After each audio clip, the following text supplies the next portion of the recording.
successfully beating the Mumbai traffic, which is quite a hassle in itself to be amongst all of us over here right in the morning, and that too on time. So can I please request all of you to clap for yourselves and appreciate your own effort before we begin? Thank you so much. This is going to be a grand day. We are going to be having interesting panel discussions on fitness, well-being. We're going to be having the awards later as well. So it's going to be a fascinating long day indeed. And we're going to be all entirely charged up. Fitness, people are known for their enthusiasm and also energy. So we would love that energy to be right there till the very end. So what I normally do when I start events is I actually engage in a namaste and then we get a thumbs up. But since all of you are fitness enthusiasts over here, can I have a fist pump from all of you? Are you all ready to have that engaging aspiration and spirit throughout the day? Everybody, a fist pump together. Let's show that energy in the house. That's how we synchronize. Super stuff. Thank you so much, ladies and gentlemen. My name is Shobhojit Ghosh. I'm an anchor, MC, and YouTube talk show host. And it's my absolute honor and privilege to be amongst all of you over here to celebrate this gala day. Thank you so much. This is, ladies and gentlemen, the Rightshift Lead Fit Summit, curated by BW Business World in association with ITC. It's a pleasure to see so many leaders, practitioners, and champions of well-being all gathered over here in large numbers. And we love the smile on each and everyone's face over here. So thank you so much for keeping that positivity throughout. Ladies and gentlemen, we are here because we believe that leadership and fitness are two halves of the same sphere, or maybe two sides of the same coin. They go hand in hand, right? Leadership without wellness is a brittle. And at the same time, fitness without purpose is absolutely incomplete. Today, ladies and gentlemen, we gather over here to celebrate leaders who do both and to spark ideas and habits that every leader can take back to their workplace as well as their homes. The Rightshift Lead Fit Summit builds on the success of the Rightshift Fittest 40 Above 40 initiative, which is absolutely a one-of-a-kind platform that celebrates India's fittest business leaders aged 40 and above. Presented by Rightshift, a health-focused brand by ITC, this initiative was born out of a simple yet very powerful vision, which is to shift the corporate wellness narrative. To celebrate leaders who champion health and wellness, thriving professionally and absolutely dominating that space. To spotlight fitness-led leadership role models who challenge outdated norms. Throughout this summit, the brand aims to inspire and empower leaders to integrate wellness into their professional lives, to create workplaces where well-being fuels performance, creativity, and most importantly, leadership effectiveness. For those who are new to the brand, although I believe everybody is very well familiar with the brand, that's the culture that the brand has developed over a period of time. Rightshift is ITC's dedicated health and wellness brand, offering nutrient-dense foods crafted to fit every meal and every moment of your day. The brand urges people to rethink their food choices because as our bodies evolve with age, our nutrition should evolve as well. We all realize the fact that change is the only constant, right? So whoever adapts the fastest is actually surviving the best way. So that's exactly it. Curated by expert nutritionists and ITC chefs, Rightshift products are designed especially for the 40 plus community, those who are conscious, proactive, passionate about living fitter and more energetic lives, thereby creating inspiration for people who are around them. We have, I believe, discussed a little bit about Rightshift, and of course, we'll be talking about it throughout the day. But then they have a very inspiring product story, which is a tale of, I would say, inspiration, courage, determination, dedication, and most importantly, consistency, right?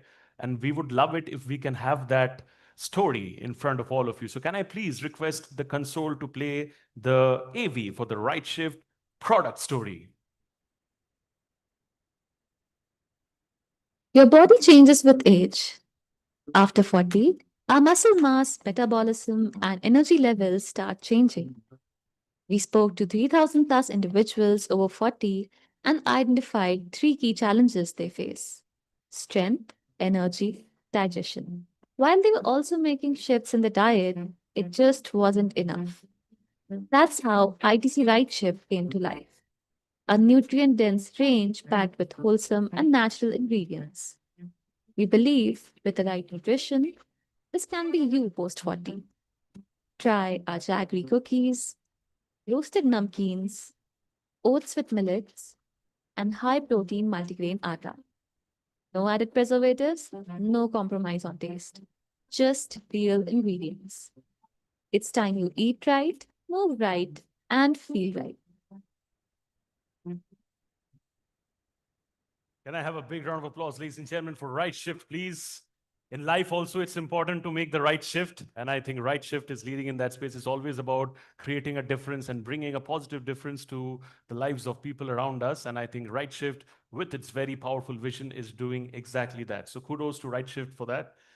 And of course, then we have the powerhouse of BW Business World, ladies and gentlemen, which is India's fastest growing business media house in the country.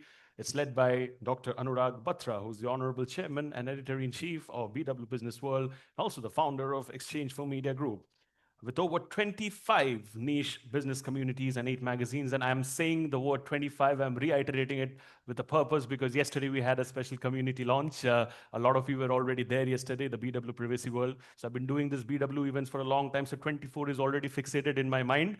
But right now, I'm very, very happy to say it's 25. And moving forward, 25 niche business communities and 8 magazines, BW Business World has truly, truly become synonymous with knowledge, credibility, and most importantly, connection in India's corporate and entrepreneurial landscape. Beyond journalism, BW also curates meaningful platforms, conferences, summits, and dialogues where ideas turn into actions and leaders connect for creating impact.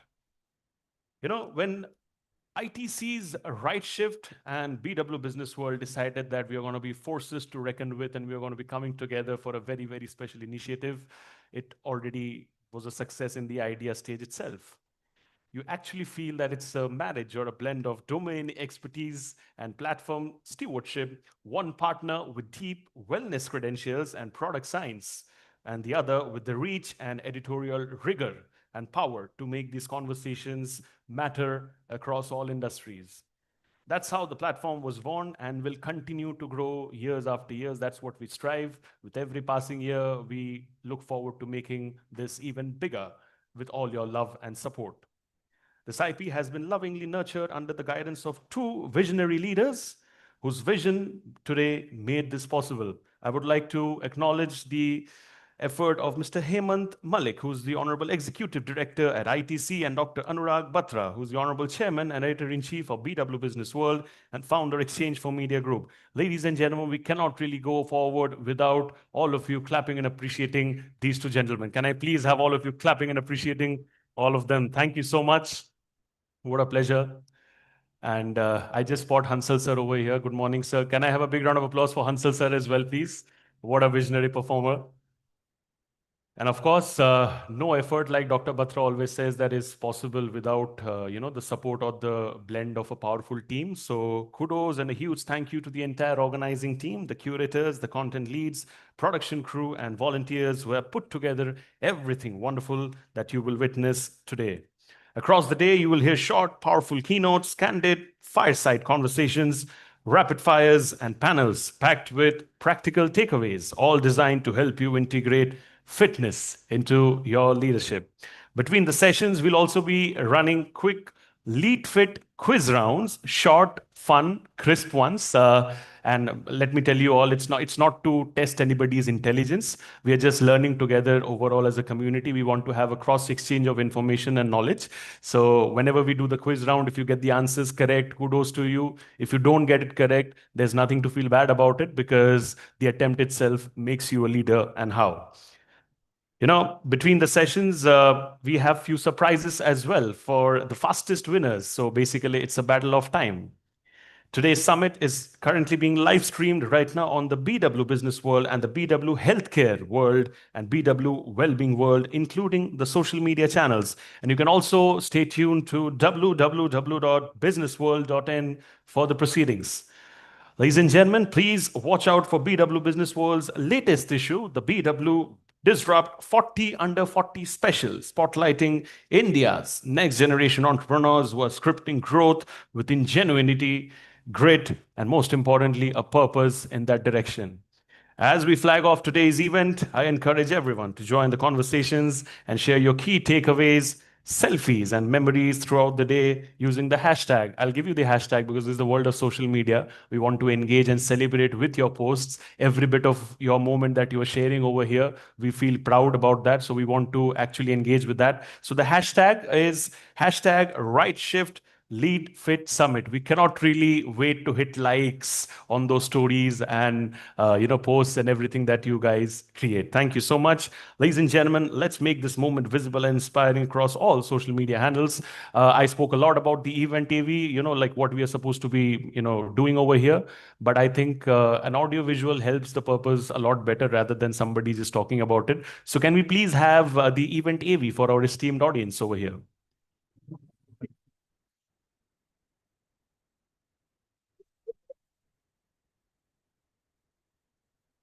In a world where leadership meets fitness, Rise is an inspiring movement of balance, discipline, and success. The only list that matters this year. Right Shift brings to you Lead Fit Summit and the grand celebration Fittest 40 Above 40, India's Fittest Business Leaders Awards in association with BW Business World and ITC. An initiative by Rightshift, ITC's dedicated health and wellness brand, crafted to fit every meal and every moment of the day, especially for the 40 plus community.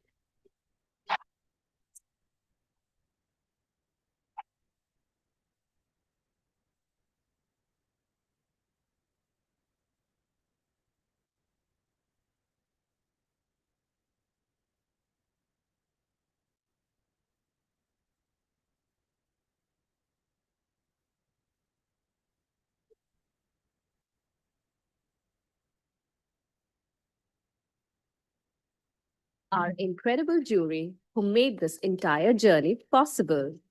Life after 40, fitter, sharper, stronger. Not just possible, it is powerful. Success is not just about achieving targets, but also about strength, balance, and discipline. We are going to meet leaders who balance their boardroom with breathwork and deadlines with discipline. I'm on the jury and I really want to hear your story. I'm on the jury and I want to hear your story. It's not just about strength, it's about getting the right balance. And fitness is what I think will make you even smarter to do that. Good luck. Hi, I'm Anurag Batra. 40 is when fitness gets the real power. 12 hours spread across 2 days, full of dynamic discussions, inspiring stories, and detailed evaluation of the shortlisted nominees. A quest to crown India's fittest 40 business leaders. The competition was fierce, and then came the thrilling app challenge, introduced by Rightshift, a special category that turned the heat up and made a great impact.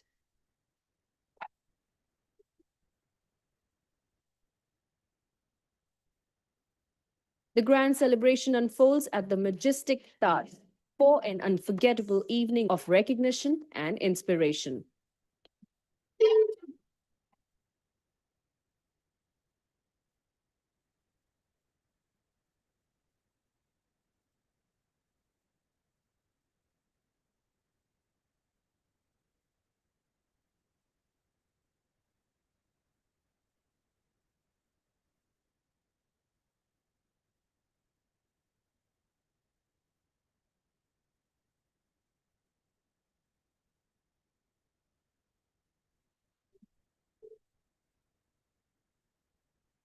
Thank you, partners, for powering this incredible journey. Thank you, Rightshift, ITC, and Business World for this initiative. Thank you, Rightshift, ITC, and BW Business World for this initiative. Big thanks to ITC, Rightshift, and Business World for this initiative. Thank you, Rightshift, ITC, and BW Business World for the initiative. Thank you, Rightshift, ITC, and BW Business World for this incredible platform. It's time to get sharper, stronger, and more balanced. Looking forward to seeing you all at the grand stage. Join us to know who are the top 40 winners. As we redefine success, celebrate fitness, and honor India's fittest business leaders. Ladies and gentlemen, can I have a big round of applause for the entire event TV today? I think that's truly, truly supreme and fantastic indeed. Genuinely, no event is possible or successful without the support of the partners. So I would like to take out a moment to thank our partners, as without them, we truly couldn't have pulled this event off. Ladies and gentlemen, presenting partner Rightshift, Eat Smart, Lead Strong. Collaboration partner ITC, Enduring Value. Gifting partner Noise. Media partners BW Wellbeing World, BW Healthcare World, iwmbuzz.com, and TV partner NewsX. Can I have a big round of applause for all our partners, please? Thank you so much. To officially kickstart the summit and set the tone for the conversations moving forward, may I now invite the man who actually needs no introduction, a visionary leader who has built platforms that empower thought leadership all over the country. He's the Honorable Chairman and Editor-in-Chief of BW Business World and the founder of Exchange for Media Group. He's already up over here. Give it up for Dr. Anurag Batra, please. Thank you. He said honorable. I was cringing. I said, that's for politicians. I'm not that honorable, right? If you need the word honorable to describe you, then, anyway, but give Shubho a big round of applause. He's been hosting our events with passion, and Ilan and Panesh. We do a lot of IPs, but this one is a differentiated IP. It started with a conversation that I had with Shubhadeep at ITC, and one day he called me and said, you do so many IPs. Can we create something like this? And I told him I'd already thought about it 3 years back, but we need an anchor sponsor. So he said, we'll partner with you. Why don't you create this? And then I brought in Soumyajit, and Soumyajit made it happen. So kudos to you, Soumyajit, for making it happen. Soumyajit, Devika, Priyanshi, Sanjana, Prashant, and a lot of my colleagues have worked towards making today happen. Mr. Hansal Mehta is already in the room. I think he's gone for video bites. They say the greatest wealth is health. He who has health, or she who has health, has hope, and he who has hope has everything. To take the classic definition of health, this is about health. This is not just about fitness, Shubho. Fitness and health are synonymous. They have overlaps, but being healthy is more importantly than being fit. And that has many more connotations. Just to take the World Health Organization definition of health, health is a state of complete physical, mental, and social well-being, and not merely the absence of disease or infirmity. Especially in an era where mental health has become such an issue, and not just among young people, but people who are above 40, where we are comparing ourselves through what's happening on social media and generally. I think health is more important than fitness. Health is more holistic. I read this book about 15 years back, and anyone who knows me really well, that one thing I don't compromise is my sleep. I am, whatever time the event is finishing, I am up in my room at 10, and I sleep by 11, because you're responding to text. The most important thing for health is sleep. You all know this. I don't have to tell you. Sleep is 70-80% of what you do. Sleep impacts the amount of food you eat. If you are low on sleep, you'll eat more, you'll eat the things that you want to avoid. So if we want to be healthy, this is just a reinforcement. The most important thing is sleep, keeping your phone away. If you can sleep well, you'll be calmer, we'll be calmer. And I'm very different the day I sleep and I don't sleep. And some of people who work with me know that. I read this book again 3.5 years back, and it basically says that, if you sleep 8+ hours consistently, and the quality of sleep is another issue, because we keep our phones close to us. I don't. I keep my phone away in the hotel room. I keep it in a different room at home. So once I'm in my bedroom, my phone is away. It basically says that if you sleep 8 hours, it can lower your risk of heart attack, strokes, diabetes. It can also lower the risk of Parkinson's, so on. And it's proven, don't believe me, believe Matthew Walker. The other thing, well-being is also about mindfulness. Mindfulness in relationships, mindfulness in eating, mindfulness in conversation. This is a gentleman I follow on social media, and I think he's the wisest guy, and this is what he put out a couple of days back. And I said, when I'm going to talk to you, I will bring that up. One of the reasons I feel, and all this is about me, it's not about you, maybe it's relevant to some of you, that most of us are in a constant state of partial attention. Never fully here, never fully there, always partially somewhere else. That's not presence, that's absence.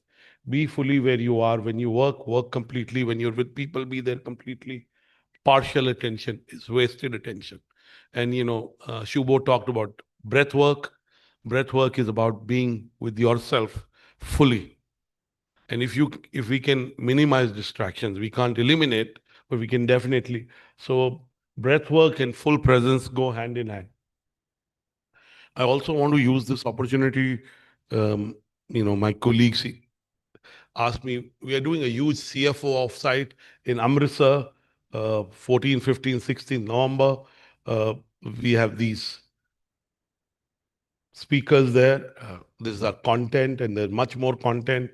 And we have India's top 100 companies, CFOs. The smallest company CFO is the company's turnover is 2,000 crores or 1,900 crores. So just want to plug this for you. This is a residential offsite for CFOs. These are the companies that are coming there. But I want to just say that mental health is a very important area, and hopefully we'll do something else in the mental health space. I'm grateful to ITC for the opportunity to partner with this. The winners that have come through this have come through a process. You saw the process. There was the Rightshift app challenge. 3 winners have come through that. And I can only say that next year when we do it, I want to be healthier and fitter. That includes losing weight, more weight. That includes following some of the things that are on my agenda. My senior colleague, our managing editor, Mr. Palaksha, is there. I want to be his weight or close to his weight next year. Your weight may be difficult for me to achieve, but there's nothing difficult. I want to end by saying that I read a book called The Fluke 7 months back. And basically it says we give ourselves too much credit for our success. But success is about serendipity. It's about chance. It's about luck. It's about preordainment. I'm Hindu, so prarabdha, right? And fluke means tukka. Mehta Sahib, it means tukka.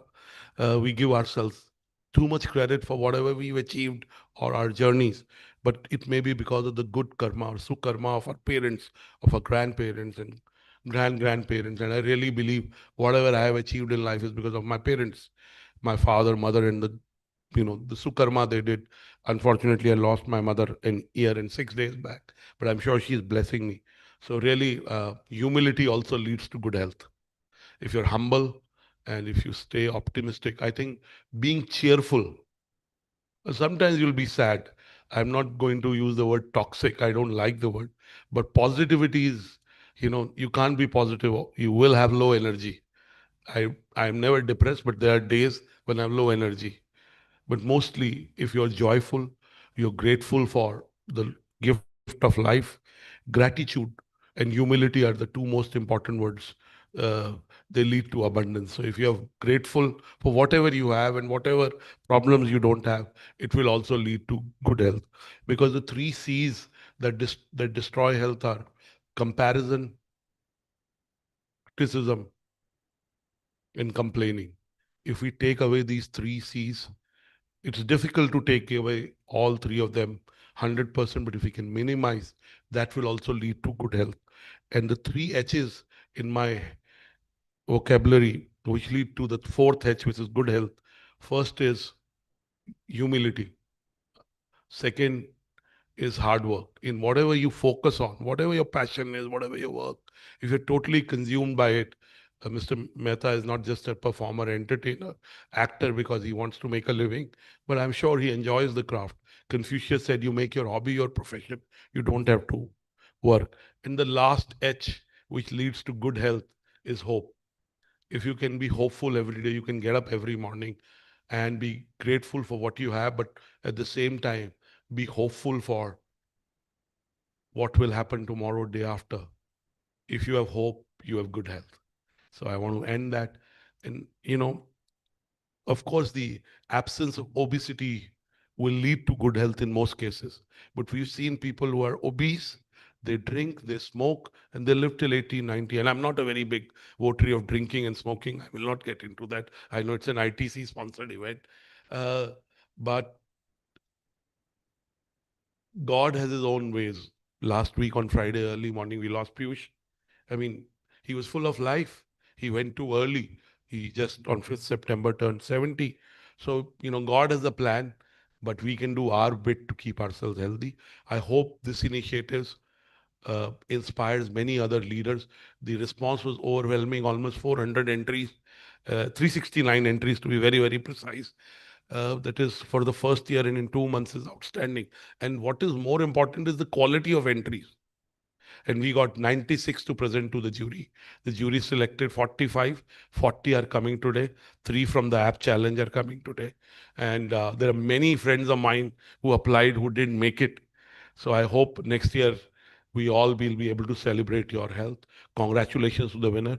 In the evening at 7:30, we will start the awards and we'll felicitate you.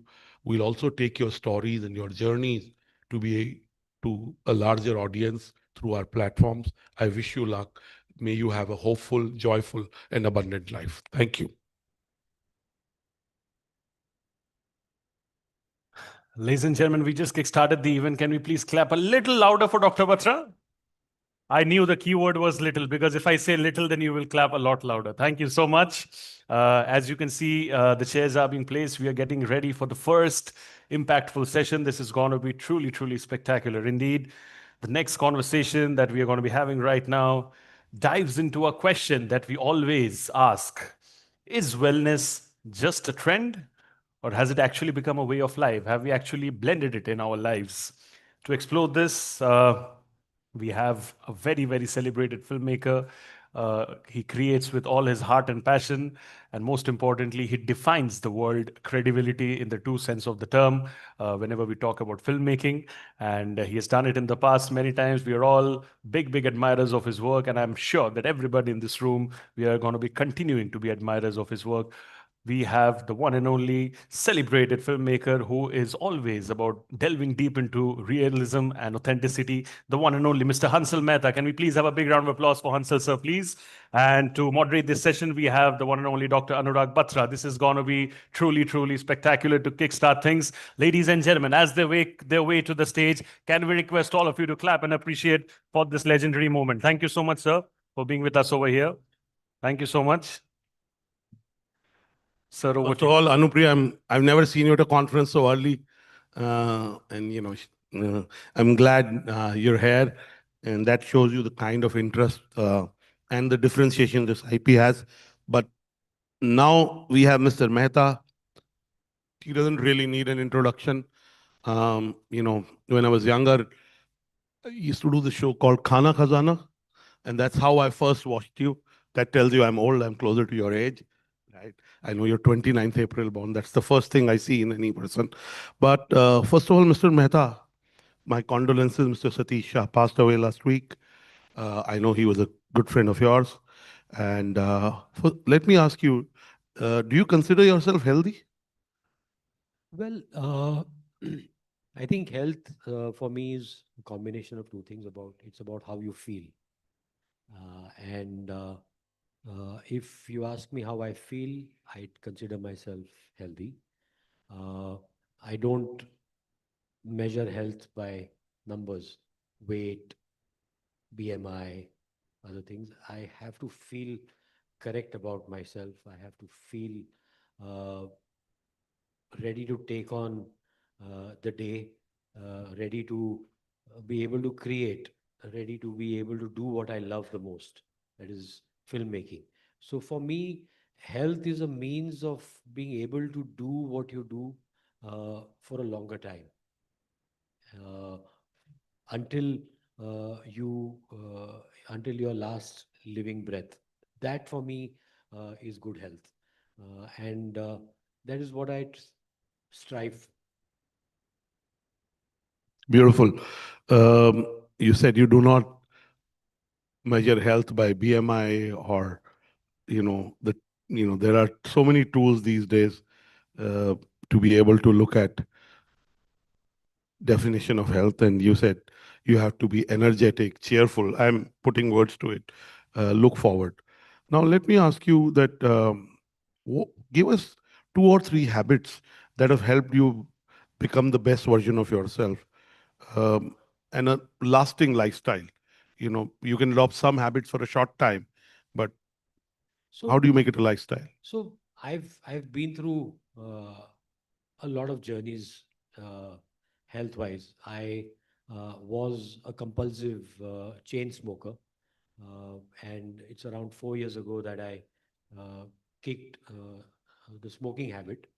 Uh, I was, as they call, overweight. Uh, you know, in the obesity, I in 2017, I had a stent in my heart. So I've been through multiple challenges. During COVID, I was told that I was in the pre-diabetic range, almost, you know, heading towards diabetes because my family history of uh, cardiac and diabetes was, cardiac problems and diabetes was going to be uh, come and bite me. So all those things put together, I decided to take, life into my own hands, and I said, I cannot let family history or these numbers decide how I'm going to lead the rest of my life. Uh, I cannot let my filmmaking be affected. And for me, that is the most important thing that I do every day is to tell stories. And if my storytelling is going to be impacted by my habits, I need to kick those habits. And so I drink very rarely. I have stopped smoking, and I have maintained a consistent. So consistency for me is important. So I have been working out. I've invested in working out, and I work out regularly. And I do everything that I do under medical supervision. So in between, there was this whole conversation. A lot of my colleagues and friends in private, we talk about things like the GLP-1, mm, you know, drugs that are available today for diabetes primarily. Munzaro and Mounjaro, Ozempic, Ribelsis, a range of that. So, there's so much stigma around it because people don't talk about it. They don't speak openly about it. I started a Mounjaro journey approximately 2 years ago, and under medical supervision. It was recommended by my doctor. I started on a dose, and it's been tapering down ever since, and that has helped the journey. It is not everything, so because of the stigmatization, because people don't talk about it, people think that it's a syringe that you take and it'll throw all the air out of your body. It's none of that. it's Um, one more input into a healthier lifestyle. well, it is meant to correct certain Metabolism. lifestyle metabolic changes that have occurred in your body. It is meant to correct those. Like any other medication, you take blood thinners for arterial blockage. You take crocin for fever. Similarly, Munjaro is a medication, and its misuse, its rampant misuse, is because people don't talk about it. Yeah, because they do overdose. They don't live Excess. up to it. They don't accept it. And there's nothing, I don't know why. It's not cocaine. Now, you said you quit smoking. You know, one of the drugs that I use is food. In So food what again, what is the food that you gave up to be able to have a nothing. healthy So one of the things that I've met number of dietitians. So nutritional therapist? nutritionists, Therapists. You don't call them dietitian. That's yeah, an old economy word. yeah. You call them nutritional therapists. So I've met number of them, and I have not uh, stopped eating anything.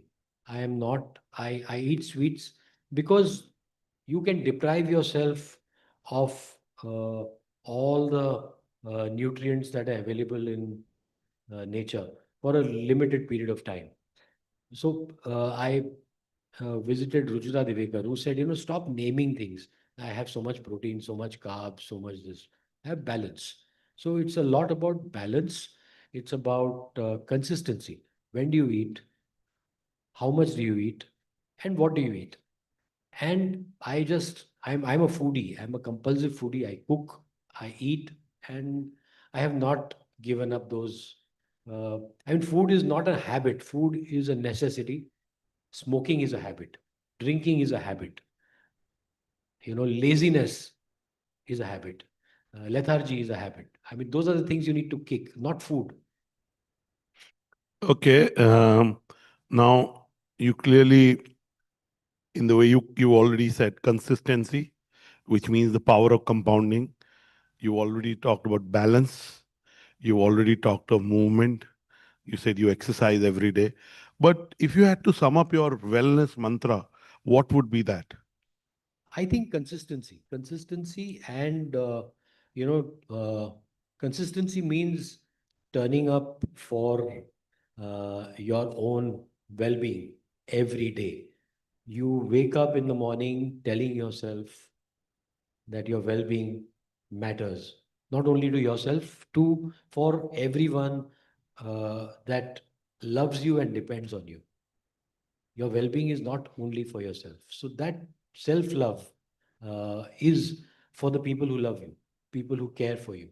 And I think that is consistency for me, reminding yourself that you're doing this for them, for everything that you love, which includes eating food. Beautiful. And again, you talked about the trackers, and you said I don't look at the BMI and weight and all that. Uh, Tell us a wellness trend that you think is overrated. I think counting steps, because each of us has a different rhythm. Our lives have different rhythms. So I cannot compare my rhythm to yours. We have to find our own rhythm and follow it. We need to better it. If I can push 20 kgs, doesn't mean you should be. Each of us we need to find, see, wellness is within ourselves, and we need to find our own rhythm. The problem is all this, whatever we have, all the trackers and all these devices that we use are indicators, but they become, they become our lives. They're tools. They're the tools. So it's like people telling you that, oh, your cholesterol. So cholesterol has become like this silent killer in people's minds. Whereas if you talk to medical practitioners, you realize that cholesterol is not a bad thing. It is necessary. It's a necessity. So It's about balance. everything has to be in balance, and it has to be connected to your own physiology. There is a lot of talk about, going in the nature, walking, hugging, because it does release positive hormones. But if you had to give one piece of advice to everyone who wants to emulate you on your health journey, what would be that?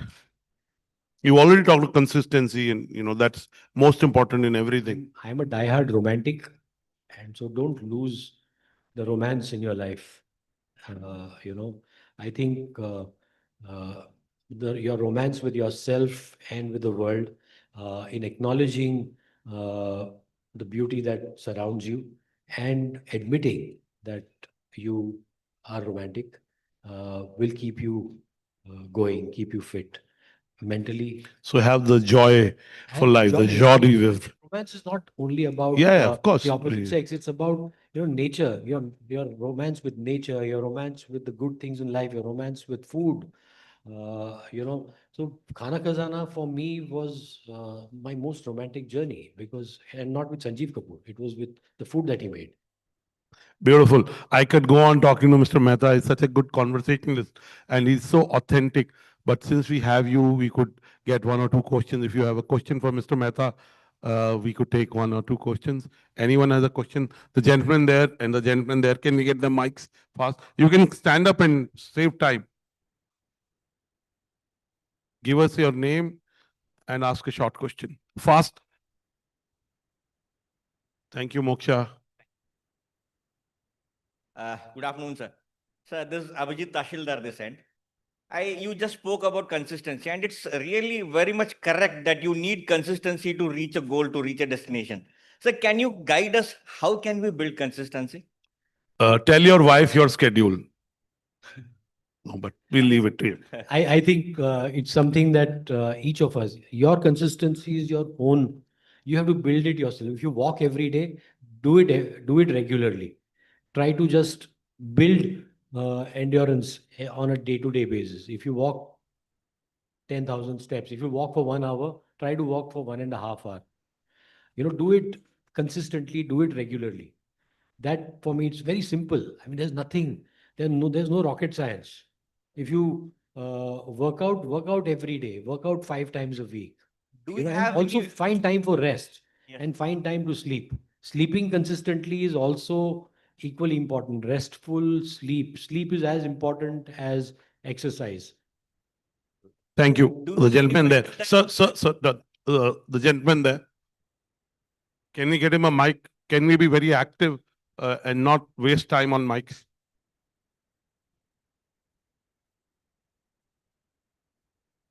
Yeah, good afternoon. My name is Manish Suta. I'm 55 years young, but I have this discussion was absolutely insightful. Ever since I've started moving into the fitness journey, yes, I absolutely agree with you that the romance with thyself has increased.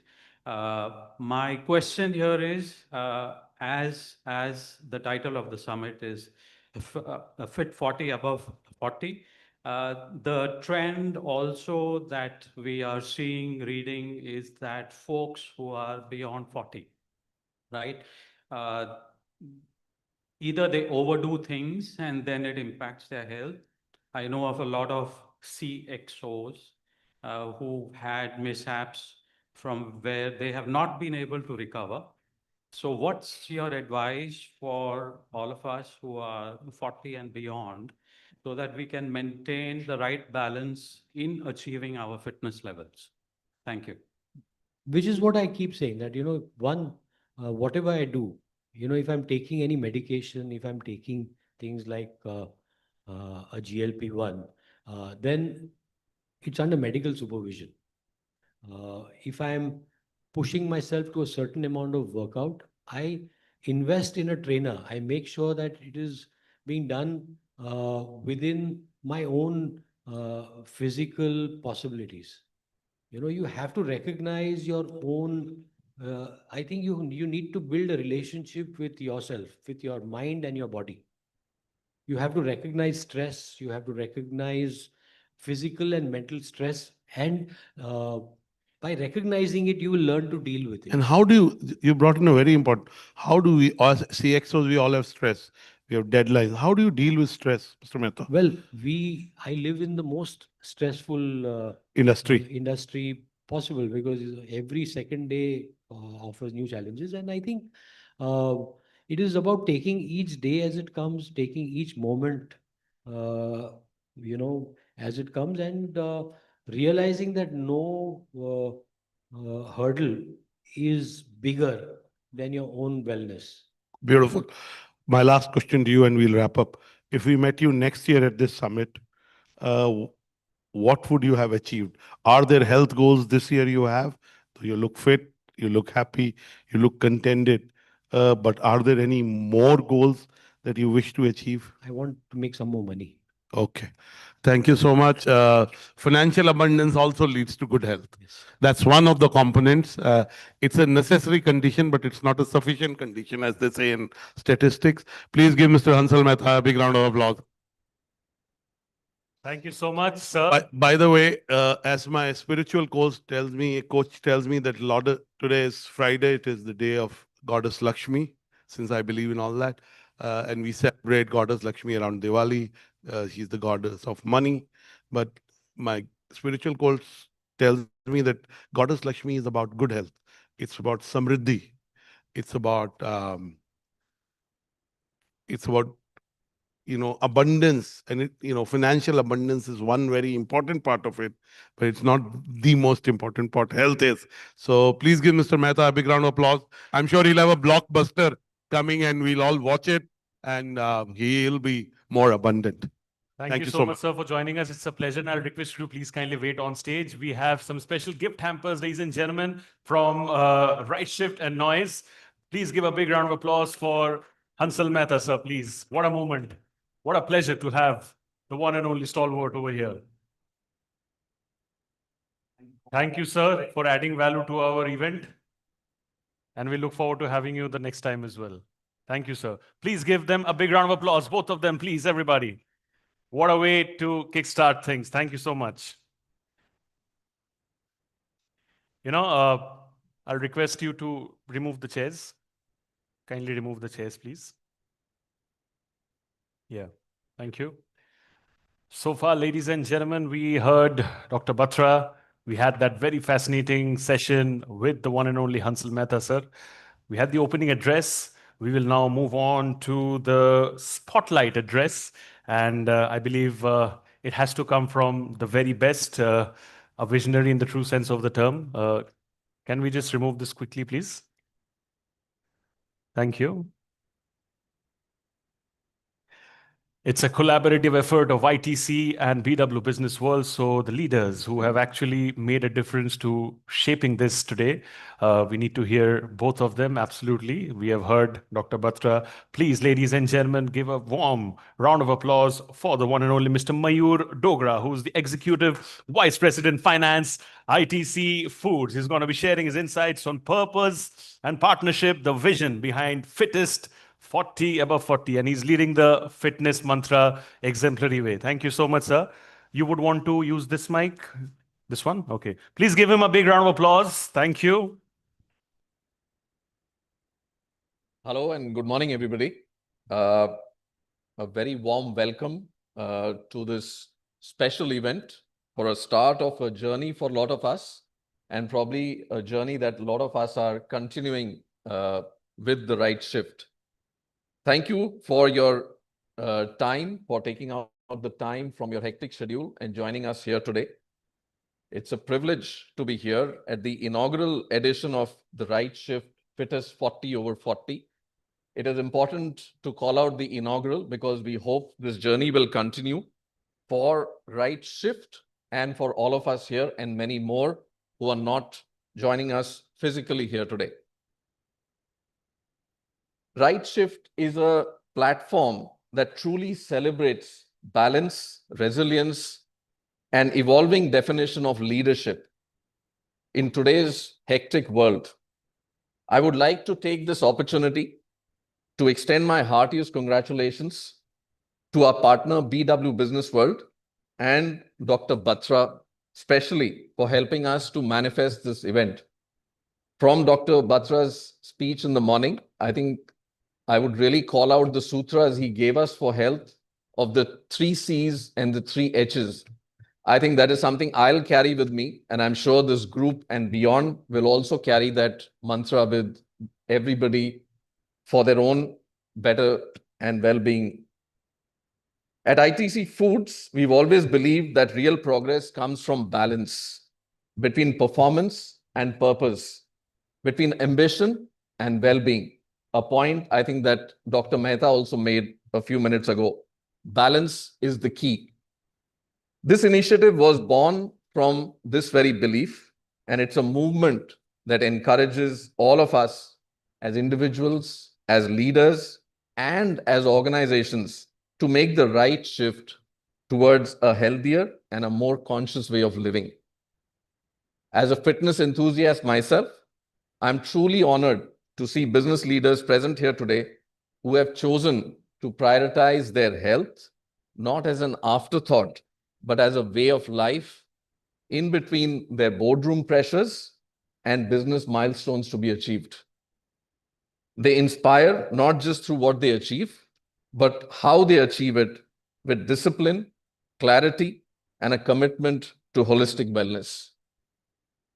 Rightshift reflects the same ethos that wellness isn't an external pursuit, it's a shift in mindset, one that begins small, consistent choices every day. Someone has said, it doesn't matter where you start, but where you end. And I think that is the journey that all of us are on, we wish to take, and we need a nudge to make it happen. We are proud to see this platform bring together visionaries from across spectrums, united by a common goal, redefining success through well-being. We all know today personalities across various spheres of life, be it sports, you know footballers, you would know F1 drivers, you would know, we had Mr. Mehta, you would know filmmakers, you would know film stars, and corporate leaders who cannot but be healthy in mind and in body. As we honor the 40 individuals who exemplify this balance, I'd like to thank everyone who's made it on the journey and made this initiative possible. Our distinguished jury members, esteemed guests and partners, and of course, all of you for joining us today to celebrate not just fitness, but the spirit of transformation. Let us continue to make the right shift for ourselves, for our communities, and for a healthier, happier India. I would like to close and thank you all with a small note for you that the race to perfection has no finish line. We just need to start and just be there, and we'll see the results. Thank you, and please make the right shift. Thank you. Thank you so much, sir. I'll request you to please kindly wait on stage. Sir, I'll request you to please kindly wait on stage. Mayur sir, I'll request you to please kindly wait on stage. Thank you so much. Can we have a big round of applause for Mayur sir and the entire ITC team as well over here? Thank you so much. I'll invite Dr. Batra to please kindly give a token of appreciation from Noise to Mayur sir. A big round of applause for Dr. Batra as well, please, ladies and gentlemen. Thank you so much. It's all about making the right shift. And this is quite literally the right shift towards fitness. Ladies and gentlemen, as we all understand, fitness is not a destination, it's a journey, and Rightshift is truly playing an incredible role in that journey. Thank you so much to Rightshift and ITC for partnering with BW Business World for this incredible venture. We are now gearing up for the first panel discussion of the day. Can we quickly have the chairs on stage? Do we have people around to help with the chairs? We need 5 chairs on stage. So the topic that we are going to be discussing right now in the first panel discussion is Fit to Lead, why fitness shapes better leadership and decision making. As corporate giants, as corporate leaders, you might wonder that it's all about the mind, right? But it's actually not just about the mind. A healthy brain is often a byproduct of your health, the exterior part of it. And that's exactly how the two forces come together to actually help you get better in your professional quest. So this is going to be a very, very pertinent subject. This is about Fit to Lead, why fitness shapes better leadership and decision making. We have 5 incredible people over here who are joining us for the session. What I'm going to do is I'm going to be first calling up on stage our session chair. Can I please have Mr. Palak Shah, Managing Editor, BW Business World, on stage, please, to moderate this session? Do we have Mr. Palak over here? Prashantji, can you please check Mr. Palak? We're gearing up for the first panel discussion. And all of you over here, can I have a show of hands in terms of how many people found Hansal sir's session very, very engaging? Can I have a show of hands, maybe? Absolutely. And I think we truly acknowledge that fact. And I think just the kind of passion and love that he has for cinema. And I think deep down, whether we are corporates or we are something else, we all have a passion for film, cinema, right? So just for that passion and just for that zeal, can I have a huge round of applause from your end, please? It's because of audience like you, people like Hansal Mehta and others thrive in their space. Thank you. We'll get ready for the panel discussion.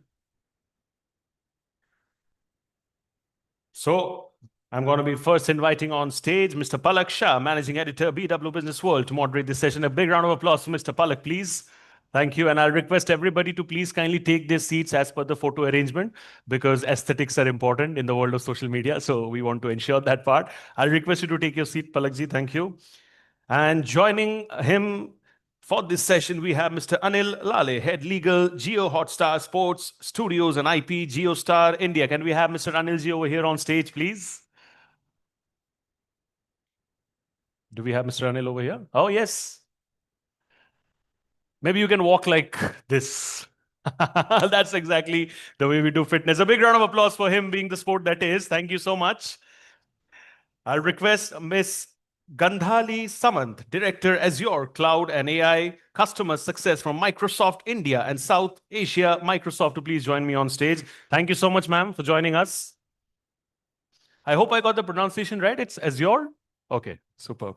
Always better to validate rather than make an error. So thank you so much, ma'am. We have Mr. Ram Mohan Sundaram, founder and CEO, Kokoro Bharat Health and Wellness as well. Thank you so much. Give him a big round of applause as well, please, Mr. Ram Mohan. And I would now like to invite on stage Dr. Shankar Narang, who's the CEO, Center for Sight. Thank you so much, sir. Pleasure to have you. Ladies and gentlemen, one of an incredible event. The first panel discussion, everybody right from here at the front to the back. Can I have a synchronized clapping, please? 1, 2, and 3. 1, 2, and 3. 1, 2, and 3. Thank you so much. And sir, over to you. Can we update the timer? Yes. Hello, everybody. Welcome, leaders. Let's kick off by admitting that the only six-pack most of us chase is in the office fridge. But today, we'll prove that fitness turns flab into fab choices. So grab your water, not whiskey, and let's get pumped. I'll go straight to Mr. Anil.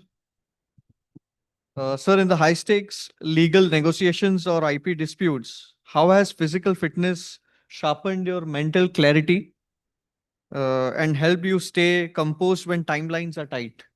Thank you. Basically, I'm a lawyer, and when you think about a lawyer, the stereotypical lawyer comes with not a six-pack, but a family pack, and dark circles under the eye. You look straight out of the gym. Yeah, so that's what I had to break that stereotype.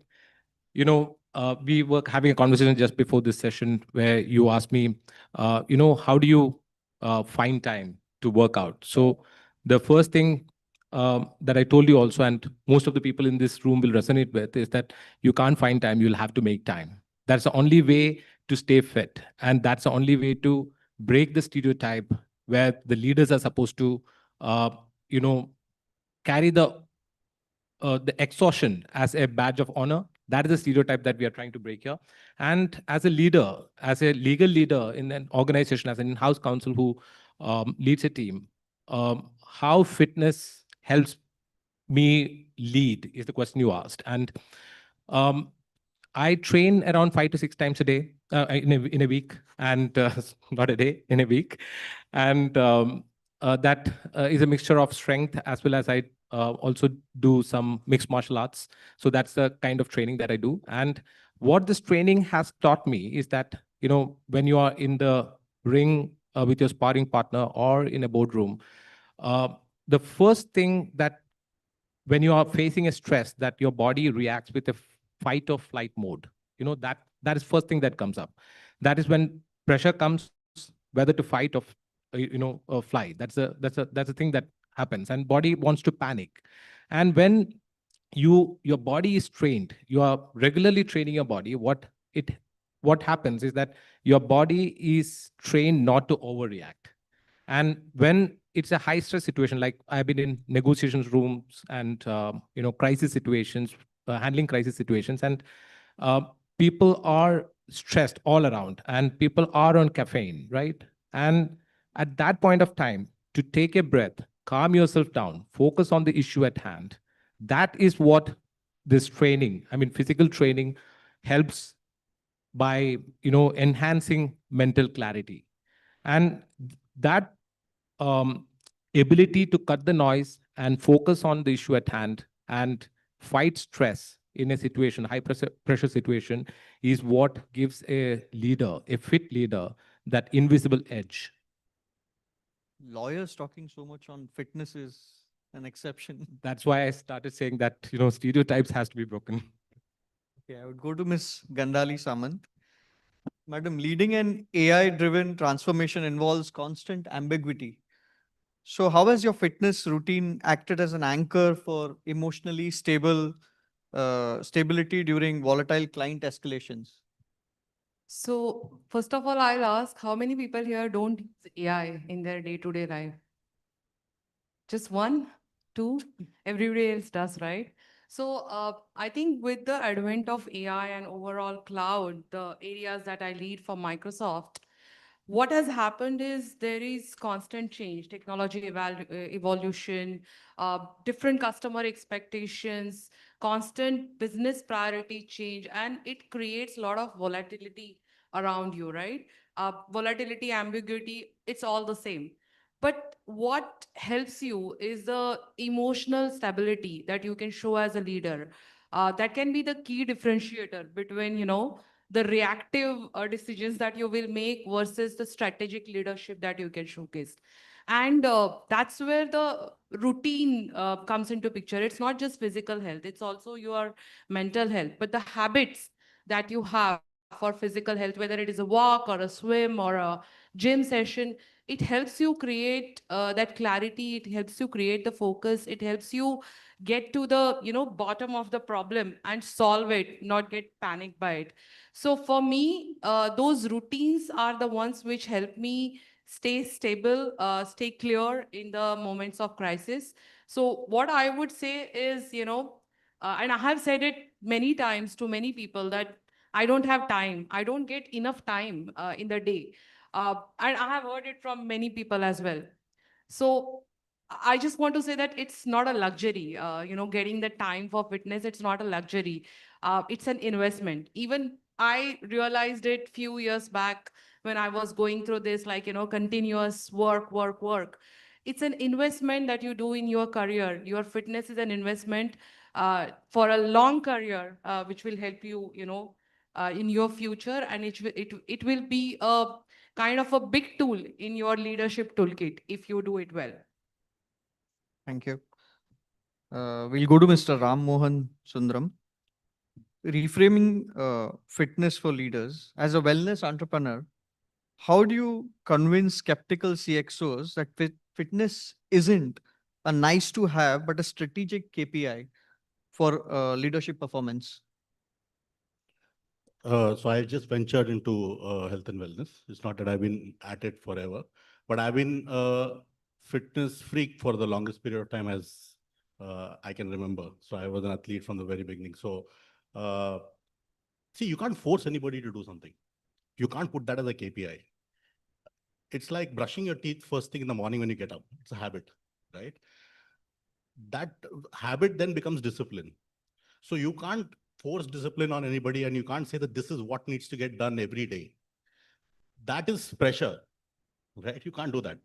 You will have to lead from the front to show how you've changed or transformed over a period of time with your own self. So if you had seen me 5 years ago, I was 103 kgs. I'm now 78.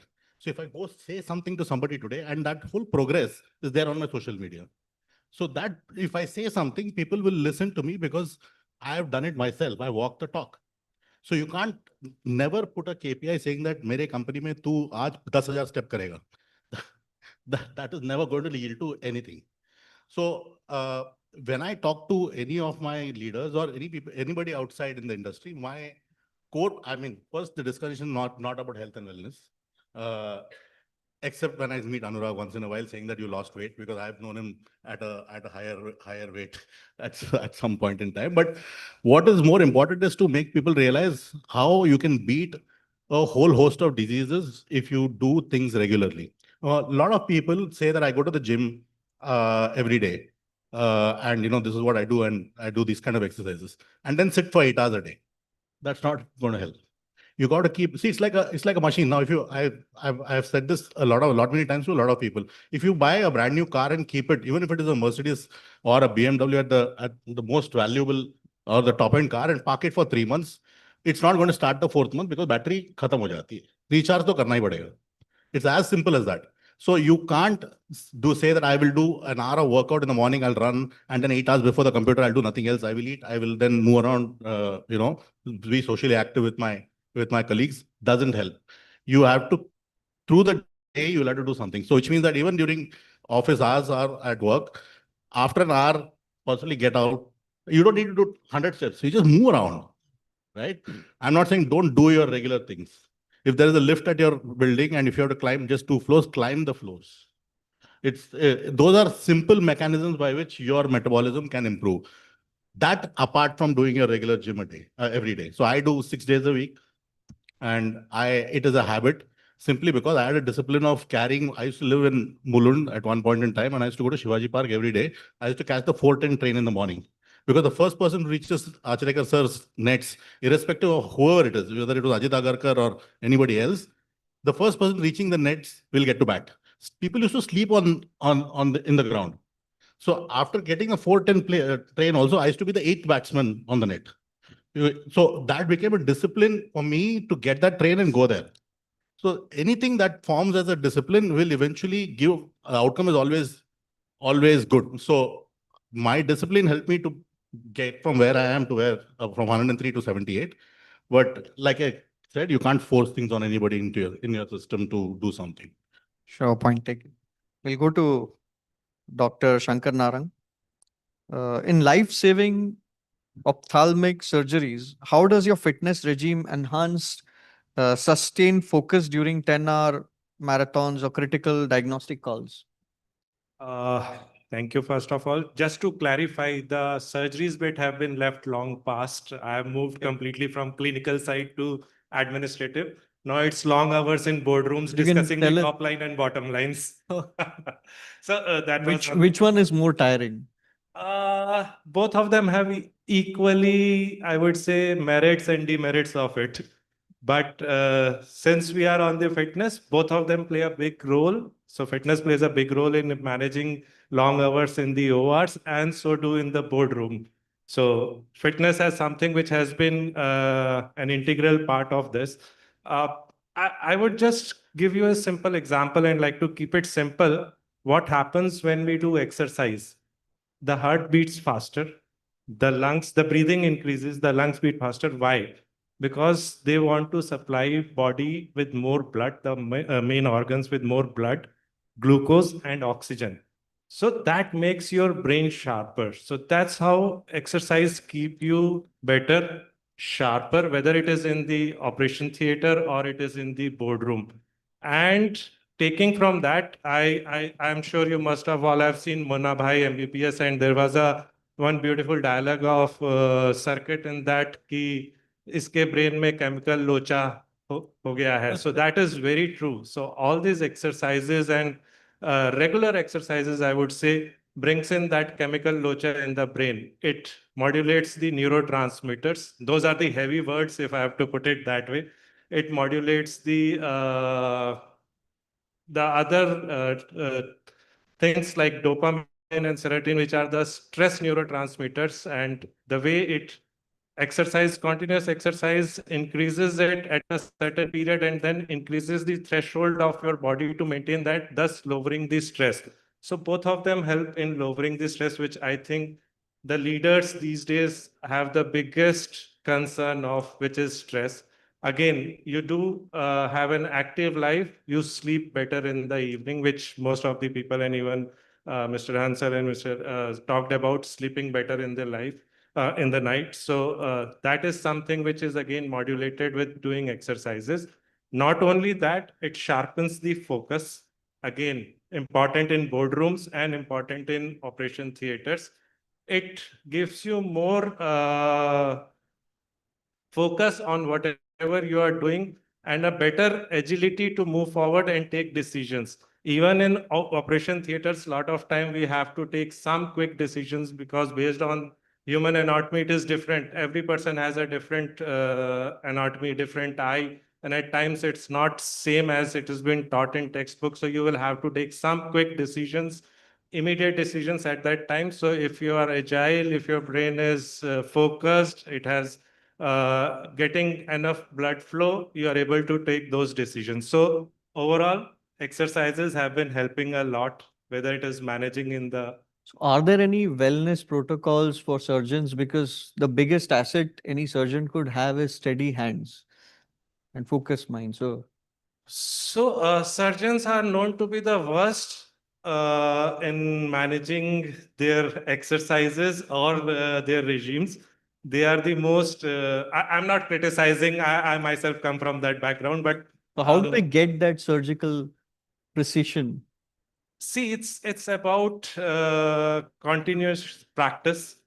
It is about maintaining I would say, the regime, and it is about doing it again and again, day out, day in, the same thing. It's again to your exercises regime, or it is to your surgeries. The more you practice, the better you get, the better it is on the reflex level, so that you don't have to use your main brain, but it comes from your spinal reflexes as you do more and more things. So I can relate it with running. So the more I start running and the more I increase my kilometers or miles to my running, it comes on the, I would say, at a cerebral level, not then your body doesn't get fatigued. It's that you're running with your brain, not with your body, and you're not feeling the fatigue of it.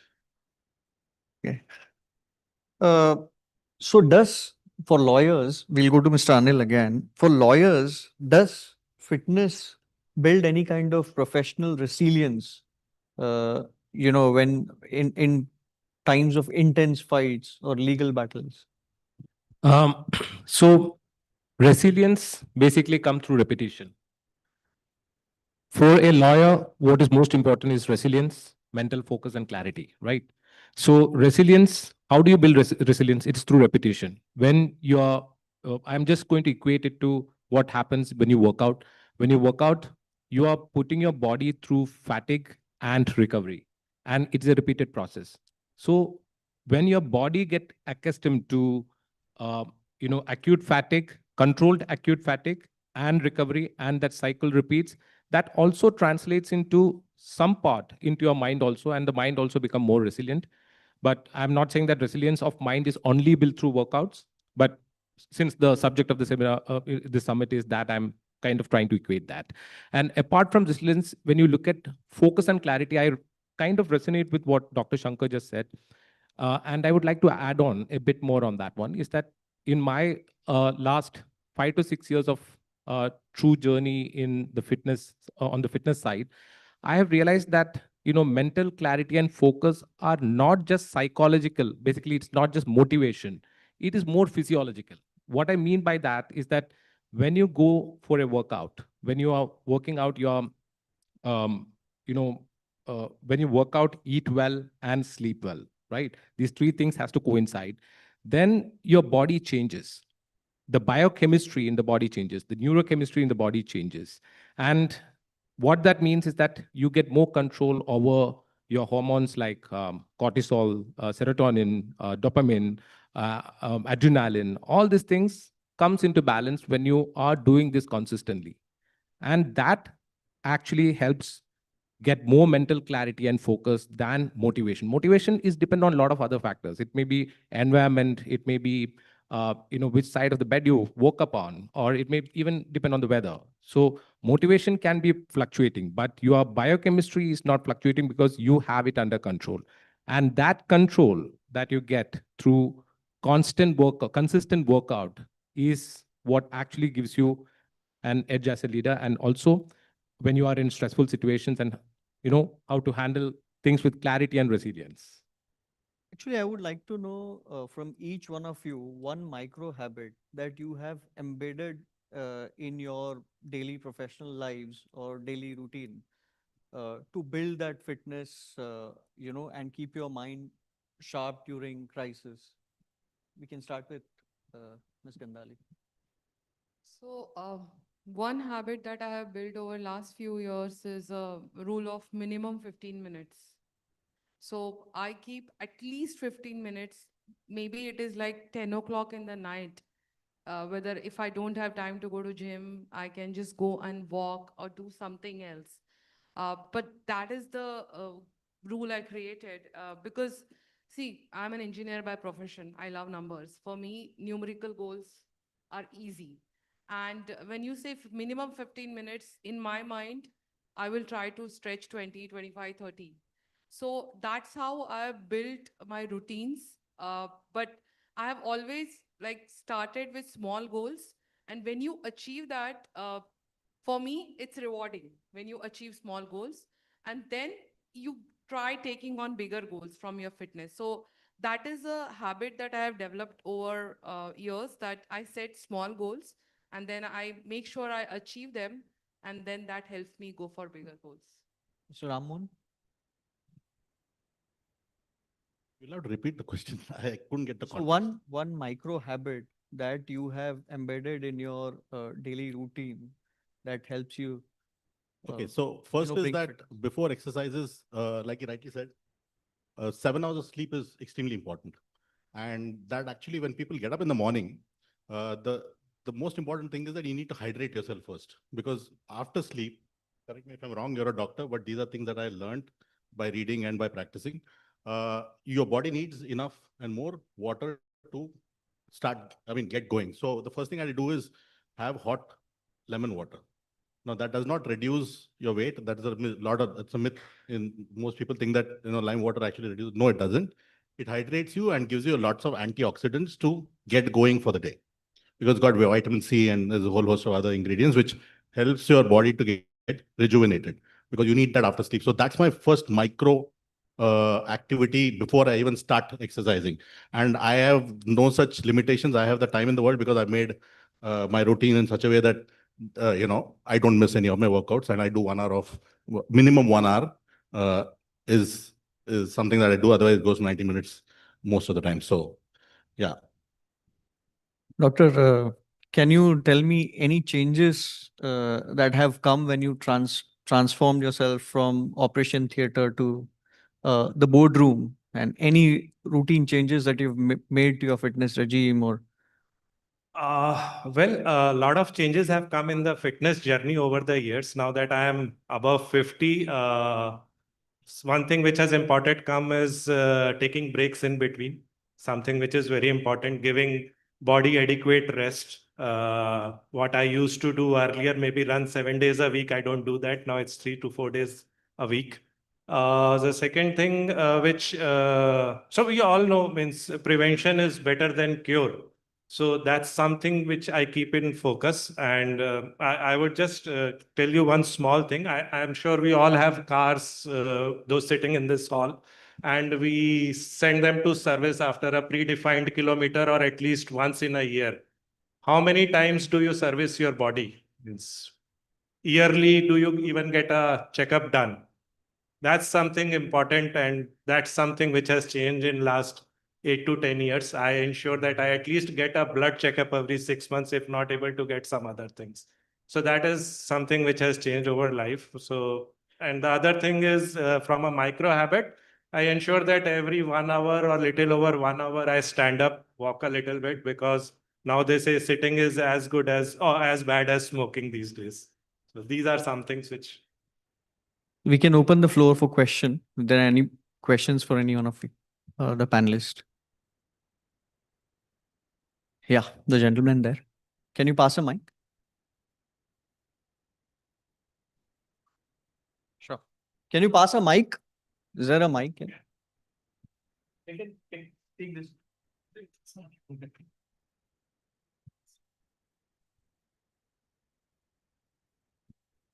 Keep rotating mics. Thank you. I'm Dr. Divyansh Shah, CMO of Larsen and Toubro. Just wanted to know, because people come to me, we don't have time for the exercise, and as you rightly mentioned, we have to make the time. What is the best time go for gym, morning or evening? So the best time depends on your how you feel. Some people are morning people, some people are evening people. It depends on when you feel best to go work out. But the thing is, whatever the time is, you need to identify that particular time and make it a habit to show up. And in the last discussion also, there was a question, how to build consistency, right? So any habit is built through consistency. And to build that consistency, the first thing that you need to do is show up. Identify the time, identify the activity. It need not be gym. It can be walking. It can be running. Whatever, feels appealing to you, do that. Just show up. Try to show up. And when you consistently show up, the habit gets built. When you build a habit, fitness comes as a byproduct of that. May I add? So, have you ever exercised before? I'm a regular exerciser. I'm talking of, question Exactly. is for my Why I'm asking employees. that is, how do you feel when you do it at a particular time? I'll tell you why. Because if you do it in the morning, there's a sense of calm and you're more agile during the course of the day so that you can address a whole host of activities which are under pressure. Or typically most of our work is under pressure. By the end of the day, you've gone through all that pressure and you're actually wanting to wind down. So I'm just, this is human psychology. I'm not, that's why I asked you, do you exercise at all? So if you've done that, you would experience both, because I experience both. And sometimes you get energized in the nights because in the evening, when you do it, all your body is sometimes activated, right? I mean, most of the times it is when you exercise. So I don't get enough sleep when I probably do it in the evening. But when I do it in the morning, the day goes well, and then I have a good night's sleep as well. So that's why I asked you whether you exercise. So it was not a condescending No, question. that's So fine. don't think otherwise. So that's the reason why. The reason why I asked this question is that when I say to my employees that you do the exercise at the morning, they say that we don't have time because they have to start early in the morning to catch the train or public transport to reach the office, and they don't have time because they have to prepare the food and other things. So that's the context I asked the question. May I add something here? So, while it helps to have a specific time, what I have experienced is if I have if I have decided a time frame and if I can't make it, like if you have very unpredictable schedules or if you travel a lot, you will not always be able to be say at 7 o'clock or 8 o'clock or 6 o'clock in in a place where you can exercise. So, and that actually deteriorated it for me because if I'm not meeting that time, then I wouldn't do it. So for those who can make that, I think that's really good. And I have seen people doing it. But those who have very unpredictable hours or a lot of travel, I think making the time whenever possible in the day has worked out better personally for me because then I get that flexibility. Like there are times when rarely I come home early, and then that is the time I can, the way he said, you wind down and you feel good, you feel energetic. But then there are times when I am really late in the day, and that is the time I would probably wake up early in the morning and go. So personally, I have kept it flexible because that allows me to do it whenever I can, and it still makes me feel better than missing that time and not doing it at all. So before we close the session, sir, a short question, extremely short, because we have only. Yeah, so thanks, Ramon, for clarifying this. This was something which I was looking for a long time because I function like how Gandhali has been. But my question is, and it's a very short one. I hear a lot of people talking about going to gym, fitness and all. Why is the talk about sports not enough? Because I owe my fitness to playing squash. So the simplest, why are people not talking about sports, but only gym? So I have sports takes apart from having a partner to play badminton or squash, you can play by yourself. But otherwise, it takes a longer time. So if you have to play cricket, I am a cricketer. I need at least 4 hours. So I don't have that 4 hours. But sports is a very good activity. So there is no question about it. If you got a partner to play badminton early in the morning or late in the evening, nothing like it. Or squash, you can do it by yourself. It's also the interest. So I don't like playing squash by myself, so I don't do it. Yeah. But it's a great question, and sports directly relates to natural, like all the hard stuff that he told about. It will you might lose muscles, but you'll be healthier.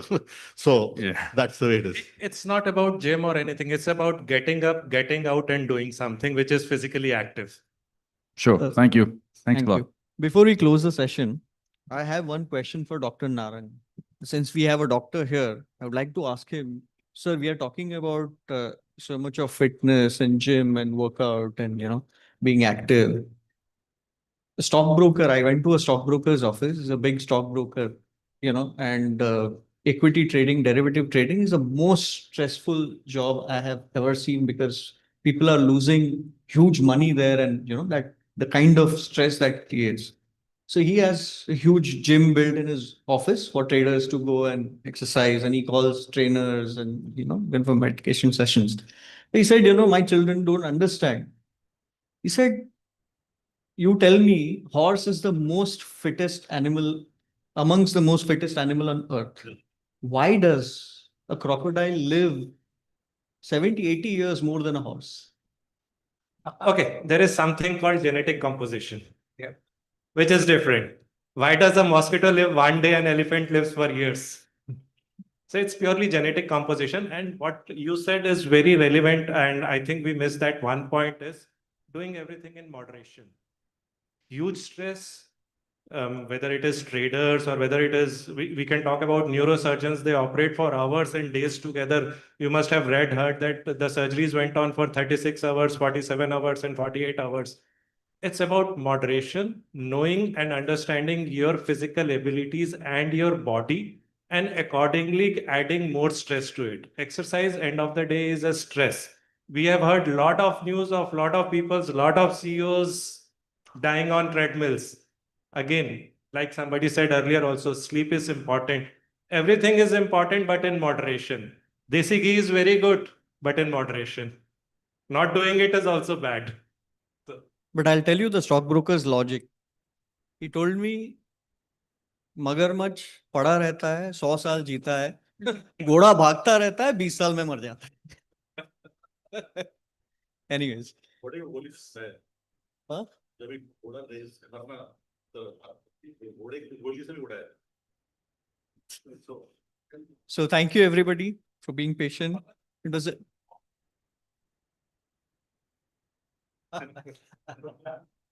Yeah, we just saw 70,000 crore valuation. So thank you leaders and thank you everybody. To close the session, a strong core isn't just for selfies. It is for steering empires. Thank you everybody. Thank you so much, Mr. Palak. Thank you so much to all our speakers. I'll request all of you to please kindly wait on stage. We have special gift hampers for all of you from Rightshift and Noise. Can we have the gift hampers, please? I'll request Mr. Palak to give the gift hampers to our esteemed speakers over there. And once again, ladies and gentlemen, first panel discussion. Aur zor se taaliyon ki goonj honi chahiye, please, everybody, for all of them. And in the meantime, when these gifts are being given, I have two important updates, or rather announcements.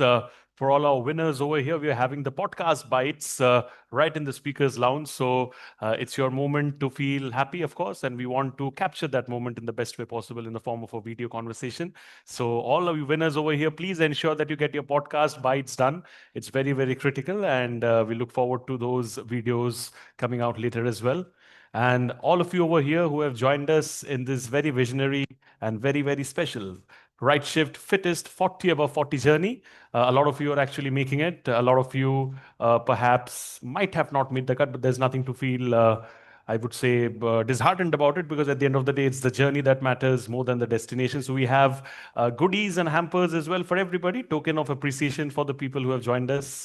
So thank you so much to everybody. Please do collect your token of appreciation there as well. Thank you. We'll just keep 2 chairs on stage and we'll put them in the middle as we gear up for the next session. Thank you.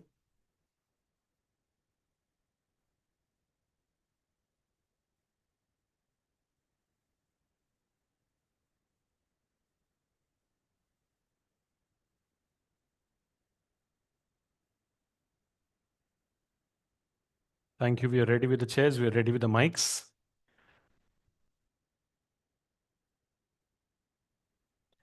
You know, when it comes to people who are always there in the spotlight and the limelight, it's very easy to perhaps get carried away because you're getting more love than perhaps hatred, especially in front of you.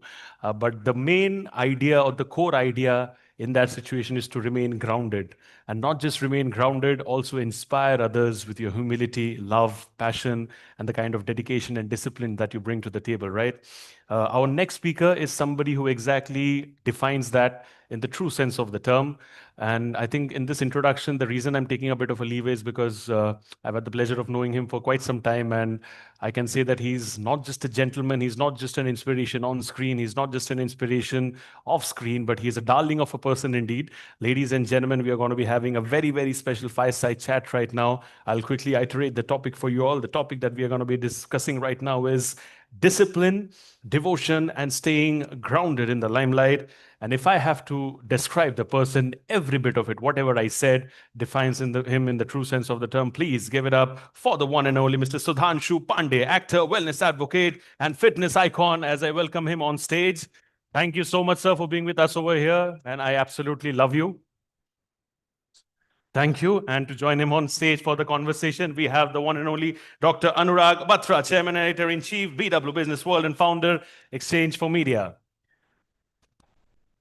Thank you, sir. And over You to know, I love the topic of this discussion. Please give Mr. Sudhanshu Pandey a big round of applause. Sudhanshu is Thank you, guys. accomplished actor, and the topic is discipline, devotion, and staying grounded. Since I know him well, I can say he's a very devout Shivji Bhakt. So devotion comes to him naturally. He's also married, so devotion comes to him even more naturally.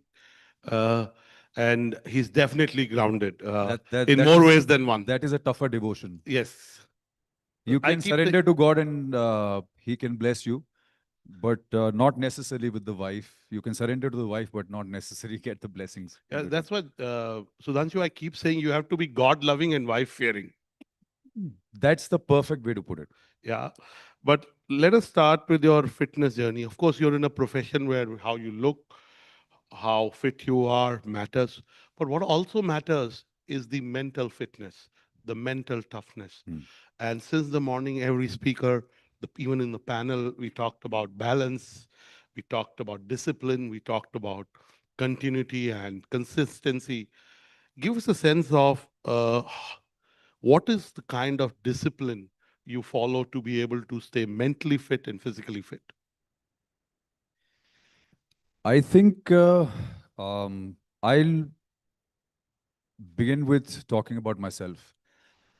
I've studied in an army school, okay, and even though I was a very naughty kid. You wasn't, you're still a very naughty kid. I was a kid then, now I'm a naughty man. But No. I'm a hairless, toothless Joke infant. aside. I've just lost hair, but I'm still. Anil Thakra ne, Anupriya wrote a piece for us. One of the two people we paid to, he charged us to write a column on Piyush. God bless Piyush's soul. He said, 70-year-old child. That's what, you know. Yeah. So I am a whatever-year-old child. Infant, but the focus is you. Yeah. No, fair enough. So I think somewhere, when you've been in and around the army atmosphere, it's sort of somewhere they sow the seed of discipline in you. Subconsciously, that is what you become. So in the longer run, in my life, I've always had this discipline, even if I waver somewhere in between, because it's life. Bombay is a very, very difficult city to live in.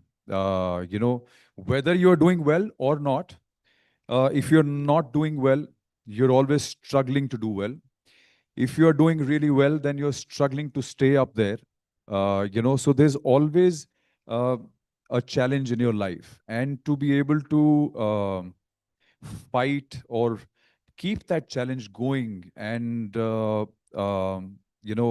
along with the flow of life and the circumstances that life throws at you, I think you need to somewhere fundamentally be very disciplined, be at peace with yourself. And there's a lot that goes into it. It's very difficult to put it in words, but I think for me, the discipline, like I said, is natural because somewhere the army school taught me that. But I think life, as we live it, it puts you in situations where if you take the best out of those situations, I think you learn so much from it.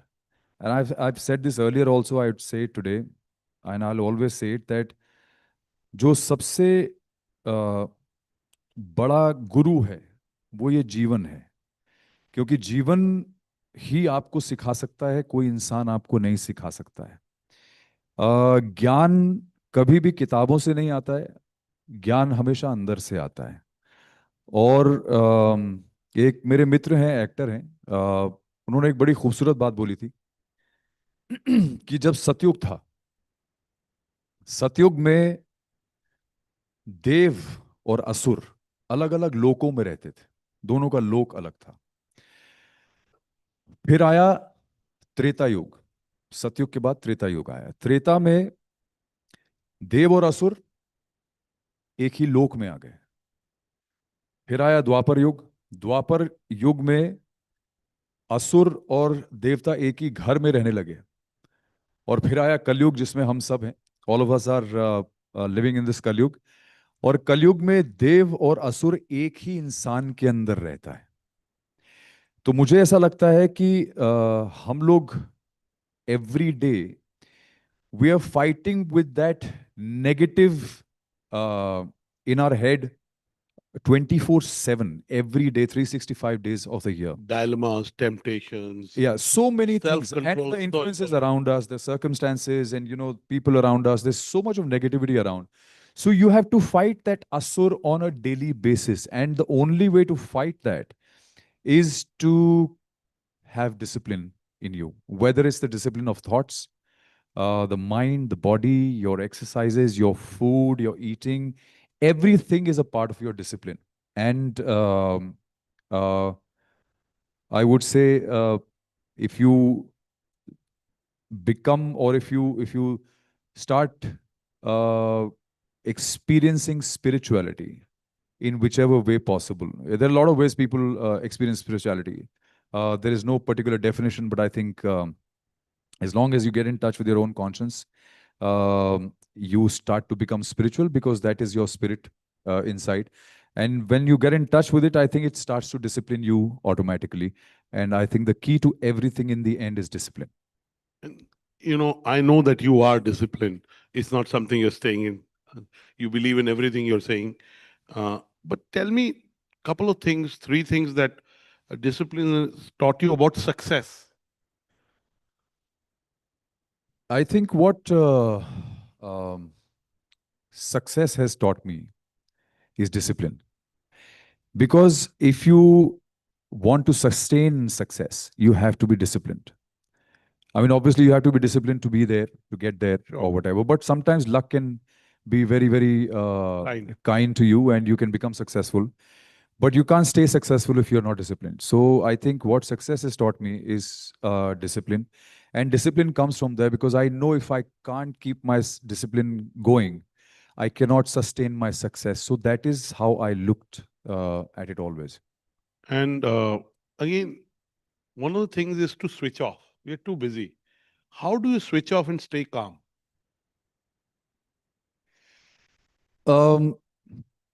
See, everything, Anurag, in life is, there is no, I mean, there are definitions, there are philosophies, there are so many ways you can look at it. But the most important thing is to practice everything that you believe in. If you don't practice it, you cannot master it. So switching off is again something that you need to practice.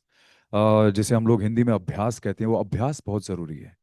तो उसको करते रहना पड़ेगा. You can be in situations where the surroundings, the circumstances, or the people around you may be disturbing you, distracting you, and maybe you are not liking so many things that are happening around you.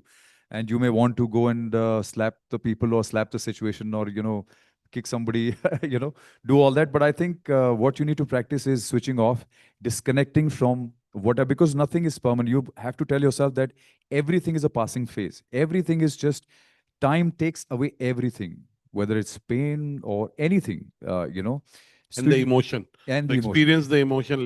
So what you're feeling is not permanent. You have to just learn and practice to control it and maybe switch off for a bit. And a couple of minutes later, you would wonder, Arey, why was I feeling like that? You know? So I understand what you're saying, but give us one habit or ritual that keeps you grounded. मतलब ऐसा, for example, they say if you walk on grass in the morning, it keeps you balanced and grounded, right? So give us some tips, give us some things that all of us can do. I think it is very easy for me to do that because I've learned one thing from a place where I go to in Ujjain.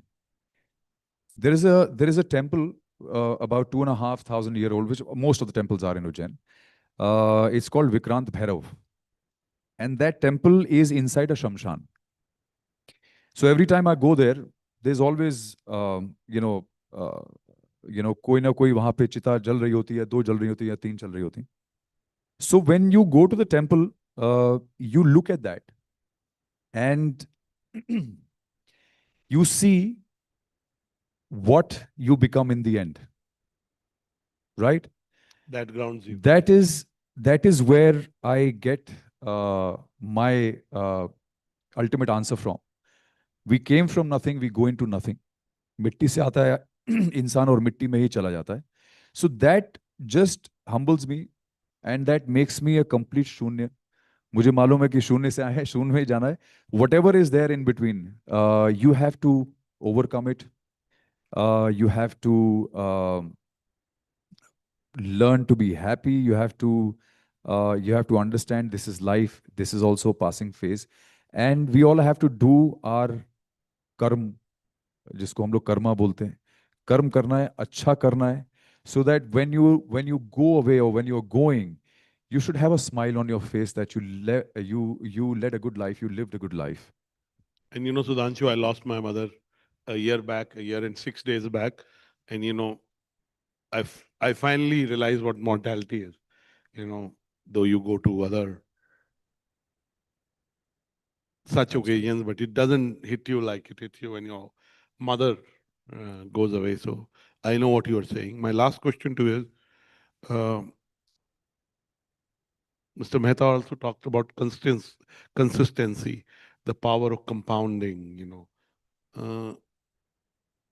how do you, in all this chaos and, entertainment sector is very dynamic or chaotic. There is pressures of fame, there are pressures of performance, there are pressures of always wanting more, because if your last movie is a hit and it did X, your next movie needs to be better. How do you find that balance that keeps you contented? They say contentment leads to good health. So contentment है आपकी life में? I think it comes from the surrender to the Almighty, because you can't be content otherwise. If you keep worrying about what is going to happen, how it is going to happen, अगर इतना हुआ तो उतना होना चाहिए, और अगर मैंने आज एक अवार्ड जीता तो कल 2 और जीतने चाहिए, आज फिल्म फेयर है तो कल नेशनल अवार्ड होना चाहिए, फिर ऑस्कर होना चाहिए.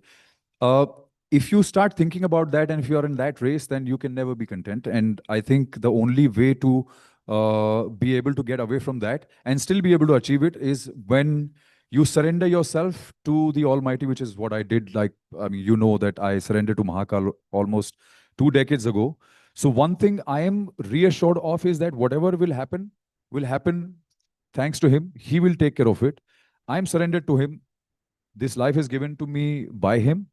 I have to go back to him, so he will take care of it. So I'd rather be surrendered and keep doing my work. If he's made me reach a city like Bombay so many years ago and given me so many opportunities, the best I can do is work very hard, give my best, and rest I leave to him of what I'm going to achieve and what I'm going to receive. Thank you, Sudhanshu.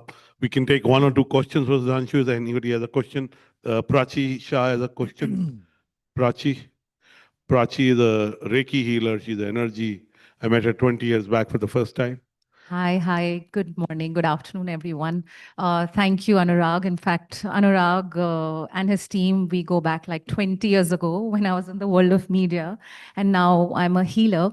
So I do astrology and numerology and all of that. So Dhanshu, I wanted to ask you that, I mean, you've had an incredible, I've been following you since the days of Band of Boys. So that's the band you had, right? Thank you so much. Yeah, and it was so impressive. Um, what is your definition of true strength, which goes beyond your gym or your workouts and the screen? My ability to give love to everyone. Beautiful. Wow, that's so It only beautiful. comes Thank you. if you love yourself. Thank you. Thank you. Beautiful. Wonderful. Thank you for that so much. question. Thank you. Thank you. We can take one more question. The gentleman here, I don't know your name, sir. Okay. Hi, my name is Kunal. I'm from Bridgetown. My question to Sudhanshu is, and I want to ask the same question to Mr. Mehta as well. This goes to all my creative friends, like my writers, musicians, drummers, poets, and what have you. I mean, they have this ridiculous. Business people are also very creative. Entrepreneurs are also creative. Absolutely. But again, that particular segment, they are I'm being controversial right now, but they are ridiculously ignorant about their health. And they say, oh, I gotta be creative. And to do that, I have to do certain lifestyles and stuff. What is your advice to them? You understood And I'm what he's not said, right? yeah, I'm asking for one of my friend who is just the same, that kind of We get your question. Tell them to hit the gym, bro. Simple as that. So you the are a highness- musician doesn't mean that you can't, you cannot go to the gym or you shouldn't go to the gym. There's a very popular, I'll tell you some very interesting incident. Many years ago, more than 2 decades ago, in fact, this very big legendary singer, I can't name him, but he said that I don't go to the gym because जब आप gym जाते हैं तो आप बहुत जोर लगा के वजन उठाते हैं तो उससे ये गले की जो वो मसल होती है वो टाइट हो जाती हैं. I think it's the silliest thing to believe in because it's got nothing to do with your vocal cords or your ability to be a musician. कि आपकी मसल बन जाएंगी तो आपके हाथ हिलने बंद हो जाएंगे या आपके गले से सुर निकलना बंद हो जाएगा, ऐसा कुछ भी नहीं होता है. और वैसे भी आपको पता है संगीत की उत्पत्ति कहाँ से हुई है? आपको पता है? आप इतना म्यूजिशियन के बारे में. What is the genesis of music? Where the music took birth? Shiv के डमरू से. That is where it comes from, right? तो शिव से ज्यादा शक्तिशाली तो कोई है नहीं. और वैसे तो शिव को निराकार माना जाता है, but if you see any of Shiva's pictures, you see how muscular he is, and he's got all those 6 and 8 pack abs, which is our perception of him, obviously. But I think music is got or playing or being a musician or being a singer has got nothing to do with being fit. I think every human being has the right to be fit, right to be in good shape, live a good and healthy life and the longest life possible. Yeah, and or you can do something that I do. I don't go to the gym, but I want to. But for now, for many years, I hired an EA. She does 1 hour gymming for herself, and I delegate 1 hour to her. So she does 2 hours, and that's not a joke, right, Swamiji? It's like one friend of mine. Right. One friend of mine said something very funny once. He said कि भाई मैं उसको बोला. I said भाई start working out. बोला शुरू कर दिया भाई. मैंने 2 लोग रखे. वो दोनों जाते जिम 2 घंटे के लिए. But on a serious note, good quality sleep, nutrition, movement, breath work.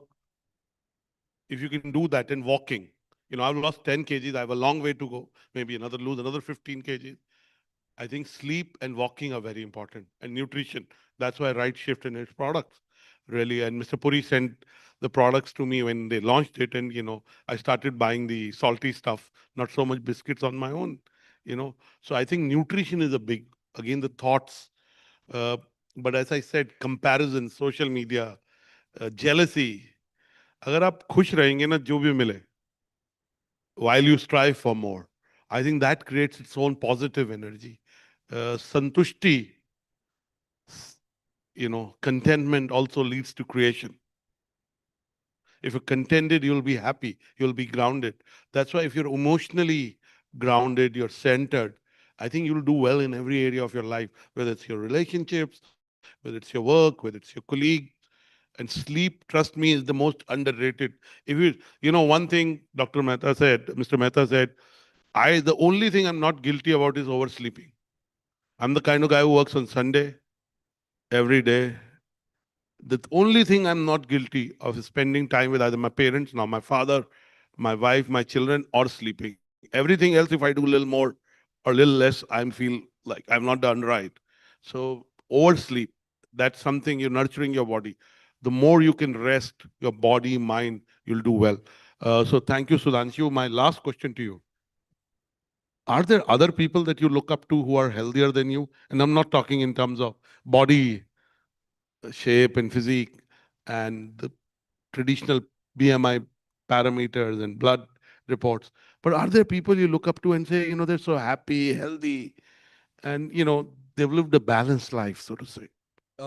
Definitely, there are quite a few. In fact, I was with one of them last night at a very close friend's birthday. His name is Mr. Anupam Kher. He's Yeah, the yeah. 70-year-old, 2 decades ahead of us. And uh, I was telling him about this video that he had put just a few days ago, where he's doing a back workout. And I could see the definition of every single muscle in his back. So, and Mr. Anil Kapoor, again, another very, very fine example of health and fitness. I've worked with... I should have called them. I know Anupamju well. I should have requested. Yeah, so we've... with Anil Kapoor also, I've worked where we did 24 season 2, and we were shooting together all the time. There's so much of action, that we did together. And I think they are one of the best examples of health and Absolutely, fitness both. at the age that they are. I've got the good opportunity to know Anupamji for more than 20 years. When I just started Exchange for Media, I had the Nielsen guys over and I wanted important people to meet them. So Anupamji said, "Leke aaja, main tere baare mein bolta hu." And since then, my relationship with them have been excellent. So I just say that I did a conversation with Akshay Kumar 7 years back, and he gave a mantra which I'm not able to follow, but I hope to get there. He said, after 5 p.m. or 6 p.m., zip your mouth. Don't eat food after sunset. That's what the Jans do. But if you eat early in the evening and you let your body rest both through sleep and no food, and that's a tough one for Punjabis, right?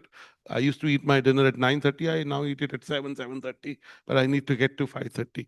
So I'm sure gymming, sleep, good thoughts, devotion, surrender, and loving what you do with contentment create good health. Give Sudhanshu Pandey a big round of applause. I'm sure his best is ahead of him. Thank you, guys. Thank you so much. Thank you. It's always a pleasure to talk to you, Sudhanshu. Thank you. Thank you, Anurag. Thank you so much. Thank you so much, ladies and gentlemen. Can I have a big round of applause for both of them, please? I'll request both of you to please remain on stage. Can we please have the special gift hampers from Rightshift and Noise for Sudhanshu, sir? I'll request Dr. Batra to please kindly hand over the same to Sudhanshu, sir. And once again, when the gifts are being given, I'll request all of you to please kindly clap and appreciate this very, very special moment.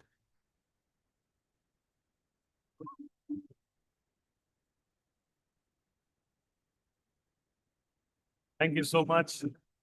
Thank you. Thank you so much, sir. Thank you. Sir, I have a question for you as well, if I may ask you, which is ki dil se sawal hai. When people like us, like, maybe in the 20s, 30s, we look at you. Give it Dr. Batra a big round of applause, please. And I'm sure a lot of people will relate कि हम लोग देखते हैं हमको आपको देख के हमको लगता है कि यार ये इंसान जो है जब हम maybe we get into that age group, we want to look like him, we want to have that stout physique, we want to have that happiness and glow in our face, right? तो हमारे जैसे जो बच्चे होते हैं वो आपके पास जब आते हैं तो आप उनको क्या सलाह देते हो? Because I truly believe that happiness is also a key to looking evergreen and young, right? And you truly exemplify that. So whoever it is over here who wants to get that mantra right, what is your mantra for them? I think throughout this conversation, that word has been used the most. It's discipline. I think discipline is the most important. And that is, it keeps us going. It keeps us fit. It keeps us on the right track. And happiness is internal. Yeah. We need to learn to be happy. And how you can learn to be happy is not get used to being attached to everything in your life, which is whether success or failure or a love or a breakup kind of a situation. Wherever you get attached, it takes away your chance of being happy. So happiness has to come from within. And if you start expressing gratitude every day, in the morning, the first thing that you do in the morning when you wake up is just express gratitude and tell the Almighty that you are very thankful for being alive, for being, for breathing, and for, having absolutely functional arms and legs. I think it is a very big blessing that we fail to recognize that we are functional, we are healthy, we are waking up healthy, and we have another day to create the best future that one can imagine. So every day, if you just practice this much, I think internally you can catch hold of happiness that will never go. So just these few things, very, very basic. It's not easy, but they're very basic. I think it's a pretty right shift towards the positive direction in terms of channelizing your inner growth. Give sir a big round of applause, and I think it's always a pleasure to share stage with you. Thank you. Thank you. And I mean, you deserve every round of applause that comes your way. Once again, a big round of applause for the one and only Sudhanshu sir. Thank you so much, and I'll let you take your seat. Thank you. Ladies and gentlemen, we'll now be moving on to the next panel discussion. We'll quickly request for the chairs. All the winners over here who have already done your podcast conversation bites over there, great, amazing. The ones who are yet to get their podcast bites done, we are getting them done at the speakers lounge. So please kindly feel free to get your podcast bites done over there at the speakers lounge. And I hope that we have sufficient audiences there as well, because we don't want everybody to maybe go over there. Maybe like numbers, small numbers, that helps. So I'm sure the BW team will be there to coordinate that so that there's not much of waiting period for anyone. But then thank you so much. All of you have been very kind throughout. It's just the beginning of a very, very long day, but a very fascinating and interesting day. We have had some interesting fireside chats. We had a panel discussion. Now we are going to be moving to another panel right now. Ladies and gentlemen, the topic that we're going to be taking up right now is small steps, big gains, fitness habits CEOs swear by. I'll quickly repeat the topic once again. This is about small steps, but big gains. No, we are not talking about stocks and mutual funds. We are talking about fitness habits CEOs swear by. The session is going to be moderated once again by Mr. Palak Shah, Managing Editor, BW Business World. A huge round of applause for him, please, as I welcome him on stage. Palak ji, thank you so much. We have put you on task with multiple sessions, so thank you so much. Very grateful. And joining us for this session, we have Mr. Mainak Dhar, who's the Managing Director of McCain Foods India. Thank you, Mainak ji, for being with us over here. A big round of applause. Thank you. And also Ms. Anupriya Acharya, who's the CEO of Publicis Group. Thank you so much, ma'am, for being with us over here. In dono ke liye, please, zor se taaliyan, ladies and gentlemen. Thank you. We have the timer set. I'll request all of you to wait. Yeah. We have 3 mics for all of you. Awesome. So there's the timer. Yeah. Over to you. Welcome again, everybody. In the world of CEOs, even conquering Everest starts with tying your shoelaces tightly. So I'm Palak Shah, your moderator, ready to unpack these titans and how they turn sweat into strategy. So let's dive in. First, we'll go to Mr. Mainak Dhar. Mr. Dhar, you have built empires on potato power. How has your personal wellness discipline trickled down to motivate your team's accountability, especially during those chaotic crunch times? Hi, good afternoon, Palak. Hi, everyone. Thanks for having me here. I guess, the broader question is, as leaders, as individuals, we may not be conscious of it, but how we show up, not just physically, but how we react to issues, how we react to crises, essentially transmits to others. And it's not just at work, to be honest. This is not about a CEO talk. We all think we're fancy because of the jobs we do. I'm a father to a teenage son. How we show up at home sets an example. How we show up at work sets an example. How we show up in our community sets an example.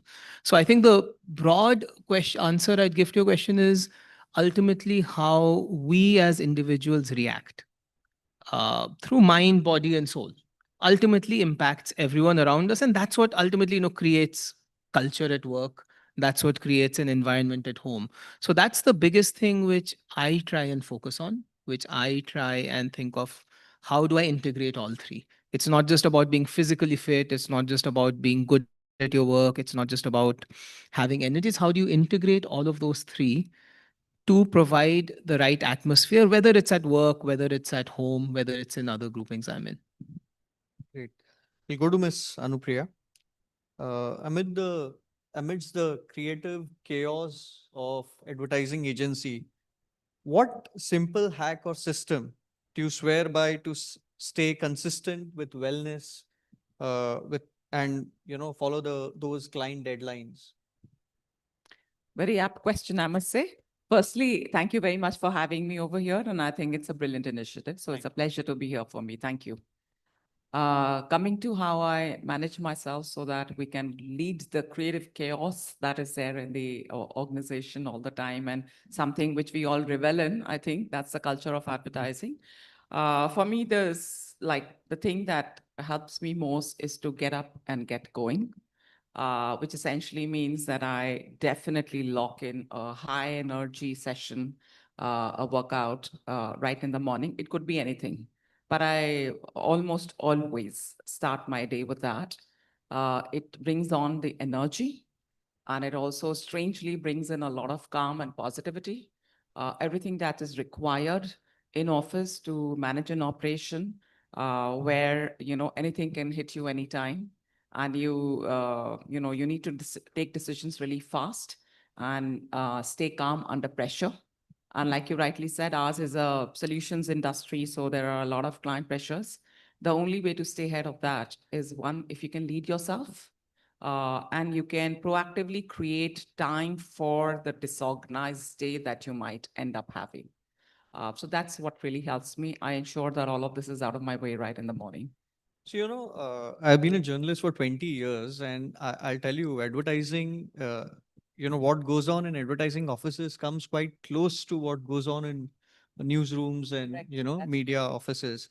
And I have had editors who were like chain smokers. After editing a single story, they will go out and, they'll smoke and come back and they'll turn fabulous pieces, after that. But in newsrooms, I have seen editors getting angry very soon, So does that really happen in advertising agencies too? And during those times, how do you control yourself and what do you tell yourself? Again, a very good question. So, high pressure is not only in journalism or advertising. High pressure is everywhere, including sport, including running a household. It's a very high pressure I job. think it's journalism and advertising is not about high pressure, but more about frustration that comes out.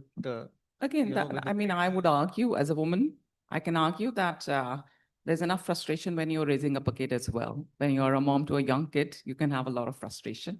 I'll draw some parallels. So, I got into, so I have had a very active childhood, and, then adulting takes over and you get busy with work and life and, family and all of that. And I must say that one of the biggest, when I became a young mom, I realized that just coping with the family and the kid and the work brought in a lot of frustration in me, more than possibly what I have ever faced in work. Is over there, everything that you're doing is just managing work. Okay, but here you have a young kid to sort of a baby to look after and so many other pressures. So I used to obviously pretty get angry very quickly at those times. And the one thing that really helped me, strangely, was running. I could fit in my schedule anytime and didn't need any trainer for that. And it could happen anytime and you don't need a gear. That takes out the negative energy from you. You come back really happy. And I've pretty much utilized that training in my work as well. Can you, I would like to know from both of you, one non-negotiable fitness habit that you follow in your daily routine? One is, of course, getting in and locking in a session, which brings in calm and energy both at the same time. But for that, obviously, the other thing that I need to do is tuck in early in bed and ensure that I have a very restful and recovery at night, because that keeps me ready in the morning for everything that the day might hit me with. Okay. Yeah. So good question. I maybe don't have one habit, but maybe I'll select a couple. So one thing I try and do every day as far as possible is start the day really early. So like wake up at 5 a.m. My days when I'm not traveling usually start with going with my son to the gym and practicing karate together. Both of us have been learning karate now for several years. Both of us are black belts. But for me, it's not just the physical exercise. As I said, ultimately, you'll be best off if you can integrate mind, body, soul. For me, that's time with my son alone, doing stuff together early in the morning, getting a start to the day where you're getting in physical exercise as well as mental groundedness. So that's something I try and do every day. The second habit I have is just being mindful of how much time you are spending sitting down at a desk looking at screens or on calls. Because see, ultimately, I guess similar to your business, none of us actually makes anything or sells anything. Right. Our success comes from helping people who do that stuff. So I always try and rationalize the time where you're sitting at a desk versus when you're out in the market, you're meeting consumers, you're meeting your teams, because that also, to me feeds my soul, because then you're meeting with people, you're sharing ideas. I think it's very easy in the corporate world to get sucked into I'm doing reviews and looking at presentations and this is what I do. That's actually a big waste of time most of the time. So those are the two things I try and do on a daily basis. Is there any guidance or advice that you would like to give to young people to stay calm during those boardroom battles or client deadlines and hectic pressure that is building on with both of you? Okay, so I feel very strongly about this topic, which is also the reason I'm here. We have started a program called PubFit because our organization is Publicis. So PubFit. And we believe that since people spend almost close to, a large part of their waking life in office, I think it is imperative on organizations. It is important that organizations gives the right direction for the people. The relationship with your people and talent cannot be transactional, which is that you do work and you get some compensation. We do believe that fit individuals, healthy individuals contribute to great workforces and great societies. So we've introduced this program just right after the pandemic. We believe that we thought that it was important that we do this journey and create a culture of fitness and well-being where people prioritize themselves, including women, which normally get left out in this journey as nurturers, to ensure that and these are all because you especially asked a question for young people. I think it's not overly complicated to stay fit and stay calm. Small hacks across movement, like Manak said, that move through the day, just ensure that you're doing some movement and not sitting in one place for a pretty long time. Or be mindful of what you're putting inside yourself. Young people spend a lot of time in terms of what are they wearing, how are they looking, and all of that. They need to spend a little time thinking what they're putting inside their body. So just a little being a bit mindful on that, and possibly not watch endless screen time and tuck in a bit early. I think that should be enough. No, I think it's an interesting question in terms of how to stay calm in crisis. I think you cannot teach anyone to stay calm in crisis because if you're talking to people when there's a crisis, it's already too late. I think if I take an analogy from the martial arts, or anything, if you do anything regularly, run, play music, do the martial arts, what you build is muscle memory. So if you are asking somebody to develop calmness, you can't tell somebody to wake up one day and say, today I shall be calm in crisis. You need to build that muscle memory. And the only way of building muscle memory is practicing something every day. And I have three thoughts on how you can do that to build calm. First is ask yourself, why do people freak out during crisis? It usually stems from a deep sense of personal insecurity. Right. So the best antidote to that is how do you build positivity in your own mind? Because when people react, the question behind the question is, oh my God, what does this mean for me? Will I get fired? What will people think of me? How do you build positivity? And different people can do that in different ways. There's no formula. Spend time with loved ones, listen to music, create something, write, but get some time every single day where you're doing something which feeds your soul. For me, that's writing. Time is a luxury in a city like Mumbai. I'll come to that, which is a cop out everybody has. I'll come to that. The second is, everybody has time, something which I do is if you dispassionately analyze what do you do throughout the day, everyone has dead spaces. Get rid of those dead spaces. Even if all you're doing is relaxing, be deliberate that I'm relaxing. Because everybody will say, I'm busy, I'm busy. If you actually map out, what are you doing? There's always time. I'll tell you what I do. So I grew up in a family with Always time for CEOs, actually. No, there's time for everybody. I grew up in a family which had nothing to do with the corporate world. Again, we make it sound very fancy. The stuff we do is actually not that tough. I grew up in a family that served in uniform. When you talk to Jawans who serve, their life is far tougher than any CEO's life. There are far more demands on their time. What they will tell you, their simple life hacks are, jab mauka mile solo. Because kya pata kab kya ho jaye, take power naps. When you get time to decompress, decompress. You don't always have to be busy. That's important, right? Second thing is the importance of discipline. Their lives are regimented. Every minute of the day, you are doing something, even if it's time to decompress. In our lives, we get very soft and then we wallow in self-pity. Oh, we're so busy because we're trying to make ourselves feel really special. You have time. What are you doing with the time? And then the third thing I would say on top of, being positive and being really disciplined with your time, especially if you're talking about being calm, is I feel we talk of exercising physical muscles. My provocative question to a lot of people in the corporate world is, how are you exercising your mental muscles? Because ultimately, this isn't new stuff. People have been figuring this out for thousands of years. So something I do every year is I read the Bhagavad Gita every year. Once a year, I'll read the Bhagavad Gita.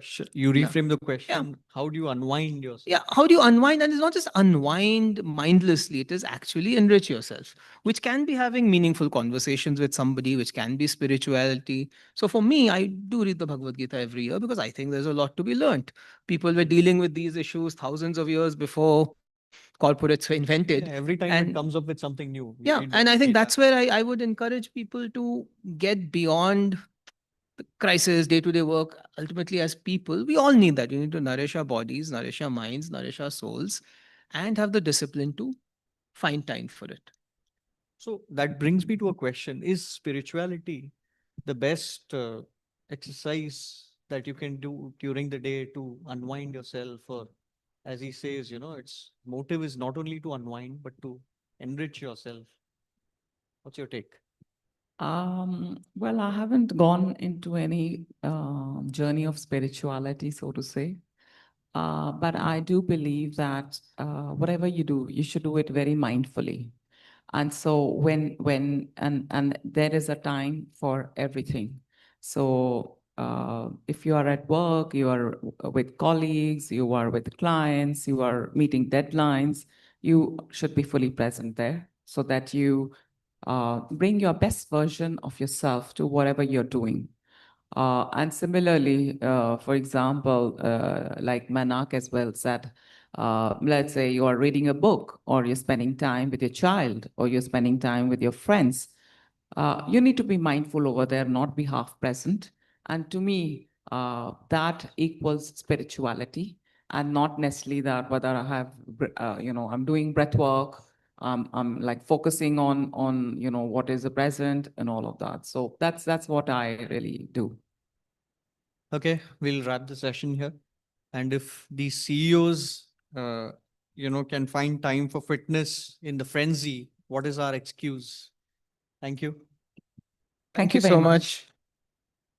Thank you so much. A big round of applause. I'll request Palak to please kindly give away the hampers from Rightshift and a noise to our esteemed speakers. Once again, a big round of applause for all of them, please. Thank you.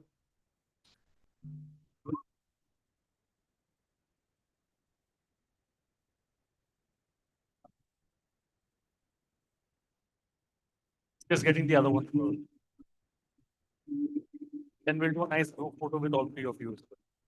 It's not that late.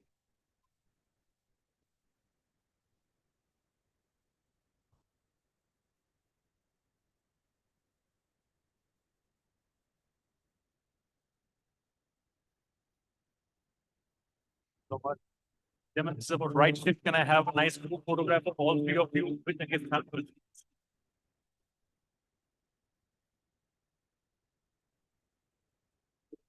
Not just about Rightshift towards fitness, but towards life. Thank you so much for making this event so special with your presence. We look forward to having all of you the next time. In the meantime, can I please request you to clear the chairs? Stage say, thank you.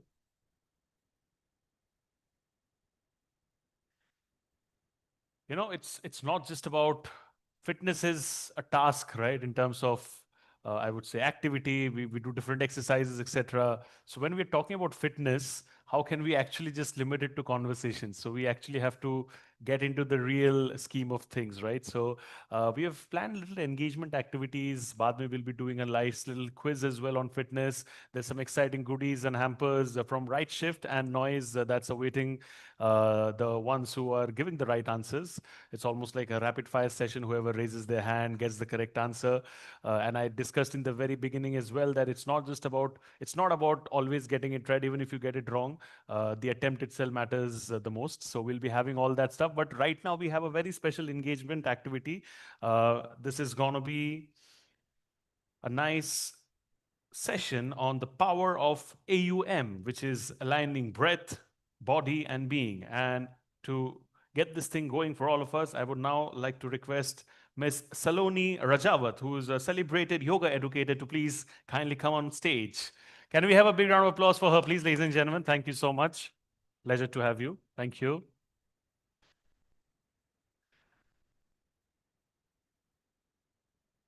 We'll quickly mic you up.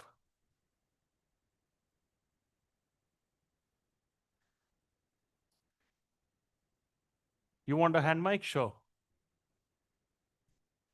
I thought if you're taking time to get mic'd up, I'll show some of my not so good yoga stuff so that once you do it, it looks even better. Anyway, jokes apart, over to you. Okay, the audience is paired. Okay, good afternoon, everyone. And this is Saloni Rajawat.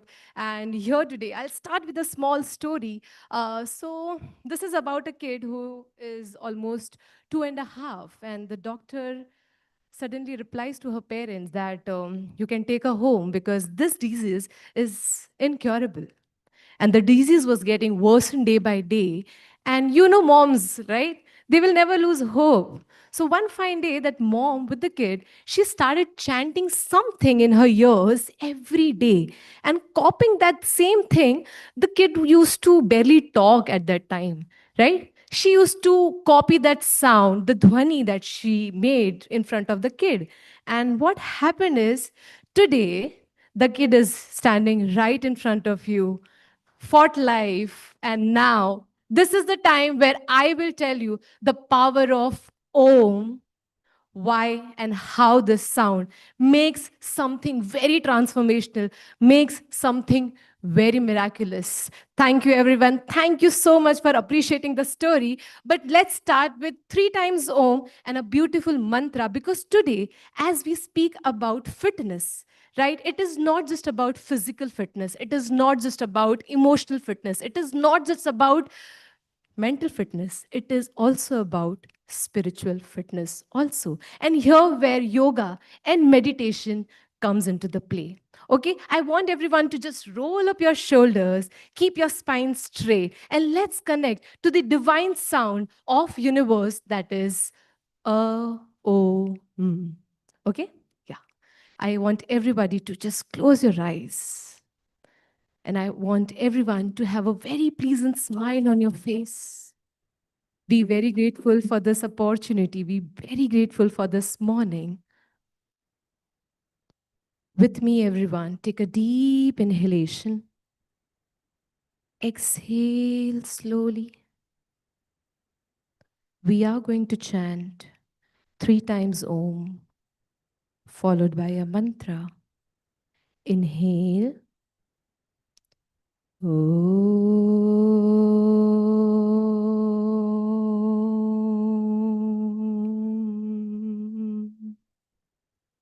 Inhale again. Om.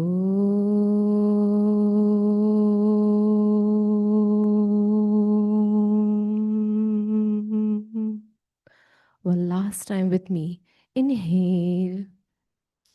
Om.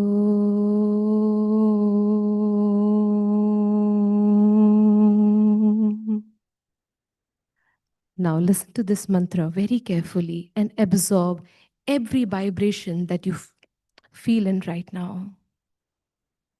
This mantra, as in Sanatan, we pray for everybody's wellness, each and every element that we see, the nature, the humans, the animals around us.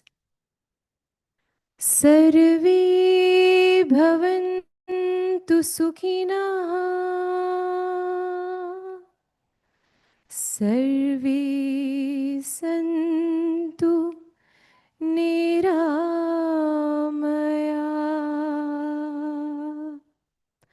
Sarve bhadrani pashyantu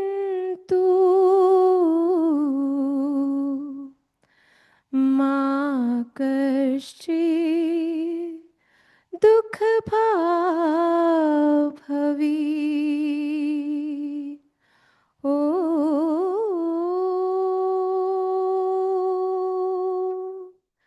Shanti.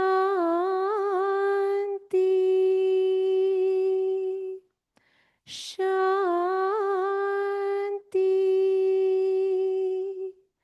Shanti.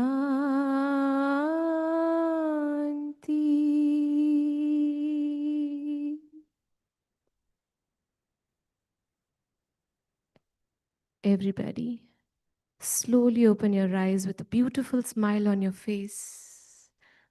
How does it feel? Very grounded? Sir was asking me, Mr. Pandey, that what makes you feel grounded? I think that connection with the universal sound, our existence, that makes us grounded. When you connect with the universal sound, Om, अब तो scientists भी बोल रहे हैं, right? That this universe sound, NASA scientists are talking about the sound in the universe, saying कि उसमें जो ध्वनि चल रही है ना, it sounds like Om. But what if I say that हम शायद इतने decades से ये जो जप है, people, I just raise your hand if you do jap on this sound, Om. Yeah. But what if I say that गलत कर रहे हैं, हमें सही उच्चारण नहीं आता. There's a trend going on Instagram where content creators talk about how to pronounce a word. Right? English literature की बात करते हैं सब लोग. It's not Asia, it's Asia. Right? It's not music, it's music. It's not calcium, it's calcium. Right? So what are they talking about? They are correcting our accent, or they are just introducing an accent. It is the same thing with the chant Om or the sound Om. Yes or no? Yes? Okay. What I say, थोड़ा सा ना Hindi class में चलते हैं, Hindi Sanskrit class में चलते हैं. आपको है ना बहुत पुराने टाइम पे ना संधि विच्छेद करके पढ़ाया जाता था, where you were asked to break the words. Like if the word is saral, so you were asked to sa, ra or la. When you break the word om, the syllables are a, u and m. Am I right? Am I right, everybody? Yes. So when the Sandhi Viched thing was happening, so वहाँ पर एक rule है संस्कृत में that when you write A and U together, it becomes O. But वहीं पे सारी गड़बड़ हो गई. But the actual meaning of A, U and M is A, O and M. It is not even the letter M. It is the vibration. Okay, I'll just show you quickly how we chant correct way of chanting Om. Okay, it's like we open your mouth a little. It's ah.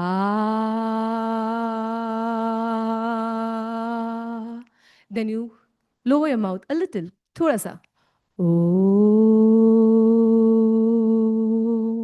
And it's completely mum with the vibration. Now we know the correct way to chant Om. It's not Om, it's Aom. Yes? Can we do it together? Okay? Till the next command, be there, chant Om in the most aware feeling, where you are connecting to the conscious divine. Because यहाँ पर क्या है, I don't want to confuse you guys with कि मार्कंडे पुराण में क्या लिखा है, वेदों में क्या लिखा है, शास्त्रों में क्या लिखा है. But today, I'm going to share the quickest and easiest technique to meditate.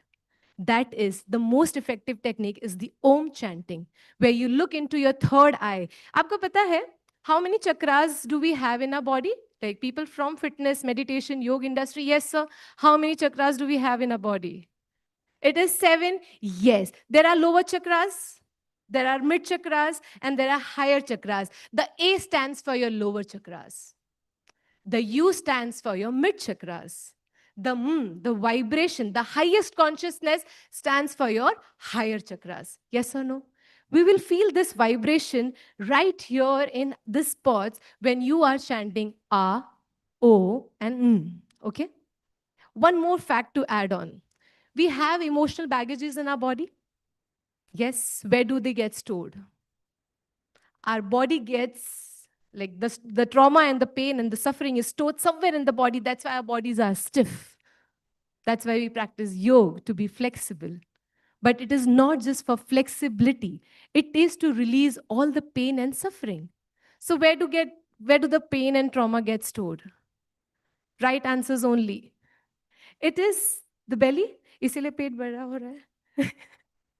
Okay, it is below the belly in the hip joints. That's why males, being not expressive, that's why they have stiff hip joints.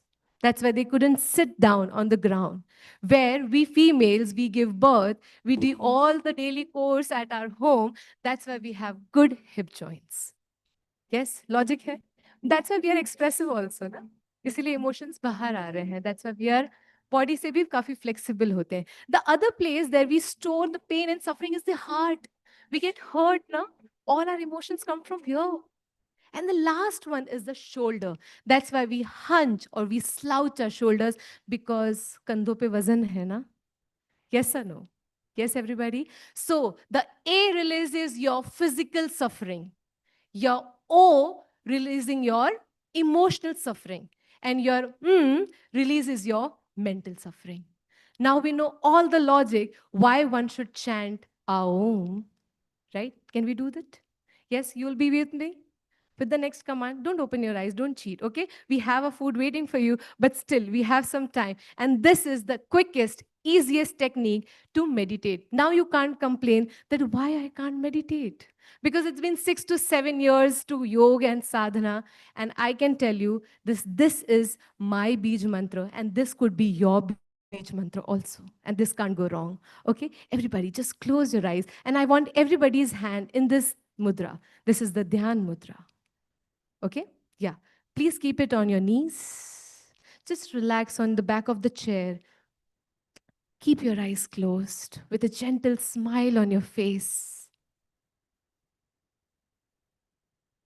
Be with me and just focus on your breath, everybody. मेरे साथ एक लंबी और गहरी सांस लेंगे. Inhale. Exhale. Inhale. Exhale. Let's do it with the counting. Inhale for 5, 4, 3, 2, 1.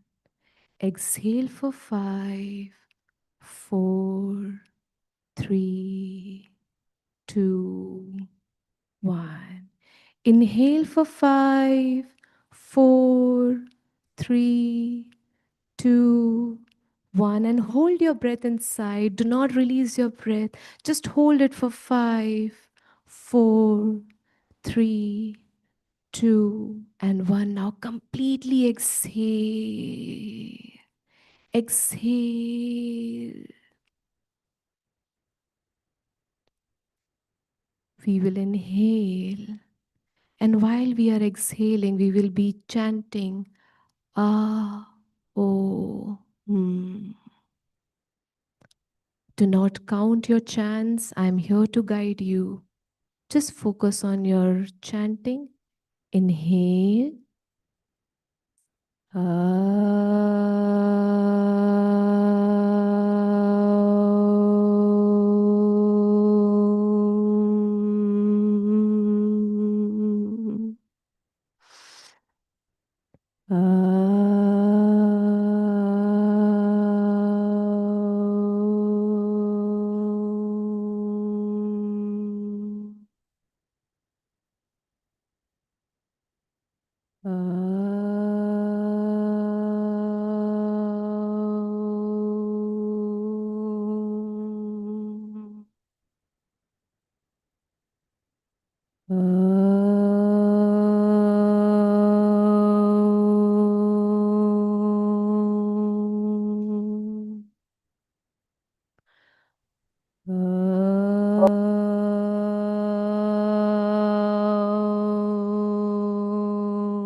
One last time.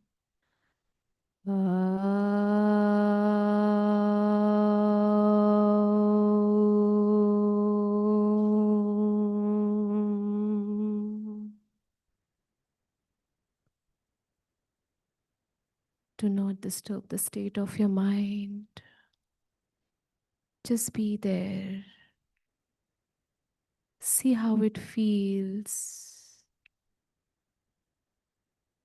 when you connect yourself to the deeper and higher self. You feel relaxed. You feel calm. The peace that you are finding outside, it is nowhere. Peace and stillness is an inside job.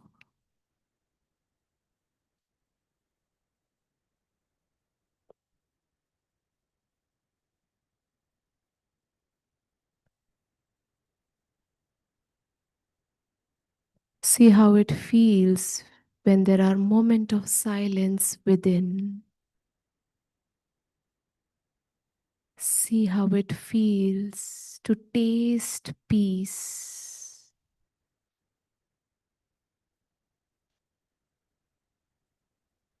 If you feel good, if you feel contented, if you feel yourself, put a nice, beautiful smile on your face to show gratitude towards the Lord and towards the power of Om.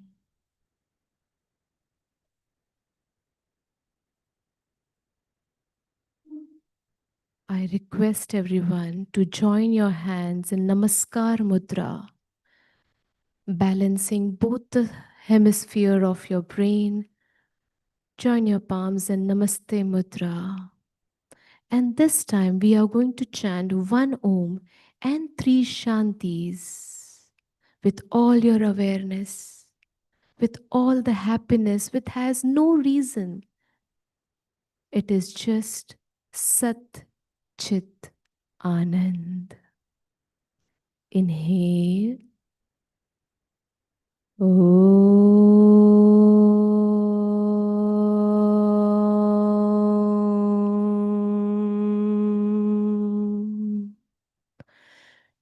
Shanti, Shanti, Shanti. Hari Om Tat Sat. Rub your palms very nicely. Make it warm. Create all the positivity in your palms and apply it on your face, your eyes. Open your eyes behind your palms with a beautiful smile. Look towards your palms. Be very grateful for the experience that you had. Bow your head. Namaste, everyone. Thank you so much.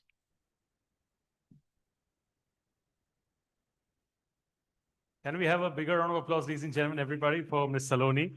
And I'll request Devika Kundu Sengupta, General Manager, Conferences, BW Business World, to please kindly come up on stage and give away the gift hampers from Rightshift and Noise. Thank you so much. And you know, they say ignorance is bliss, but ignorance is definitely not bliss. Usually when I hear the word OM, we spell it as OM. So I read it as AUM. With so many business leaders, we tend to think assets under management. That was exactly running in my mind. So I said AUM. I want to correct that. It's a new learning for me as well, and I'm sure a lot of people as well. So give her a bigger round of applause, please. Thank you.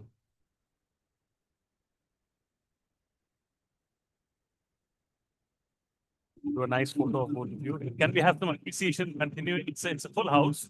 Let's make it feel like it's a full house. Thank you so much. Oh, thank you so much. Thank you so much. All right, we just need one chair on stage. Thank you. We'll now be moving forward with a. We don't need the chair. Also, so we'll do it from there. So can we remove the chair, please? We don't need the chair. Remove the chair.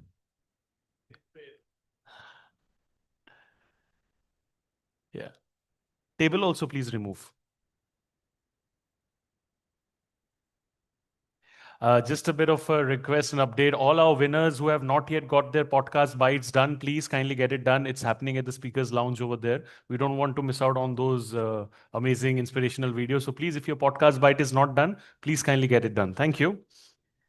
We will now be moving forward with a fireside chat. This is on the topic of rethinking physical fitness for longevity. And Dr. Anurag Batra, who's the Chairman, Editor-in-Chief, BW Business World and Founder Exchange for Media. He's going to be moderating this. Thank you so much, sir. And joining us virtually is Mr. Milind Soman, who's an actor, supermodel. We all know that, but fitness and wellness icon. Mr. Soman doesn't really need an introduction. He is somewhere outside the country. He's joining us online. He's still keeping his commitment. So give Milind a big round of applause. Thank you, Mr. Soman, for joining. Can we have him? He's supposed to be live at 1:50. We're sharp at 1:50. We're running on time. Absolutely today. God's blessing. That's a big round of applause for you, Dr. Batra. Mr. Soman. Yes. Good afternoon. Which part of the world you are in? I'm in the Maldives right now. You're in Maldives. That's why when I grow up, I want to be like you. Minus the hair. Minus the hair. But you mean without the hair? No, you can have hair now. It's doable. Okay, good. First of all, my gratitude to you for giving your time, your attention, your energy. Thank you for being part of the jury. And you truly are a role model or an icon for people in terms of fitness and well-being. First of all, let me ask you, is there a difference between fitness and well-being? Well, there is a difference between fitness and health. So definitely there's a difference between fitness and well-being. We always, I mean, most often try to interchange these words, but they're very, very different. Well-being is something that also includes the mind, the emotions, spirituality, as well as physical fitness and physical abilities. Absolutely right. And you know, I deal with CEOs, CXOs, founders of businesses. Some of them say, we are too busy. We don't get time to go to the gym. We don't get time to run. We don't get time for yoga. What would you say to them?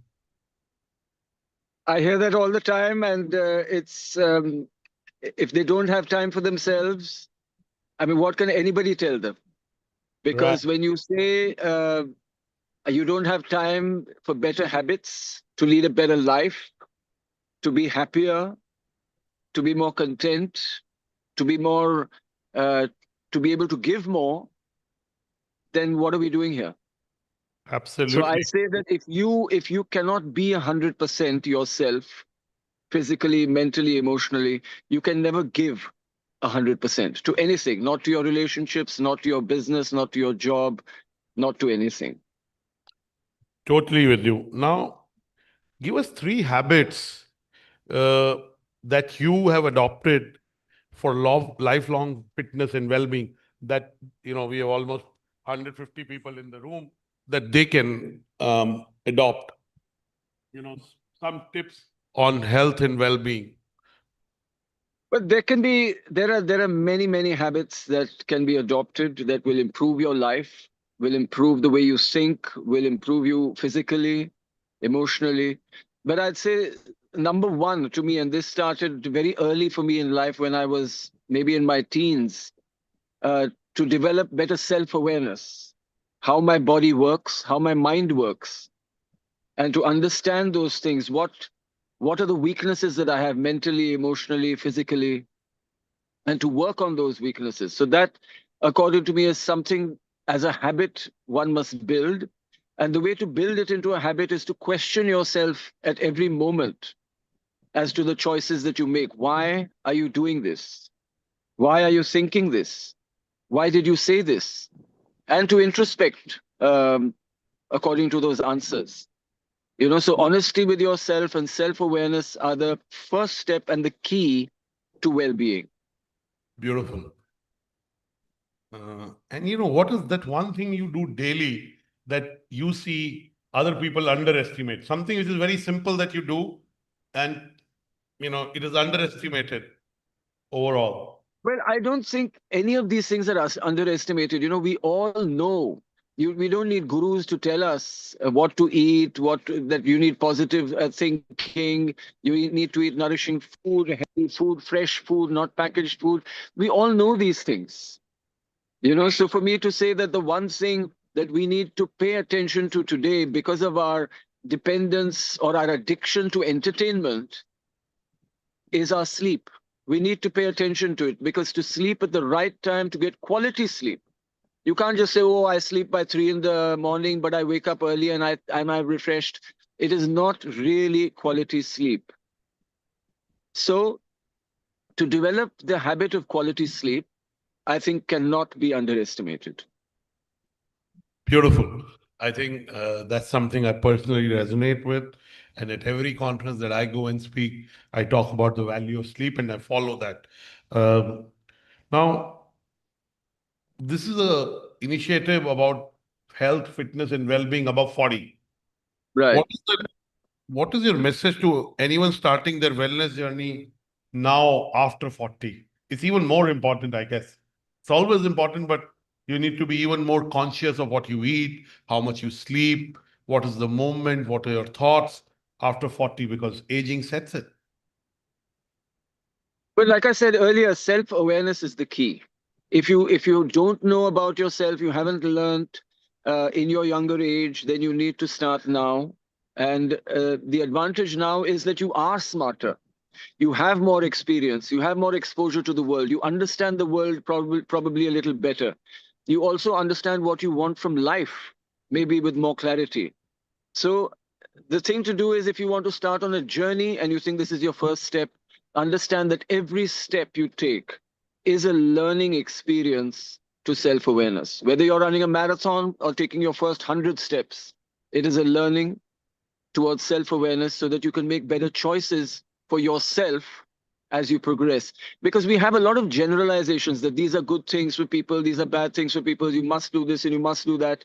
But the most important thing is for you to understand that you're an individual, you have individual needs, mentally, physically, emotionally. You need to understand those needs. And you need to work according to those needs, make choices according to those needs. So I would say, again, as a generalization, and this is for any age, you want to start at 4 or 40 or 50 or 60, start slow, start with awareness, be gentle with yourself. Again, remember that every step you take, every thought you take, every action is a learning experience about you. And if you want to improve, you want a better life, you need to know about you, not what other people are doing. You need to know about you. Fantastic. You're doing this session from a beautiful locale. Yes, very beautiful. And nature, being in nature, walking on grass, you know, getting enough sunlight, because all of Indians are deficient in vitamin D because we don't get enough sunlight exposure, right? Yes. How important it is being in nature for health and wellness? We all come from nature. what you mentioned are things that are very, very, very basic. You know, even walking barefoot, whether it's on sand. I mean, I'm barefoot now. I can show you my foot. I'm barefoot now, walking in the sand. So whether it's walking on the sand, and people say that, okay, tar is unnatural and, you know, concrete, but just being barefoot itself allows your body to feel the surroundings more effectively and respond to the surroundings more effectively. So like you said, being in the sun, these are things that we have forgotten. We are disconnected from today, maybe because of our dependence on technology or the joy that we take in technology. We need to go back to taking joy in nature. And nature is not just what we see outside. Nature is what we see inside. How our mind works, how our brain works is nature. How our body works is nature. Our every aspiration, our every striving is natural. And we need to connect with that in whichever way possible again. Thank you so much, Milan. I hope we can have you face to face physically in the same room, have the same air to breathe. But our gratitude to you for first being on the jury. Tonight we'll give away the awards, making time, keeping your commitment even when you're traveling. So absolute gratitude and respect for that. And hopefully, because you're a role model when it comes to fitness, well-being, and I'm sure your words carry much more weight than a lot of other people. So thank you for saying what you said. We have a large audience. We can take one or two questions. This gentleman wants to ask a question. The mic. Just speak out, yeah. Speak out.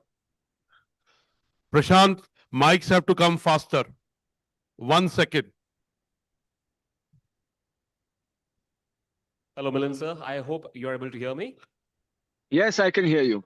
Perfect, perfect. First of all, congratulations on completing the Ironman once again. Thank you. Thank you so much. Actually, we have met before. We have shared a stage at Bali. We were at a conference. You were our guest. What's your question? What's your question? Yeah. So my question is basically, you had a journey. I'm sorry for that, sir. Yes. Yeah. My question is that you have given up on smoking a couple of years back. You have an exceptional supporting wife. You have exceptional supporting mother, and you have practicing wellness for over 2 decades now. You know, so every day we have to take a decision on practicing fitness.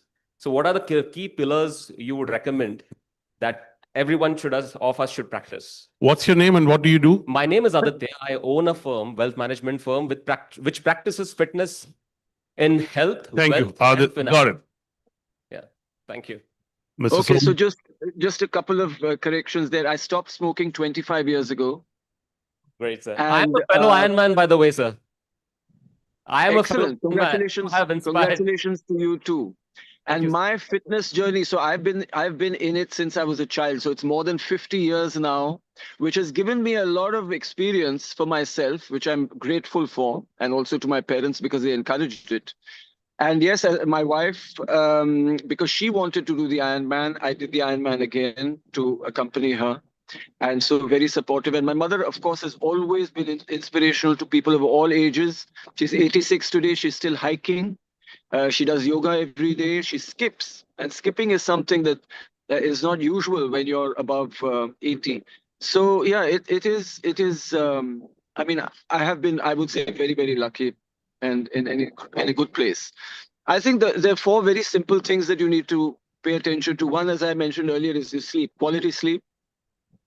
Second is quality food. And I won't go much into that. It's basically, I believe that home cooked, fresh food is the best and most healthy food because you understand every ingredient that goes into it. And that is important. The third thing is exercise. And I don't really see exercise as exercise. I never go to the gym.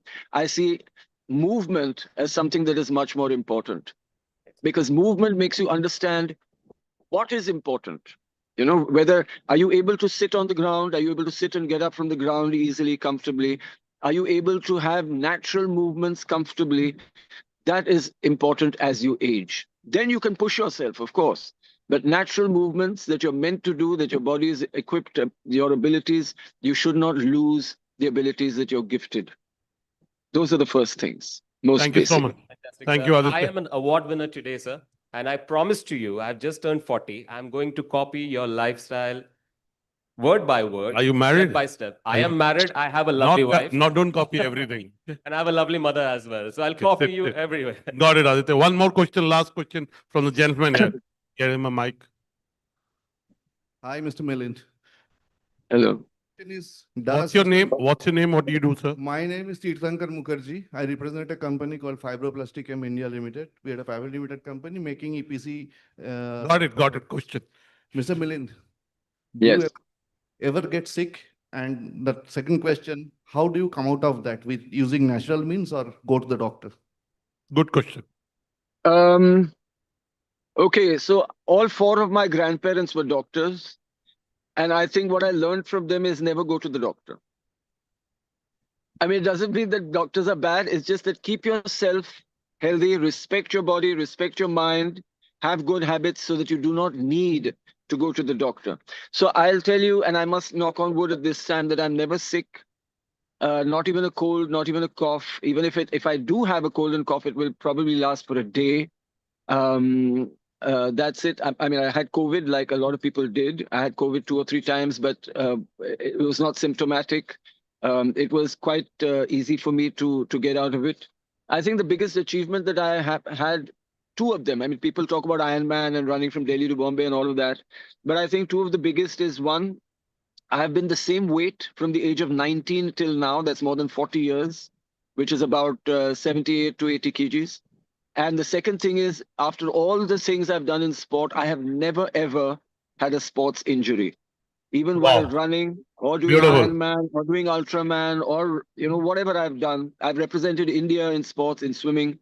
I have never had an injury. And again, I attribute that to self-awareness. Thank you so much. What a positive message. Gratitude, God give you long life, and may you stay cheerful and energetic. Thank you. Gratitude. Please give Mr. Soman a big round of applause so that he can hear it. Thank you so much.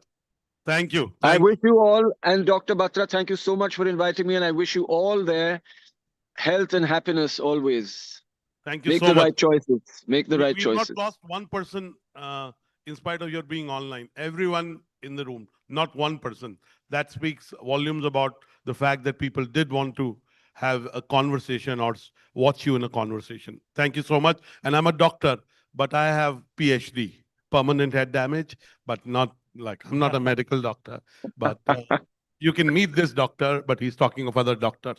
But I do know a friend of mine, and when you're in Delhi, when I passed out of my business school, MDI, he became my friend. He's 86 plus. And only last year, for the first time, he went to a hospital because he had a fall. Otherwise, he's never gone to a...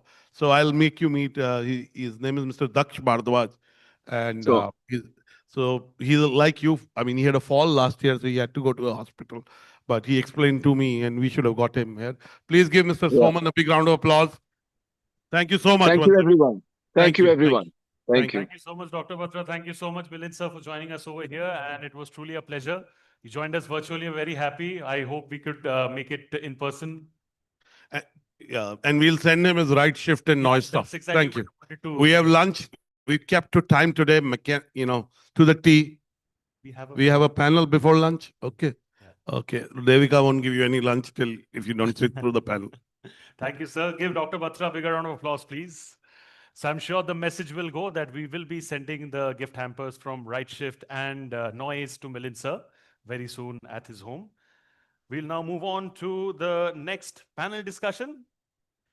This is going to be about from strength to stamina, how leaders stay physically fit after 40. A very, very pertinent and special topic, and it definitely deserves all the conversations that we are going to be witnessing today.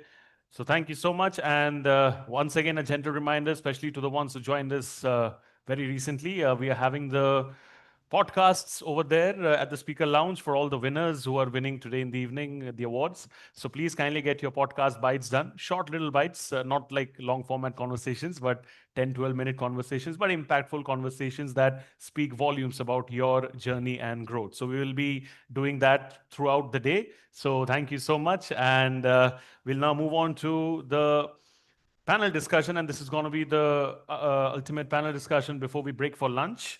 So thank you so much to, can I have a big round of cheers for them, please, the hotel staff? working hard since morning to put up the chairs. I mean, they deserve a bigger round of applause, please, everybody, ladies and gentlemen. Thank you. Thank you. We need 5 chairs. Are they aligned? Are they aligned as per the frame? Please mention it if it's not aligned, because we'll not understand. A little this side?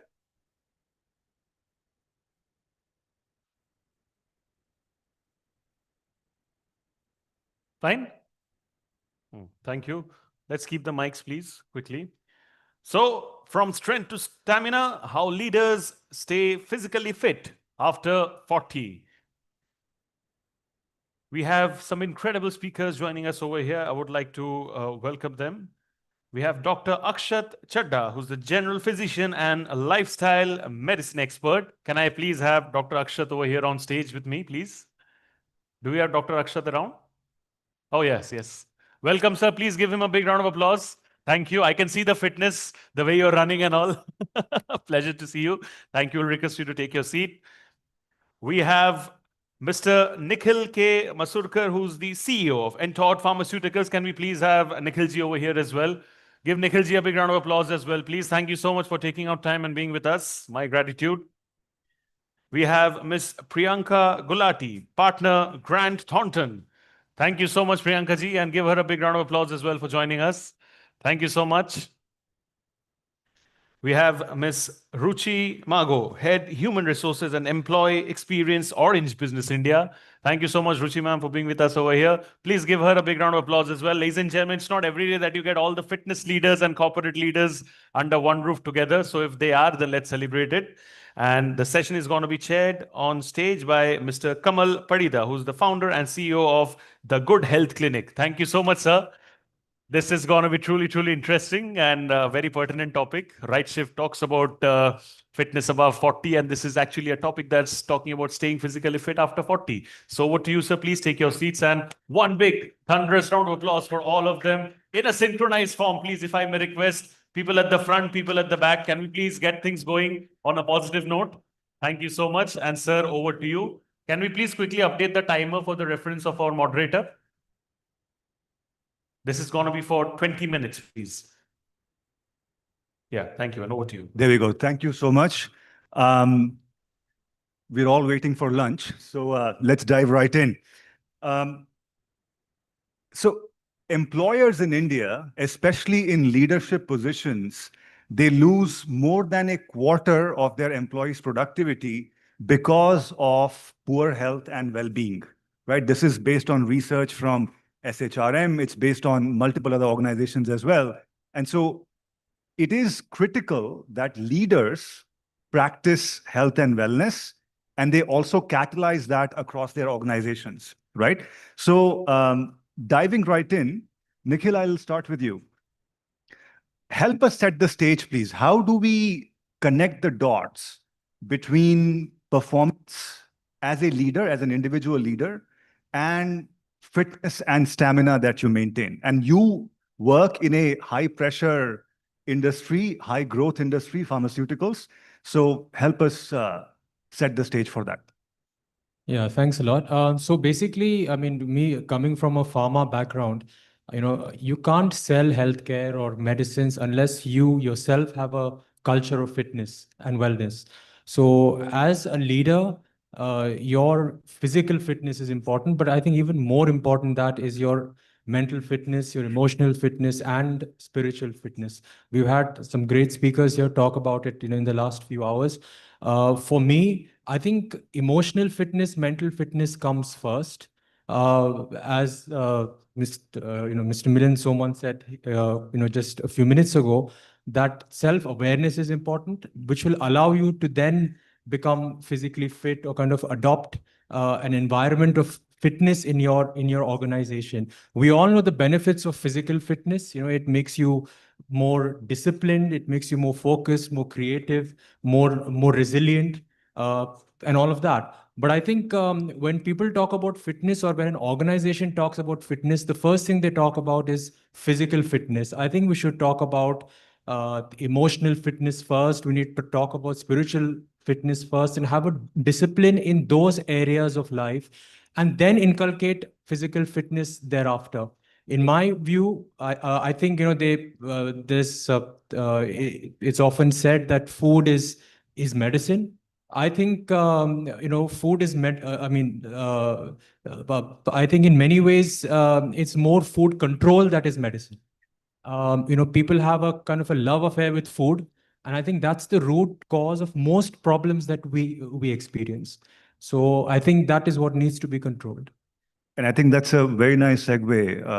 Akshat, you look at fitness and well-being from a physician's angle, and you are very passionate about reversal as the paradigm for treating disease rather than management. So how do you achieve that? How do you impress upon your patients that that is the right paradigm, and how do you go about it? So again, reversal as a word is used very, very loosely when diabetes reversal, thyroid reversal. So we speak more about remission. Or even if we don't use any words, we say, how do we really get someone off a medication? And taking someone off medication is actually not the problem. Keeping them off the medication is the bigger That's problem. right. That's right. So honestly, the answer is actually your lifestyle. So what is lifestyle, right? Lifestyle is what you do every day. It's a bunch of habits which are put together and they're repeated over and over again. You make a routine, you repeat that, and that's your lifestyle. So if you are able to convince a person, a patient, to actually get into a sustainable lifestyle. Nowadays, there are a lot of fads. You do something, or there's something called as all or none. When I'm taking care of myself, I'll do everything. And then someone falls sick or Diwali comes and everything stops. And that's the whole point. So how do we really put a patient on a path of sustainable lifestyle? Which means that I have to micromanage their habits.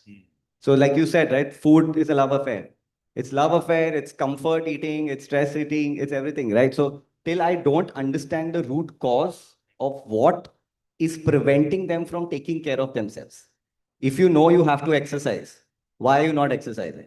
Is it because you hate exercise? You don't know how to exercise, you find it hard, you don't have time, or you just don't have interest, or you just don't understand how beneficial exercise is.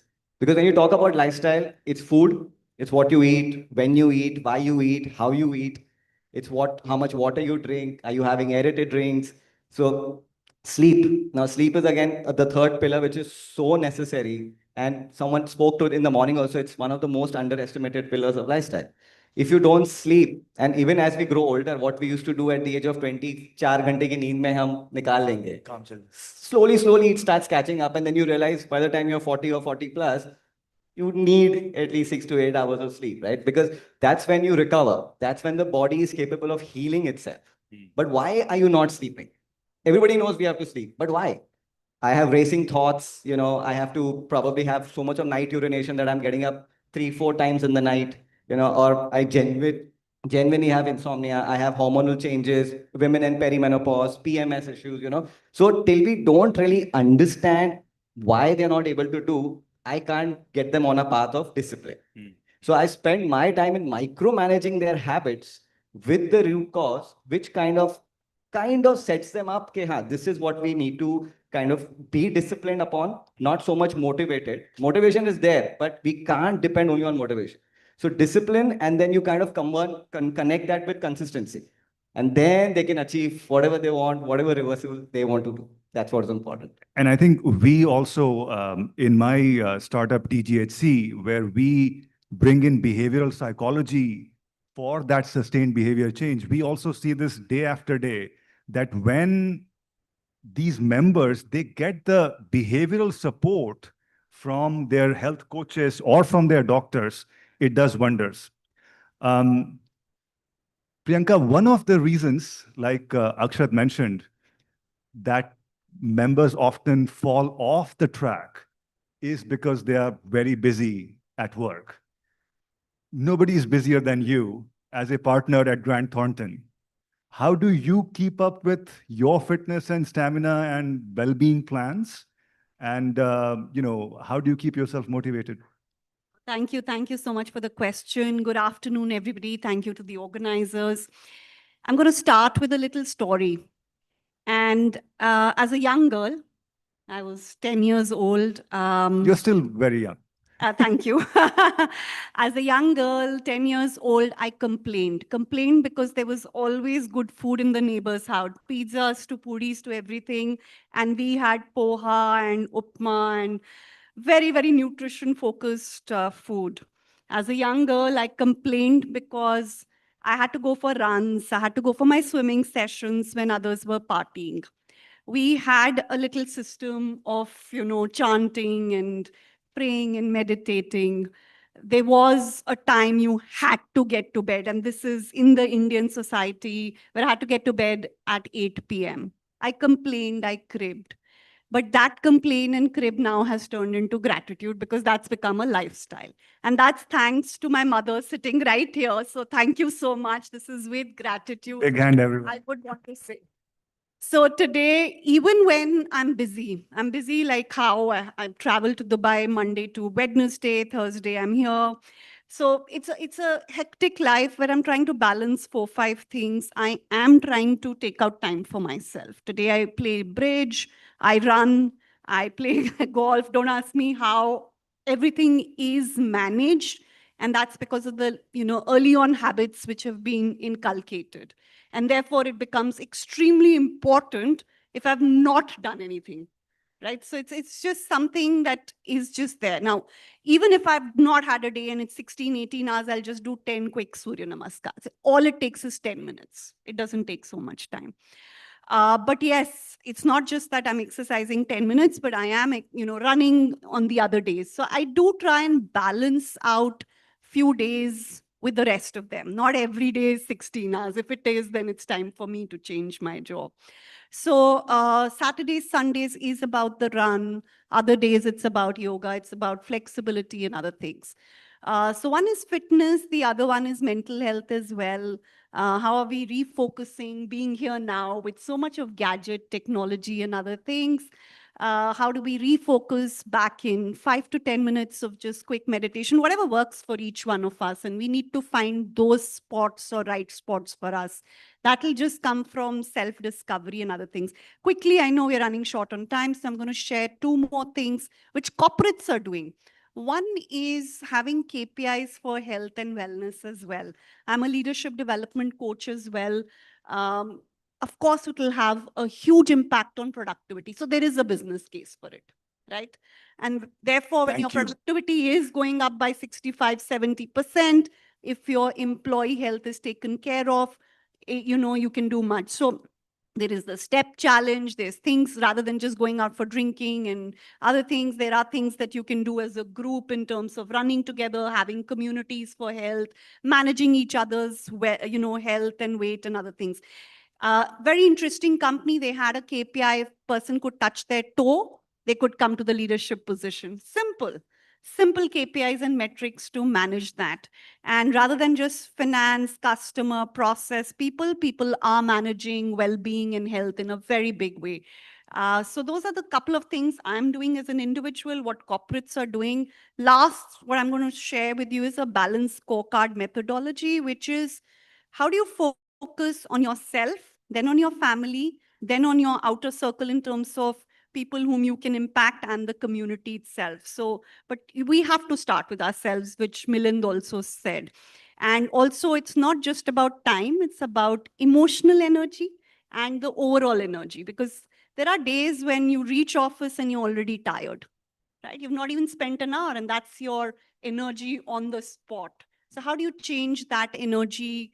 And that comes a lot, at least for me, from running, playing golf, and doing a couple of other activities.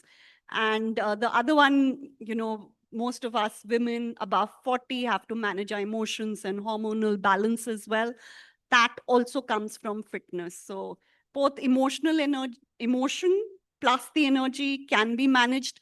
Time is obviously a little subjective, but these two come definitely from fitness. So that's at least been my mantra till now. So thank you. So thank you, Priyanka. And I think you touched upon this very important point about how a key barrier to fitness and health and well-being is people thinking that it could be intimidating and overwhelming because they'll have to do gym for 2 hours and make drastic food changes. But actually, even small changes, incremental changes have disproportionate returns, right? So Ruchi, you told me a very powerful personal story about your own journey, which also started with these small incremental changes. Tell us more about that. Okay. Hi, everyone. Happy to be here. Okay, so my story is a bit different from what you said, right? In my childhood, I was not at all looking after, what I'm eating and the other things. I was actually the most heaviest in the class in grade 8, and that was my trigger when people used to make fun of me. Oh, she's the heaviest. I can't forget that, by the way. Okay, so in my entire life, I think I have tried everything from intermittent to keto to leave, gluten to leave, possibly every possible kind of diets I have tried. And for me, it was always about high intensity or strict diet plans and burnout and do a lot of things. That was what I was doing earlier. But then I realized that it's not working. I lose weight and then I gain again. So it was like a seesaw, which was happening. Post 40, it was even more tougher to lose weight. And that's how I realized that, intensity is a spark, but definitely consistency is something which is going to build the stamina. So I changed the gears then. I'm going to share an acronym called SIMPLE. And why I say so is, if it is not simple, it's not sustainable for me. And my acronym for SIMPLE stands for S is what actually I follow. So S stands for steps. 10,000 steps, non-negotiable. I don't take out time for it. I walk during meetings. I integrate more in my life, right? That steps have to happen. So that's S. My I is about being intentional in what I'm eating. So I eat everything possible, but I count calories. I actually don't crave for anything, but I do portion control. So that's the I. My M is more about mindset shift from short term to long term. Earlier, it was all about, quick challenges and, reduce weight and then, okay, gain it again as well, which was not what I wanted. But now it is about long term thing. That's the mindset change. P stands for my protein, which is my best friend now. So 60 grams of protein, I need it every day. And that is more, being a vegetarian is not so easy. But now I found ways to do that. So protein is my best friend, so as to say. Coming to my L is about the lifestyle rhythm, which you talked about as well. It has to be something that gets followed in the lifestyle routine versus doing something very specific, which is not sustainable. And last but not the least, my E is basically enjoy the process, make it easy, and really embrace it as well in your lifestyle. So that's my simple mantra, which I follow, and it is really showing me results, not only on the weighing scale, but overall, I feel much more fitter. So consistency has become my new cardio, and discipline has become my new intensity. And what an apt name, simple for that acronym, right? So works really well. Nikhil, I'll ask you to tie the bow on this conversation and bring in the organizational angle, right? Because we were chatting about how you are trying to also encourage your team members to embrace health and fitness. So tell us more about how you are trying to do that and what's been the response like.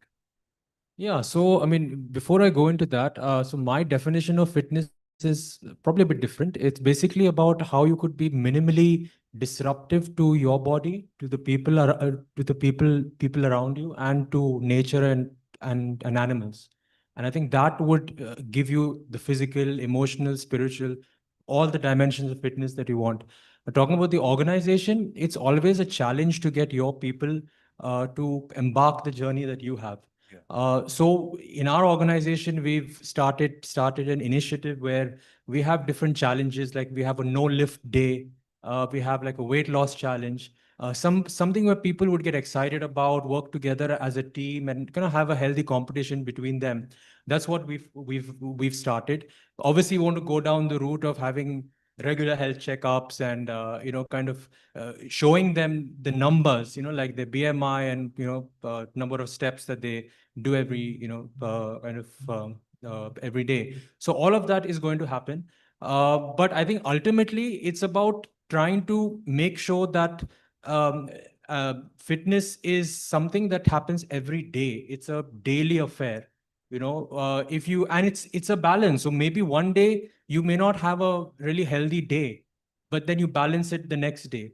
So actually being aware of that, And making sure that you treat your body like a temple is the key. You know, if you don't respect your body, then there's nothing. You'll not get anything in life. So it starts from you. Like, am I eating the right kind of food? Am I treating my body like a garbage bin? Just because I'm emotionally, I feel up or down.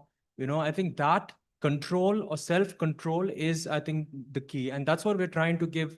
That sense is something we're trying to pass on to our employees. It's a challenge. I'm sure every leader here has the same challenge. How could you inculcate a culture of wellness in their organization? It's very difficult. But I think, you know, we have to get started somewhere. And that's what we're trying to do as an organization. And I can testify to that. We interact with leaders like you in organizations day in and day out, and they're all so passionate about driving health and wellness, but they all encounter all of these challenges, the day-to-day firefighting. How do you make sure that there is time and energy available as an organization to dedicate to organizational health and well-being? So we have a minute and a half left, and I'm sure you will all practice portion control during lunch. But let's do a quick round on what is the one key message that you would want to drive home through this audience. So, Akshat. So I think for me, what we should, since this is more, over 40 we are talking about, I think age is just a number. So, okay, let's put it like this. We've always heard that we are what we eat, right? But that's just half true. We are what we breathe, how we breathe. We are what we drink, how much we sleep, and we are actually what we think. So for me, age is just a number. And today you have the power to choose how old or young you want to be. And that power is in your lifestyle. So if you choose a good, simple, fun, sustainable lifestyle, then you are as young or as old you want to be. Perfect. Priyanka? I think it's also to do a lot with how you're feeling inside, right? It doesn't matter in terms of what your body shape and your weight and other things are initially. If you're feeling good about yourself, you can change the rest of it. So it's very important what you feel about things. For example, if you're forcing yourself to run in something you don't enjoy, then maybe that's not in it for you and there's something else. So what you feel inside, actually understanding that and then taking those fitness calls is very important. Perfect. Ruchi? So I would say, I think fitness is not about that number on the weighing scale and a number on a measuring tape. It's all about gaining the muscle mass and, building the strength and the stamina for the overall well-being. And one more thing which really goes well with me, what gets measured gets done. So I think that has been my secret mantra, and it's not about elimination, it's about balancing. Nikhil? Yeah, I think for me it'll be don't go running and hit the gym first. There are other things you can do before you get onto the path of fitness, which is trying to inculcate meditation, yoga, spiritual, the emotional wellness. Do that first, understand yourself, and then you will know what kind of fitness or physical fitness is correct for you. So don't rush into physical fitness. It will happen once you are calm and collected and composed.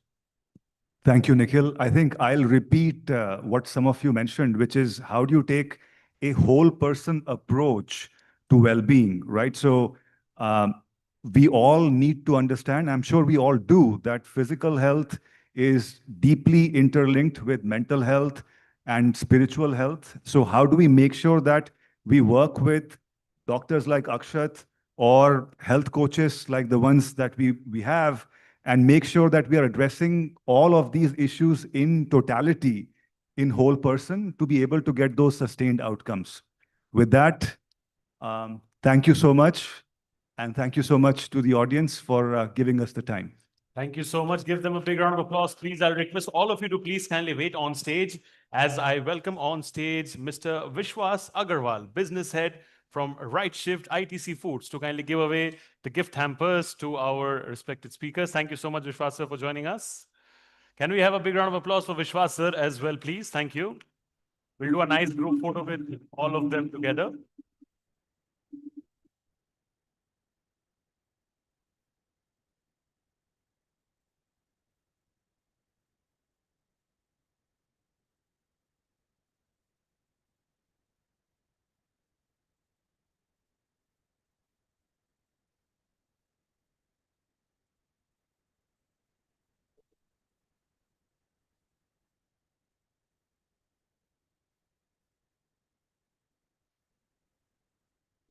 A nice photograph with all of you here at the front.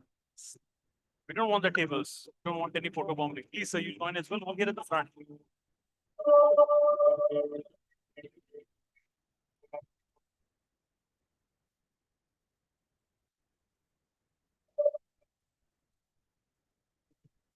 Thank you so much. I'll request Kamal sir to please on stage, please, and I'll request all our speakers to take their seats. Thank you so much. Once again, a big round of applause for all of them, please. We have a lot of clapping to be done. It talks about energy and enthusiasm, right? Thank you so much. Kamalji, as we all know, he's absolutely a pioneer in the preventive healthcare space, and we would love it if you can share a few words about you, your brand's journey over here, because I'm sure the audience would love to know more about that. It's on. So thank you so much. My journey is very personal. I got into healthcare not because I'm a doctor or a psychologist or any person from a traditional healthcare field. You can come over there and speak. I got into this because of my parents. So my parents had diabetes, blood pressure, high cholesterol, all of those conditions that most of our parents today struggle with. And I was not getting the right answers from the medical fraternity. We were not fortunate enough to have met a doctor like Akshat. And so I started doing my own research as a former strategy consultant and a former engineer. I said there has to be a better answer than just piling on more medications on top of what they're already on. And lo and behold, we realized that there are alternative approaches to remission of these chronic conditions. So that's how I got started in 2019. COVID happened in 2020. I got sick of my corporate job. I hope there are no MasterCard people here. I used to work for MasterCard.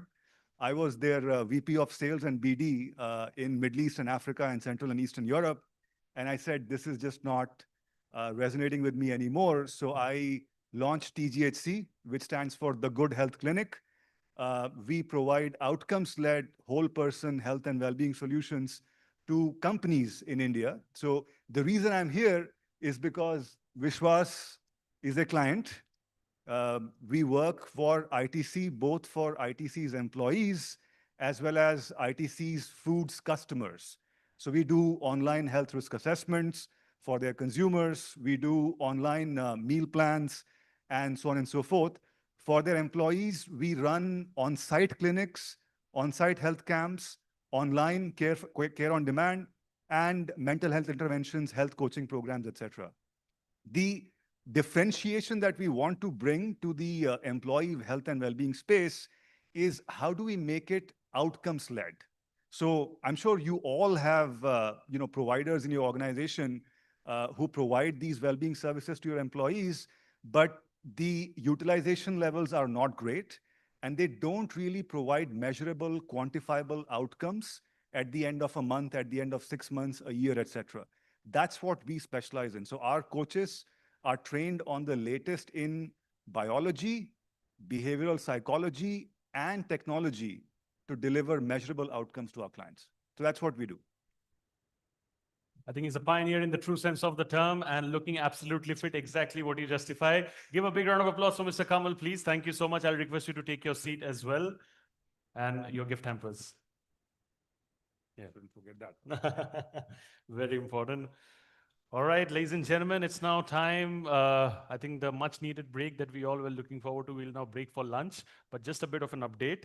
We'll be back. We'll be having a 30 minutes break for lunch as we have plenty of sessions to go and unfold. So please kindly enjoy your meals and we'll see you on the other side. Thank you so much in the next 30 minutes.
No, but I find it very hard to meet my daily protein goals.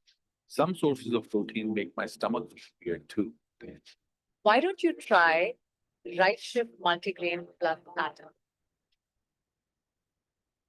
In just 4 rotis, it helps you meet 33% of your daily protein needs. It's also high in fiber, eating 50% of your required intake. Sugar, maida, empty calories. You know what? I've decided. I'm giving up cookies and biscuits forever. Forever? That sounds extreme. I feel like they undo all my efforts to stay fit. You don't need to give up on cookies. You just need to eat the right ones. Try Rightshift's no maida, no palm oil, no refined sugar, jaggery cookies.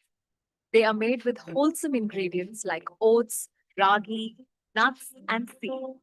Absolutely guilt-free. Make the right shift. Move, move, right, move. Eat, eat, eat, right, eat.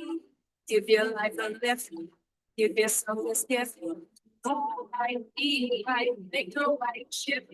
Move, right, eat, right, make the right shift. Make the right shift.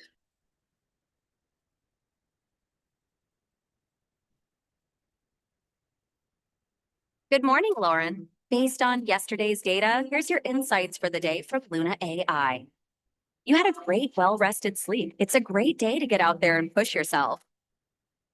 You can reach out to me throughout the day. I'm here with all the answers. Luna Ring is now thinner, smarter, and built better with low BLE emissions. Enjoy up to 30 days of battery backup so you can charge through it all. All right, then, I'll see you tomorrow.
My son keeps telling me to eat more protein. Well, protein, especially at our age, is important. I know, but I find it very hard to meet my daily protein needs. Some sources of protein make my stomach feel weird too. Why don't you try Rightshift multigrain plus atta? In just 4 rotis, it helps you meet 33% of your daily protein needs. It's also high in fiber, meeting 50% of your required intake.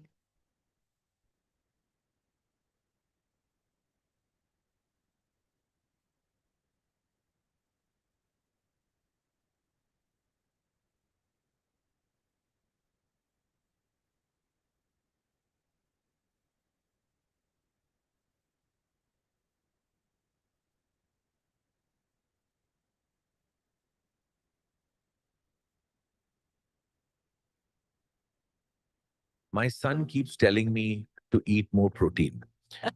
Well, protein, especially at our age, is important. I know, but I find it very hard to meet my daily protein needs. Some sources of protein make my stomach feel weird too. Why don't you try Rightshift multigrain plus atta? In just 4 rotis, it helps you meet 33% of your daily protein needs. It's also high in fiber, meeting 50% of your required intake.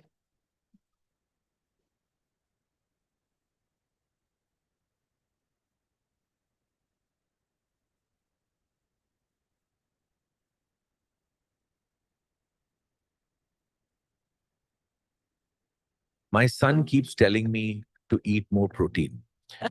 Well, protein, especially at our age, is important. I know, but I find it very hard to meet my daily protein needs. Some sources of protein make my stomach feel weird too. Why don't you try Rightshift multigrain plus atta? In just 4 rotis, it helps you meet 33% of your daily protein needs. It's also high in fiber, meeting 50% of your required intake. My son keeps telling me to eat more protein. Well, protein, especially at our age, is important. I know, but I find it very hard to meet my daily protein needs. Some sources of protein make my stomach feel weird too. Why don't you try Rightshift multigrain plus atta? In just 4 rotis, it helps you meet 33% of your daily protein needs. It's also high in fiber, meeting 50% of your required intake. My son keeps telling me to eat more protein. Well, protein, especially at our age, is important. I know, but I find it very hard to meet my daily protein needs. Some sources of protein make my stomach feel weird too. Why don't you try Rightshift multigrain plus atta? In just 4 rotis, it helps you meet 33% of your daily protein needs. It's also high in fiber, meeting 50% of your required intake. My son keeps telling me to eat more protein. Well, protein, especially at our age, is important. I know, but I find it very hard to meet my daily protein needs. Some sources of protein make my stomach feel weird too. Why don't you try Rightshift multigrain plus atta? In just 4 rotis, it helps you meet 33% of your daily protein needs. It's also high in fiber, meeting 50% of your required intake. My son keeps telling me to eat more protein. Well, protein, especially at our age, is important. I know, but I find it very hard to meet my daily protein needs. Some sources of protein make my stomach feel weird too. Why don't you try Rightshift multigrain plus atta? In just 4 rotis, it helps you meet 33% of your daily protein needs. It's also high in fiber, meeting 50% of your required intake. My son keeps telling me to eat more protein. Well, protein, especially at our age, is important. I know, but I find it very hard to meet my daily protein needs. Some sources of protein make my stomach feel weird too. Why don't you try Rightshift multigrain plus atta? In just 4 rotis, it helps you meet 33% of your daily protein needs. It's also high in fiber, meeting 50% of your required intake. My son keeps telling me to eat more protein. Well, protein, especially at our age, is important. I know, but I find it very hard to meet my daily protein needs. Some sources of protein make my stomach feel weird too. Why don't you try Rightshift multigrain plus atta? In just 4 rotis, it helps you meet 33% of your daily protein needs. It's also high in fiber, meeting 50% of your required intake. My son keeps telling me to eat more protein. Well, protein, especially at our age, is important. I know, but I find it very hard to meet my daily protein needs. Some sources of protein make my stomach feel weird too. Why don't you try Rightshift multigrain plus atta? Sugar, maida, empty calories. You know what? I've decided. I'm giving up cookies. My son keeps telling me to eat more protein. Well, protein, especially at our age, is important. I know, but I find it very hard to meet my daily protein needs. Some sources of protein make my stomach feel weird too. Why don't you try Rightshift multigrain plus atta? In just 4 rotis, it helps you meet 33% of your daily protein needs. It's also high in fiber, meeting 50% of your required intake. Sugar, maida, empty calories. You know what? I've decided. I'm giving up cookies and biscuits. Forever. Forever? That sounds extreme. I feel like they undo all my efforts to stay fit. You don't need to give up on cookies. You just need to eat the right ones. Try Rightshift's no maida, no palm oil, no refined sugar jaggery cookies. They are made with wholesome ingredients like oats, ragi, nuts, and seeds. Absolutely guilt-free. Make the right shift. Move, move, right, move. Eat, eat, eat, right, eat. Give your life a lift. Give yourself this gift. Move, right, eat, right, make the right shift. Move, right, eat, right, make the right shift. Make the right shift. Your body changes with age. After 40, our muscle mass, metabolism, and energy levels start changing. We spoke to 3,000 plus individuals over 40 and identified 3 key challenges they face: strength, energy, digestion. While they were also making shifts in the diet, it just wasn't enough.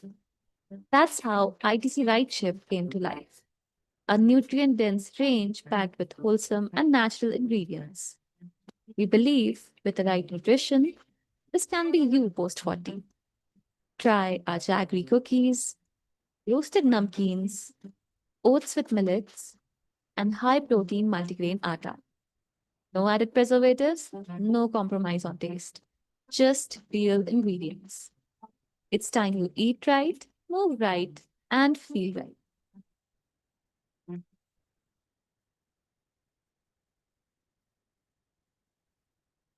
Good morning, Lauren. Based on yesterday's data, here's your insights for the day from Luna AI. You had a great, well-rested sleep. It's a great day to get out there and push yourself. You can reach out to me throughout the day. I'm here with all the answers. Luna Ring is now thinner, smarter,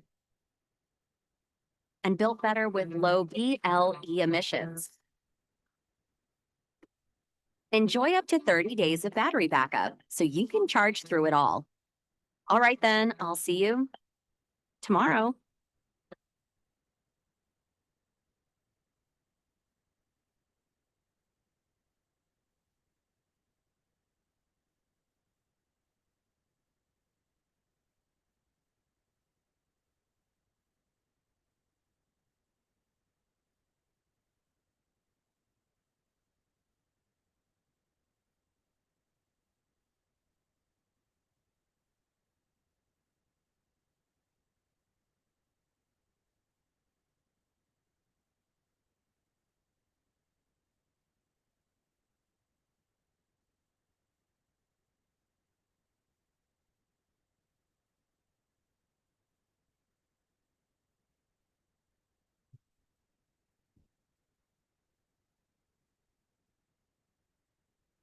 Can we close in the videos, please?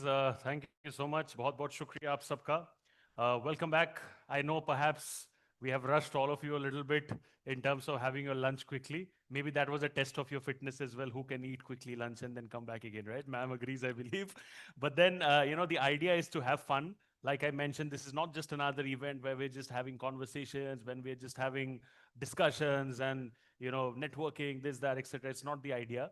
So the idea is that we kind of explore different segments beyond just these conversations, and that's exactly what we're going to be discovering right now very soon. We'll be having a quiz session very soon, but right now we will be having the session of Dr. Batra with Mr. Vikram. He is already here, so we will be beginning with that very, very shortly right now. Ladies and gentlemen, welcome to all of you. I would just like to take out a moment to thank our partners for the day. Presenting partner, Rightshift. Eat smart, lead strong. Collaboration partner, ITC, Enduring Value. Gifting partner, Noise.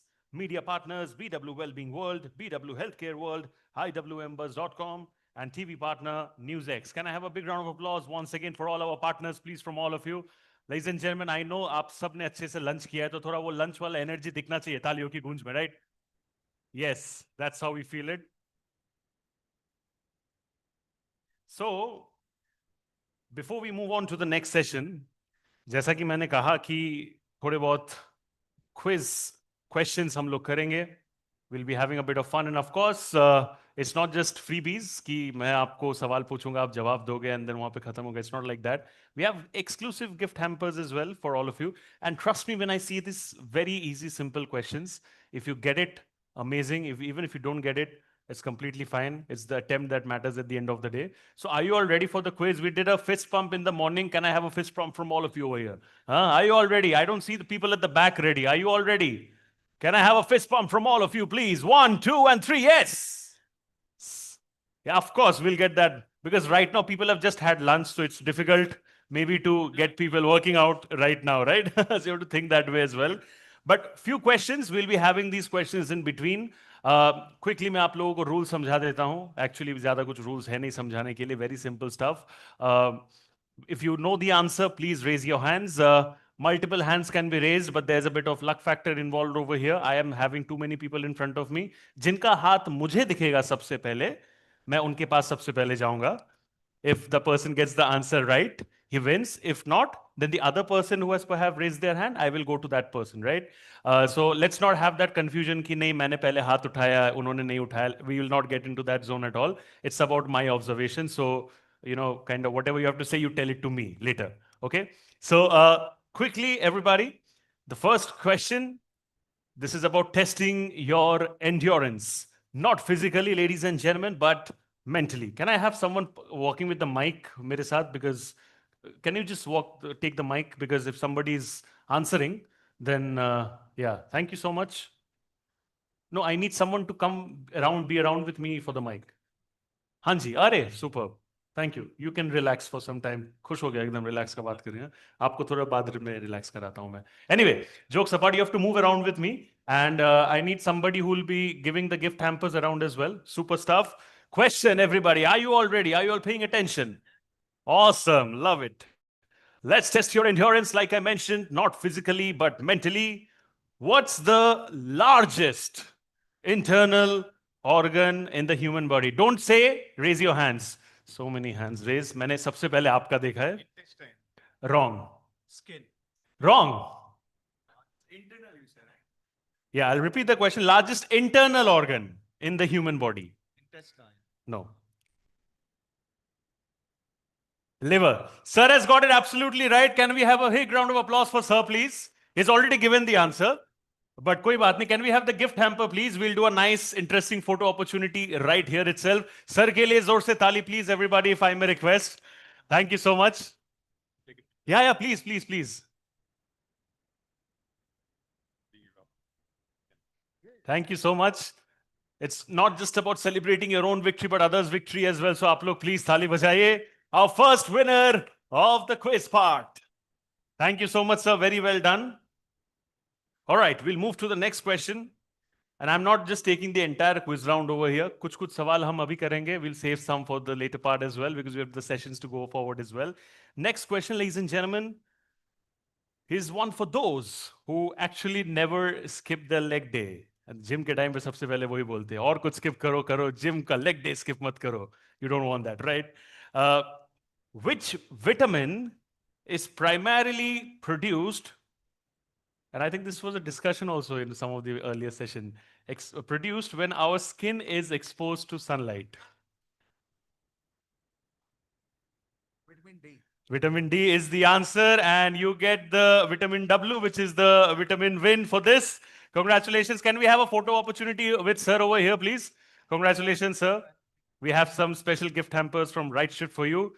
Right answer ke liye Rightshift wala gift. Wow, I love that line. Maybe if Rightshift people like it, they can use that as well. Amazing. Thank you, sir. Very kind of you. We'll move to the next question. Okay. Think fast. Hydration round. On an average, how much of the human body is made up of water? Sir, ko wait nahi. I saw somebody else putting it fast. Yeah, so that's once I finished the question, he raised. Very brave attempt, but very close, not the ideal correct answer. Yeah, so I'll repeat the question. So, all right, every hands down, please. All right. Keeping an eye on everyone. On an average, how much of the human body is made up of... You can't raise your hands before, that's the rule.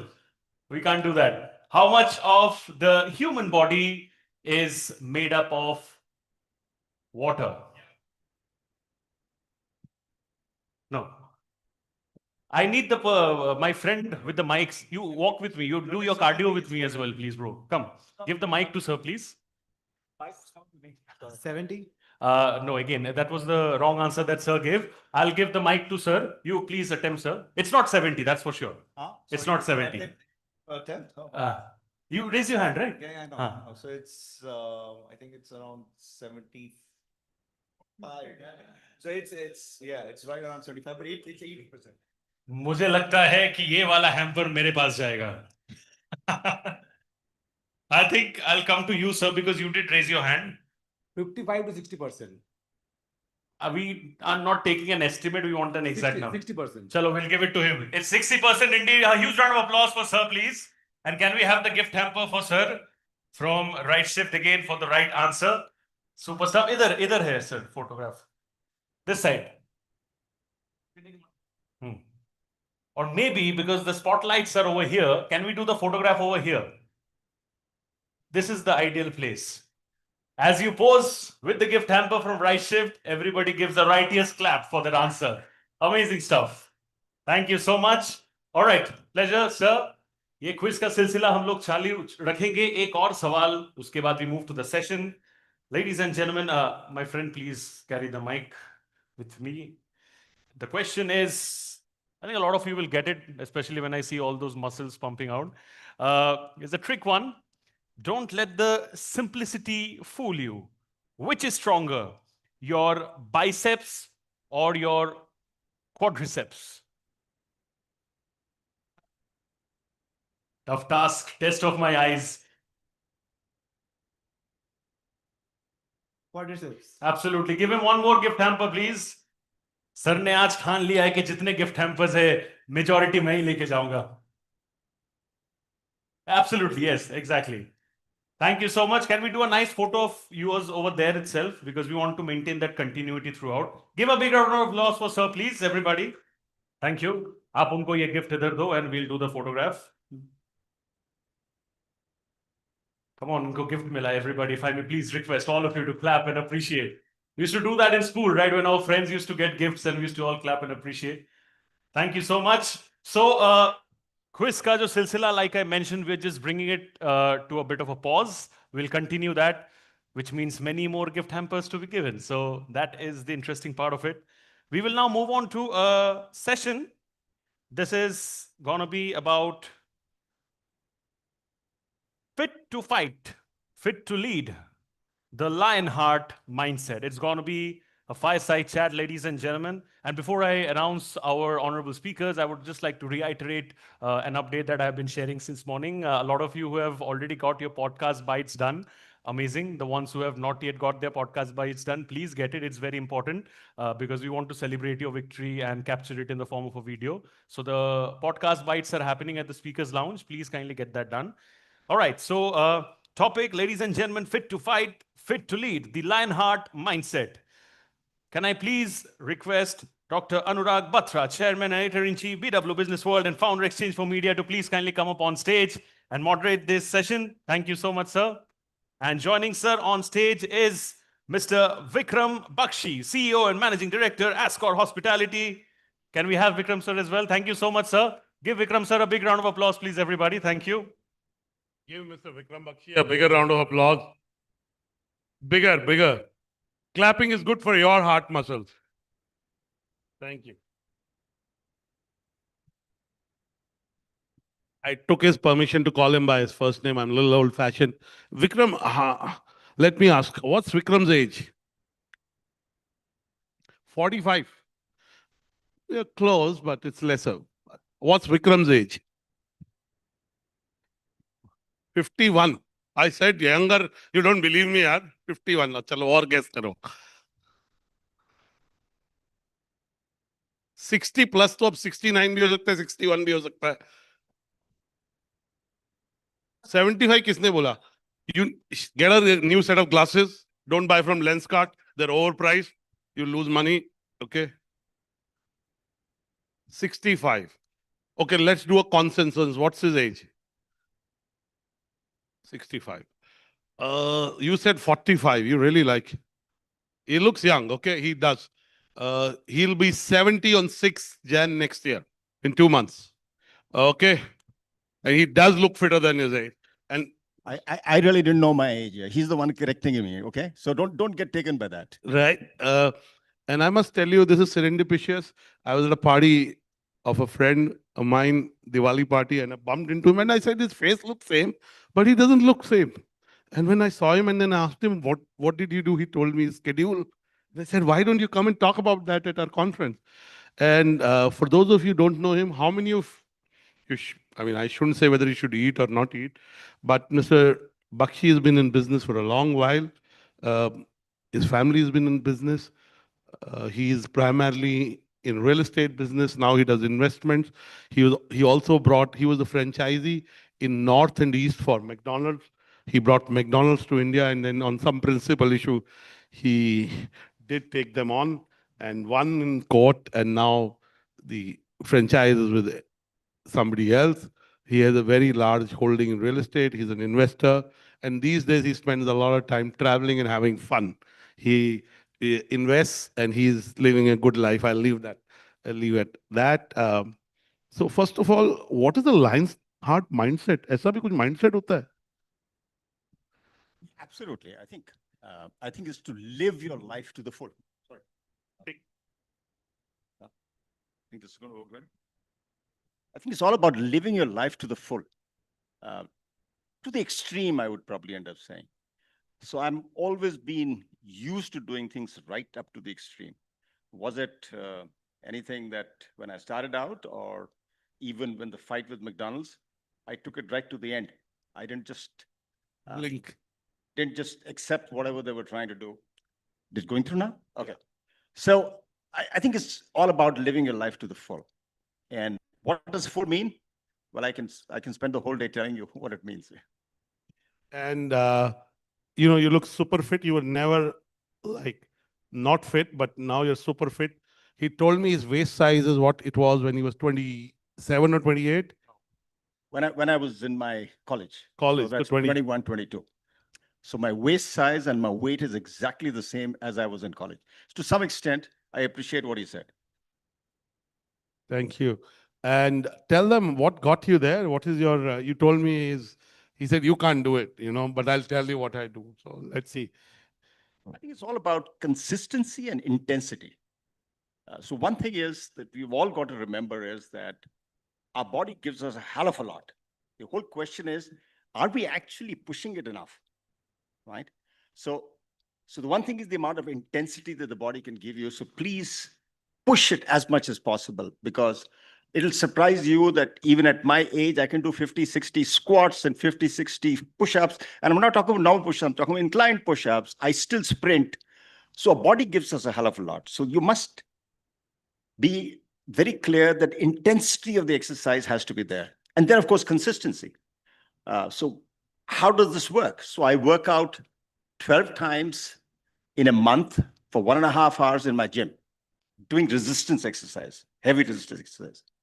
I work out 12 times in a month doing what is called HIIT these days, high intensity interval training, where I sprint for about 30 minutes with brief intervals. I also do 12 times I play golf. So I think putting this number of 12, which is a magic number for me, has worked out beautifully, because it has really got my body back to what I had never thought it would. 20 years ago, I would have dreamt of myself being in this shape. I wouldn't have dreamt of it. But today I feel I can continue this for maybe another 10, 15, 20 years, God willing. Fantastic. And why haven't you done an Ironman? You should be doing an Ironman, Vikram. Well, now that you're suggesting it, you might as well just do it. Yeah. Fantastic. Thank you. That's a good suggestion. And now, one of the often excuses a lot of business leaders, and I know a lot of them, they say they don't have time for this. They're too busy. They're doing this, they're doing that. What do you have to say to them? I'll put it bluntly. If you don't have time for your body, to improve your body, to support your body, to help your body get there, then you'll be having the time for illnesses. So the question is, which one do you prefer? Do you really want yourselves to be fit? You want yourself to be happy? You want yourself to be able to manage yourself right up to whatever age that you finally, God's given us? Or do you want to allow illness to take over? And that's time that you should have ideally spent on fitness, then goes into your illnesses. And I've seen so many of my friends. In fact, the other day we were all wondering, about 20% of a class of our school has already disappeared. And these were healthy people, but they evidently didn't pay enough attention to their own bodies. Absolutely. Make time for yourself. And if you have discipline, as you heard since the morning. Now, you talked about your regime. If we had to adopt one fitness habit, for busy executives, what would that be? Would it be walking? When you play golf, you walk. What about sleep? See, I wouldn't say that there's one thing that you will do and you'll manage it. I think all that nonsense of trying to say this one magic formula and you can work this doesn't work like this. No, I think you have to actually put in effort. You can't get away from effort. And when you start, you can start small. Nobody tells you that you're going to start pushing, heavy weights up as you get into it. I think the more important thing is you must start immediately. You start maybe with a 20 minutes walk to get on with it. You start with the fact that when you're sitting in your office, that every 5 minutes you get up and walk around a little bit, just get up, down, up and down. You start with simple habits like saying, let me take 4 floors of stairs, which I do as a constant. So if I have to go on the 12th floor, I actually walk up to 4 floors and then press the elevator to go up to the balance 8. So just simple habits that keep you there all the time. It's a constant thing in your head. For example, playing golf. Play a lot of golf. I've never taken a cart in my life. And I don't ever intend to. I hope so, that I don't need a cart. At some stage, I may need it. But I'm saying till now, I've never needed it. So the point is, I think these little things can make a lot of difference. We all have the time. Let me tell you honestly, we all have the time. I used to think like that before. Oh my God, don't have the time. And I suddenly realized I have all the time in the world, actually. And believe me, when you're fit, you're mentally much more sharper than ever before. I'm able to take a decision which used to take me 10 minutes before in 2 minutes now. I've actually, plotted it out, and I find that I'm capable of doing that right now. It's simply because I feel alive, I feel agile, I'm constantly mentally alert, and that gives me that ability. And I think it's so important for all of us to realize it is fitness first. You have to pay attention to your own body. Please don't allow your body to rot away, which is what tends to happen in most cases. Push your body, and believe me, it will give you a hell of a lot more than you even realize. Beautiful. Coming from you, it carries more weight. And let me ask you, what's tougher, a boardroom battle or a workout challenge, or none for you? Look, even a boardroom challenge is like an endurance, sport. It's actually an endurance sport. So if you're physically fit, then, like I said before, you're mentally fit. I've gone through a serious and horrendous fight with a large multinational, which lasted for 6 years. The multinational just thought that they could just walk all over me. They thought their way or the highway. I fought for 6 hard years. And the only reason I managed to do that was because I was physically fit, which allowed me to be mentally agile, and I could take them on. Finally, I won my battle. And what started with these guys offering me some peanuts, they finally gave me 14 times for the first offer. But the whole thing went right up to the Supreme Court of India, went right up to arbitration in London. I never gave up. Finally, they gave up. So that's what it can do to each one of us. If we don't give up, right, you will find that the other side will give up, simply because they will not be able to withstand the kind of intensity with which you fight as an individual. So persistence and endurance go together. Absolutely. It's persistence, perseverance, and endurance, they all go together. So, I consume a lot of content and I start following some of it. They say you're defined in your fitness journey in life by the morning ritual you follow. Do you have a morning ritual? Yeah, I do. So I'm up in the morning at about 5:30. And that's largely because of my game of golf, which I don't want to miss. So 4 times a week I play golf. So I'm up in the morning at 5:30, and that becomes a ritual then. You're up 5:30, irrespective. What time do you sleep? I get to sleep about 10:30. So you get 7 hours of sleep. So you got to get a minimum of 7 hours of good sleep. The point is not just sleep, it has to be good sleep. And that's, if somebody's read this book by Dr. Atta, which is called Outlive, please do read it, especially people who have now gone beyond 40. You better read that book about how do you really outlive and live a very good life. And he refers to 5 basic things that he talks about. And I think it's something I'd like to pass it on because that's something that I have adhered to. That's something I've absorbed, and I've followed it very religiously. The first thing he talks about, surprisingly, is food. And when he says food, he says eating less. That's important. So what he suggests is that if your capability of your stomach is to have 100% of something, bring it down to 80. Make your stomach smaller. Bring it down to 80. That's how I started doing that. I actually now eat 60% of what my stomach demands. And that's the reason, one of the reasons I remain largely fit, because this is also equally important. The second thing he talks about is, like he talked about, is sleep. He said you must get 7 hours of good sleep because your body needs to recover every day from the rest of the day. And it requires the 7 hours of good sleep that you need to have it. The third thing that he talks about while eating, he says, what happens the moment you cross 40s and 50s, your muscles are depleting. And I think, I'm sure enough is being said about how after 30s, the muscles start depleting. And so you need to keep it taut. You need to work on your muscles. So he talks about resistance exercise, actual resistance exercise. And that doesn't mean walking alone. Okay, that means pushing even weights, which I do, right? So it all depends on how you want. You can do resistance exercise with yourself by doing push-ups and squats, or you can do it with weights. Okay, so that's, he talks about the resistance exercise that you gotta follow on with that. Next thing he talks about is that eating habits must change. When you are below 40, 45, you can eat up to 8 grams, 0.8 grams of protein to your weight. But the moment you cross 50s and 60s, you got to be eating between 1.2 to 1.6, depending on the kind of exercise that you do. I eat about 1.6 grams of protein to my weight. And that's equally important that he says you must have that much protein going inside you constantly to be able to do that. And then, of course, he talks also about VO2 max, which is HIIT. How do you follow that? So these are the 5 basic things that he talks about. He talks about this must be followed religiously if you really want to have a good life. Because he says what tends to happen now is, earlier we used to live up to 60 and just drop dead. And people said, what happened? Oh, ji, guzar gaye.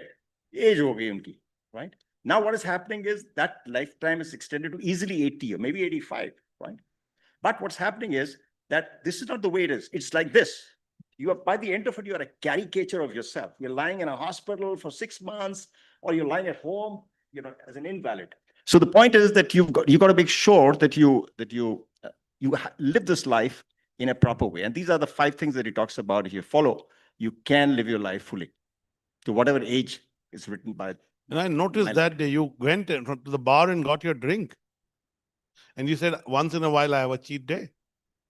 Yeah, I limit myself. If I drink, I will normally take just a bottle of beer, or I'll take a glass or 2 or glasses of wine.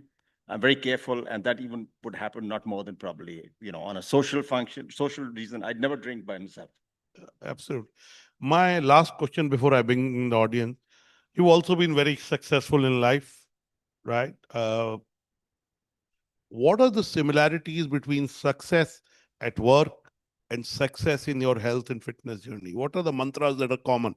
Of course, you talked about discipline, consistency, pushing your limits, being mentally agile, endurance, but put them in perspective and give us 1 or 2 stories beyond the McDonald's battle. So one of the things that I always talk about is that each one of us must have a dream, whatever that dream would be. It can be in business, it can be personally, right? And then follows how consistent you are, how persistent you are in going for that dream. So that's a mantra that I followed through. So my father passed away when I was 14. There was really nothing left. At the age of 21, I was in Europe selling artware. I'm literally selling artware, door to door selling artware. That's what I did. Became reasonably successful, came back, did very well, started doing a lot of other things. But one thing that remained, and I lived for about 8 years in Germany. So I think I learned a lot about the German execution, about that intensity and precision of execution. And precision. And precision of their execution. Their execution is absolutely outstanding. And I think that's what I followed. So if you dream of something, or you put a plan together or a goal for doing something, then you've got to have that precision, that persistence, the patience to follow that goal all the way to the end. And I think I was lucky to have spent those 8 years in the initial years in Germany when it actually was starting to come back from the World War II. And that paid dividends. And that's something that I followed all the way through. Is it my business from wherever I went? Because I was a no one. McDonald's just picked me out of nowhere. I was a nobody. I was not a big businessman by any standards. And I actually did very well for them. It's a different matter. At a certain time, they wanted to run it all themselves and everything went awry. But the fact of the matter is, if you follow that day in, day out, that I have to reach the dream of mine, and even if it means some stage running, some stage walking, some days crawling towards your goal, do it. Ultimately, you have to get out of your comfort level. You will find that real success lies always beyond your comfort level. Beautiful. I have known him for almost 30 years, so I've seen his journey, seen him in various avatars. He's very authentic, and everything he says, he's exactly like that. So, please give Mr. Vikram Bakshi a big round of applause, and we can take 1 or 2 questions, short questions. Anybody has a question for Vikram? The gentleman there. Please pass the mic to sir over there. Thank you. Thank you very much, sir, for this inspirational journey and the messaging out. One only question: when you're broke, what pulls you or what pushes you to come back? What drives you now? Yeah. What to say?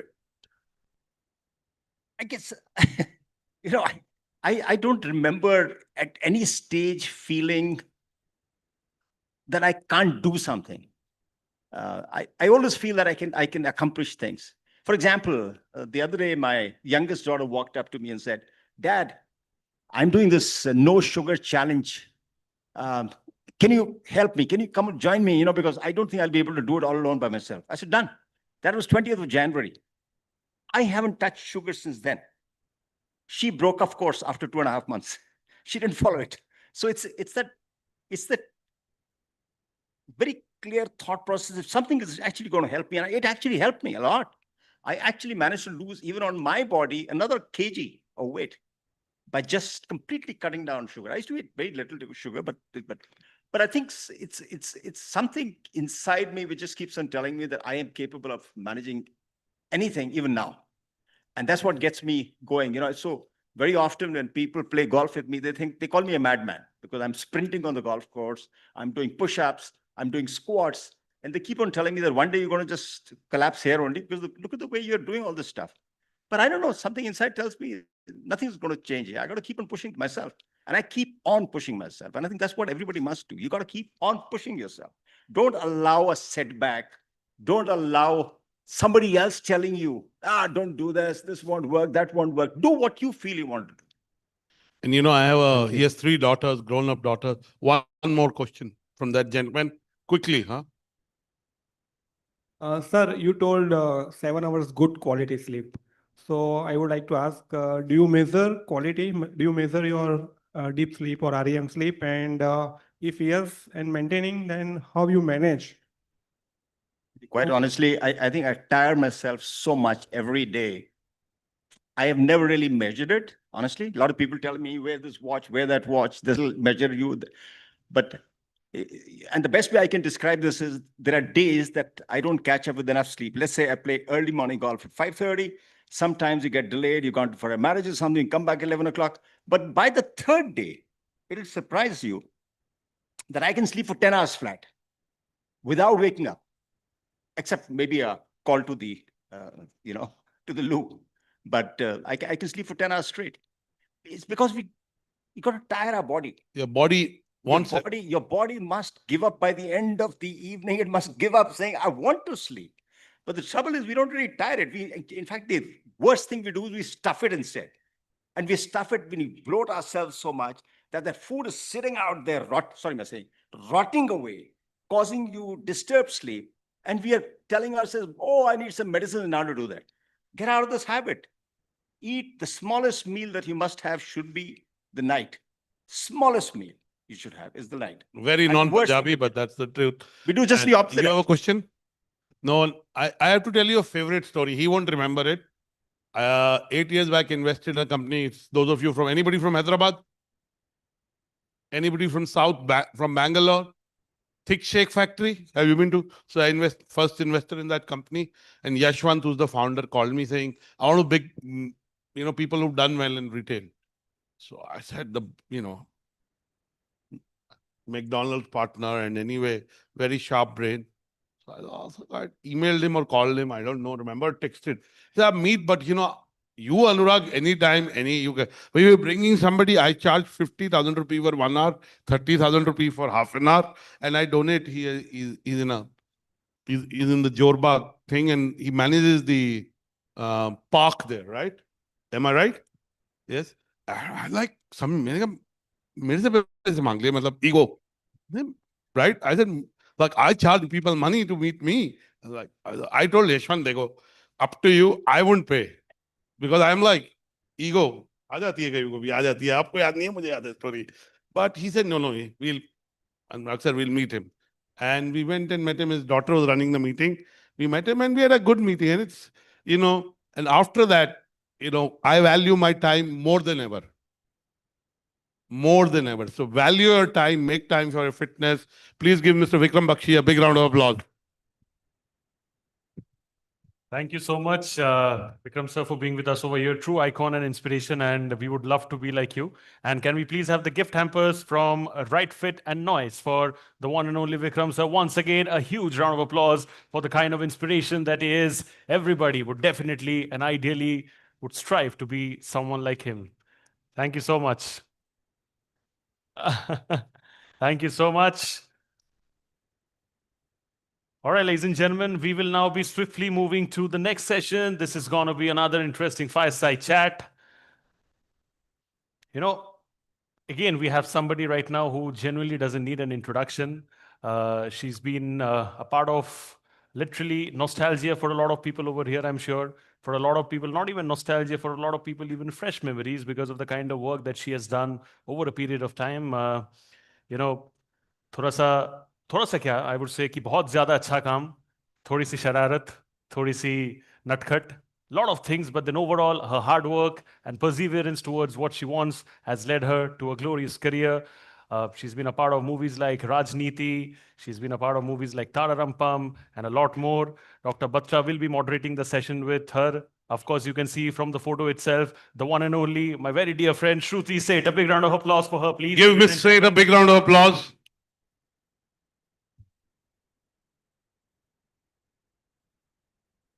Thank you so much. I'm doing much more sessions because Harbinder, who's the CEO of our healthcare and well-being, he was supposed to do it, but his father-in-law fell ill. He had a stroke, got admitted. So I'm filling in, and Harbinder is very good at moderation. Neeta Nair from Impact is filling in, and one or two other colleagues. Palak is our managing editor, is doing some sessions. So, Ms. Seth, first of all, gratitude for being part of the jury, for the shout out on social media, and being very involved in the jury process. I was there, I saw the level of involvement of all the jury members, and that's really what has built this initiative. So, gratitude for contributing tremendously in the first year. Please give Ms. Seth a big round of applause. It's good for your heart muscles. Clapping is good for your heart muscles. Thank you, sir.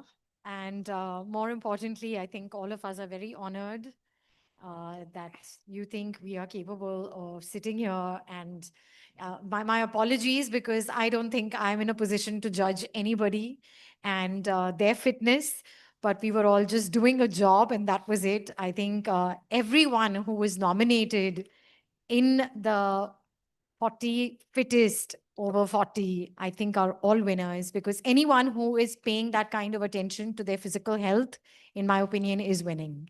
Thank you so much. You're being very modest, and rightly. I must say we do 300 awards. We do almost everything through a jury process. Jury processes are honest, but they're not perfect. The only two people who are perfect, you know who, Miss Seth? One is Lord Shiva, I'm Hindu. The other is my wife. Everybody else is imperfect. Okay. I hope we can play that back to my wife, so I get some lifetime achievement award. But staying on to you, your session is about balancing screen, stress, and self as a leader. How do you maintain a balance from screen to self? And how has this journey of creating balance between your professional life, personal life, and social commitment as a well-known professional, how do you achieve this balance? So I think one of the things that I did very early on in my career is that I was very clear about the number of hours that I was willing to work.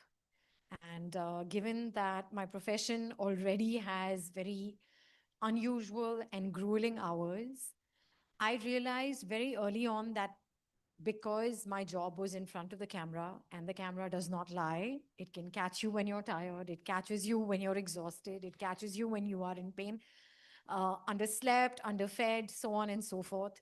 So out of sheer vanity, Or overfed?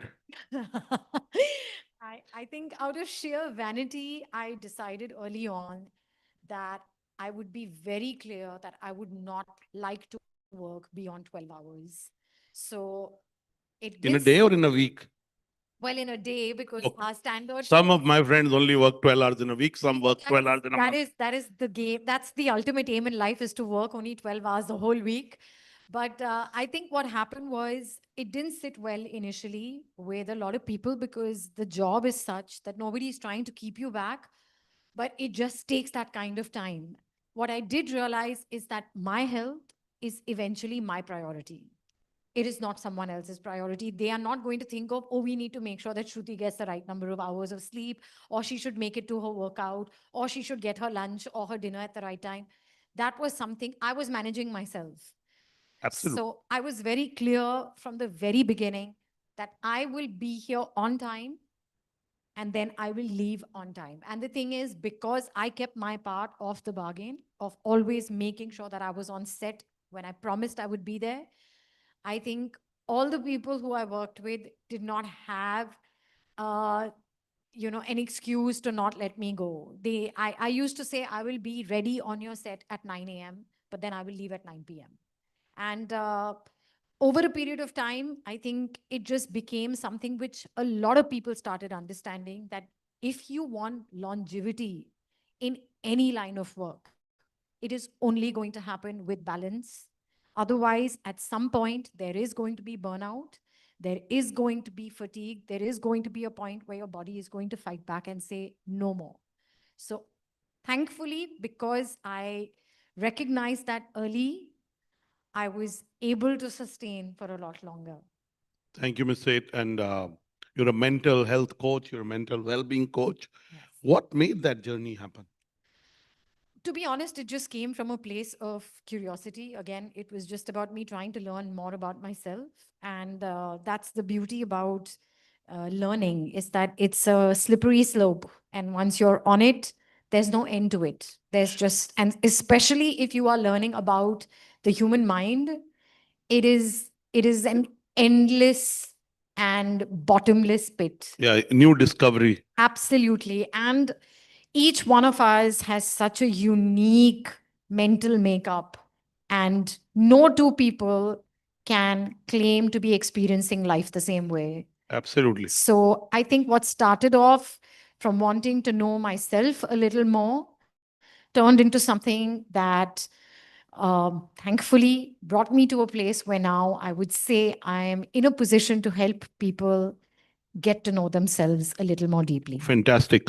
And though you talked about being balanced, having discipline of being on time, leaving on time, but you're in such an industry where chaos happens. Some co-actor hasn't showed up in time. So when chaos happens, how do you press the pause button? Do you press the pause button? It's a very fast-paced life. And sometimes taking a pause is the best thing you can do. 100%. I believe that there is a huge amount of power in the word pause. And I think more and more people are starting to recognize and understand that. And most importantly, I think where it really helps is in being able to make the right kind of decision about how you would like to respond as opposed to react. And that only comes if you are able to stay in a place of pressing the pause button. And like you said, there are many, many unexpected, untoward circumstances that get thrown up in our faces. And as disciplined as one would like to be, many a times it is not the case. But I think what does happen is that, having a situation once in a while, there is a possibility to work around it because most of the time it's taken care of. So if suppose there is a situation which happens, somebody's fallen sick, a camera equipment is not working, something has gone wrong, it started raining, because most of the time you remain disciplined, everyone can make room for that stray incident. The problem is when there is constant chaos, everyone is working from a place of just overreacting. Absolutely.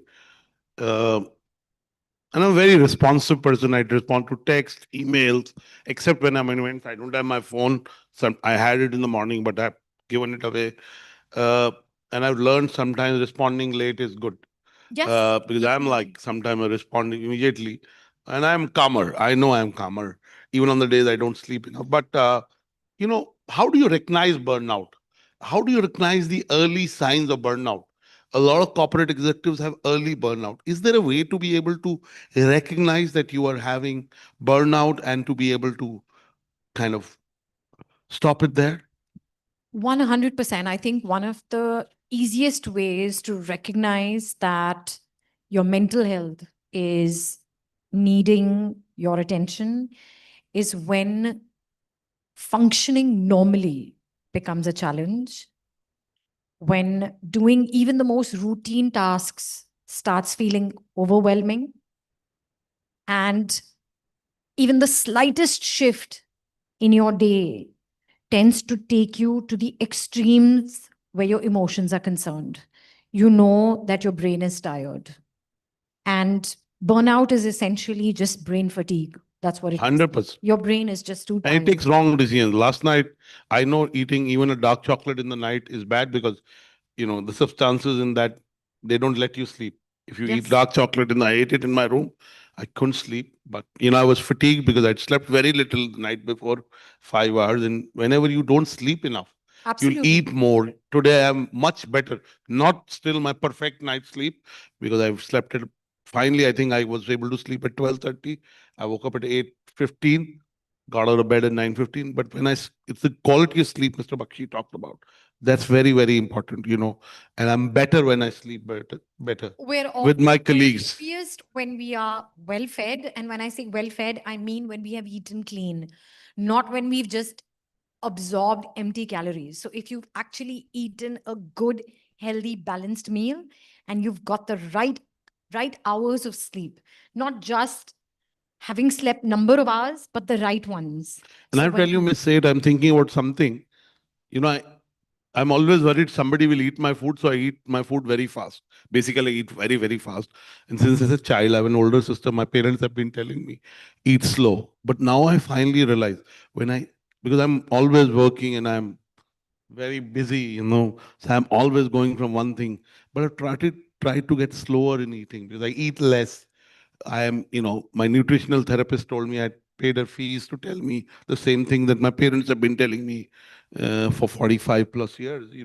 So one thing I want to, how do you slow down? You talk about pause. Pause is one thing, but how do you, in a world which is so fast paced, you got to respond to text, you got to respond to social media, you got to be the first in everything. How do you slow down? Is it possible to slow down? well, to be honest, it absolutely is. Absolutely. And you're speaking about eating food. I will recommend something that you can try, which will make you slow down your eating process. So this is for anyone who has a problem of wolfing down their meals. We all tend to do it. And we all do it, especially when we are distracted. So either you are watching something, which is something we all love to do, watch a television show or a film or whatever while eating your food, or you are responding to a text or an email, or you're on your laptop. You're basically distracted from your meal. The moment you start paying attention to just one task at a time, you will automatically realize that you will slow down. So here's something you can try, sir, for the next time you're eating your meal. And again, for anyone else in I this eat other people's meals also sometimes, but when I'm eating my meal, I'll do that. So an interesting thing to do is if you eat using cutlery, I would recommend try and do it. I like eating with my hands, but for this particular activity, I would recommend try and use a spoon or a knife and fork or whatever it is. After every bite, okay, put your cutlery back in the plate and take your hands in your lap and chew your food. Only when you are done chewing the bite that's in your mouth, pick up the cutlery again, take the next bite, again, place it in your plate, put your hands in your lap, chew the meal, and then go to the next bite. I promise you it'll slow down your eating, number one. Number two, try and not do it with any distractions and actually pay attention to the flavors in your mouth. Like try and understand what is the flavor in my mouth right now? What is the texture of the food in my mouth? What is the temperature of the food in my mouth? Like really engage with the bite that is in your mouth. But then if you don't have your phone, won't be able to take photo of the food and post it. That's what my children do. I mean, they're always taking photo of whatever they. So, for those who like doing that, please take a photo of your food. You don't need to take a photo of every bite, right? पहला photo लेना है, ले लो. फिर उसके बाद phone कहीं रख के आ जाओ बहुत दूर. And then, like I said, try and eat with cutlery, and with every bite, put the cutlery down, put your hands in your lap, and only pick it up once your mouth is empty, which means you have swallowed the properly chewed bite in your mouth. It will teach you to slow down. Yeah, I had a good habit. I used to think it's a good habit. I like to read, even when I was 10 years old. So I'm very fond of reading. Yes. So I now keep books, but I don't look at the phone. That's a good thing. But I stopped reading also because, trust me, the day Sunday I ate something and I was really focused on eating and small portion. It was so enjoyable. Yes. It possibly gave me more nutrition. then I eat fast. Now, what's your secret to staying grounded when you're constantly in front of a camera? You know, people who are celebrities, you're a celebrity, well-known person. How do you stay grounded? Well, luckily for me, I think I am one of the few Bombay kids who is in the media. Now it's largely populated by people from out of Bombay.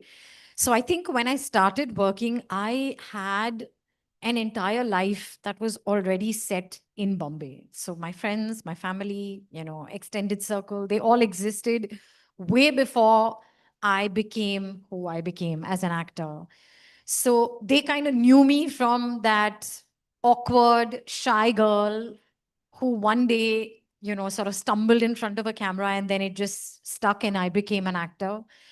But because that life already existed, I never had a chance to let it sort of uproot me to begin with. I think my family, my friends, my extended circle just always kept it very real for me. And thankfully for me, because of that, whether it was the highs of success or the lows of the failures, they didn't impact me as much because my life was already set long before I established my career. Beautiful. By the way, there's nothing called failure. My favorite author, Randy Pausch, who did the last lecture in the book's called The Last Lecture, said experience is what you get when you don't get what you want. Everything is experience. Human beings don't fail. The project fails, the idea fails. If you learn from it, you can build whatever you want to build, as Mr. Bakshi said. So thank you so much, Ms. Seth. Please give her a big round of applause. And if you have, I can take 2 questions, even Mr. Bakshi is clapping. Can we get the mic fast to that gentleman on the middle table? Yeah, the mic guys need coffee or something else, a kick in the back to do it faster. Hello, sir. Hello, ma'am. This has been a wonderful session so far. My question... And how have they been? Sorry, sir. How have been the sessions? It's been wonderful. It's been really Thank you. insightful. Thank you. Thank you. So, ma'am, with us being in corporates, there's a lot of this stress around mental well-being. And of course, you are a mental well-being coach. So just wanted to hear from you in lines of what could be some of the tips when you're going through a lot of these, like we all know corporate politics, or there's a lot of toxic workplace culture. So I don't like the word toxic. When I do interviews, anybody who says toxic, my last company is toxic, my last boss is toxic, I see them as toxic. Because you see people as you are. Right? It's toxic the word ऐसे use करते हैं लोग पता नहीं क्या है. It's just like we hear a lot of that, sir. So I just Nothing toxic. Your thinking is toxic. People are unique. You don't like somebody, you don't like it, doesn't move on. Absolutely. They don't have to be wrong for you to, maybe that's not your cup of tea. Agree. So there's nothing called toxic. Get this word toxic out of your brain. Absolutely. Okay. Yeah. So just sorry. No, that's fine. So just want to understand from you some tips around maintaining the mental well-being and the balance. So again, like I mentioned earlier in our conversation, no 2 people will ever experience life the same way. So I think one of the most important things, and again, bringing me to the other conversation about learning how to pause, is the ability to understand that is the situation actually happening the way I think it's happening? Is it my perception or is it actually true? So that requires a fair amount of, I would say, reflection for yourself to understand, am I perceiving it a certain way because I am bringing my judgment to this particular situation, or is it actually so? So that's your first thing you want to try and identify. If you are able to see that maybe this is just my perception, that will automatically help you respond better. If it is something that is being perpetuated in an organization and there are more than, I would say, 5 people who agree that, yes, okay, maybe we're all perceiving it the same way, then it can be addressed together. I think the important thing to do is, number 1, once you're able to differentiate whether is this the organization or is it me and my perception of it, if it is the organization, I'm sure every single corporate organization has systems in place where things can be discussed, where they can be resolved. I think that is what people need to start doing, is that finding a way to negotiate your way into a conversation that can help both people involved. What has happened recently, and you know, I'm so glad that Sir just said, can we get certain words out of our vocabulary? Because when we start using them so freely, we tend to color people's judgment of things before they are able to understand it. So let's stop saying things like toxic. If I don't like someone, doesn't make that person toxic. It's just my perception of them is different from other people. So find a way to negotiate, address the problem in a way that is responsive and not reactive. I know that every single corporate has an HR department, there are lead managers, there are people who can help you understand a situation from a different perception. Try and first get there.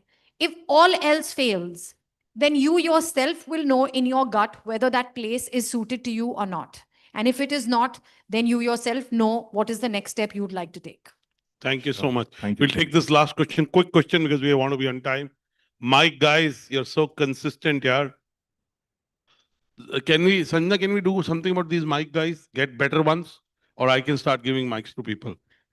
Hi, it was lovely how simply you took care of that problem. And I think what you were trying to highlight is by that exercise, you come to the present moment. Yeah. Now, because you solved this very complex but very little looking problem, what do you think is the best way of being in present? Because professionally, when we have like 10 things going on. What do you think you be in one place, be in present? How do you do that? So to be honest, I think a lot of us, me included, we spend a lot of our time either in our past or in our future. Right? So either I'm just wondering, oh my God, when it was like that, you know, this is what would have happened, blah, blah, blah, blah. Or when it'll become that. The point is my life is happening right now. You have to just keep remembering that my life is happening right now. What am I doing in the present moment? Yes, of course, one should be prepared for the future. The past does have a lot of information to give you about why things are the way they are or why certain perceptions of yours have been formed because of your past. But the point is your life is happening in the present only.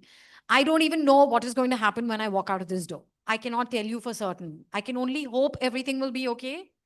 But what is really happening is I am currently sitting here and paying attention only to you. I'm not thinking of the traffic outside.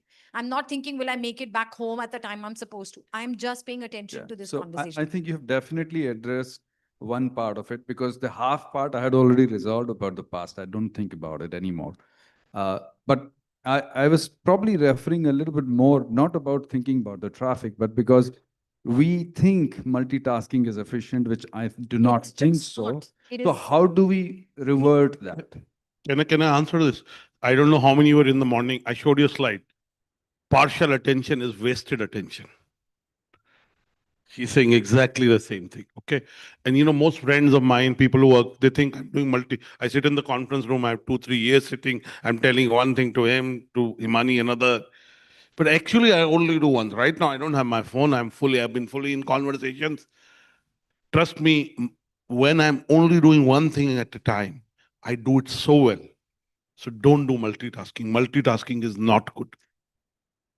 From a person who's done it all his life, he's saying this to you. Do only one thing at a time.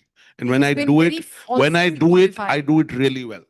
Yeah. So I will not take much time, but that's definitely a good suggestion.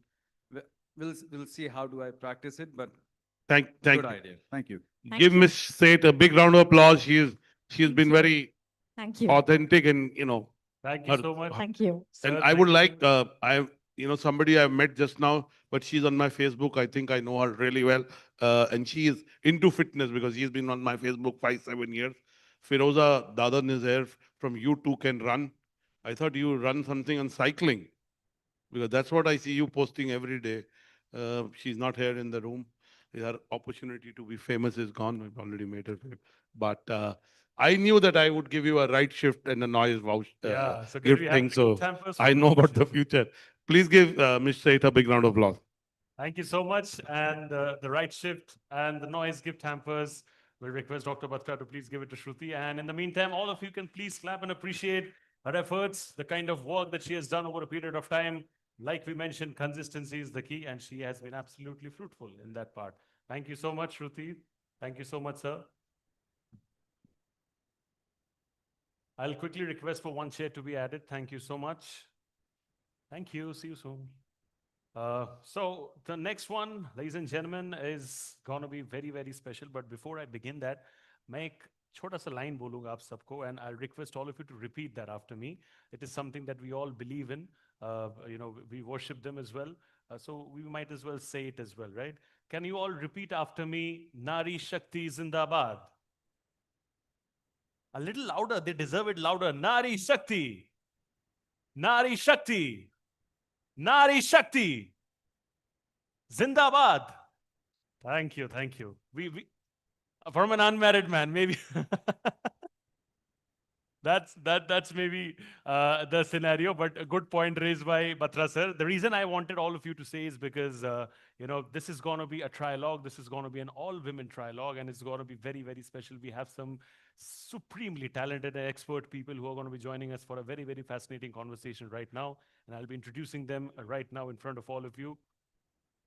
The conversation that we are going to be talking about right now is strong, centered, and unstoppable. Women redefining fitness, well-being, and leadership. Well, very, very pertinent topic indeed. My first speaker over here, what I'm going to do is I'm going to be introducing our speakers first. Again, speakers who don't really need an introduction, but such is their body of work that we would like to tell all of you a little more about what they have done over a period of time. My first speaker over here, she's a woman of grace, talent, and determination. She's made history when she was crowned the first ever Miss India Earth 2014. Can I have a big round of applause for just that fact? Because we have never had another Miss India Earth after that.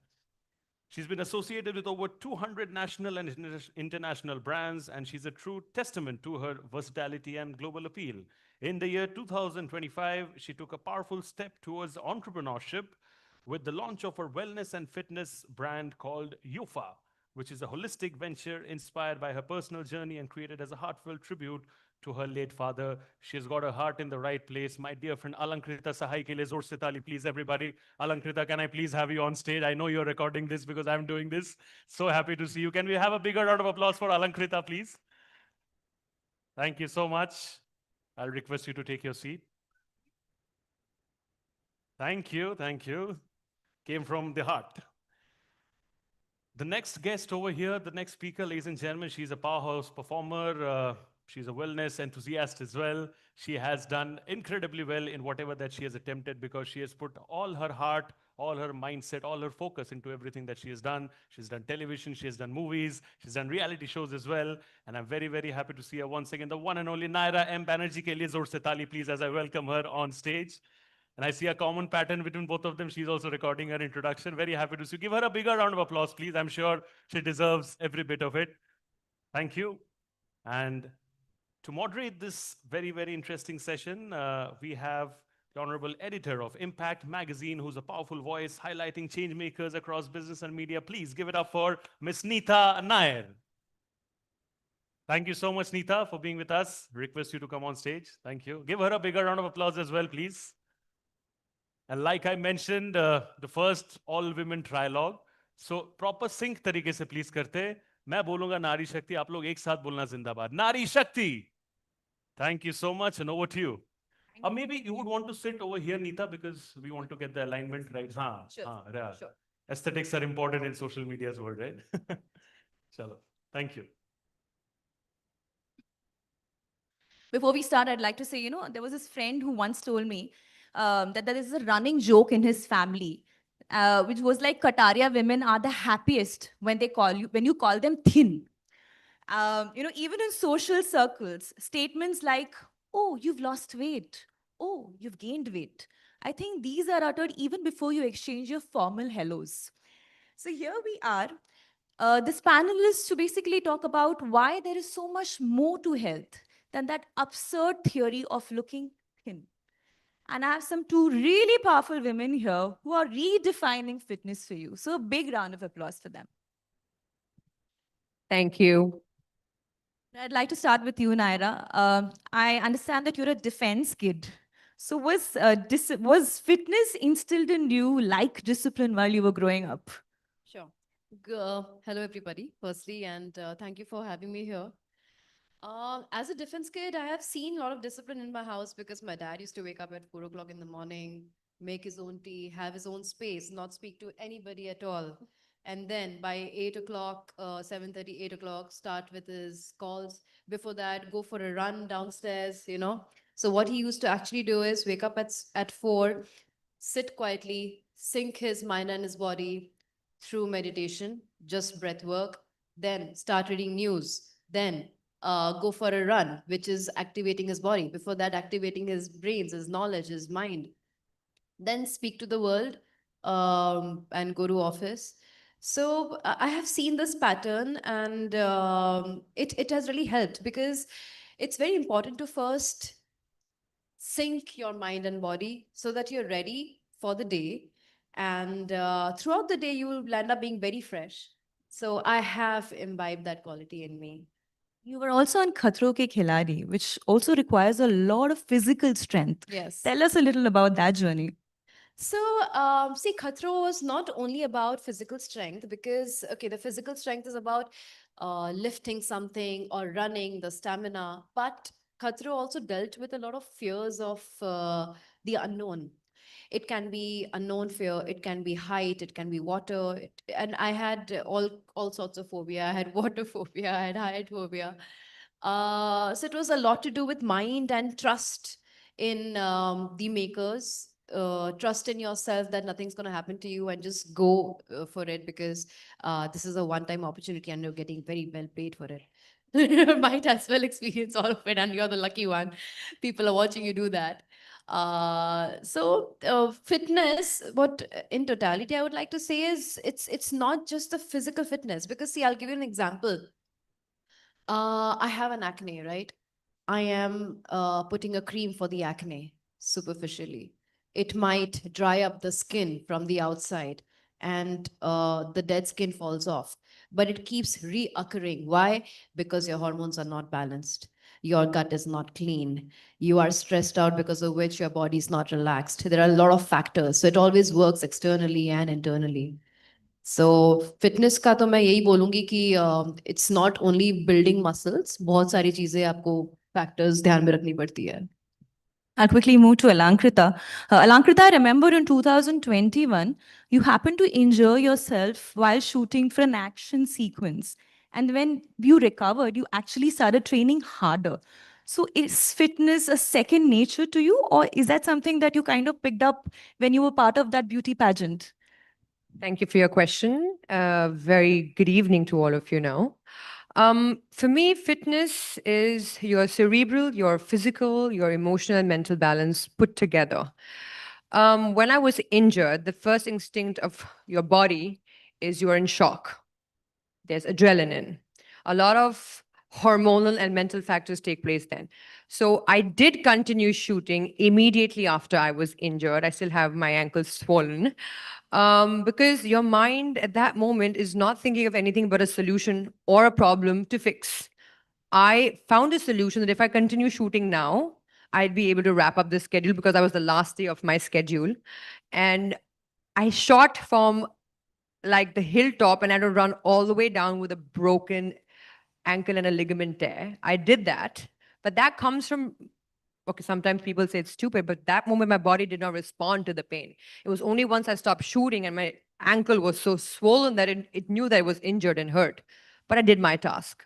Resilience, determination, and the fact of completing a task that I have started is what drives me. And it's not just because of a pageant. It's inculcated by my father and my mother. Because I think for children, your examples are first set by your household, then it's your teachers, then your colleagues, and the people you are working with in a hierarchy. My parents had a very good example. My mom's a badminton champion at national level, and she's a woman who's 60 and has never not walked a single day in her life. Whether it's raining, even in Mumbai, she's wearing a raincoat and she's walking. So that's instilled a lot of discipline in me, that no matter what, you show up for yourself.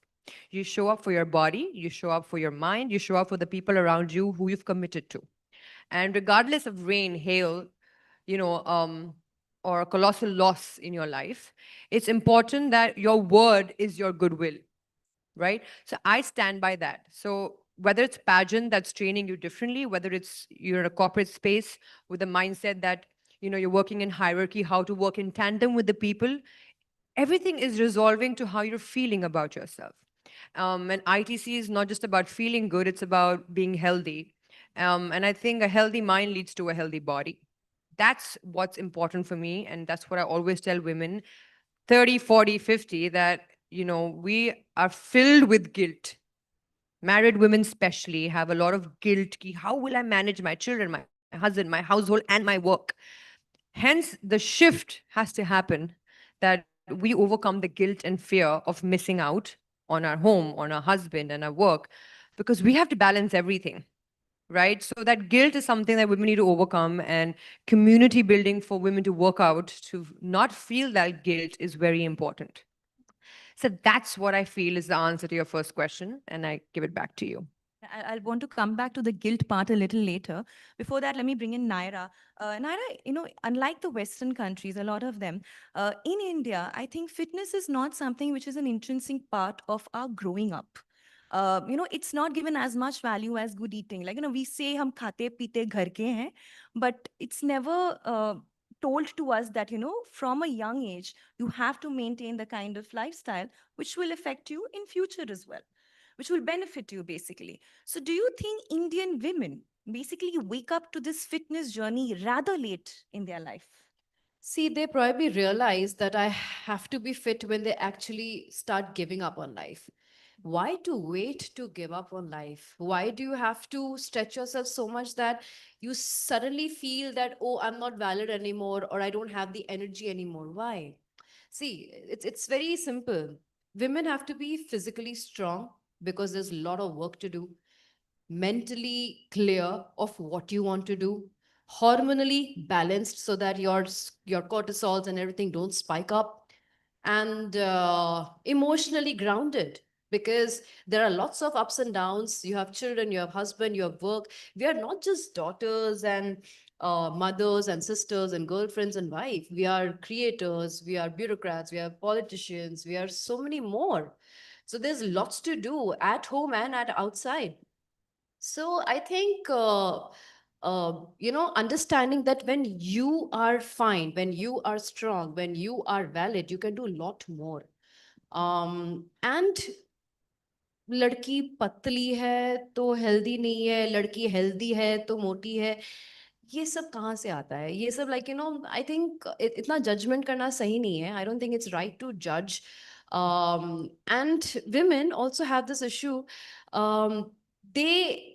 Before they can even take the step towards fitness, they start feeling that they are not good enough.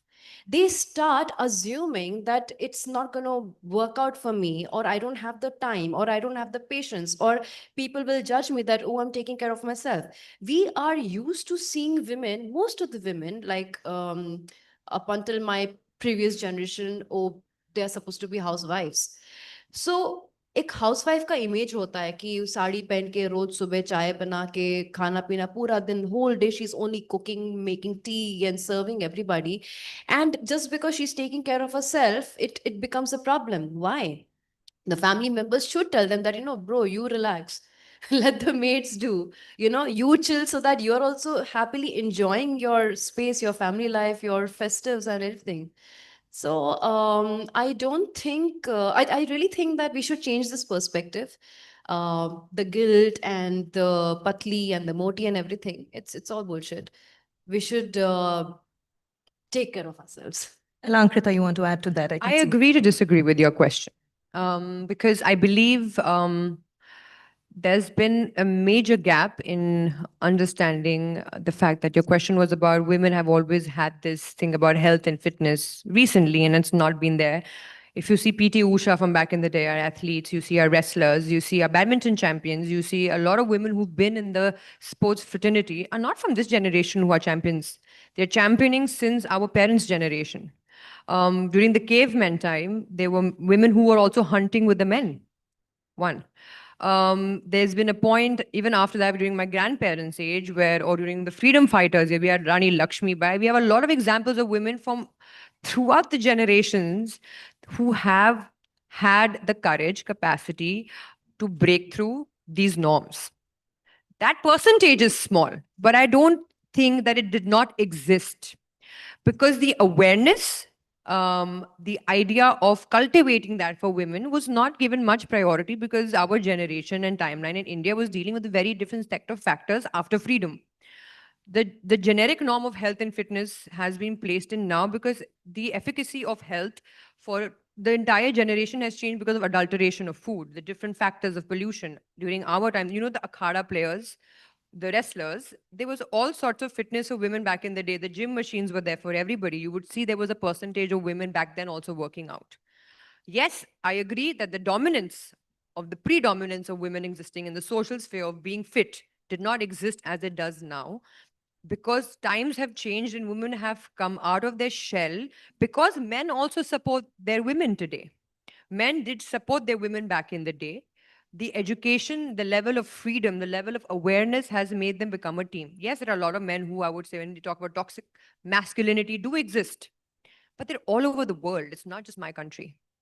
But I also believe that because women and men work in tandem when it comes to fighting for our rights. You know, back in the day, we had suffragettes who stood up for us to vote, right? That's the first incidence of women taking shape and form of being in the forefront. Like women today are in the forefront of health and wellness.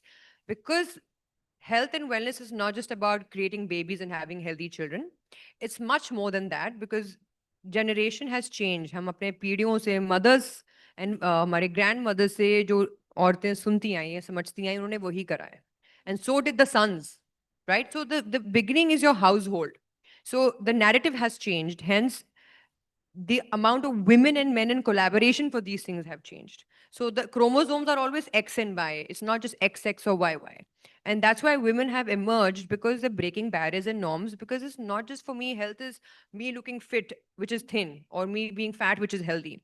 Those norms come from regressive societies, which have existed.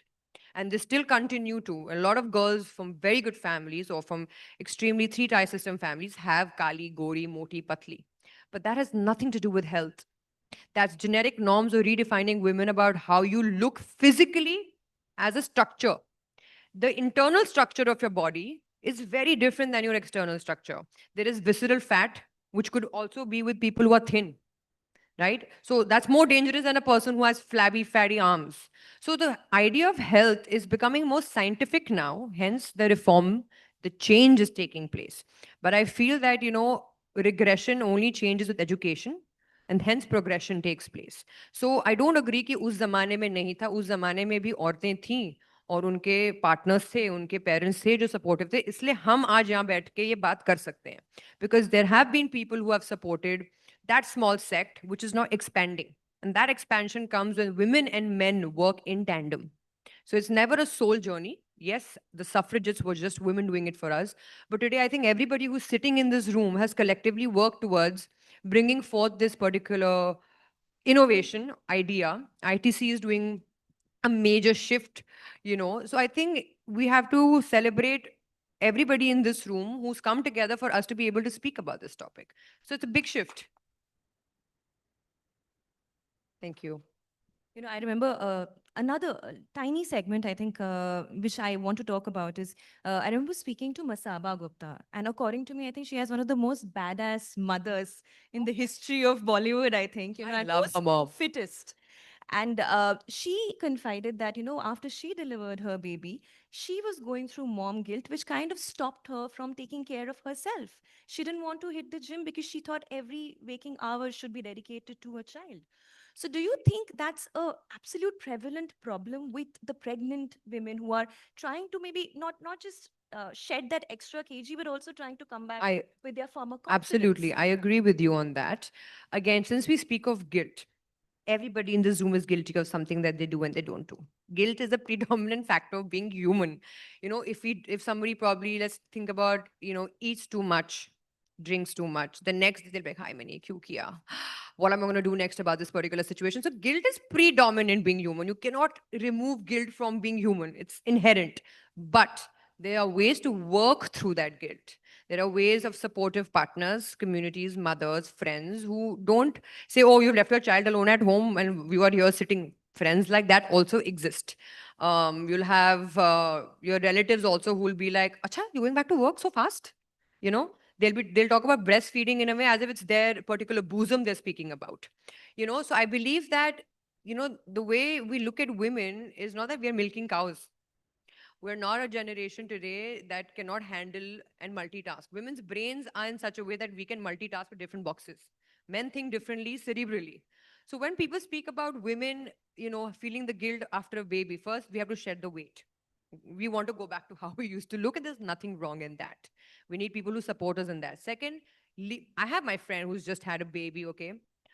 She's not stepped out for a single get together and gathering and not left her kid there, even though her mother is there to help and support her, because she feels the guilt. What if I leave my baby and come out to see you for 2 hours and my baby does this, or I miss out my baby on something that she says and speaks and walks? I get that. You don't want to miss your baby's first steps and mama or papa. You want it to be mama. But the point is, that guilt comes because we feel bad for having fun. We all feel bad for doing something for ourselves because we know we will get guilty. कोई ना कोई comment या ताना कहीं ना कहीं से तो आएगा, क्योंकि अपने लिए कुछ कर रहे हैं, not keeping in mind the other person for a change. And there's nothing wrong to be selfish. Why? If you're sitting in an aircraft, the first thing the air hostess tells you is, please put the mask on yourself and then the infant or the passenger next to you, which means self-preservation and self-care before you can help someone else. Same way for a child.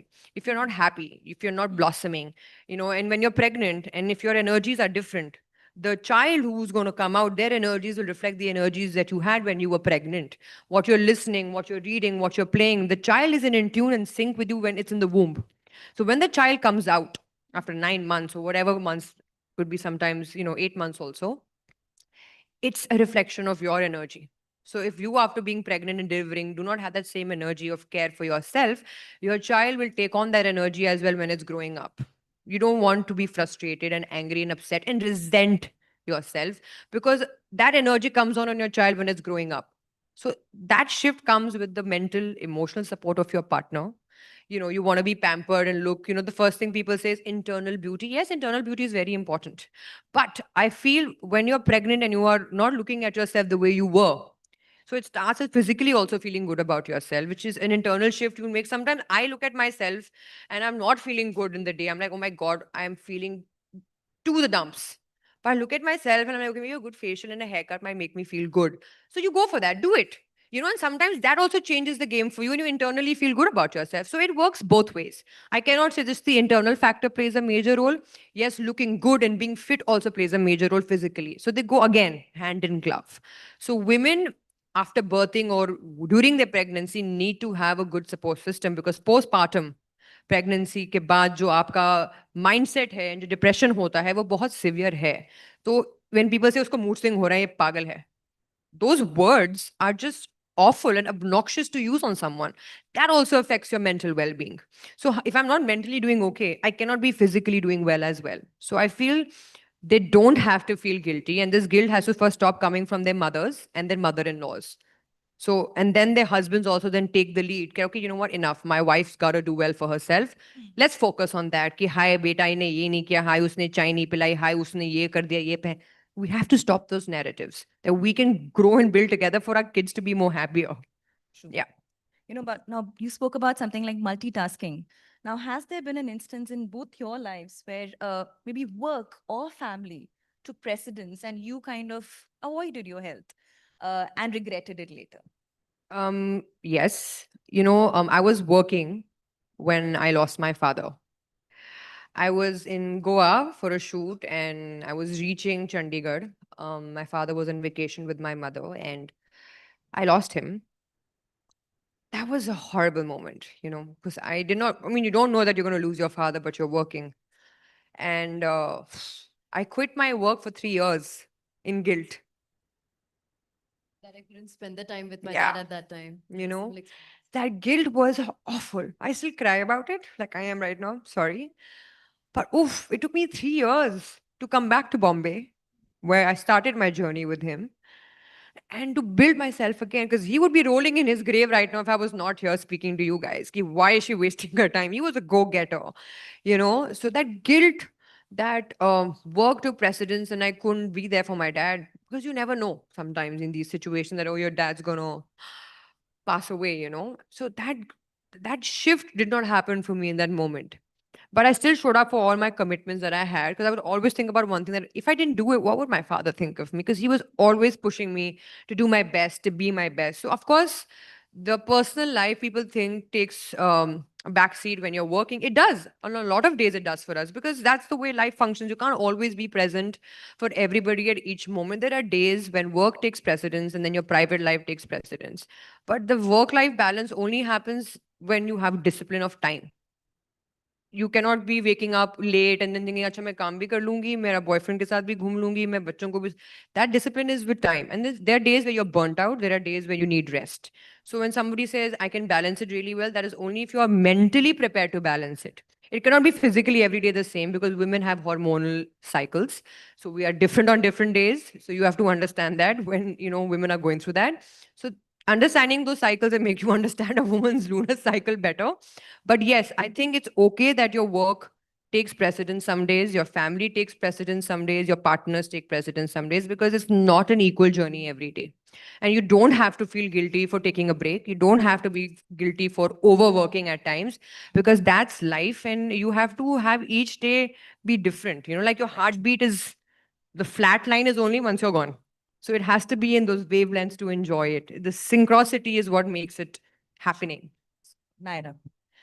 I think I had a similar experience where I was shooting in London and I lost my dad, and I had the same guilt that I wasn't there, when my dad passed away in Mumbai, and I only saw his body. But let's come to the guilt part when you're handling work, family, business, acting all together. I think the awareness that somehow you have to create a balance between working and taking care of yourself is very important. See, as an actor, when I'm working in a TV show, it goes up to 15 hours. Then suddenly I realize that I'm not eating on time. I'm not drinking enough water.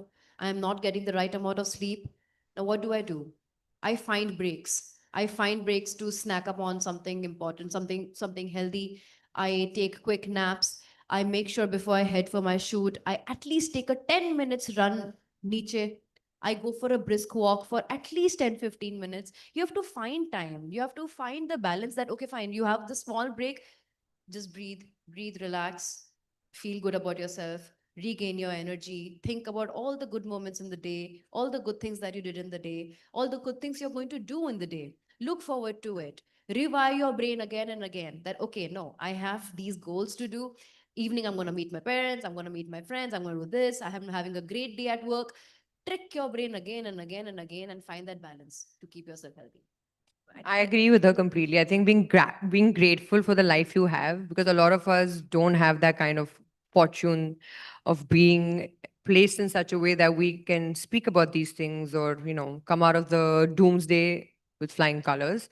I think gratitude and planning your day is very important, and making time to work out is a must, even if it's 15-20 minutes of high intensity, or you're just walking or swimming really helps, or yoga, practicing mindfulness really does help you in balancing. Trust me, it works for women in wonders. I think the men should try it too. And Pilates as well, it really helps in flexibility. Even also like to laughter give- therapy. Yeah, Laughter therapy. If absolutely. you're not able to do your squats, if you're not able to do your meditation, just laugh randomly, crazily, spookily. Just laugh. It energizes Spookily, yeah. Happy Halloween, guys. yourself. Fantastic. On those tips, I think we'll end the session. I think we've moved on from that whole appearance debate when it comes to health to whole well-being and actual strength and fitness. Yeah, because women which is- decline muscle after 40 to a vast percentage. So muscle mass, bone density, minerals, and the whole system of having the right kind of nutritious, dense food is really important after you're 40. Because I feel that, even if you're 30 or you're 40 or 50, the amount of loss that starts taking place is immense, from your hair follicles to everything else. But I believe the right nutrition, the right mindset, the right frame of people in the ecosystem that you belong to varies, and inexplicably you have to have good food and good sleep to make sure that you're paving your path towards this. I saw this really fit lady outside who we met. I have to tell you, she has the most chiseled arms I've seen at that age, and I told her she's a motivation for me. And I feel that such women and men are out there, like Milan Sumanji and Maluni, a lot of people who have been a jury, that I think your health is your wealth. जान है तो जहां है. तो ये बहुत ज़रूरी है कि आप सब 20-15 मिनट निकालें अपनी ज़िंदगी के, अपने वाइफ के साथ वॉक पे चले, चलो आज भागते हैं, चोर पुलिस खेलो यार. Do something that motivates you and really your pheromones, your hormones. Men don't have too many hormones like women do. You're lucky, very, very lucky. But I think that support is very important in this ecosystem. And thank you for supporting and continue doing that. Make your sons better boys for the girls coming up. And I'm sure that we can make this world a better place by being fit, whether you're 30, you're 40, or whatever your age might be. I think it's important that discipline and happiness goes hand in glove. So let's put our health first. Everything else is going to fall right in place.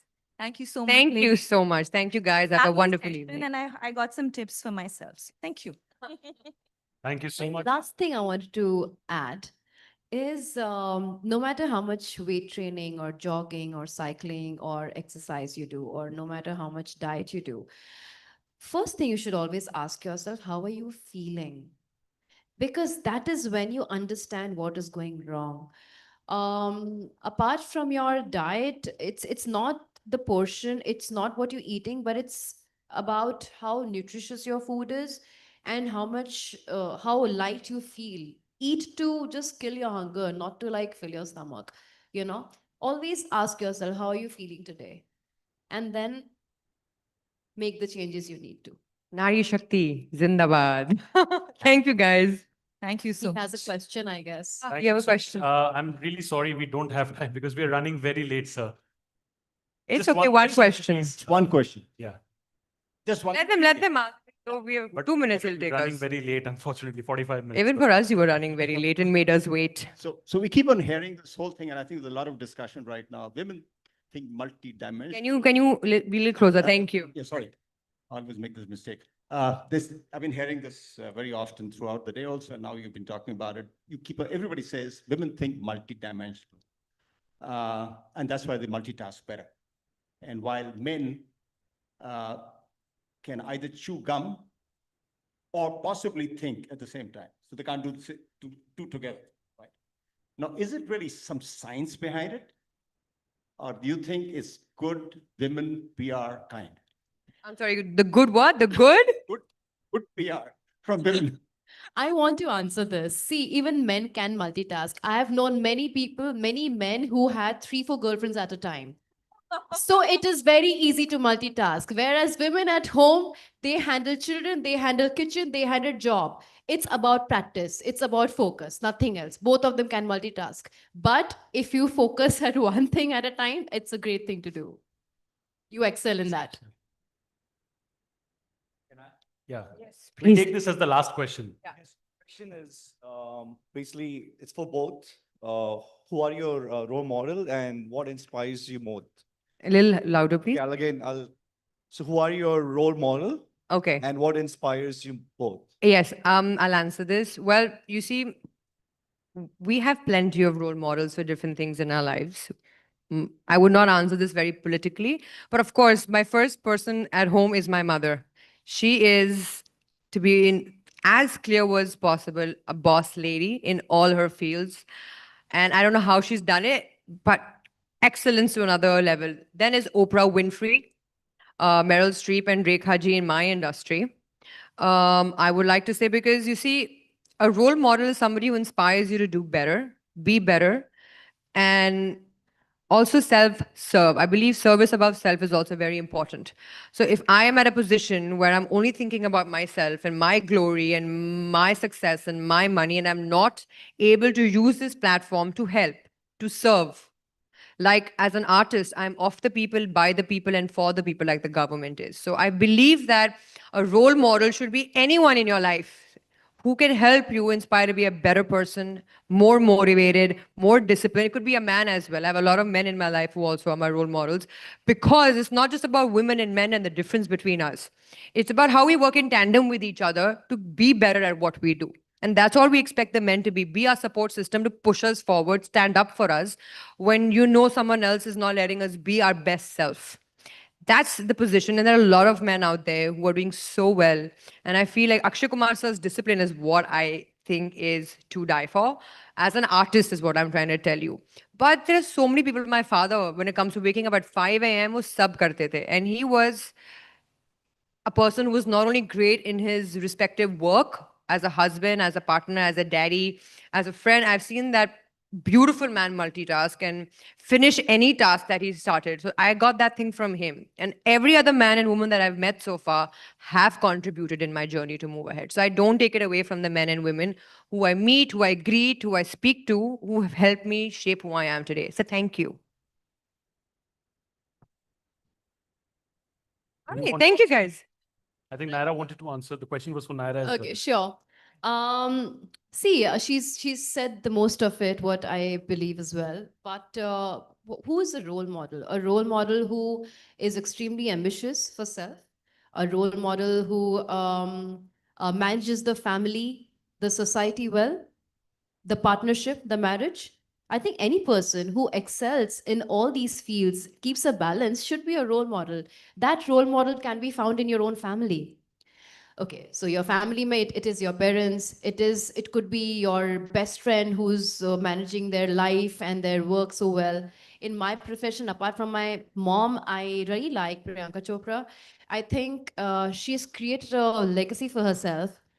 She has immense belief in herself. She's confident. She knows where she wants to reach. At the same time, she has managed her marriage. She's been a Bollywood superstar. So in my field, I really look up to her. And otherwise, I seek role models around me so that I get inspired. And it's very important to be inspired than being jealous or then being competitive, because the moment you're jealous or you're competing with somebody, you start seeing your own negative qualities.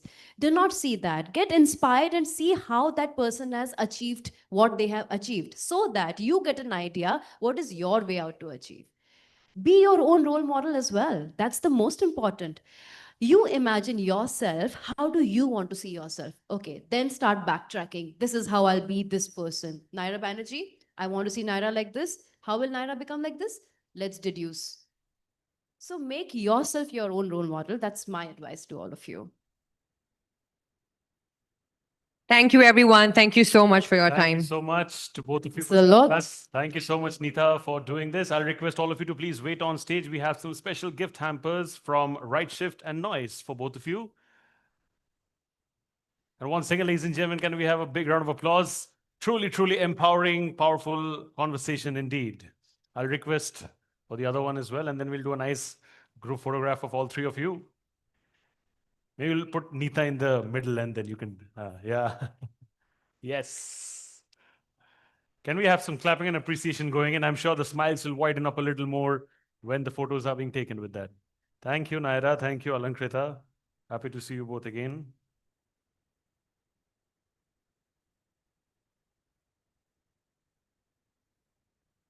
All right, so what we'll do right now is we'll quickly move on to the next conversation. It's going to be a panel discussion.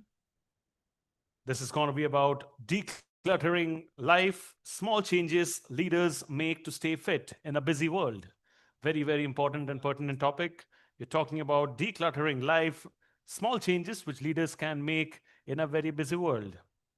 What I'm going to do is I'm going to be introducing our speakers. We need 4 chairs on stage. Thank you, Shukriya, bahut. My first speaker over here, who's joining me, Mr. Puneet Bekal, Chief Marketing Officer, HDFC Securities. Can we have Puneet ji on stage, please? Give a huge shout out to Mr. Puneet, please. Thank you for joining us. My next speaker, Mr. Girish Hingorani, Vice President, Marketing and Corporate Communications from Blue Star. Thank you so much. Thank you. We had a very special event yesterday. Blue Star was a powered by partner, and we are very glad that you have associated once again in a different form. We have Mr. Bharat Sachdeva, who's the author, athlete, wellness and performance coach, and founder, Warrior Yogi Fit. Give a huge shout out for Mr. Bharat, please. Thank you so much. And this session is going to be chaired on stage by Miss Aditi Gupta, Assistant Editor, Exchange for Media. Give a huge shout out for Aditi as well, please. And I might have to make you do a little bit of cardio by moving from here to here, because Aditi will be sitting over here to moderate this. Louder cheers for Aditi, please, everybody. Thank you. And we need to limit the timing. I'll tell you the timing. Please set that timing accordingly. Yeah, it's correct. 25. So Aditi, that's the timer for you. Please kindly stick to that. Thank you so much.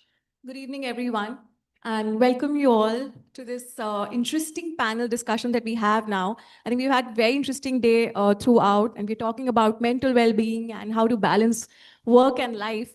Well, we're not going to talk about decluttering life, small changes leaders make to stay fit in the busy world. Well, we live in an age of overcommitment where we have too many choices, too many meetings, too many emails. But I think some people in the leadership role, they navigate well and with remarkable calm and focus. And we have with us 4 leaders today who wear many hats.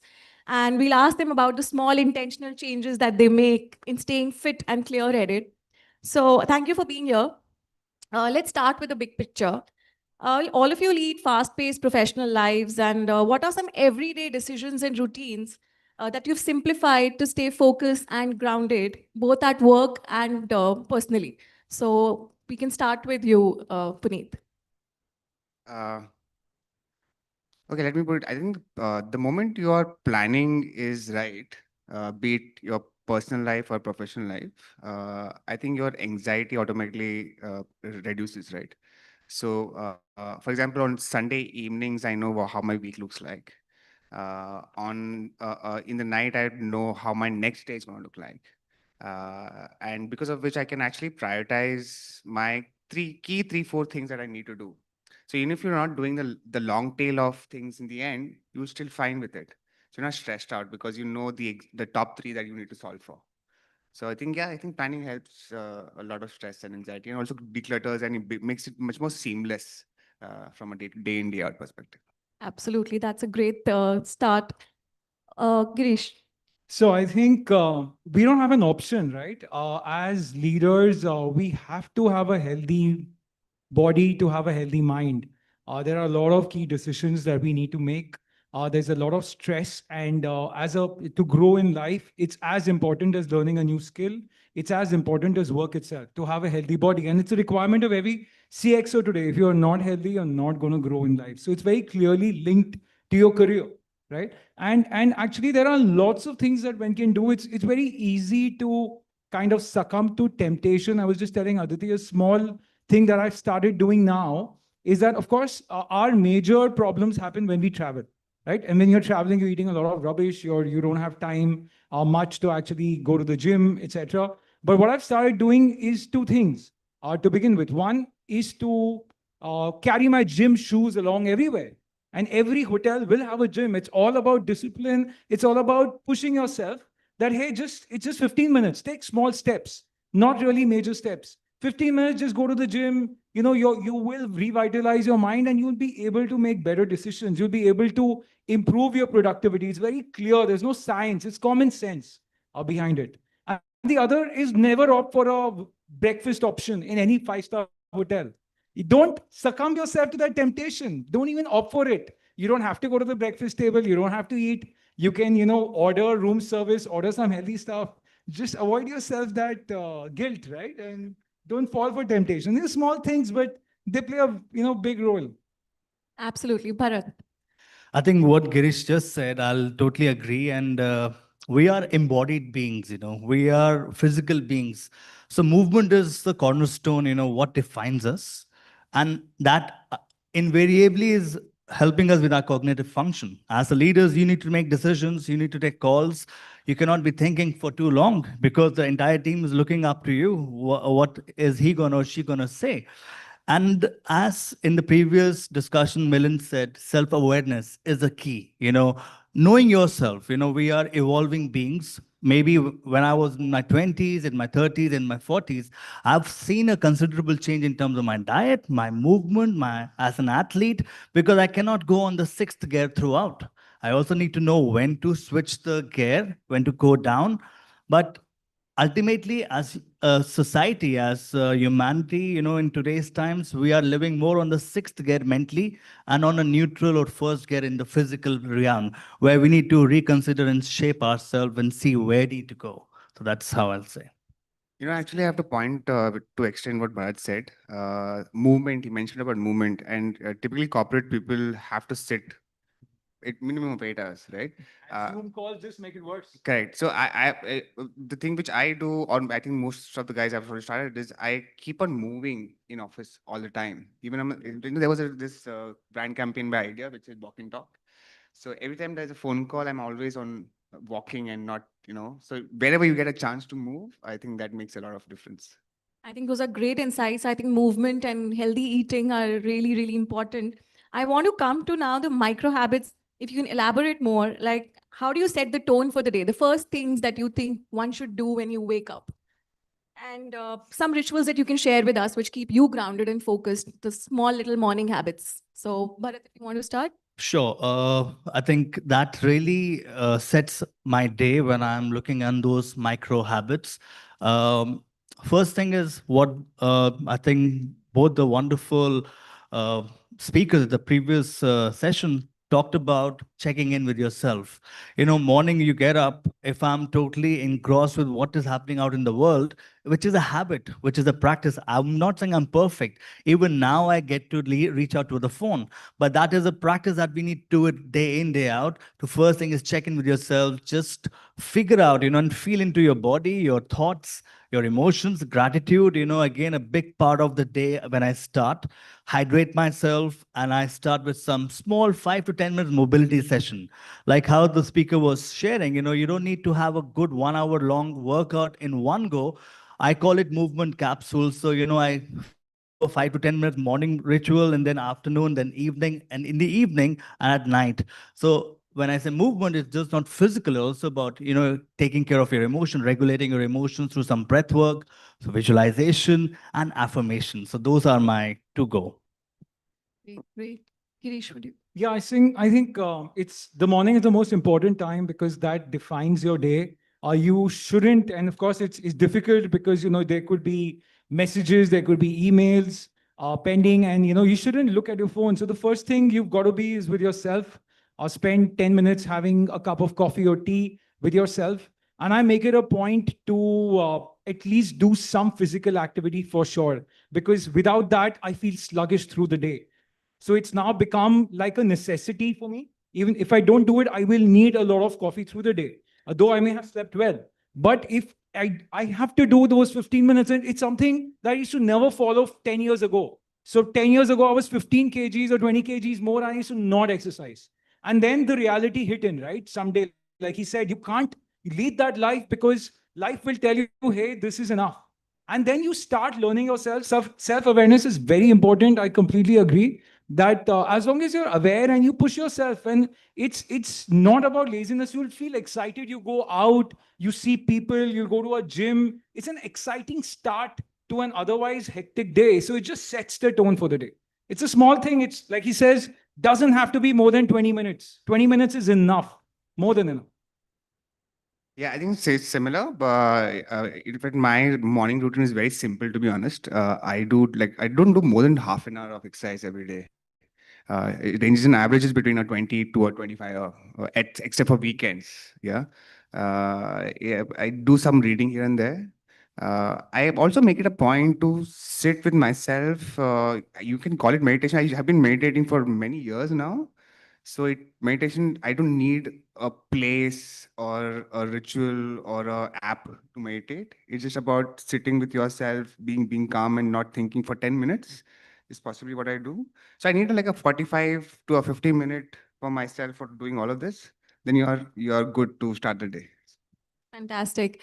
Well, those are some great ways to start your day. But now I want to come and talk about how do you manage the energy through the day. And Bharat, you swam from Sri Lanka to India last year, and I mean, what feat of endurance and mental focus.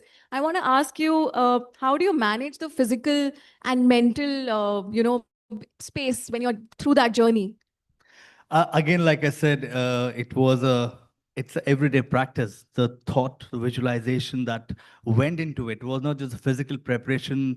I was also, and with my partner when we were swimming or before we swam, we knew the imminent challenges that will be there, especially with the mental block. Of course, external challenges are there, but how we tackle that, how we face them, or are we getting succumbed to? And there were moments where certain things were not in your hands, So time management is external, but it's the energy management which is more important spiritually. And the anchor point for me was one stroke at a time, one breath at a time. Because if I was just thinking about finishing that swim, which took us over close to 8 hours. We started in the morning from Talaimana, Sri Lanka, and reached Dhanushkodi in the afternoon, 1:45.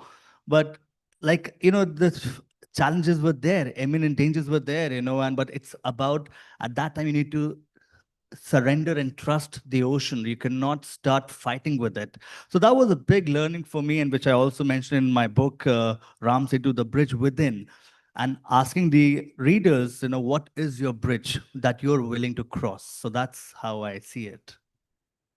And Girish and Puneet, I mean, you are working with big brands, and I'm sure your calendars are always full.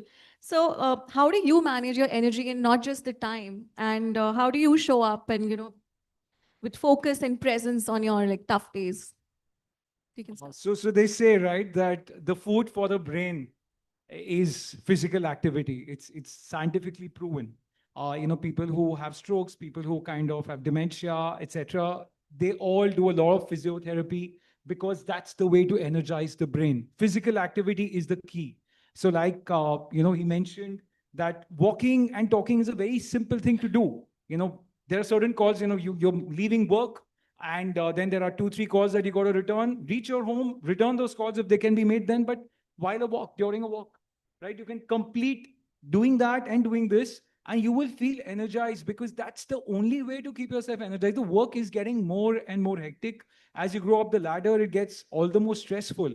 And it becomes, like I say, there's no option. You have to keep yourself physically fit to be able to deliver in that role. Otherwise, it's not going to happen. So you'll have to do that. And that's the only way the energy will come in. I'll be honest, I actually I block my calendar wall to wall till about, say, 6:30ish.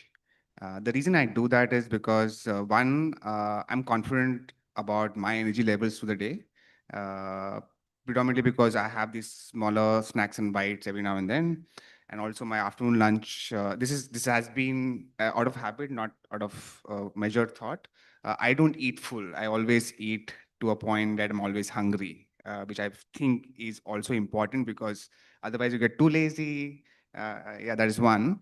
The other thing is, what, if you have a packed day and you know that you have covered enough of what you're supposed to cover, the reason I do this is because I can then come back home and spend time with family or do something for myself. Now, it's important for me is because if you keep extending your timelines, or you just being lackadaisical about time in general, that 6:30 becomes the 7:30, then you add traffic here and there. It's just no time with family. I think that time with family is extremely important in the evenings, just so that you're resetting and refreshing yourself the next day. Fantastic. Now, this is my favorite question, because this is my personal struggle. How do you say no? We all want boundaries in life to be able to do what all you've suggested, because I think it's equally important to survive, and especially in the roles the hats that you all wear. So I want to ask you, how does saying no, whether to meetings, distractions, or even people, create space for better thinking and well-being? And how difficult is it to say no for you, Puneet? There's one philosophy that I always go with. Every discussion or every negotiation has to be a win-win. So just because you're saying no, it's not the end of the discussion or a debate or a conversation, right? So you'll have to find that sweet spot where even when you're saying no, you know that it's going to happen, it's going to transpire or pan out in the manner which helps both the parties. I've realized this little later in time. The younger self, I remember I would say yes to everything. Because when you're younger, you're also ambitious. You want to make it happen. No matter what you do, you stretch yourself and say yes to everything. But I think you get mature, you start realizing that only what I can say no now, but I'll come back to you possibly later. So yeah, it comes with time. Since COVID, I think the boundaries have really blurred, especially in the corporate world, whether it's day, night, weekend, weekday. Yeah. We are just available for work. Yeah. Girish, how would you like to address it? As far as work goes, of course, you don't really need to say no or a yes, because that work will tell you whether it's urgent or not. So you should say no to something which is not earth-shattering, and you should say yes to something where it's a crisis and you would need to handle it. But of course, it'll come at a cost. You might argue, and like I said, you can still manage the thing. So, for example, you have a 9 a.m. Zoom call. Okay, one option is to skip your exercise in the morning because you don't want to compromise on your sleep either, and you can't really sleep that early for various reasons. So one option is skip that, or the other option is take that call in the car, and that's how the pandemic has helped us. Before that, there were no Zoom calls, so we had to physically reach. Now we can take that call in the car, right? Could be one way, but the places where we feel it becomes difficult to say no is when you're traveling, when you're meeting channel partners, you're meeting customers, you're meeting dealers. You go and meet with them, you're through the day when you're traveling, they'll obviously offer you something or the other, right? Kuch mithai hogi, some farstan honge, all the unhealthy things will come in front of you. Now, the fact is that you cannot refuse because they tend to feel offended. Ki aap itne dur se aaye hain hamare yahan, you're not eating anything. Like we went to Calcutta and they'll have the best of sandesh and all those goodies. So those days, decide you're not going to either skip breakfast or skip lunch. At least compensate somewhere. So I don't keep a schedule for lunch, which I learned from some of my seniors. Don't keep a schedule for lunch when you're doing a full day of channel partner meetings, because you're anyways going to eat something or the other, right? So at least those ways you compensate. You don't say no. At the same time, you still keep it. Food is just Indians' way of showing love. Can't really help it. Absolutely. Yeah, Bharat, you are the wellness coach. Please tell us. I agree. Don't say no. I agree. There were a lot of times, when, the biggest no that we need to tell is in our own thoughts. Externally, it can be managed. I mean, like you can strategize, avoid eating one meal, slow down. But it's the inner battle that we undergo day in, day out, like, mera aaj man nahi kar raha, main aaj ye nahi karna chahta, thoda kar leta hu.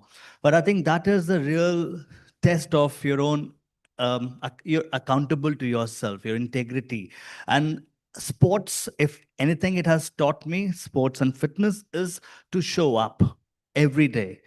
Don't, agar mera man nahi hai, to at least I'll just go and show up into the field, to the gym, just go out for your friends, for your buddies, for your team. Trust me, 50% job is done when you show up, and automatically you will start moving. Maybe you may not go on 6th gear in your workout, maybe you're going to go 3rd gear, but at least you're doing something. You're being consistent. You're showing up for those 30 minutes. And I think that is a big victory for yourself. So small wins every day can really help you understand, and can tackle these no, and learn to say no to certain tendencies or patterns or behavioral personalities, and then it's easy for us to say no. I had a challenge as in my earlier days to say no for something, and that's something that you need to then work within, and that's what personal work has to be done before I can learn to start to say no. So your relationship to yourself will determine how's your relationship with outside world. Absolutely. My next question is an extension of what we're already discussing, the boundaries. But we all have, there are spaces that we work in and we live in which matter, and we're constantly engaging.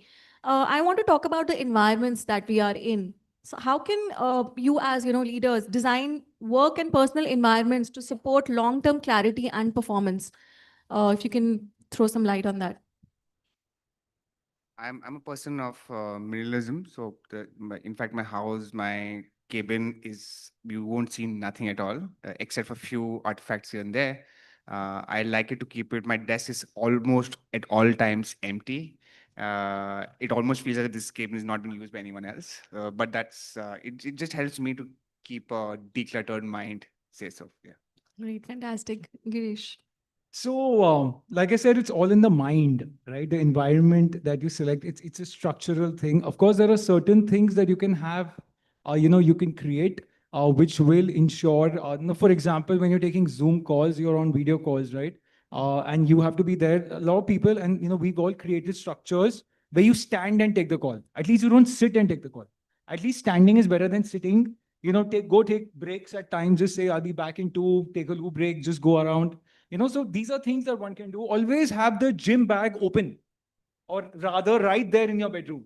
Never shove it inside. Let that gym bag be there so that it's constant reminder to you hey, you haven't gone to the gym, or at least have your shoes, your walking shoes or running shoes always in your presence. Because जो दिखता है वो हमारे मन में आता है, like they say, right? जो दिखता है वो बिकता है, जो दिखता है वो हमारे मन में आता है. So it's always better to have such things. Keep food items at bay as much as you can, because if there are mithais, you will be tempted. Why subject your body to temptation? Why even get there? So that's how environments matter, and you can cleverly choose them if you wish to.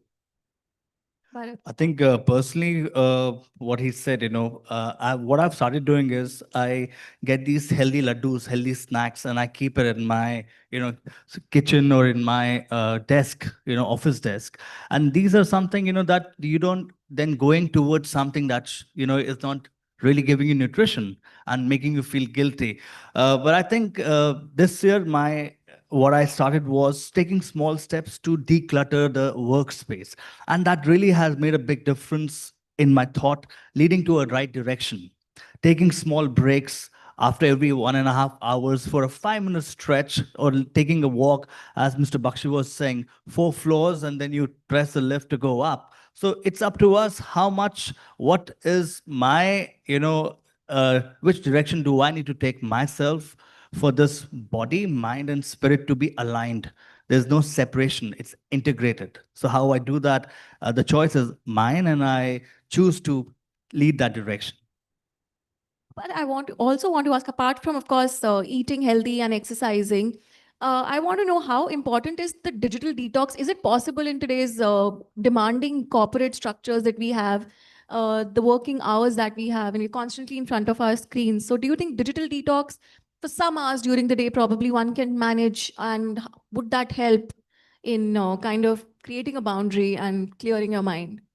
So I think the digital detox happens during sleep. So during sleep, that's one thing that one should never compromise on, because everything, every disease, every issue is linked to sleep. As long as you can keep your sleep healthy, that's enough. Honestly, if you ask me. The other thing is how you train your mind, how you control your mind, how you can stop notifications from coming on your watch when you don't need them. And there are lots of tools available to choose the modes that, you don't have anything disturbing you at a particular time when you're thinking or strategizing.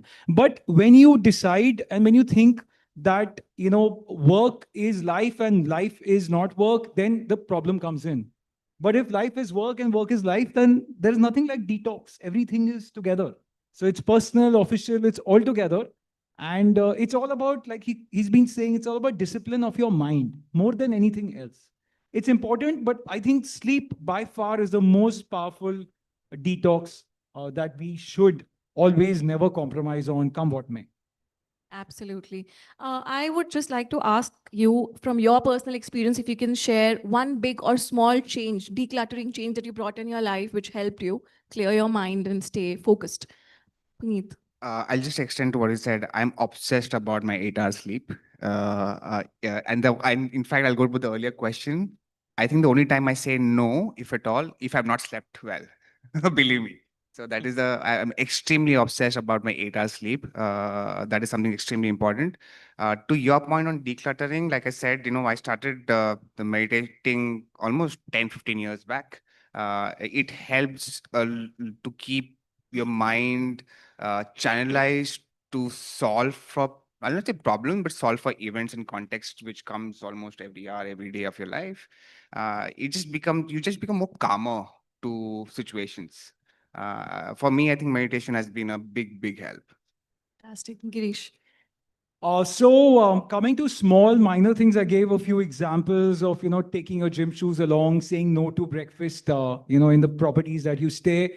Other things that I do, which are, but at our levels, one could argue, why are you doing it, right? Like that day I was at Worli, I had to get home, I stay in Juhu, it was showing me some 1 hour, 45 minutes congestion. I took the metro, I let the car go. I told my driver to come, I took the metro, it was healthy, it took me a lot steps down, steps up, walking all over the platform. This was a great experience. We should do that more often than not, right? Why can't we take the metro twice or thrice? It's automatic, small ways of keeping yourself healthy rather than being in a car holed up for 1.5 hours. So small things like these can make a big difference. Or like I say, take a lot of work calls in the evening. Like he's rightly saying, try wrapping up early. Don't extend. If you have to make those work calls, do it while walking.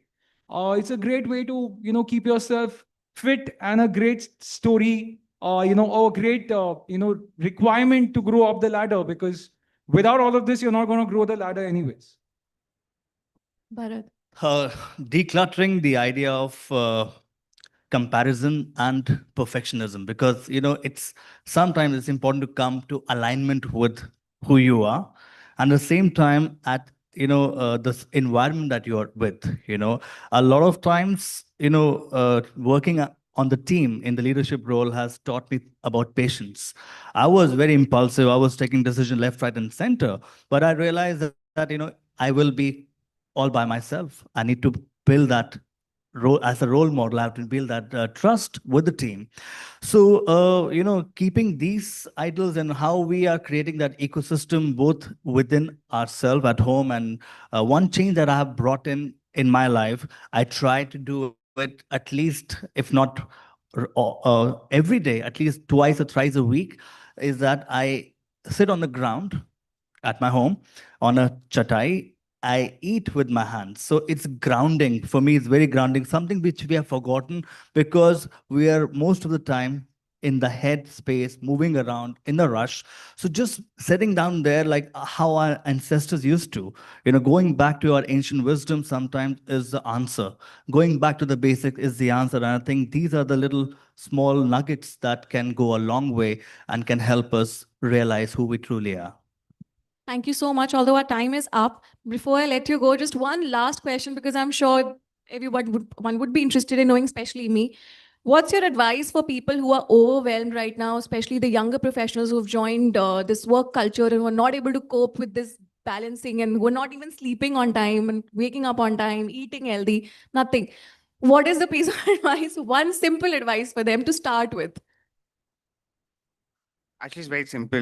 You only get overwhelmed when you don't plan and don't take action. So the moment you have something which you have to solve for, first thing is you plan. The first thing, actually take a deep breath, plan, and the moment you take action, automatically the stress levels come down. Absolutely, action. So my advice would be simple: the life's gonna catch up. So if you're leading a very unhealthy life in your 20s, it's gonna catch up in the 30s. 30s, you'll get a knock that, hey, you're leading an unhealthy life, and why go through that pain? So start early, start young, start balancing your life well, start focusing on physical activity, because that's the only food for the brain that will help you grow in your career, help you achieve your ambitions that you've set out to be. And that's as important as upskilling yourself. So start early and you'll be ahead of the curve. Live an embodied life, move, hydrate, stick to the basics, because we have forgotten, we make it overcomplicate things. Stick to the basic, eat the right food, move more, breathe deeper, and stick to your sleep cycle, because at night when you're putting the phone, the blue light is disturbing a circadian rhythm. It's important that these basic things should be put in place. Bigger picture will be taken care of. Thank you so much to the panelists, and thank you everyone for joining us. That was very, very insightful. And we're taking away that it's not just the desks and schedules that need to be cleared, but we need to focus on what we are feeding our mind and body. So fantastic. Thank you so much for the wonderful session. Thank you. Thank you so much to all of you. Yeah, since I know all these things. First of all, Aditi has no stress because she has the best bosses. No, my partner Naval is a direct boss. Trust me, Aditi, you don't know what is a toxic work culture. You don't know, okay? I promise you that. Second, I've known Bharat for a long time. He used to be my health coach, and I would feed him tea, coffee, everything in the morning, read newspapers, and send him back. After a while, my wife said, we're paying money, so she started using him, and, so that there is ROI. But Bharat, you swam across this difficult course, right? A lot of times we tell ourselves, I can't have a body like Mr. Bakshi, let's say, or like Sudhanshu. So how do you tell your brain that you can do it? You can look like Puneet Bekal. How did you tell you? Brain that you can do it. It's follow through, because it may be a little daunting. Of course, the easiest answer is start small, but beyond that. I think it's an everyday work. When you're taking that big, gigantic task in front of you, you need to first work on yourself mentally. The bigger challenge will come when you're in there.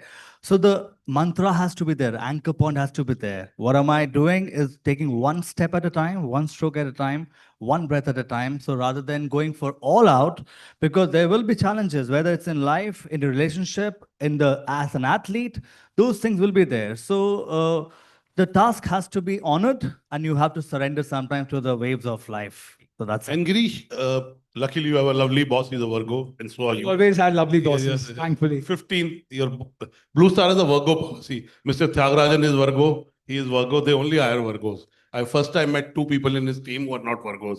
But on a serious note, Girish, how do you make sure that at work you're encouraging practices that may be a little out of what is written, but actually create a certain comfort to be able to do the things that you're talking on stage?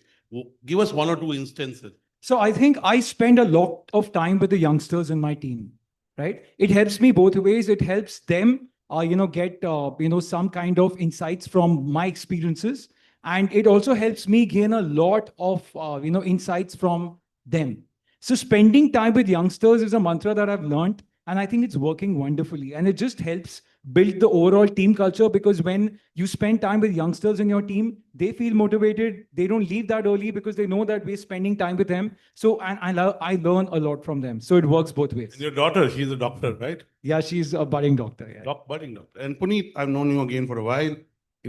What is the difference between your last, of course, your current organization is always the best, but on a serious note, give us some good practices about your last organization and some new things that you discovered, which as leaders you kind of pass on, Yeah. So I'll tell you what, I used to work in an MNC before, and there is a lot more tolerance to work from home then. Yeah. Which I thought was MNC. In an MNC, at least my MNC, which I used to work with before. Because your immediate boss is possibly not here. So generally, the culture was such, and as compared to where I'm currently working, like I have a 44-member team, and most of them are in the age group of 25 to 30. One thing I've clearly, although I'll not say it's not allowed, but it's not a cultural piece, but I've made it a point that, you know what, it doesn't matter if you want to come to office or don't come to office. It's only the work that you have to deliver. Absolute alignment. Yeah. And output. Yes, exactly. And then when that happens, automatically there's a lot of flexibility amongst these people. They can work. So in it a takes away cafe. the stress. Yes. They can work in a cafe, they can sit at home. It also, for example, I remember one girl who had from my team had come and just said, I want to quit. I said, why? She said, I spent 2 hours traveling in traffic. I don't get time. I thought you're a bank. You'd say, here is 6 crores, buy a house next to the office and, Yeah. next time do that. 2 hours traveling in traffic, so I don't get time to go to the gym. So I said, don't come to office. Sure. Yeah, just come when you want to have FaceTime. So be it. So And I think Aditi is one of our young stars. Yeah. She writes stories that get reaction. And, of course, she's from Delhi. She works in Bombay. So you should get your parents to Bombay. So they'll wake you up in time. Yeah, just joking. Anyway. So please give them a big round of applause. They're friends of mine. It's Girish, Bharat, and Puneet. And Aditi is a colleague of Nawal, her boss. I don't work daily with her. Thank you so much. Back. Thank you, sir. Thank you to all of you, and please give them a big thunderous round of applause once again. Thank you so much. Aditi, I'll request you to please kindly take your seat. I'll request all 3 of you to please kindly wait on stage. What I'm going to do is I'm going to be inviting on stage Mr. Vishwas Agarwal, Business Head, Rightshift, ITC Foods, to please kindly come up on stage to give away the gift hampers to our esteemed speakers from Rightshift and Noise. Can we have the gift hampers on stage, please, alongside the thunderous round of applause? Thank you so much, sir, for joining us.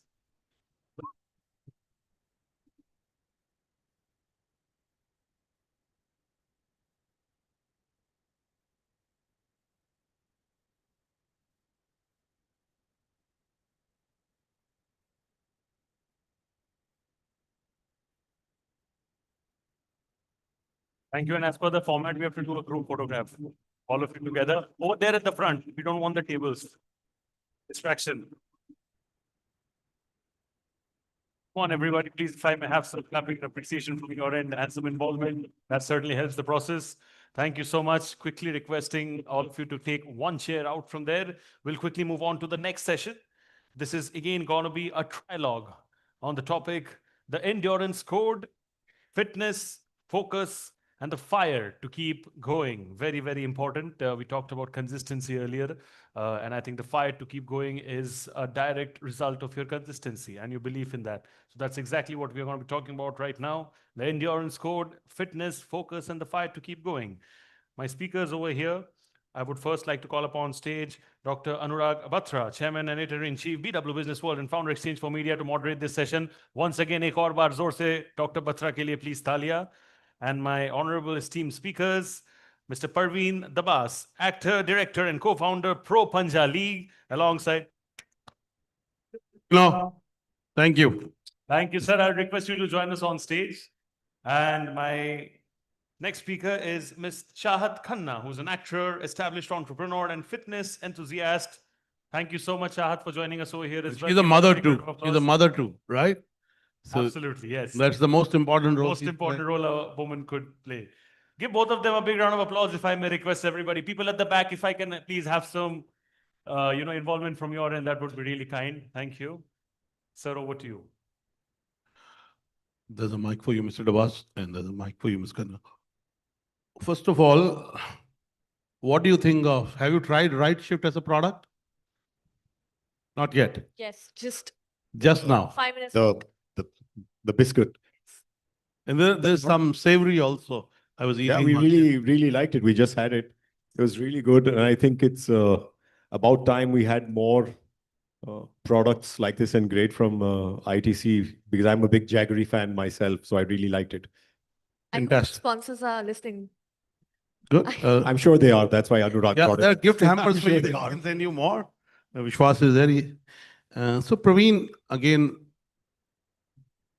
you're an actor, but now you're an entrepreneur. You started the Pro Panja League, which in some way encourages being fit. Sports is the ultimate embodiment there. In fact, you're in 2 performance sports where there are no excuses. Film, entertainment, there's no, if you do well, you do well. If you don't do well, you don't do well. There's no, you can't say that, you can't give reasons. Similarly, in sports, either you do well or you don't do well. There's very black and white. So how did the idea of the Pro Panja League come to you? What did you do to make it reality? How's been the journey? And what was that aha moment you said, oh, Pro Panja League, it will work? I've always been a big sports fan. Love watching sports. And what's your favorite sport? It's actually MMA. MMA and boxing. Yeah. I love boxing. I like MMA, combat sports. So when I was thinking about a sport to get involved in, I wanted to get involved in something where our coming into it would make a difference, because there were already so many people in cricket and kabaddi is doing so well. Even in MMA, to an extent, there were people. But I wanted something which would connect also to Indians on a Desi level, which would be seen as an indigenous sport, but also have a lot of potential to grow towards the masses. And like I said, also most importantly, somewhere where we felt we could make a difference. And that's where the childhood memory, when we were thinking of, what are different sports, came Panja, which we've all experienced and we all have an emotional connect to. And most importantly, is jo Panja naam hai, wo sab jante hain. So you don't have to explain the sport. Jo basic idea hai sport ka, wo sab jante hain. And one of the best things I like about Panja, and when you compare it, when we talk about fitness, is Panja athletes come in all shapes and sizes. So the usual idea of an aesthetic athlete is not necessary in Panja, but it's real fitness. So it's truly inclusive, so to say. Yes. So it's real fitness. And you don't need anything else. I mean, you just need your Panja and a place to put. Yeah, well, of course, we have the actual professional Panja tables. Yeah.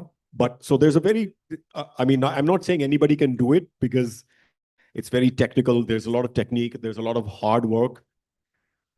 But like I said, it's not like you have to have a 6-pack. Sure. Good. Praveen, you made a good start. The Pro Panja League has got to a good start, and we'll come back to you. Ms. Khanna, you wear many hats. You're an actor. You're entrepreneur, you're a mom. How do you balance things? And when life is pulling you in multiple directions, what keeps you centered?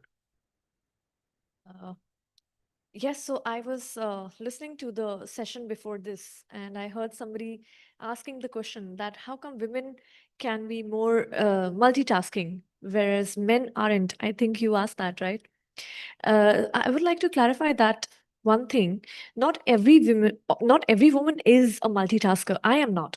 Like, Sure. for that matter, I'm not. But when you talk about wearing many hats, being an actor, being an entrepreneur, being a mother, I think I have dedicated my time to each part of my life.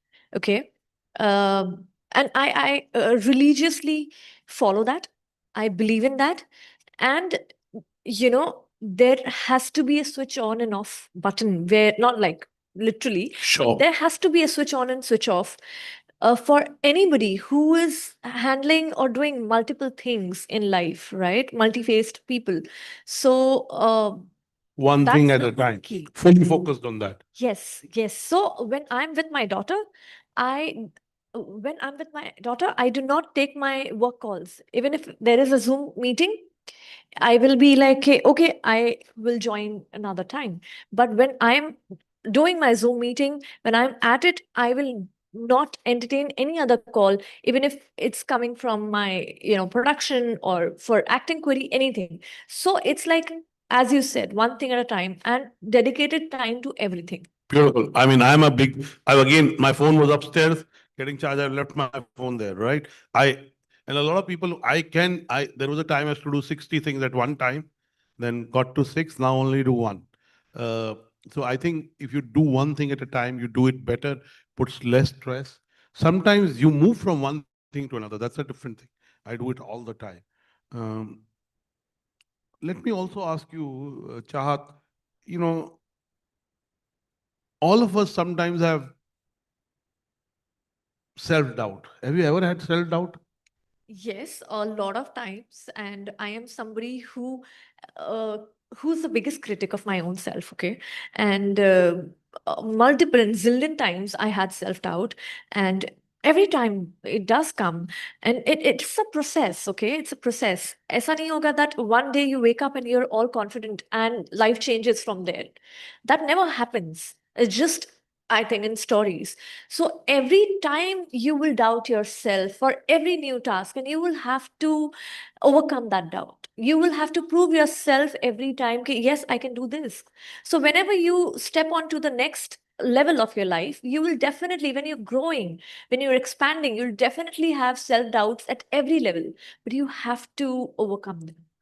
And Praveen, just to follow up on that, of course, Panja is about physical prowess in some way, strength, maneuvering.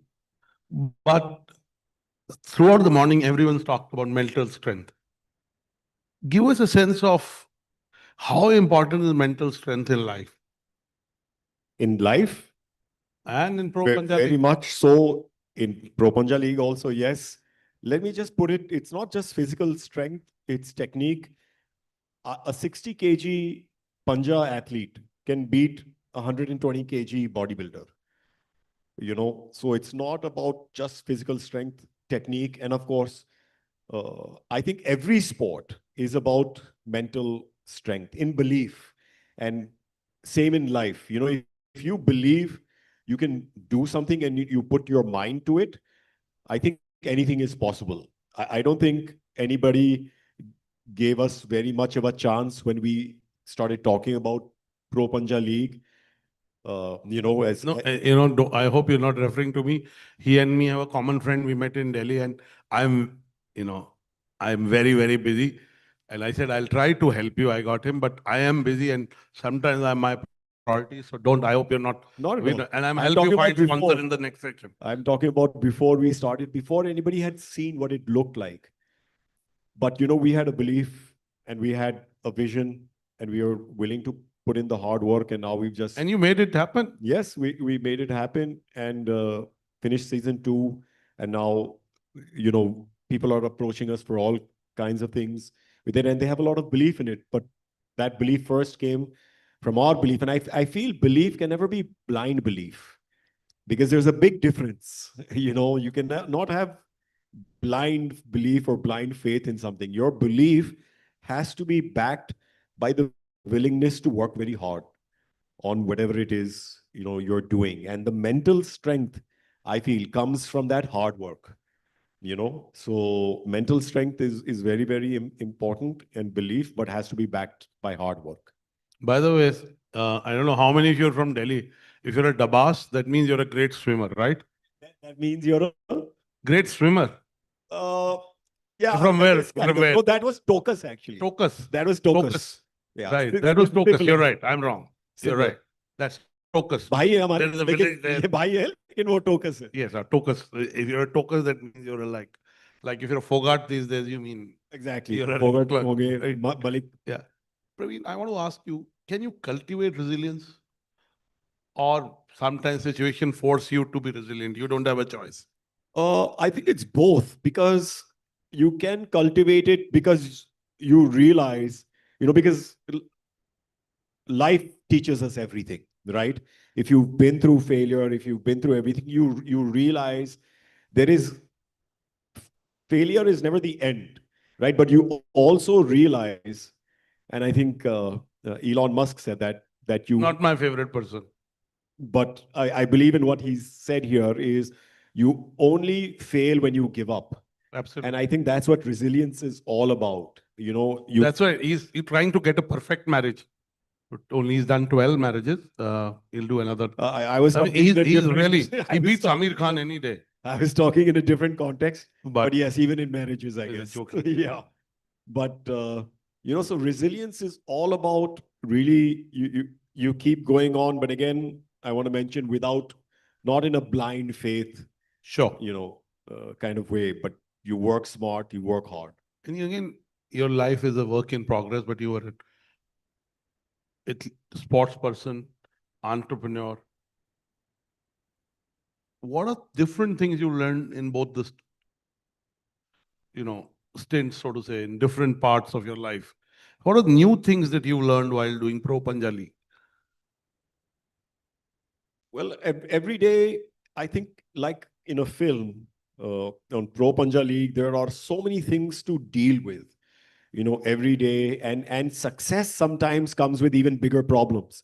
Because when you have something which is on its way to becoming successful and big, you have a lot of people who want to come and take a piece. Sure, 100%. Right? So you have to deal with all kinds of people in all kinds of different ways.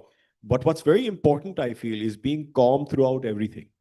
Being calm throughout success, being calm throughout failure, and both. Equanimity, very tough. Yes. Equanimity. It is, but both, I feel, are two sides of the same coin. Sure. So you should never get too excited with your success and never let failure get you too down either. Yes, you're talking philosophically. And Chahat, again, how do you get the fire to do more? You are an influencer, entrepreneur. How do you get that? Does it come from the within? And sometimes I keep saying contentment creates more. If you're contented with something, automatically you're centered, and that centering creates more. So where do you get your drive? Where does your fire come from whatever you do? I would beg to differ that contentment brings more. Contentment actually makes you very comfortable and satisfied in life. Definitely, I aim for that. But when you talk about work, when you talk about expanding, growing, has to be a fire. You cannot be content and grow at the same time. I don't believe that. So I think, the fire, the drive, the motivation is always inbuilt. It's for everybody, for every human, for everybody. It's always in you. Either you want to do it or you just don't want to do it. So, and if you want to do it, then there are dime a dozen ways, 1,000 different ways that you can find time, you can find, things to, go and get your thing, what you want, your goal. So yeah, I think it's but obviously inbuilt. Of course. And success creates, as they keep saying, the top of a mountain is the bottom of the next. So once you achieve something you want to get to, it's the journey that excites you. Absolutely. It sounds like a cliche, but it's not a cliche. Let me ask you a quick question, and there you cannot pass these, okay? You have to give a definitive answer. It's a quick one. First to Chahat, one right shift you made in your life recently that you're proud of. One right shift you made in your life that you're proud of. Learning knowledge, gaining knowledge about my craft, my work, what I'm doing, and higher studies, I think, which supported me in my business. And that decision of me putting so much of extra time and studying the extreme courses, I think I'm proud of that today. One right shift, Praveen, that you made in life recently that you're proud of? Apart from the brilliant product biscuit that I had right now, apart from that. Yes. So, and jokes apart, it was very good. Right. So I think the shift into sports as well, and I wouldn't call it a shift because it was it's a parallel journey, but I think that has been very satisfying and challenging at the same time. Okay. One fitness myth or lie that you busted? I'm not sure I've busted it, but I believe in moderation in everything. Don't follow these fad diets which keep coming and going. I believe everything. Follow the basics. Just follow the basics, eat natural, avoid processed foods. That's the way to go. Sleep well, movement. Sleep well also. Right. A fitness myth or lie that you busted? I haven't though busted any fitness lie or a myth though, but yeah, I mean, I would like to add this that people think that eating makes them fat, whereas it's the other way around. Eating less makes you, bloated, inflammation, and whatnot. So eating correct, like he said, moderate. Eating correct and eating good good intervals will never ever make you fat. So people think ज़्यादा खाएंगे तो मोटे हो जाएंगे, but ऐसा है नहीं. And if endurance was a person, what would be your advice to that person? If endurance was a person, keep going. Keep going. What about you, Chahat? Never give up. Yeah, same thing. Be at it. Mr. Agnihotri, the celebrated filmmaker, is there. Please give him a big round of applause. I saw him walking in. I don't know where is he. Here he is. And you can give him a bigger round of applause, yeah. Right. We have both Mr. Chahat Khanna and Mr. Praveen Dabas. We can take one or two questions. If you have a question, raise your hand and make it short. Anybody has a question?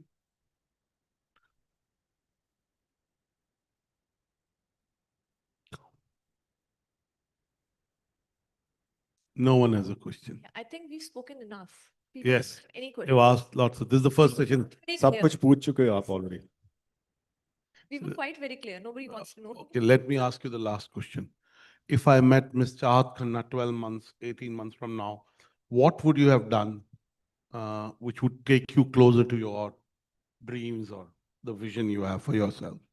If you meet me by next year, I would have,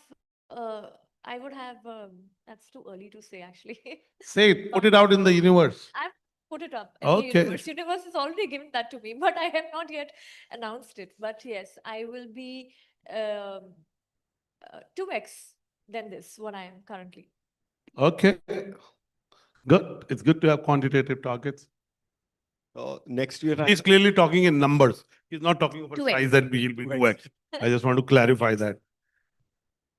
Next year, I have one of the most important films I've done in my career coming out. It'll soon be talked about, hopefully. And also, we'll be scaling up Pro Panja League also. Third season. Next year. Third season. Plus, we're also planning on scaling it up in different regions, like a B League or like a Yuva Kabaddi series.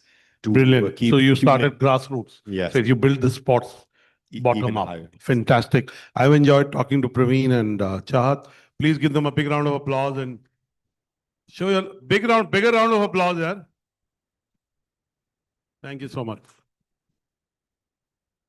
So much. Can we have a bigger Round of applause for all three of them. Dr. Batra mentioned about giving a big round of applause for both of them. I'll request for the gift hampers, please, from Rightshift and Noise for our esteemed speakers. I'll request Dr. Batra to please hand over the gifts.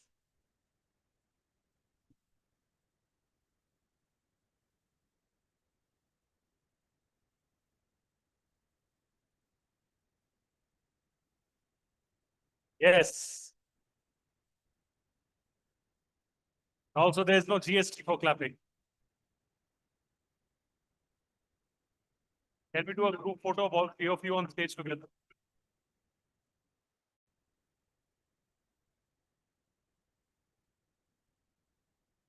Thank you so much. बहुत बहुत शुक्रिया. Thank you so much, Chahat. Thank you so much, Parveen ji. I request all of you to take just one chair out from the stage, please.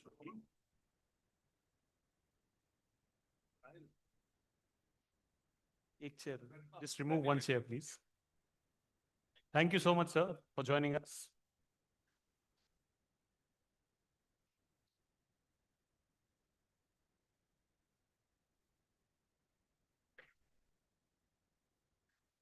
Moving forward, we are going to be having a very engaging and positive fireside chat. This is going to be on the topic of the performance plate, redefining nutrition for energy and clarity. I'll quickly repeat the topic once again for everybody. This is about the performance plate, redefining nutrition for energy and clarity. We have with us right now for this session somebody incredibly special, the man who needs no introduction. He believes in his own vision. He sticks to what he believes, and that's been one of his core strengths behind his success. A team leader in the true sense of the term. And most importantly, he has believed in creating path-breaking movies, which have been humongous successes, not just critically, but also in the box office. The man who truly, truly needs no introduction, ladies and gentlemen, national award-winning filmmaker, Mr. Vivek Ranjan Agnihotri ke liye zor se taali, please. Thank you so much, sir. And joining him on stage for this conversation, may I please invite Ms. Nicole Linharis-Kedia, who's the sports nutritionist and integrated health coach. Thank you so much to both of you for being with us over here. Thank you so much, ma'am. Thank you so much, sir. Can we have a bigger round of applause? Everybody in the audience, right from the front till the back. All of you, can I please have all of you participating for a clapping session? And yeah, so that's the timer, Nicole, and over to you. Thank you. Hi, good evening, everyone. Everyone looks a little drained and tired. Can we have one more round of applause? So this is going to be a little interesting because to me, of course, because I'm a nutritionist, it's different, but to see India shift its focus so much into health and fitness is honestly commendable. India has always been a country that focused on cure and not on prevention. But now to see that shift is phenomenal. Going to dive straight into asking you a few questions. Since we're here to celebrate fitness, I'd love to start by understanding your idea of fitness. And what's your personal definition of fitness, and what do you do to stay fit amidst your demanding schedules? So thanks, first of all, to Business World for organizing this. I think it's time we discuss health and fitness a lot. So like everybody else, see, we are all victims of hyper-capitalism. And to what extent, we don't even know. We are like puppets today, and the capitalist system makes us die every day. That's what I say. You know, every which way. And I realized it just not long time ago.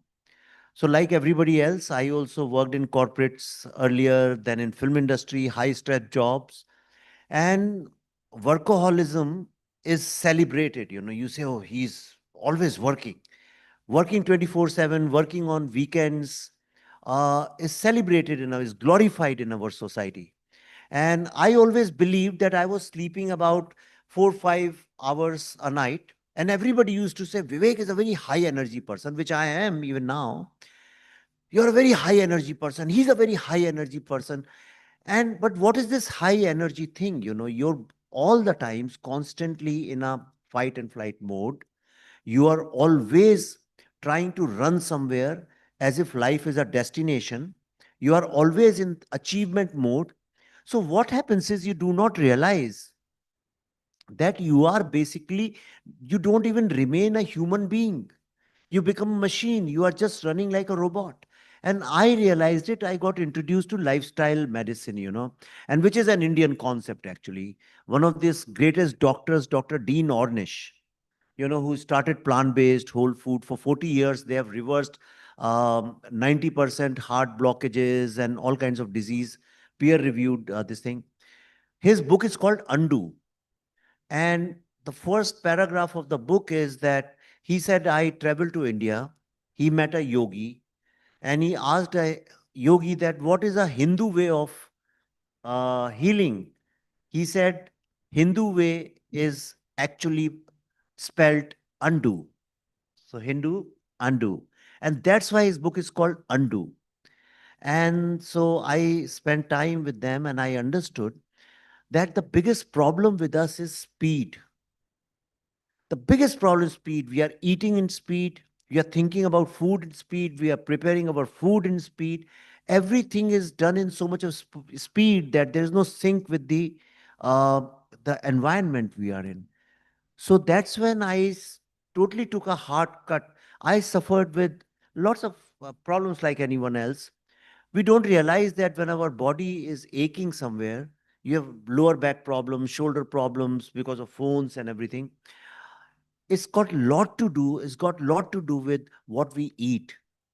And the modern research, modern science says that all the diseases, be it cancer, be it blood pressure, diabetes, and your heart problems, they have only one source.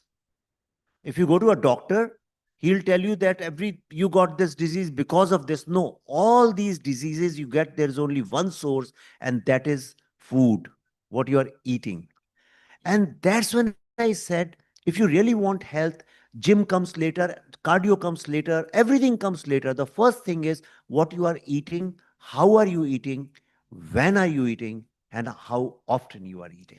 That's absolutely correct because though we are trying to move into getting healthy, we focus a lot on exercise and we forget that 70% of being fit is nutrition.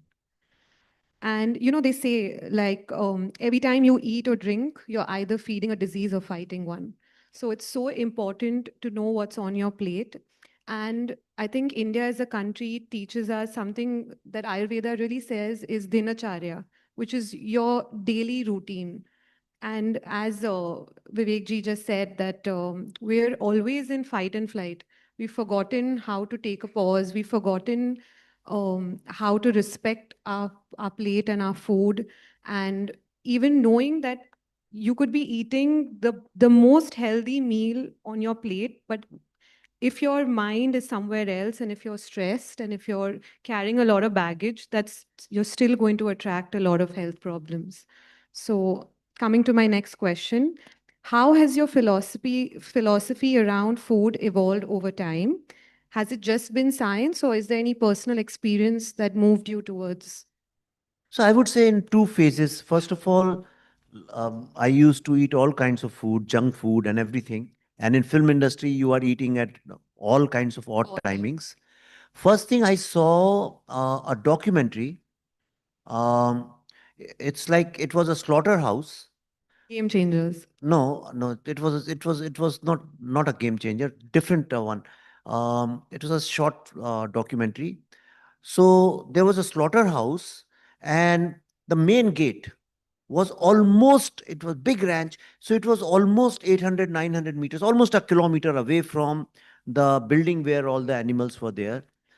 And in the morning, when this guy who runs and who basically opens the factory, the moment his car stops and he opens the gate, so they put two cameras, and one camera was inside on the animals, and suddenly the animals become very sad. They were playing before that. Suddenly they become very sad. It was a thought. I'm not saying it's a universal thought. You have to follow it. It's my personal, you asked my philosophy. So I said that when you're killing an animal, Okay, he's dying with so much of sadness. And what you are consuming is sad energy. If you believe in energy, then it may help you. So I stopped eating non-vegetarian food about 10 years ago, almost 10 years ago. And मैं किसी साधु वाधु की तरह बात नहीं करना चाहता हूँ, but it can't be quantified, but my life transformed after that. My energy, my happiness. Sometimes you need triggers also. Maybe it was a trigger. Okay, maybe my mind cooked up like that. So I don't want to go anti-science, but it is true. You try it. If you give up non-vegetarian, not with the idea of losing fat or problems like that, if you believe that yes, plants give me happier energy, they give me life energy, they give me soul energy. Whereas when I eat anything which is which has got flesh and blood, anything like that gives me sad energy. The moment you understand this concept, it's a very, very Indian concept which the world believes now. Nobel Prize winners believe it. There are scientific studies which believe in that. The moment you think like that, your life can be transformed. My life got transformed. I became more successful. I'm giving what I can quantify. I became more famous and I got more money and I'm a happier person. My relationships changed. And I'm telling you honestly, it happened because I became a happier person. So when you transform, things around you also start changing. And as a creative person, I'm telling you, you can try it. Some creativity quotient changes. I don't know how much. So that was first transformation. The second transformation happened. I was in advertising, corporate world, handling clients. Then I was in film industry. I suffered from acidity for 35 years. I always ate one medicine in the morning, and hygiene bottles always traveled with me wherever I went. Um, Late nights, wrong timings, whole kind of things. I tried every goddamn thing. Ultimately, doctor said that have a surgery, for maybe you have hernia and stuff like that. Then I got introduced to lifestyle medicine, which is plant-based whole food. And on my own, I developed three principles. Number one, anything which grows from earth, I eat. Anything which grows from earth, I eat. Second thing, anything which has a face and a mother, I don't eat that. So I hope you understand. And the third thing is anything which is advertised on television, I don't eat that. So once I'm advertising person, so I know what goes in making of those ads. So these three principles I started following. Instead of 4 hours, 5 hours, 6 hours, now I sleep a full 8 hours. I have extra time on my hands and my energy levels have changed. I've lost a lot of weight and I recently got a test done and my biological age has got reduced by 13 years. And I have I got it done in America recently. I was there. And so on all parameters, in some parameters, almost 10 years, and most of the parameters, 13 years. That's awesome. So truly, that is something where I can say your gut and your brain are in constant conversation. If you feed one well, the other one thrives. So, yeah. You've also mentioned your love for plant-based meals. So could you explain to us or like probably tell us what your plate looks like? See, there's a difference between vegetarian food and plant-based whole food. In India, there is a myth. So I'm trying to eradicate this myth. Whoever I meet, I try to tell them. We say, I'm a vegetarian. हम तो सिर्फ vegetarian खाना खाते हैं. लेकिन वो vegetarian में आप कितना प्रोटीन खाते हैं, कितना कार्ब्स खाते हैं, कितना फाइबर खाते हैं, that matters. But something which matters most when you say plant-based means eating plants in their almost natural DNA, the way those plants are supposed to be. But we fry our food so much. We eat so much of oil unnecessarily. You imagine your blood is pure. The minute you put oil in your body, your blood becomes greasy. And that's where all the problems begin. So when you say, oh, I'm getting a lot of pain in my shoulder, my knees and everywhere, oil contributes a lot. Of course, your heart you have to look at also. So oil is something you have to reduce as much as you can. And oil you have to consume more through seeds, through natural fats, consume a lot of fat. Good fats. Good fats. Yeah. So that's not a problem, but oil is not a good thing. No, I consume only olive oil or extra virgin olive oil. That is also oil. So just 1 or 2% here and there doesn't make it like great. So plant-based diet simply means A, that you eat in its as much as natural form as possible. Cook it, steam it, fry it. And let me tell you, in our house now, our children, they are young. So they said, oh, we cannot have food without oil. But now all of them eat it because it tastes better. And it takes just 2-3 times you try, and your palate will change, and you'll realize when you eat very low oil, plant-based food, you'll realize that one meal, one dish can have so many different flavors and tastes. Your palate changes. When you are eating too much of masala, fried, the first thing it does is it destroys your palate. You can't taste anymore. And that's why you will find the hotel restaurant food is so much of flavor. It's always a lot of flavor. And when you travel overseas and when you come back and you land up eating your Indian food, we always, the first day is like, it's Yeah. too spicy because when you go Oh, it's not that food in Europe or America is better. That's more unhealthy than our No, food. I'm saying in terms of the spice Yeah, level. spices. So spices is not a problem. See, spices is not a problem. Spices are very good for you. But the thing is, the minute you fry them, it's poison. You're killing them. It's like, um, so that's the plant-based whole food. And there is a lot of protein. It's a myth that protein comes only from non-vegetarian food. There's a lot of protein. And if you think you cannot do without it, if you are a really bodybuilder, you can have egg whites, or you can maximum you do eat egg whites. I mean, that's fine.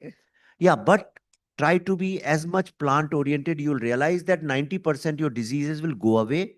And there are a lot of researches. You can write down names: Dr. Caldwell Esselstyn, Dr. Dean Ornish. You read their books, their stuff.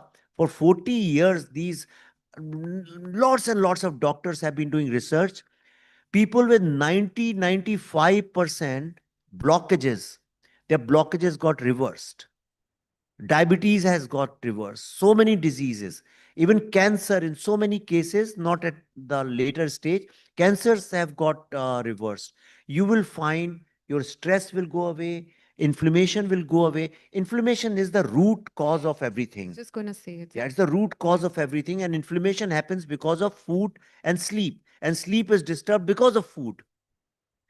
So it's a cycle. I'm telling you, everything begins from food. The minute you become conscious of your food, if you finish your food in 15 minutes, you start finishing it in half an hour. In 3-4 days, you'll see that difference, what's happening in your body. Lovely. I've seen your interviews before, and you really promote black rice. I mean, yeah, we're a country where we have a lot of varieties of rice. So I just want to understand, is there a specific reason why you love black rice? No, not just black rice. I like the taste of it because you can have black rice without anything, So it's Great antioxidant, yeah, and I mean, yeah, it helps you balance your sugar. But and it's a meal by itself. So you don't have to put mixed things, ki rajma, dal and all that. But black rice, red rice, yellow rice, these are brown rice. These are definitely better than white rice. I'm not anti-white rice, but yeah, I personally like the flavor and taste of black rice. it adds the fiber on. Yeah, on and it's top very of it. good fiber, and it's very good carb also. It And controls the blood sugar. If you eat Yeah, white rice, yeah, then it gets yeah, and one thing I just want to add here, in India, most of the people don't have even awareness. I'm saying because even I think I'm a very aware person. Still, I did not have this awareness that sugar spike is such a problem. We are the diabetes capital of the world. Do you know that? Right? It's because हम लोग एक तो क्या करते हैं, दारू पीते हैं और उसके बाद खाना खाते हैं और सो जाते हैं. So most of the people do that. So it's become like Indian lifestyle. I think a little walk after dinner really helps curb your sugar spike. And sugar spike is something everybody should be aware of. It's also, we as Indians land up eating a very heavy carb breakfast in the morning without balancing it. So we start our day only with a sugar spike. So yeah. So yes, longevity isn't luck, it's a lifestyle. I'm going to go ahead and let's do some rapid fire questions. Yeah. If there's any important question you can take, that's not a problem. Is there anything else that you'd like to share with us about like your journey, your 20-year journey with acidity? No, so and- all I want to say is there are 4 pillars to good health. Okay. Number one, we are worried about lifespan. You have to understand lifespan means nothing. What matters is health span. How long you are going to be healthy. If you can really run with your grandchildren, that kind of long life matters. But if you are lying on bed and your knees have a problem, you have diabetes, you can't get up and you're going to doctors, and then there's no point living so long, you know. So there are 4 pillars to it. Number one, what you eat. And the second thing is how you move and how much you move. Move doesn't mean only walking, how much you move. And the third thing is stress. Okay, stress does not mean worrying. Some stress is good. Stress simply means how much you are relaxed, how much your breath is in control. And therefore, I always recommend pranayam. Don't think it's a yogi thing or it's only for old people. Pranayam is basically for young people. Okay, that's when your life is going to change. In old age, pranayam is more like a time pass. But when you are young, that's when it will it will give you success plus. Success is very easy to get, but to get success plus, I think pranayam really helps. Pranayam just does not mean only anulom vilom and all those kind of things. Pranayam is basically understanding your breath, controlling your breath, and basically calming down. And that, I think, is very important. So stress. And the fourth thing is relationships. And in India, we are lucky, we have strong family ties, right? Spend as much time as you can with the family, friends, whoever. Even in our building, we don't know people. If you go in the lift, just smile at people. After some time, you'll find you'll create a relationship which does not require words, but more social bonding. Actually, such an important part of life.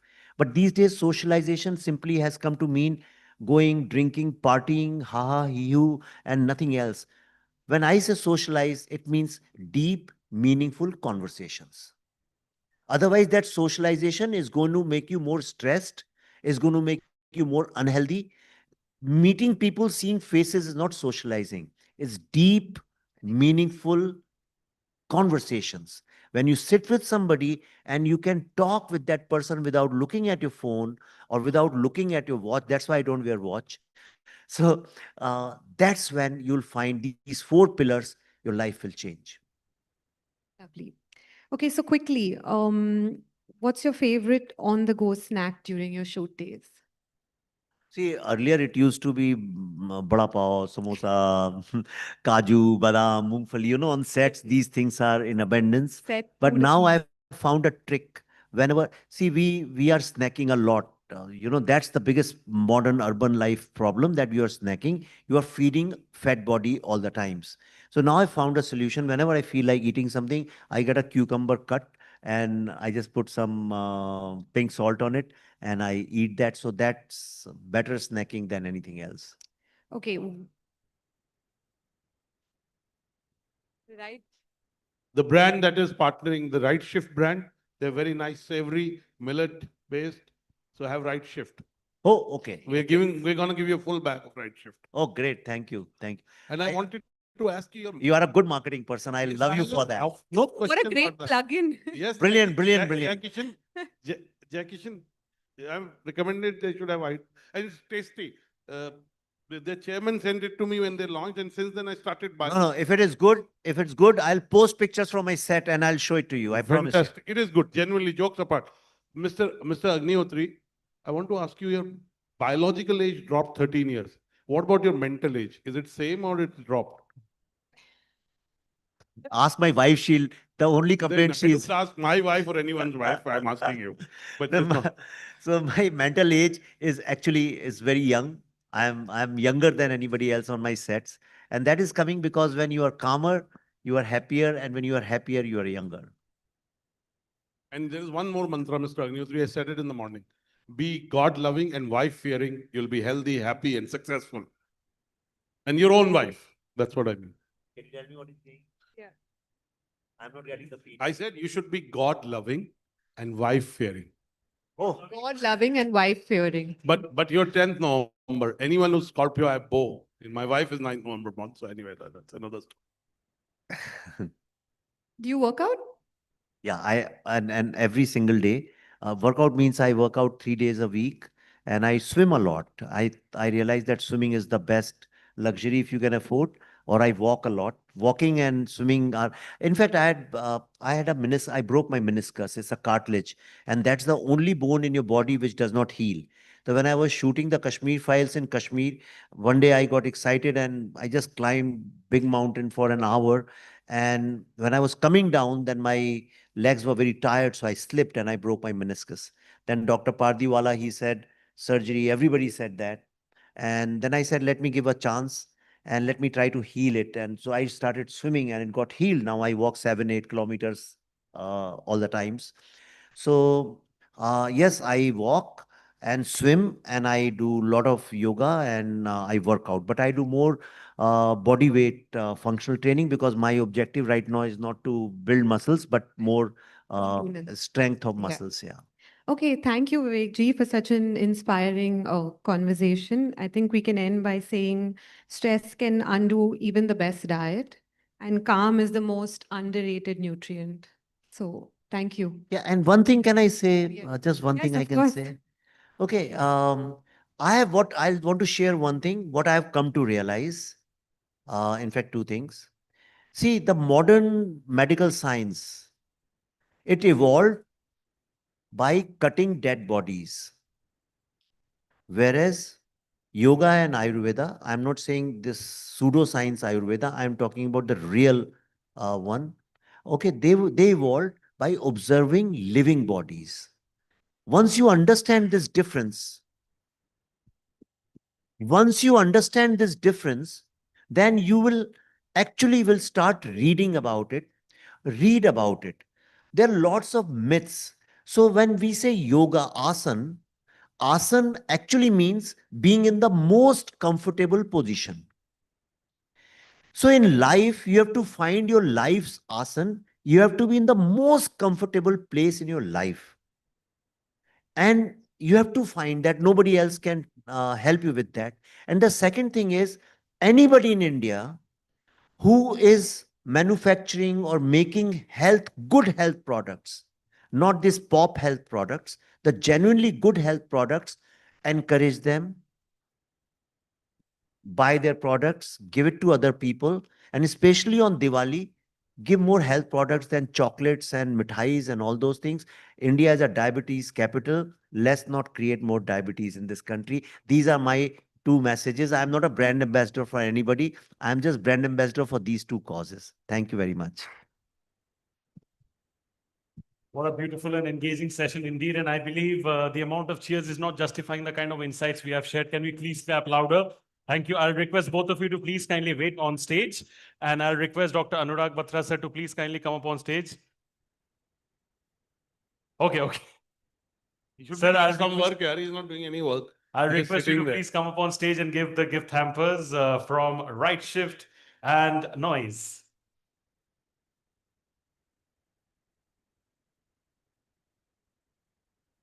Thank you so much, Jai Kishan sir, for coming over here and doing this. Can we please have some clapping and appreciation for sir?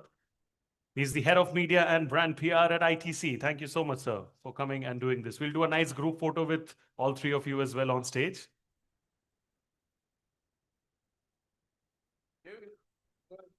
Can we please do a nice group photo of all three of you on stage? Thank you. And as the group photo is being taken, can I please have some appreciation from your end for all these stalwarts?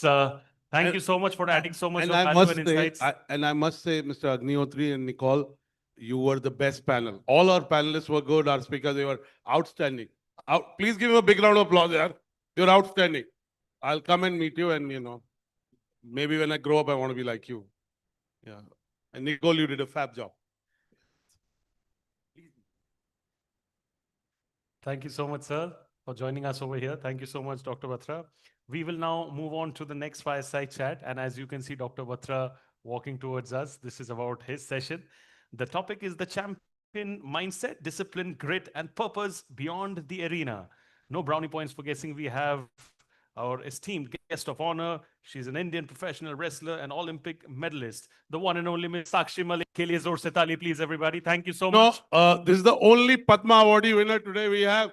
Please give Miss Sakshi Malik. She is the first Indian woman to be a Olympic medalist. She won a bronze medalist in 2016, 16, right?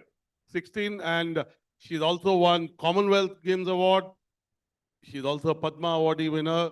Please give her a big round of applause. She's definitely And if I may a big achievement. if I may add, because she's made the country proud at the global level, can we please have a standing ovation for her, please? And standing is anyway good for health. They say sitting is the new smoking. Thank you so much, Sakshi ji. Warm welcome. Swagat hai aapka. Can we update the slide, please, for the session on screen? And we'll you know, update मैं the कह times सकता हूँ कि मेरा साक्षी जी से पुराना रिश्ता है। तो मैं इनको एक बार मैंने एक प्रो रेसलिंग में टीम खरीदी थी, तो ये उनकी कैप्टन थी हमारी टीम की, तो मेरा इनसे बहुत अच्छा वार्तालाप है. And then she was kind enough. My daughter wrote a book at 16, and she featured her in the book. And I called her at a short notice. She and her husband, Mr. Kadyan, were kind enough to inaugurate Pratna's book. So she's a very kind person. Please give her a big round of applause, and she will get more audience. I know. Yes. Agnihotri साहब के साथ photo लेने गए हैं, but बैठिए आप. I'll get sir. तो साक्षी जी, अब आपने सब कुछ अचीव तो कर लिया, अब क्या करना चाहते हो? कुछ बचा है? पद्मा अवार्ड में आप गया, ओलंपिक मेडल आपने कर लिया, आपके हस्बैंड आपकी सुनते हैं, अब आपको और चाहिए क्या? सबसे पहले तो गुड इवनिंग एवरीवन, और thank you so much sir for inviting. और मुझे हमेशा ही बहुत अच्छा लगता है ऐसी स्टेज शेयर करने पे, अपनी बात रखने पे, लोगों को इंस्पायर करूं. अगर मेरी वजह से कुछ 2-3 लोग भी इंस्पायर होके कुछ लाइफ में अच्छा कर पाए तो मेरे लिए बड़ी खुशी की बात होगी. और जैसा कि आप बता रहे हो कि जो मेरी सबसे बड़ी इच्छा थी वो थी ओलंपिक मेडलिस्ट बनना, और उस ओलंपिक मेडलिस्ट के साथ साथ मुझे लाइफ में और बहुत कुछ मिला, जैसा पद्मश्री मिला और खेल रत्न अवार्ड, और मैं एकमात्र फीमेल रेसलर हूँ जिसने ओलंपिक में मेडल जीता अभी तक. लेकिन इच्छाएं कभी ख़त्म नहीं होती. ये सिर्फ सब था मेरे लिए, ये था. वैसे तो बहुत लोगों का योगदान है, सबको ये डेडिकेटेड है, लेकिन आप बोल रहे हो अब आगे क्या.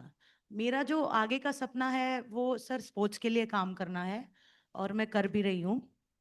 मैं नॉर्दर्न रेलवे की स्पोर्ट्स ओएसडी हूँ, और मैं नॉर्दर्न रेलवे में बच्चों को रोजगार देने का काम करती हूँ जो स्पोर्ट्स में अच्छा करते हैं, क्योंकि रेलवे सबसे अच्छा प्लेटफॉर्म है, और जो है बच्चों को बहुत कम रोजगार मिलता है सर. मतलब ओलंपिक मेडलिस्ट है, Asian games, Olympic games, Asian Commonwealth games, तो सब लोग उठा करके जॉब के लिए पूछते हैं, लेकिन नेशनल चैंपियन कुछ, फिर उसके बाद इंजरी हो जाती है. तो उस तरीके की टैलेंट स्काउटिंग करके हम जो है बच्चों को रोजगार देते हैं, मैं रोजगार देती हूँ बच्चों को. और दूसरी बात है सर कि जैसा अभी ओलंपिक्स हुआ ना, तो मैं जो मेडल्स आए उनसे मैं बिल्कुल भी खुश नहीं थी, मैं कमेंट्री में थी. मेरा अब की बार था कि मेडल जो है डबल डिजिट में होंगे, लेकिन हम फिर 6 पे स्टॉप कर गए. और ये मेरे लिए बड़ा यूं था, क्योंकि मैं हमेशा चाहती हूँ कि हमारा देश जो है ओलंपिक टैली में टॉप 5 में तो एटलीस्ट आए. तो मैं उसी के लिए काम कर रही हूँ. मैं बच्चों को ट्रेनिंग देती हूँ. हमारा खुद का अखाड़ा है. मेरे फादर इन लॉ ने 20-25 साल पहले अखाड़ा खोला था. सत्यव्रत भी वहीं से रेसलिंग करके अर्जुन अवार्डी बने. और बस यही है कि मैं बच्चों को ट्रेनिंग करती हूँ, और चाहती हूँ कि ज़्यादा से ज़्यादा लड़कियाँ, ज़्यादा से ज़्यादा बच्चे जो हैं ओलंपिक्स तक पहुँचे और देश का नाम रोशन करें. Since I know you well, मैं आपको अच्छे से जानता हूँ, मैं कह सकता हूँ कि मैं आपको अच्छे से जानता हूँ. मुझे याद है, आपको याद है कि नहीं आपको पता है मेरी मेमोरी कैसी है. जब उस दिन सेमीफाइनल्स में जाना था और सत्यव्रत मैच हार गया था जी, और मैंने देखा था आपके फादर इन लॉ को कितनी डांट लगाई थी पीछे. याद है आपको? याद है कि नहीं याद है? और मैं देख रहा था क्या कंपेटिटिवनेस है, और he was very very, and आप भी देख रहे थे आप, यू नो. सो एनीवे, ये चैंपियन माइंडसेट आता कैसे है? डिसिप्लिन से आता है, पर्पस से आता है, डाइट से आता है? How do you cultivate a champion mindset? Sir जो मेरा स्टोरी थी, मुझे हमेशा से कुछ पाने की या कुछ बनने की इच्छा थी, और कोई फैसिलिटीज़ नहीं थी, कोई आइडिया नहीं था, कुछ नहीं पता था कि कैसे आगे बढ़ना है. एक दौर था वो 90s में जब सचिन सर सहवाग सर जो है क्रिकेट में ओपनिंग करने आते थे, और हमारे मतलब बहुत मध्य परिवार से किसी एक घर दो घर में टीवी होता था, तो हम सब वहाँ इकट्ठे होते थे और देखते थे कि आज तो ओपनिंग है। और मुझे हमेशा से यूँ लगता था कि मैं कब मुझे भी लोग ऐसे देखें और ऐसे जाने। तो बस मुझे वहीं से ही हुआ कि मुझे भी कोई स्पोर्ट्स चुनना है, और स्पोर्ट्स चुनना है और लोग मुझे भी पहचाने। फिर भी कोई आइडिया नहीं था मुझे कौन सा स्पोर्ट्स चुनना है। तो घर के पास में एक स्टेडियम था, रेसलिंग स्टेडियम, वहाँ पे मैं गई। वहाँ पे रेसलिंग थी, मुझे देखते ही पसंद आई। वहाँ पे जो सीनियर्स थी, मेरी 2-3 सीनियर्स, उन्होंने बताया कि अगर आप फर्स्ट आओगे ना इंडिया में, तो आपको हवाई जहाज में बैठ के दूसरे देश में जाने का मौका मिलेगा। तो ये चीज़ मुझे बड़ी क्लिक की, क्योंकि एक इतने मध्य परिवार से कभी खुद टिकट खरीदने की नहीं सोच सकते, फैमिली कभी टिकट नहीं खरीद सकती हवाई जहाज की, तो ये कितना अच्छा मौका है। तो वहां से एक वो बनी कि वो चीज करनी है।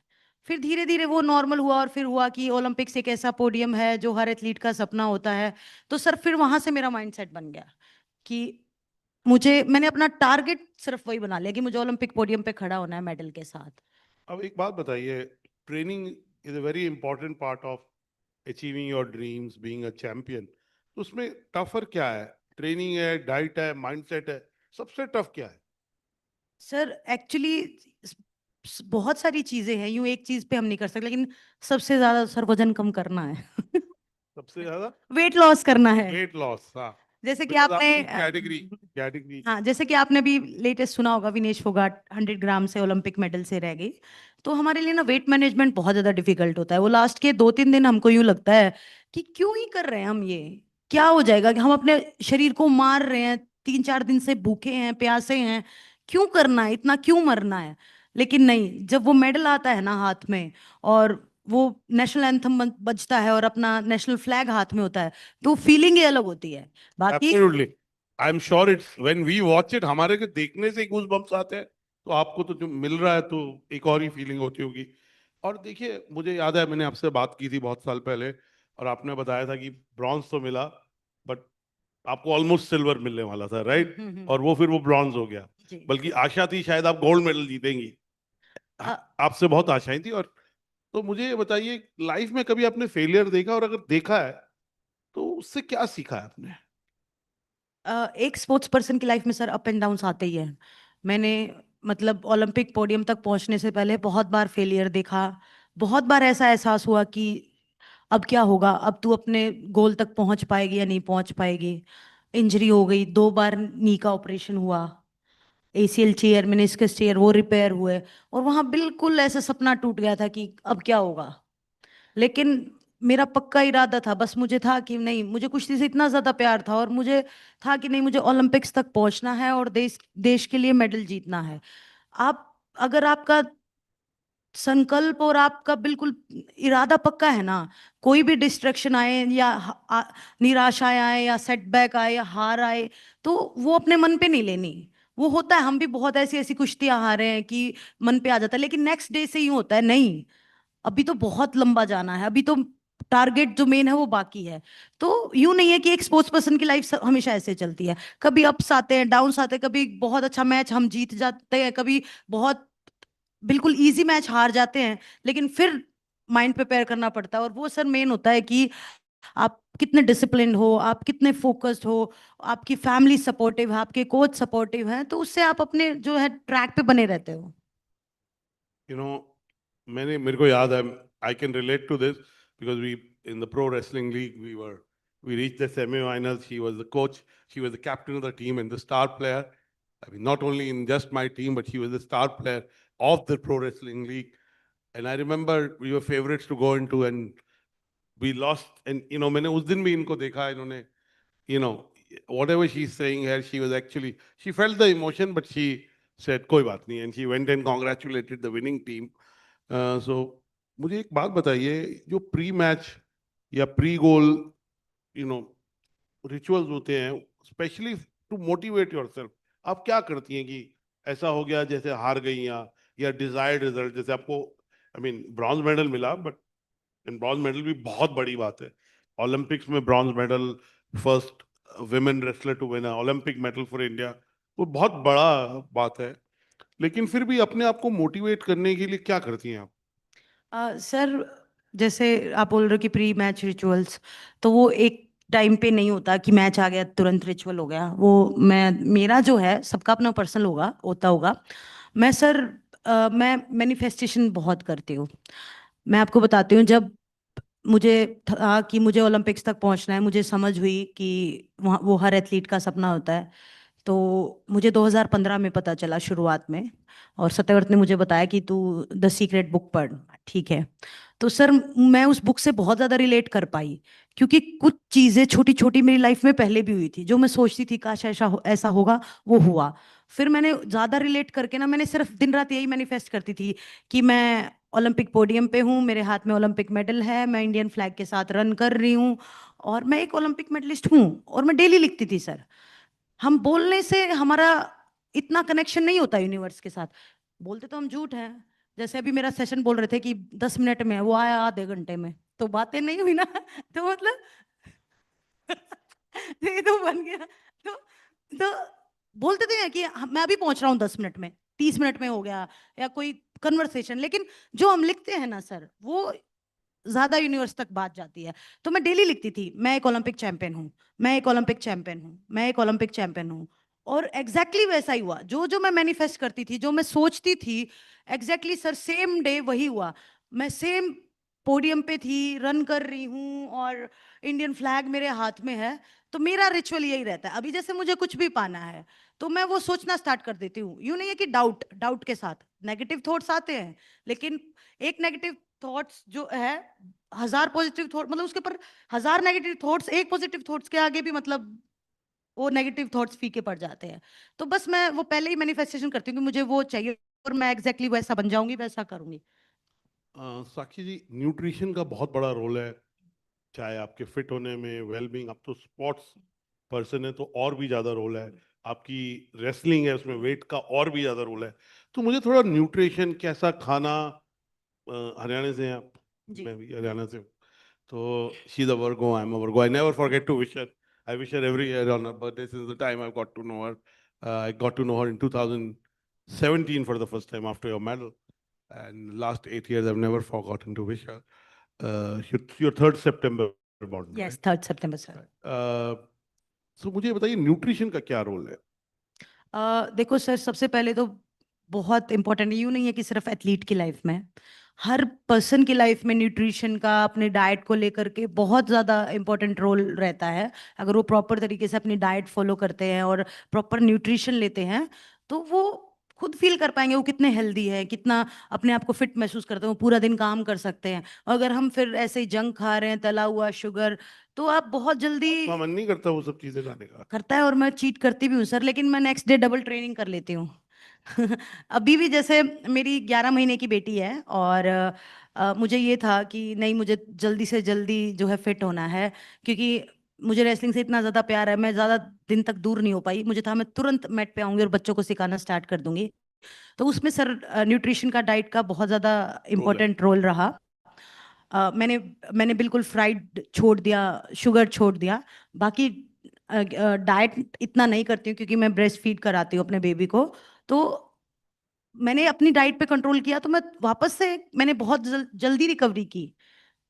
और रही अगर स्पेसिफिक रेसलिंग की बात, तो हमारी तो सर ऐसे ही चलती है, जस्ट ऑफ कंपटीशन होता है तो हम वही हरियाणा वाली बात है, चूरमा दूध दही पूरा दबा के खाते हैं। और अगर फिर कंपटीशन नज़दीक है, तो फिर एग्जैक्ट न्यूट्रिशन, इतना प्रोटीन, इतना फाइबर, इतना ये सब फिर हम बिल्कुल बैलेंस करके लेते हैं सर। फैंटास्टिक। एंड आपको क्या लगता है, जो सीईओज हैं या कॉर्पोरेट एग्जीक्यूटिव्स हैं, आज हमारे जितने भी 40 विनर हैं, वो सब सीएक्सओज हैं, सीनियर पोजीशंस में हैं, फाउंडर्स ऑफ बिजनेस हैं। What can they learn from a sports person? सबसे पहले मैं एक बात बोलना चाहूंगी, क्योंकि आप सब लोगों की बैठ के काम करना है, पूरा पूरा दिन आप लोग काम करते हो, लेकिन अगर आप दिन में एक 30 मिनट भी अपनी बॉडी के लिए निकाल पाओगे, तो वो बहुत बेनिफिशियल होगा। आप कोई भी स्पोर्ट्स एक्टिविटी अपनी लाइफ में जरूर डालें। घर की भी बहुत सारी ऐसी एक्सरसाइजेज जो आप 15 से 20 मिनट में कर सकते हो, और you will feel better. Next day आप ऑफिस जाओगे और ज़्यादा फ्रेश माइंड से और ज़्यादा फ्रेश मूड से। तो दिन में एक 30 मिनट की कोई भी स्पोर्ट्स एक्टिविटीज आप लाइफ में जरूर ऐड करें, और डिफरेंस आप खुद ब खुद महसूस करेंगे। fantastic. We have a Padma Awardee winner, an Olympic medalist, a Khel Ratna Awardee winner, a Commonwealth Games winner, Sakshi Malik with us. You have an opportunity to ask questions to her. But before you do that, can you give her some love through your applause? Thank you so much. If there are questions, happy to take. Aditya wants to ask a question. He runs a company and he's promised to write you a 1 crore check for all the students. Good, the mic is off. We weren't able to hear you, sir. It's okay. Go ahead, ask your question. Right. So Sakshi ma'am, good evening first of all. I am an endurance athlete. मैं Ironman करता हूँ because बाकी कोई regime के अंदर मैं खुद को fit नहीं कर पाया आज तक. Well, ये सवाल मेरी वाइफ की तरफ से है. Who is a mother of 2 kids. मेरा बेटा 9 साल का, बेटी 2 साल की है. और मेरी बेटी की तरफ से है. Okay, ये 2 पावर हाउसेस हैं मेरे घर पे. आपका ये जो एथलेटिक वॉइस क्लियर नहीं आ रही, हम उधर बैठ रहे थे तो वॉइस क्लियर नहीं आ रही. ओके, वॉइस क्लियर नहीं है. अभी मेरे 2 बच्चे हैं, एक 9 साल का बेटा है और बेटी है. और ये बेसिकली आपसे पूछने हैं कि उनको एथलीट कैसे बनाएं. Yeah, so wife and kid, these are 2 powerhouses in my house now. मेरी बेटी के लिए मैं फ्यूचर का एक सवाल आपसे पूछना चाहूंगा. अगर वो आज एक एथलीट बनती है आपकी तरह, तो कैसे ये मदरहुड का प्रोग्राम, जो एक बहुत ही डिफिकल्ट प्रोग्राम होता है एक लेडी के लिए, सहन बहुत सारी चीज़ों से, मेंटल फिजिकल चेंजेस होते हैं, तो ये किस तरह से आपको एथलेटिक जर्नी मदरहुड में हेल्प करती है? सर ये मैंने मेरी बहुत मतलब अजीब सी स्टोरी है. मैं रेसलर हूँ, रेसलर थी, मतलब हूँ, एक्टिव नहीं हूँ, बाकी सिखाती हूँ. और तो मुझे यूँ था कि मैंने तो टफ से टफ चीज़ें की हुई हैं. 4-4, 5-5 दिन भूखी भी रही हूँ, 2-2 मेरे ऑपरेशन हुए और हार्ड से हार्ड ट्रेनिंग मैंने की हुई है. तो मुझे क्या है, मुझे तो कुछ प्रॉब्लम नहीं आने वाली. मैं बेबी के बाद भी आराम से हो जाऊंगी. लेकिन आफ्टर जब मेरा बेबी हुआ तो मुझे जो भयंकर पोस्टमार्टम डिप्रेशन आया ना, आप समझ भी नहीं सकते. एक एथलीट होकर के भी जो इतने सारे टफ हर चीज़ की सिचुएशन से वो निकले हुए हैं. लेकिन सर उसमें ना फैमिली का साथ होना बहुत ज़्यादा ज़रूरी है. मेरे हस्बैंड इतने ज़्यादा सपोर्टिव हैं कि मैं सोती थी और वो मेरे बेबी को रखते थे, फीड कराते थे अलग से. तो ये है कि फैमिली का सपोर्टिव होना बहुत ज़्यादा ज़रूरी है. इन लॉज का सपोर्टिव होना बहुत ज़्यादा ज़रूरी है. और मुझे यूँ था कि जैसे अगर 2 बच्चे भी हैं तो टाइम निकालो अपने लिए, चाहे वो कैसे भी करके थोड़ा बहुत बच्चों को साथ पार्क में ले जाओ या बच्चों को साथ स्टेडियम में ले जाओ. तो थोड़ा बहुत स्ट्रगल देखो लगता है. अगर आपको कुछ अचीव करना है तो उसके पीछे हार्ड वर्क तो है ही. ये तो आप भूल जाओ कि कुछ भी आपको ऐसे ही होके अचीव, ऐसे ही बैठ के मिल जाएगा. नहीं, अगर आपको कुछ भी करना है तो उसके पीछे हार्ड वर्क है, थोड़ा थोड़ा स्ट्रगल है. तो बस यही कहना चाहूंगी कि अगर मैं कर सकती हूँ, मेरे साथ तो बहुत भयानक स्टोरी हुई, तो कोई भी कर सकता है. बस अपना यूं रखो कि हाँ, हमें फिट रहना है, हेल्दी रहना है, अपने बच्चों को भी हेल्दी रखना है, उनको स्पोर्ट्स में डालना, उनको भी आगे यही शिक्षा देनी है कि बेटा फिट रहना कितना ज्यादा जरूरी है. Thank you. Where I say I have 2 grown-up children, 21 and 17. Children learn by seeing their parents. If you take them out for sports, I'm not a sports person, but I walk and, I'm not a champion like you, Moon, in table You have tennis, a phenomenal but I journey. like watching, playing table tennis. So take them out, get them to play, and I'm sure they'll get their interest. Kinder, any more questions for Sakshi Malik? My friend here wants to ask a question. Sir. साक्षी जी, एक छोटा सा सवाल है. आप injury की बात कर रही थी अभी. मैं भी मैराथन रनर हूँ. महीने में 100 किलोमीटर दौड़ता था. पिछले 8 महीने में मेरे को मेनिस्कस का इंजरी आया और 6 महीने मैंने कैसे निकाले मैं समझ पाता हूँ. मतलब हर दिन 1 साल लगता है. डिप्रेशन, आप कैसे इसको ओवरकम किए, अगर कुछ सीख उसमें से दे पाए तो? मेरा पहला जो मेनिस्कस टीयर हुआ वो 2014 में हुआ. और जब तक मेरा ओलंपिक्स का सपना बाकी था कि मुझे ओलंपिक्स तक जाना है और मेडल जीतना है, उससे पहले ही डॉक्टर ने बताया कि आपका ACL पार्शियल टीयर है, आपका मेनिस्कस 2nd ग्रेड टीयर है. तो मुझे ये बड़ा धक्का लगा सर कि अचीव करने से पहले ही मेरी इंजरी हो गई और क्या पता मैं वापस से कम बैक कर पाऊंगी, रिकवर कर पाऊंगी, नहीं कर पाऊंगी. लेकिन इसमें सर स्पोर्ट्स में तो ये है कि एक तो फिजियोथेरेपिस्ट का रोल बहुत बड़ा रहता है कि आप कितना अच्छा फिजियोथेरेपिस्ट से अपना रिहैब करवा रहे हो, ऊपर से आप मेंटली स्ट्रॉन्ग कितना हो, सपोर्टिव आपके कोचेस और आपकी फैमिली कितना है. तो मेरे साथ भी बहुत मतलब 6 महीने तक मेरा रिहैब चला सर। लेकिन मुझे बस यूं था कि नहीं, मुझे जल्दी से जल्दी कम बैक करना है। मैं प्रॉपर मतलब अगर फिजियो ने बोल दिया ना कि एक्सरसाइज 10 बार करनी है, तो सर मैं 12 बार करती थी, मैंने 9 बार नहीं की, कि मुझे जल्दी से जल्दी रिकवर करना है। तो बस यही है कि अपना, मेरा तो हमेशा से यही मानना है कि अगर आप डिसिप्लिन्ड हो ना, आप फोकस्ड हो, इंजरीज आए, कुछ भी आए, हार आए, तो आप कर जाओगे, जो आपको चाहिए वो आप अचीव कर सकते हो। I Thank hope you. she's answered. We have other panelists coming. I know you have a question, and I would have. Okay, I'll allow a short question. Go ahead. Hello. Give her the mic. Hi, Anurag. How are you? Yes, yes. Yeah. So, Sakshi ji, fantastic, to meet you here. I'm a parent who is now investing on her son. So, मेरे बेटे अभी 19 साल की है and he's undergoing professional football training. तो my सवाल आपके साथ, of course, I'm extremely honored to meet you in such a forum. मतलब पेरेंट्स का सपोर्ट बहुत इंपॉर्टेंट होता है और पेरेंट्स के बहुत सारे फियर्स भी रहते हैं बच्चों के ऊपर कि वो कैसे कर पाएगा, what is, how will they go about this journey, ये सही रास्ता उन्होंने चूज किया है कि नहीं, उन्होंने पढ़ाई को मतलब अलग रख के ये रास्ता एक्चुअली चूज किया है। तो ये सारे जो सवाल होते हैं फ्रॉम अ पेरेंट के पॉइंट ऑफ व्यू से, आप कुछ वहाँ पे ऐड कर सकते हैं? बिल्कुल। मैंने रेसलिंग चूज किया और उस समय पे सब बोलते थे ये क्या है, तो लड़कों का खेल है, इसके कान टूट जाएंगे, सब पेरेंट्स को बोलते थे इसका फिजिक खराब हो जाएगा, ये बिल्कुल लड़का बन जाएगी, इससे शादी कोई नहीं करेगा। तो बहुत ज़्यादा मतलब फैमिली को बोलते थे, लेकिन फैमिली इतनी ज़्यादा सपोर्टिव थी, नहीं मेरे बच्चे का मन है तो वो रेसलिंग ही करेगा। तो आपको सबसे पहले तो सपोर्टिव होना पड़ेगा। उसने अगर फुटबॉल चूज किया, चाहे वो कुछ भी चूज करे, क्योंकि यूं नहीं है, जैसे मेरे हस्बैंड का एग्जांपल है, फादर इन लॉ ओलंपियन थे, अर्जुन अवार्डी हैं, और हस्बैंड को भी जबरदस्ती रेसलिंग में डाला गया, लेकिन वो फिर भी मतलब अर्जुन अवार्डी है। मतलब उनको ये, मेरे हस्बैंड ये बोलते हैं अगर मैं शायद अपनी पसंद का गेम चुनता ना, तो मैं शायद ओलंपिक्स तक पहुंच पाता। मेरे कहने का मतलब ये है, अगर बच्चे की मन की चीज की जाए, उसमें वो मन लगा के करेगा, तो कितनी आगे तक जाएगा।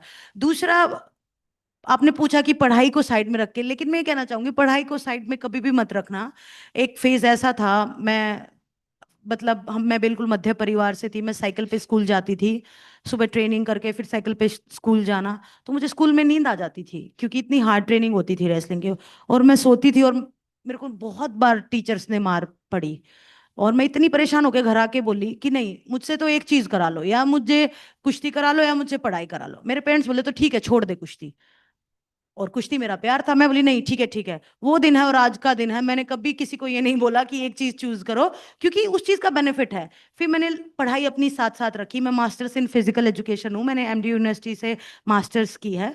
उसके बहुत सारे बेनिफिट है, आप अगर पढ़ोगे तो आपका दिमाग विकसित होगा, आप बहुत सारी चीज इजीली सीख पाओगे, चाहे वो गेम से भी रिलेटेड। अगर मैं कंपेयर करूँ ना, अगर एक जो नहीं पढ़ रहा उसको ले आओ, और एक थोड़ा सा जो पढ़ाई साथ साथ कर रहा है, वो स्किल्स ज्यादा जल्दी सीखेगा गेम की, वो जो बारीकियां हैं, जो स्किल्स हैं, जो टेक्निक्स हैं, वो जल्दी सीखेगा। तो मेरे कहने का मतलब है कि दोनों चीजें साथ साथ चलनी चाहिए, लेकिन हाँ अपना जो मेन है वो एक रखो, लेकिन यूं नहीं है कि एक को बिल्कुल ही छोड़ दो, क्योंकि स्पोर्ट्स में ऐसा है कभी भी इंजरी हो जाएगी तो फिर वही बात है कि हम पढ़ाई से भी गए। तो साथ साथ बैलेंस करके चलना चाहिए। Thank you so much. Give her a big round of applause. A true champion, a very humble person, and very authentic. Give Padma Awardee winner Sakshi Malik a big round of applause. Give her a bigger round of applause, yeah. Thank you. आप देश की गर्व हो ma'am, बहुत बहुत शुक्रिया। आपको देख के बहुत लोग इंस्पायर्ड फील करते हैं, एंड आई एम श्योर आपने बहुत लोगों को सपने दिखाना सिखाया है। सो बहुत जोर से तालियों की गूंज आपके लिए। Thank you so much. I will request for the gift hampers please from right shift and noise.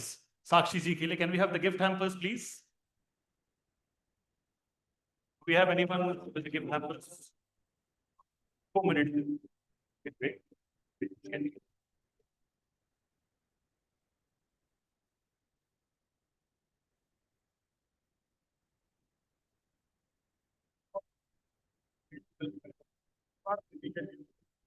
Yeah. Vishwas Agarwal ji, the honored business head of Rightshift ITC Foods. Can we please have you, sir, to give this? Note se taaliyon ki गूंज, please everybody.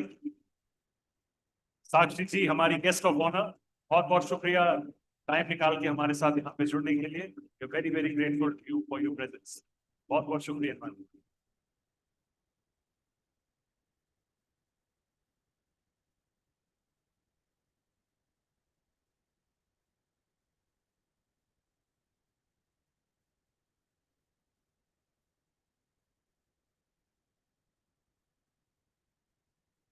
Thank you so much, Sakshi ji ke liye, please once again a big round of applause. Thank you so much. Thank you so much, Dr. Batra. Thank you so much, Mr. Vishwas. And we will now move on to the next session. This is going to be another very fascinating trialogue. The topic that we are going to be discussing right now is the inner glow, fitness, mindfulness, the art of ageless living. We have very, very pertinent speakers who actually live by the words. The topic is the inner glow, fitness, mindfulness, and the art of ageless living. May I first please invite our esteemed moderator, Ms. Neeta Nair, who's the editor of Impact, to please kindly come up on stage. Give a big round of applause for Neeta, please. She moderated another previous session as well before, and this is the second one, so kudos to you.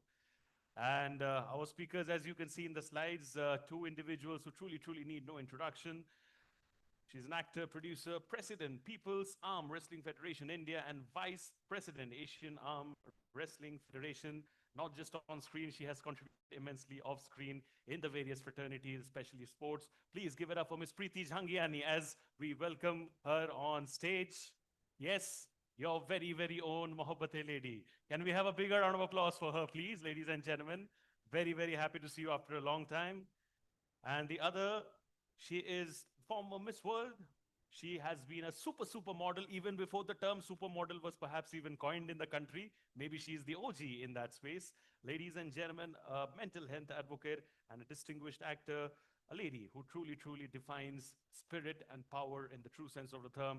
Very happy to see you once again. Miss Aditi Govitsiga. Zor se tali, please, for her.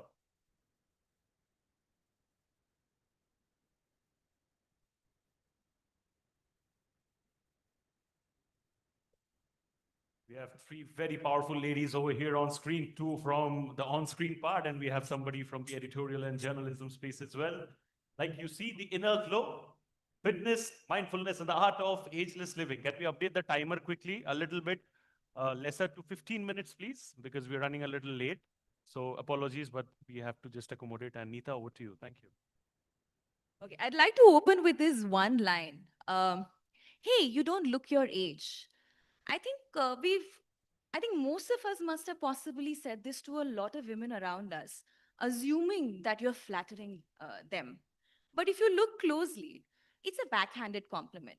You're sort of reinforcing that looking old means looking undesirable.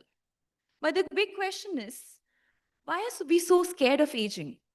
And we hope to answer that today. And I have two very strong women here on the panel with me who are actually managed to convince the world that true vitality is timeless and age agnostic.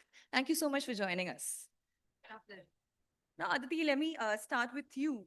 You were the first Indian to win the Mrs. World title. Now, a fit body, of course, is imperative to meet the beauty standard in a pageant. Tell me, over the past 2 decades, have you seen that fitness narrative change?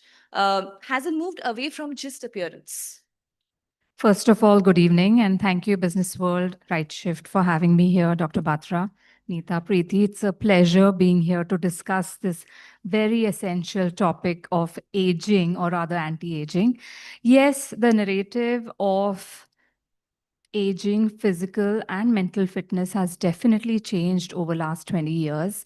When I went for Mrs. World, the compliment, and it was backhand again, was that, oh, you don't look like a mother of one, because I had a child that time.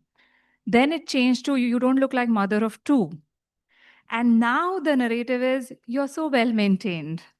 So to me, I always used to get annoyed, and I used to say, where is it written that a mother of one or mother of two is supposed to look like this? This is the way that it is. And today when people tell me you're so well maintained, I'm like, I'm not a car, that goes to garage every time. Physical and mental well-being now is in the forefront, and thanks to media and business world, etc. I'm glad that these conversations are happening. They are a lot more now than what it used to be in the past. I'd love to hear a little bit about Mrs. Marvelous India, Marvelous Mrs. Marvelous India. Mrs. India. How are you actually changing the narrative through that as well now? So the hashtag is beauty inside out, because being a medical doctor and a psychologist, what I have realized is you cannot favor one over the other. Physical fitness is as important as mental well-being. Physical fitness we've been talking about since time immemorial, but mental well-being now, one of the good things of COVID was that people in India especially became okay with looking at mental health. And that is what it is. That is the journey that I've crafted for Marvelous Mrs. India, where the participants that we choose, we've created a journey where the importance of well-being, be it physical or mental, not only for a woman herself, because today when we speak to women, even as of now, when I tell a woman that take time out for yourself, she thinks that it is being selfish. But self-care is not really being selfish. It is very important to look after yourself, because when a cup is full, only then you can give somebody. Empty cup, you cannot give anybody anything, right? So that is something that is the basic underlying mantra of Marvelous Mrs. India. Thank you, Aditi. I'll quickly come to you, Preeti, and I have to share. I was at a club in Kathmandu in April, and Preeti was there, and the crowd really went crazy looking at her.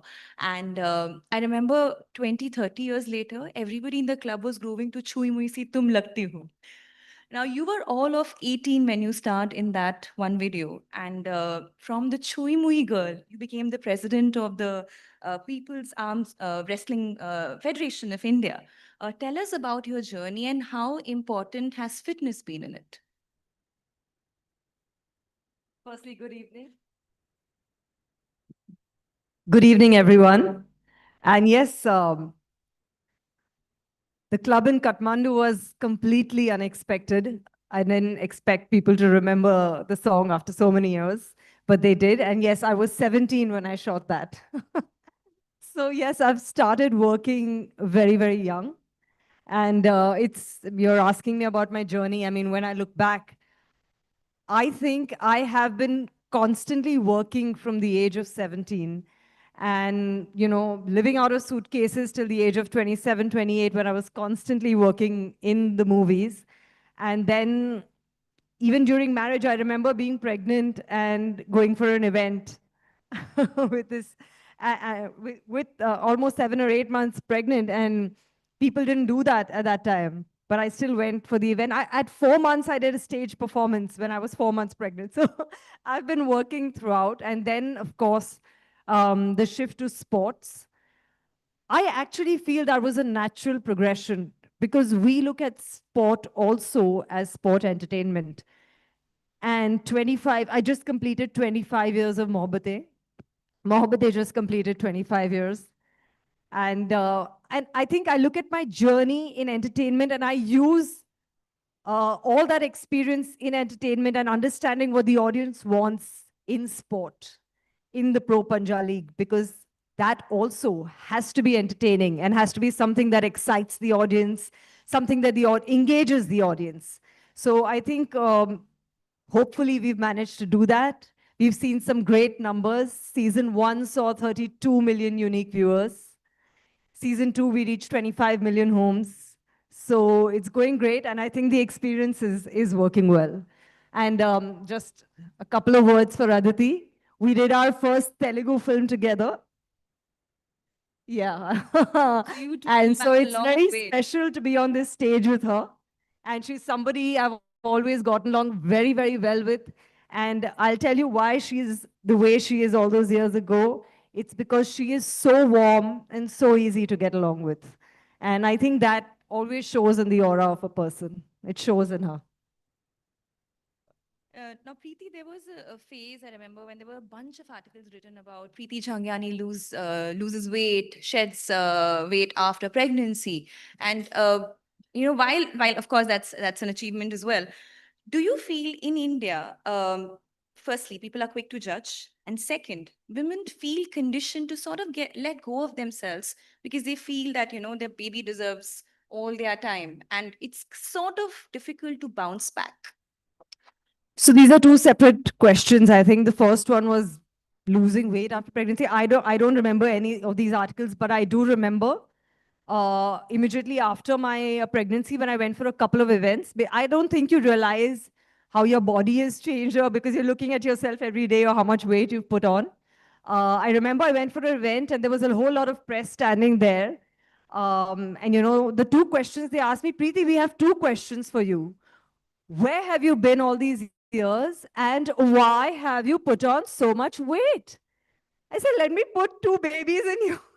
Let me see how you look, just after delivering. So the media sometimes is just brutal and they will just ask you questions. Of course, now it doesn't affect you so much. You're able to just answer because you are able to take things in your stride after years of experience. But I can imagine somebody with not that much experience of media or not that much experience of being in the limelight being asked all these questions and how it may affect a person completely. So yeah, I'm sorry, what was your second question? You're quick to judge.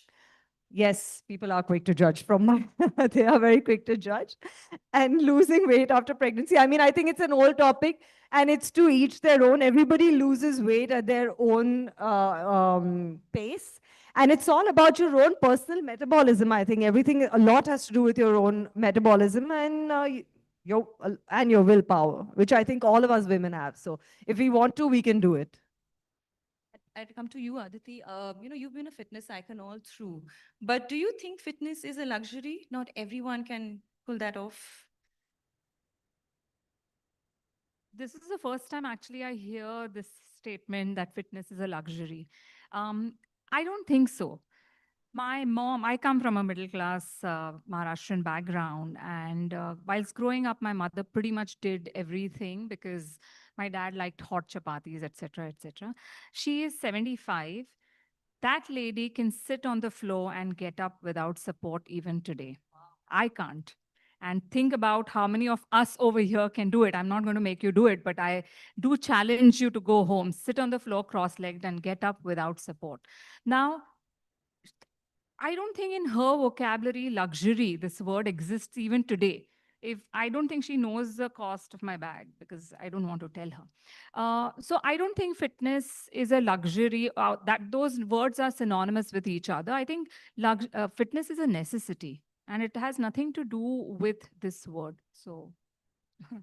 I remember when Aishwarya Rai gained weight back then, and she's obviously one of the most confident and beautiful women to ever walk the earth. People were very cruel. They were quick to call it out. They were quick to say nasty things.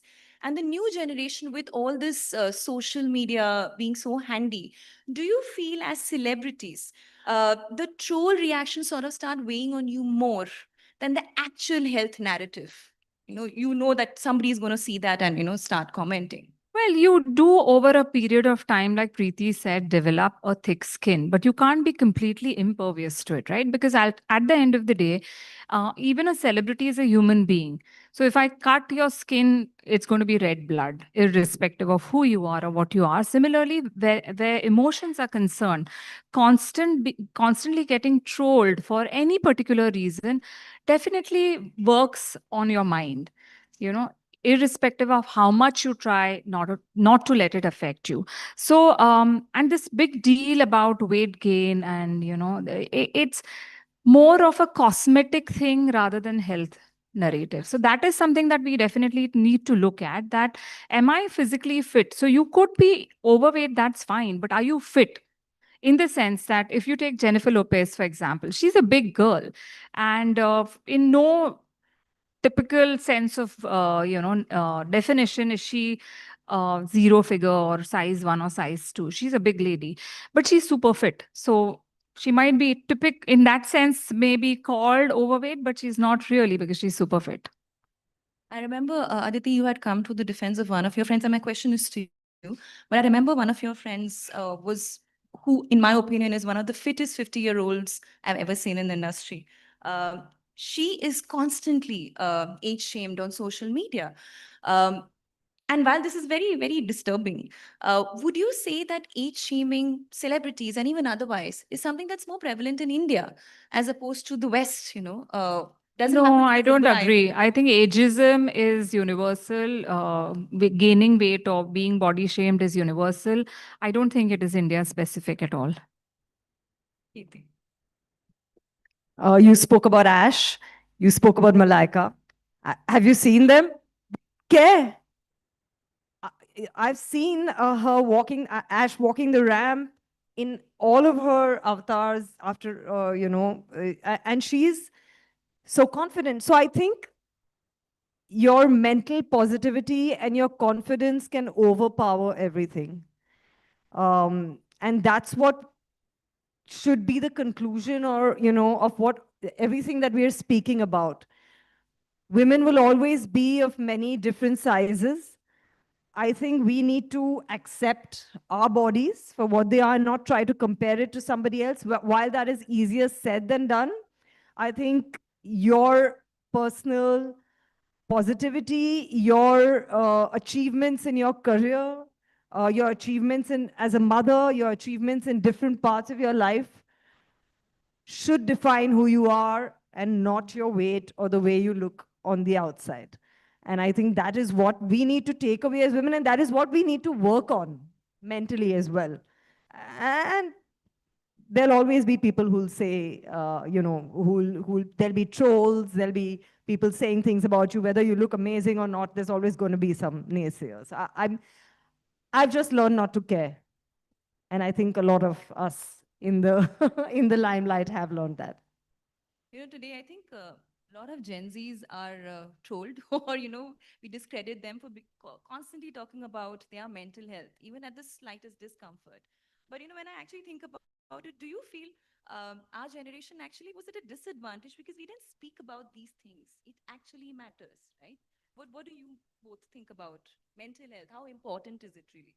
Well, conversations around mental health it's really very important because, like you said, that whilst we were growing up, uh, we didn't know what it meant to be mentally feeling okay, right? But now it's being thrown around very easily. Oh, I'm feeling so depressed. Or so let's not be that extreme in our outlook. Let's find a balance where let's normalize the conversation, whether it is anxiety, panic, depression, or just not feeling okay mentally. Let's talk about that and let's normalize it, is what I would say. I think we've run out of time. I'd just like to end with one question to both of you, because you're role models and everybody looks up to you. What would be that one tip that you'd like to give our audience for ageless living? Let go. Two very, very simple words. We hold on to things way too much. It doesn't matter. Ask yourself, in about a year's time, will this matter? So let go and live happily. What is age? You can reinvent yourself at any time, whether male or female. I don't think this is a discussion for women only. I think this should be a discussion for all of us. I think one can reinvent himself or herself at any time and start something new at any time, stop something at any time. So I don't think age should be a defining factor in anything. Fantastic. So what is age? There we end it beautifully and classily, just like the two women here with me. Thank you very much. It was a pleasure. Thank you. Thank you. Thank you, everyone. Thank you.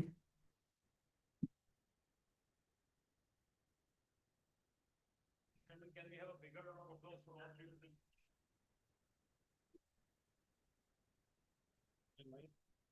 Was not on. Anyway, so to kind of sum things up with this session, I would like to call upon stage Mr. Vishwas Agarwal, Business Head, Rightshift ITC Food. So please kindly come up on stage and give the special gift hampers from Rightshift and Noise. Can we have the gift hampers on stage, please? Ladies and gentlemen, this fabulous trial deserves a bigger round of applause. I'm pretty sure. Can we please actually participate and make them feel the way they deserve to be fed? Thank you.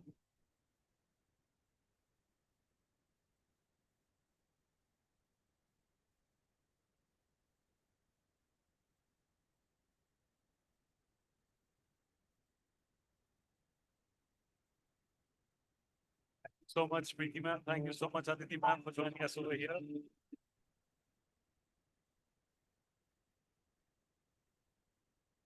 Can we do a nice photo of all of you over here? So please join the photograph as well. All of you over there. Please.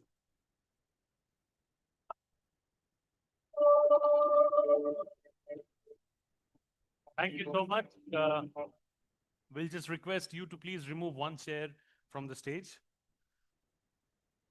The next one is going to be a very, very fascinating fireside chat. This is going to be about the core of success, strength, consistency, and reinvention. But before that,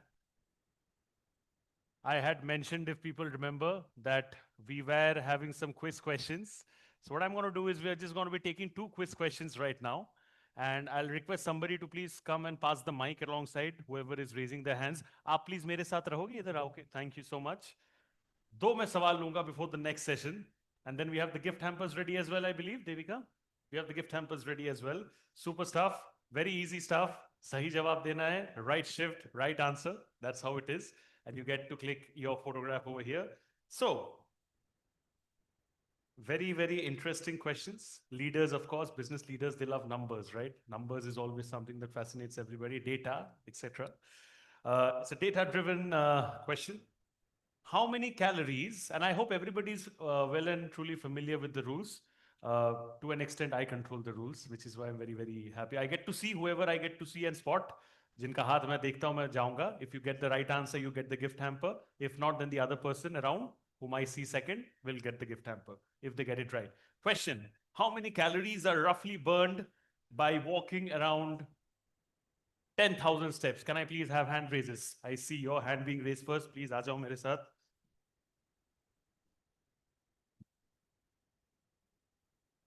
So approximately around 400. I think we'll give it to him because he's exactly got the correct number. Can we have you over here joining us, sir, please? We have an estimate of 400 to 500, but then you got the base number right, so we'll give it to you as well. Please, can we have you, sir, over here? And can we please have the gift hamper? And a round of applause, please. The first gentleman has actually got it right and perfectly. What a pleasure. Thank you so much. Can we have the gift hamper, please? Thank you so much. Here's your gift hamper, sir, from Rightshift. You have given the right answer, taken the right shift in life, and here's your Rightshift gift hamper. Thank you so much. Quickly, one more question, and then we move on to the session. All right, so again, let's play a bit with numbers. We had one with numbers, another one, let's go with numbers. Then we can move to another, I think, qualitative related questions. All right, so the final brain stretch before we move on. What's the average time that the brain needs to form a new habit according to research? Any hand raises? Sir, I see your hand being raised first. Where is my buddy? Keep the answer till you get the mic. Ma'am, no random calling. We have to. So 3 weeks, 21 days. No, that's not the correct answer. So I will come to you. 66 days. Are baap re, sir. Around 66 days is the answer. He's got the exact number right. Please give a huge round of applause. It's not even like 60 plus, yeah, less than 70. Aisa bhi nahi, direct number. So, sir, aap aa jao. You have the gift hamper coming as well. Can we have the gift hamper, sir, please, before we move on? Ladies and gentlemen, it's a full house over here. Can we please clap and appreciate? He's got it absolutely spot on. Here is your Rightshift gift hamper, festive delights box. Thank you so much for the right answer. And on that note, ladies and gentlemen, we will now be moving to the next session. I'll take the mic. Bahut bahut shukriya. We'll be coming back with the quiz round very, very soon.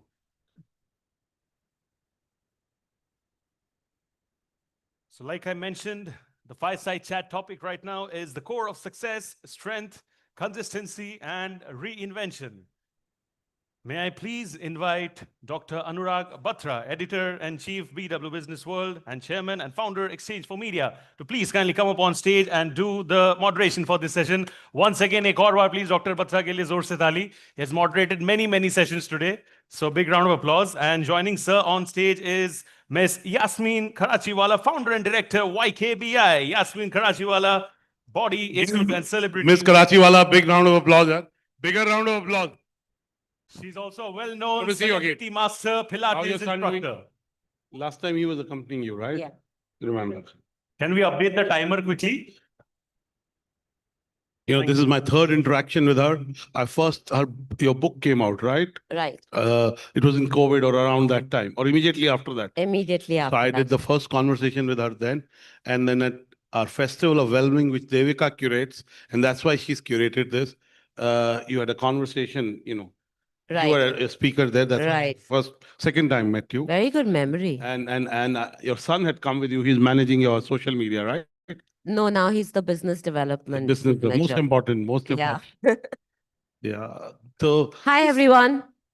Miss Karachiwala, since the morning, we've had a full house. This is a ITC Rightshift partnered event with BW Business World.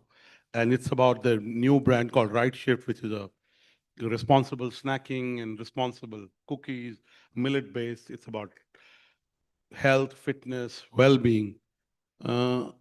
Habits make you healthy. What are those 3-4 habits that you recommend that people have, especially CXOs, CEOs who are very busy, to be healthy? So I think one of the most important habits is to be mindful. To be mindful of what you put into your mouth, because the food that you put into your mouth should be nourishing to your body, not just your taste buds. The second thing is be mindful about movement. We need to move. We evolved from the animal kingdom, from the apes. We were meant to move. Our early forefathers were hunters. They went out and got their own food. We weren't meant to sit in chairs. We weren't meant to use elevators and cars and, Air conditioning. air conditioning. And if people really mindfully moved, unfortunately, I might be out of business, but at least we would have healthier people all around.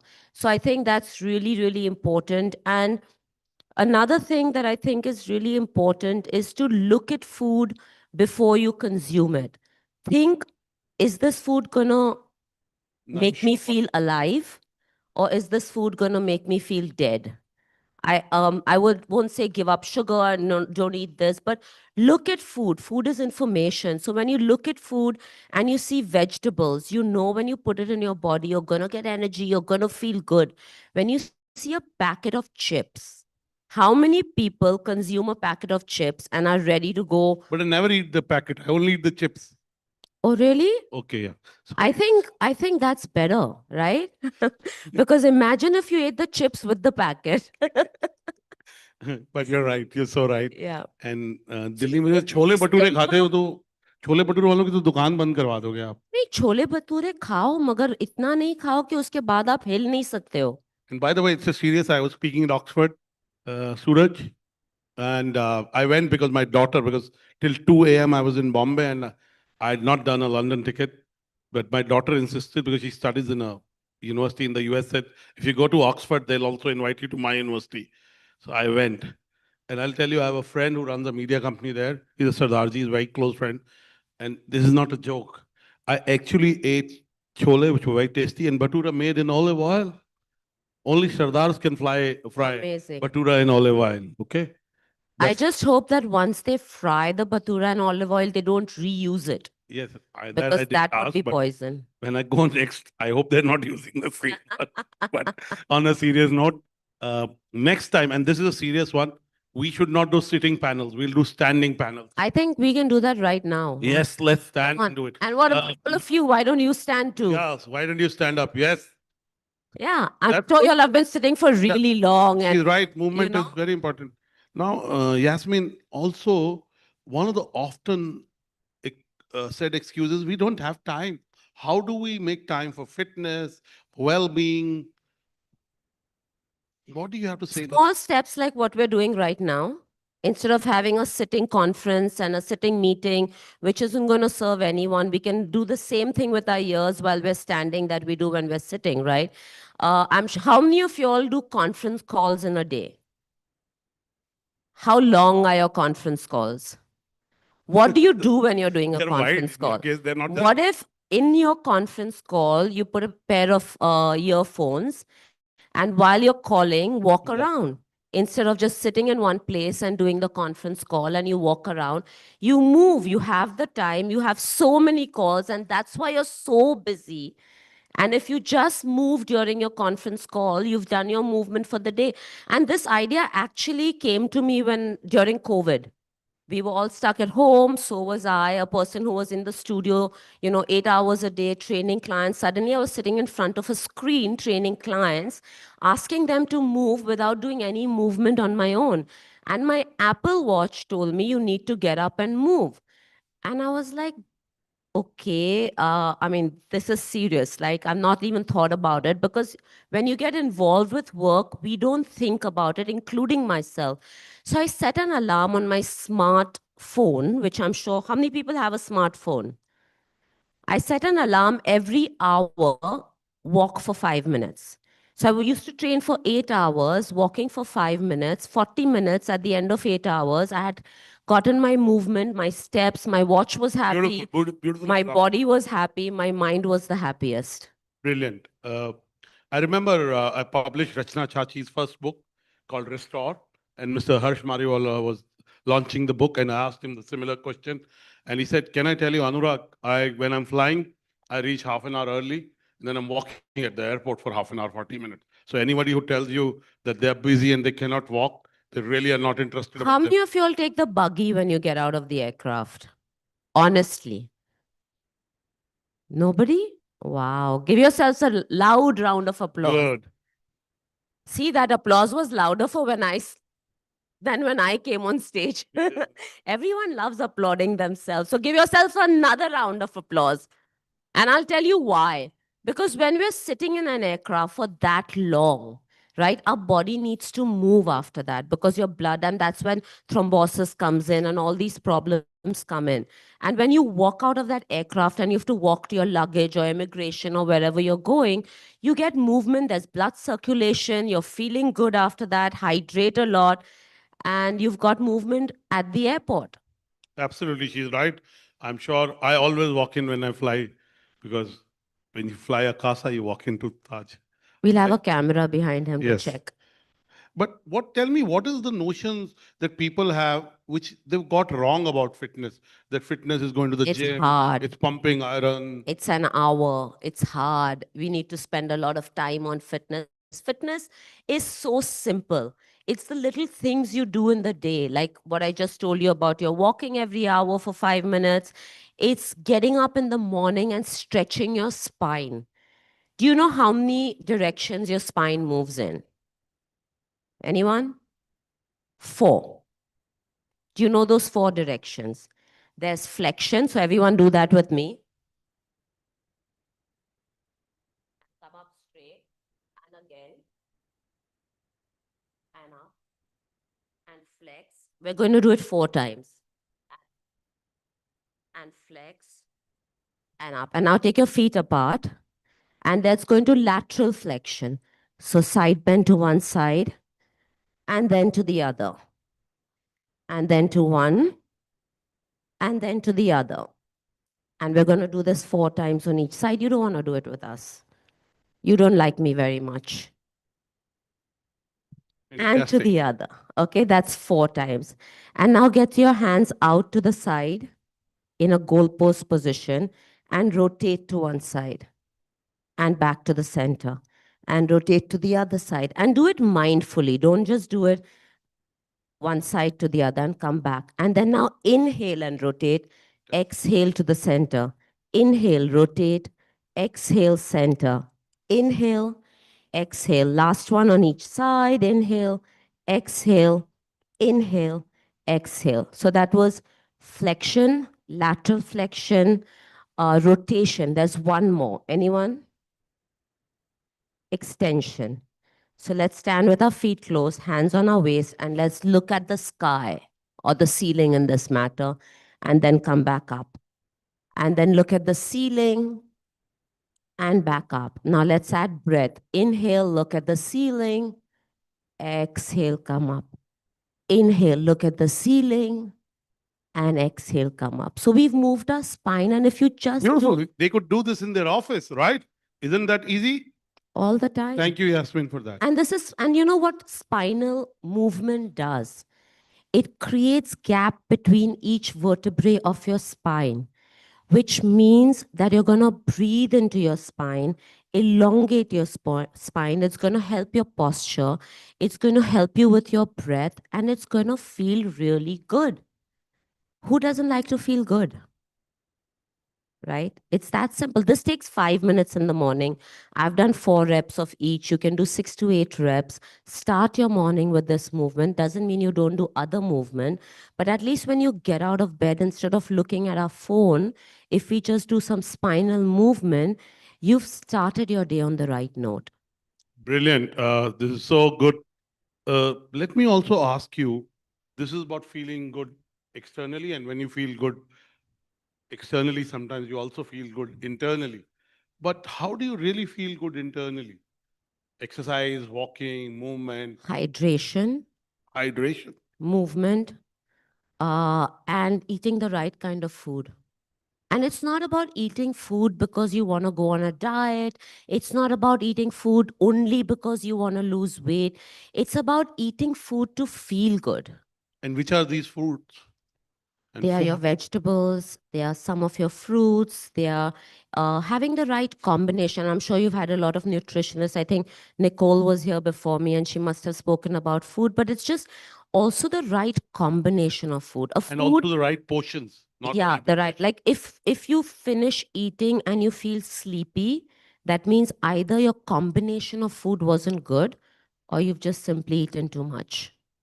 Brilliant. And you've seen, give us a story of some CEO or founder you coached and who followed the things that you're saying, and what was the impact it made on him or her? So right now I am training somebody who's a very big CEO, and he's not been training for some time now. And he called me up and he said, I want to get back on the fitness wagon. I've fallen off.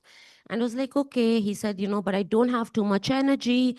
I said, it's okay. We'll go according to your body. So the most important thing is to find out what is it that your body requires. And Pilates teaches us to train the body in front of us. So we can have different people coming in at different times. We look at each person's body and see what they require. Now, if I go to the CEO and say, oh, you want to get on the fitness bag and come on, let's do this, let's do that, and give him a hectic workout, he will never see me for the next 3-4 days because he's going to be recovering from pain.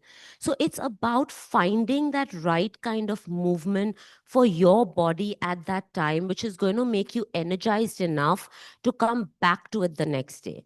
So exercise has to be something that you enjoy, not something that your neighbor told you made him lose 10 kilos and you want to get on it. It has to be something, and you might not enjoy the first thing that you're going to do. It might take you trying out 10 different forms of exercise, and then you're going to hit that spot, that sweet spot that says, oh my God, I really had fun doing this. Do that, because that needs to be your lifestyle. You can only make something your lifestyle when you enjoy it. If you're going to do it and say, oh God, today I have to go exercise, you've lost it. Fantastic. And since the morning, almost every speaker who's an expert like you has talked about the value of sleep, good sleep, certain quantum of sleep. What do you say to that? Of course, we all know sleep is important, right? And we all know 7 to 8 hours of sleep. But what gets us there? Does being stressful let you sleep better? You might sleep for 8 hours, but if you're stressed, you might wake up feeling tired. Evaluate, why am I stressed? And of course, why you stress? All of you have businesses and your work, and the environment is stressful. But it's breath. Are you breathing enough in the day? I know a lot of people who come to me who are stressed, and all I make them do is do mindful movement with breath, and that kind of helps release stress. When you are less stressful, you're going to sleep better. A lot of times people work out, like you see, bodybuilders or people who are very, very regular in the gym, they work out 5 days a week or 6 days a week, and they're at it and they still can't sleep because they're not focusing then on recovery. As important as it is to work out, recovery is equally important, whether it's a good massage, whether it's sauna, whether it's red light sauna, whether it's ice therapy. You need to recover in order to sleep. You need to breathe in order to de-stress so that you can sleep better. If you wake up from deep, like a 7 hour sleep or 8 hours of sleep, tired, that means you need to look internally to see what is causing you not to wake up fresh after a good night's sleep. And thus, doing breathing exercises just before you sleep, are there some that one can do to kind of calm The down? deep breathing, the very calming breath, the pranayam, definitely not Kapalbharti, because then you'll be awake till 4 in the morning. So And yes, this breath thing is about important. going for a walk after a meal in the night, especially 7, 8 p.m. if you had, and 3 hours gap between sleeping and eating. I don't think many Indians honestly eat by 7. Our lifestyle, I mean, of course, the ideal Indian will. So I have a client who eats by 6:37, and then he asked me, what can I snack on in the night? Because I sleep at 1. And I said, why do you eat at 7 then? Like, why are you not eating at 8:39? So you're and you want a snack. So I said, maybe a handful of nuts. He says, oh, I can't eat anything else. And I said, no, I think you should just push your food time later so that you don't snack. So definitely you need to have about 3 to 4 hours of gap between your meal and your bedtime. But also, I honestly don't think eating a meal and walking after that is a good idea, because the most intense function our body does is digestion.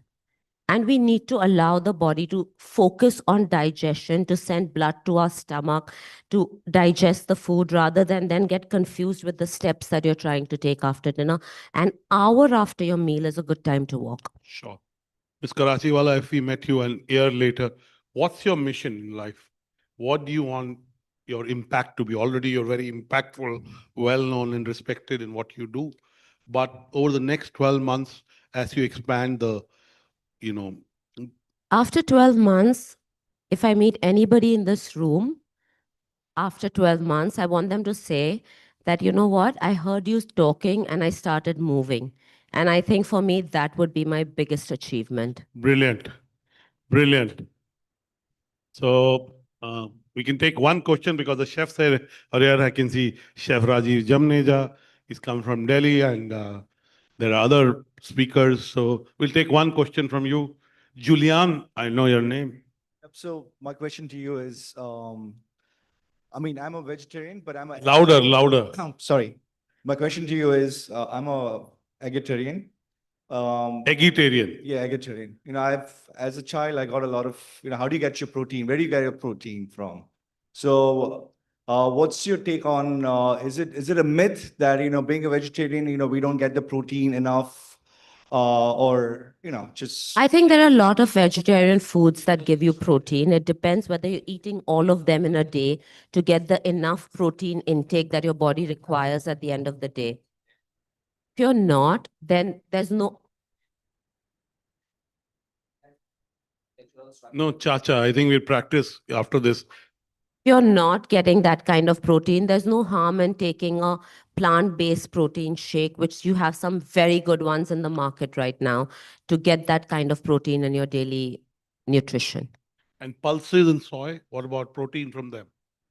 You get enough protein. I think you need to calculate it. A nutritionist will be better equipped to answer this question than me, to give you the exact details, but it is possible to be a vegetarian and still get your enough intake of. Yes, but you have to be very mindful of your protein intake being a vegetarian, and also making sure that you're getting the right source of protein without the fat. Thank you so much. Please give Ms. Yasmin Karachiwala a big round of applause. Bigger round. Thank you So much, guys. And we request Mr. Vishwas Agarwal to give away the gifts from Rightshift and Noise. Thank you. Once again for Vishwas, sir, please. Thank you. Thank you so much, Yasmin, ma'am, for joining us over here. Pleasure to have you. Can we do a group photograph for one of you, please? Okay.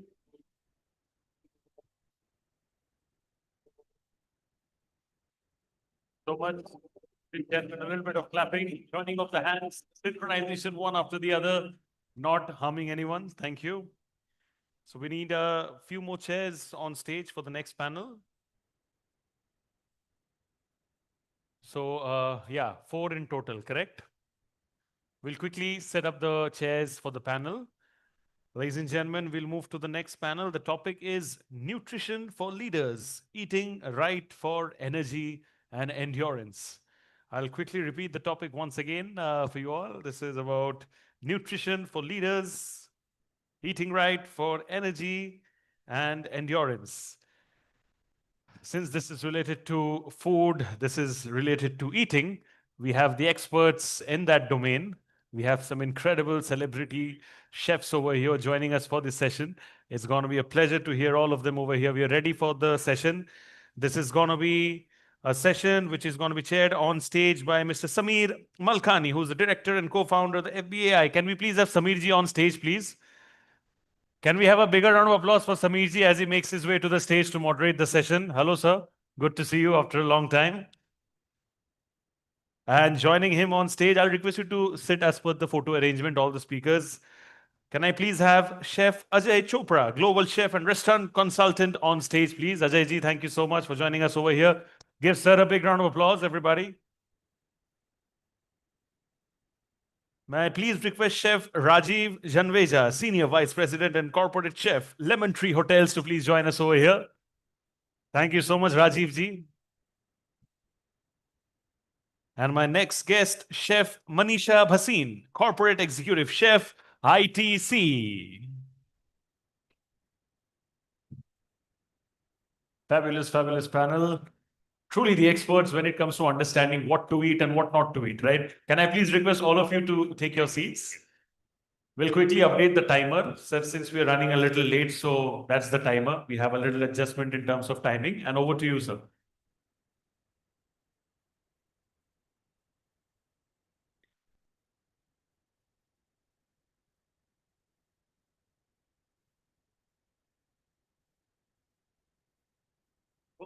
Yeah. Okay, good evening, everyone. I thank you all for being here and my panelists. Thank you each one for being here with us today. I'm Sameer Malkani, co-founder of the FPAI. And along with my esteemed panelists, we will explore today how in today's fast-paced leadership environment, performance isn't powered only by ambition. It's also fueled how we nourish our mind and our body. At the Lead Fit Summit, we will together explore a simple truth: mindful eating drives sharper focus. It helps us make stronger decisions and sustained excellence. Food isn't just fuel, it is also a leadership advantage. We start the discussion with Chef Manisha Bhasin. Chef Manisha, good evening. I had a small question. I'm just going to do a question-answer format. In today's environment where everyone's busy and has so much happening, how can busy leaders make nutrition a performance tool rather than an afterthought? I'm audible. I think first thing to remember is there is a strong connection between the gut and the brain. That is something we cannot ignore or forget. There is now scientific evidence that what you eat definitely affects your thoughts as well.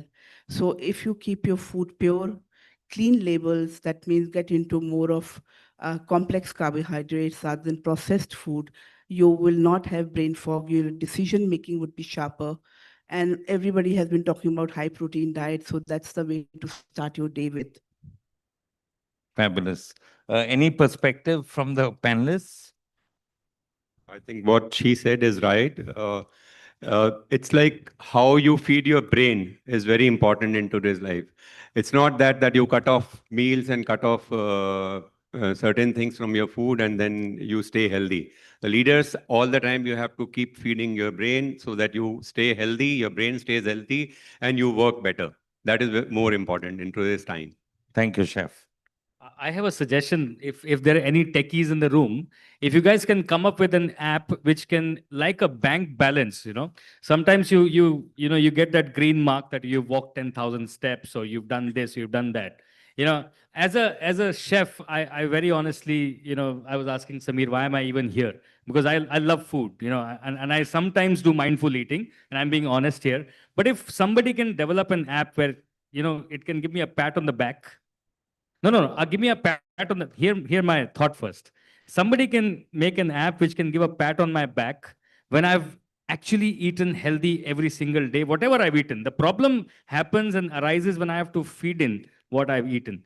Somebody can actually decipher क्या खा रहा है ये, मस्ती में खा रहा है कि mindful खा रहा है. That kind of thing will probably help me. So I think that's what we need to work at. Yeah, good.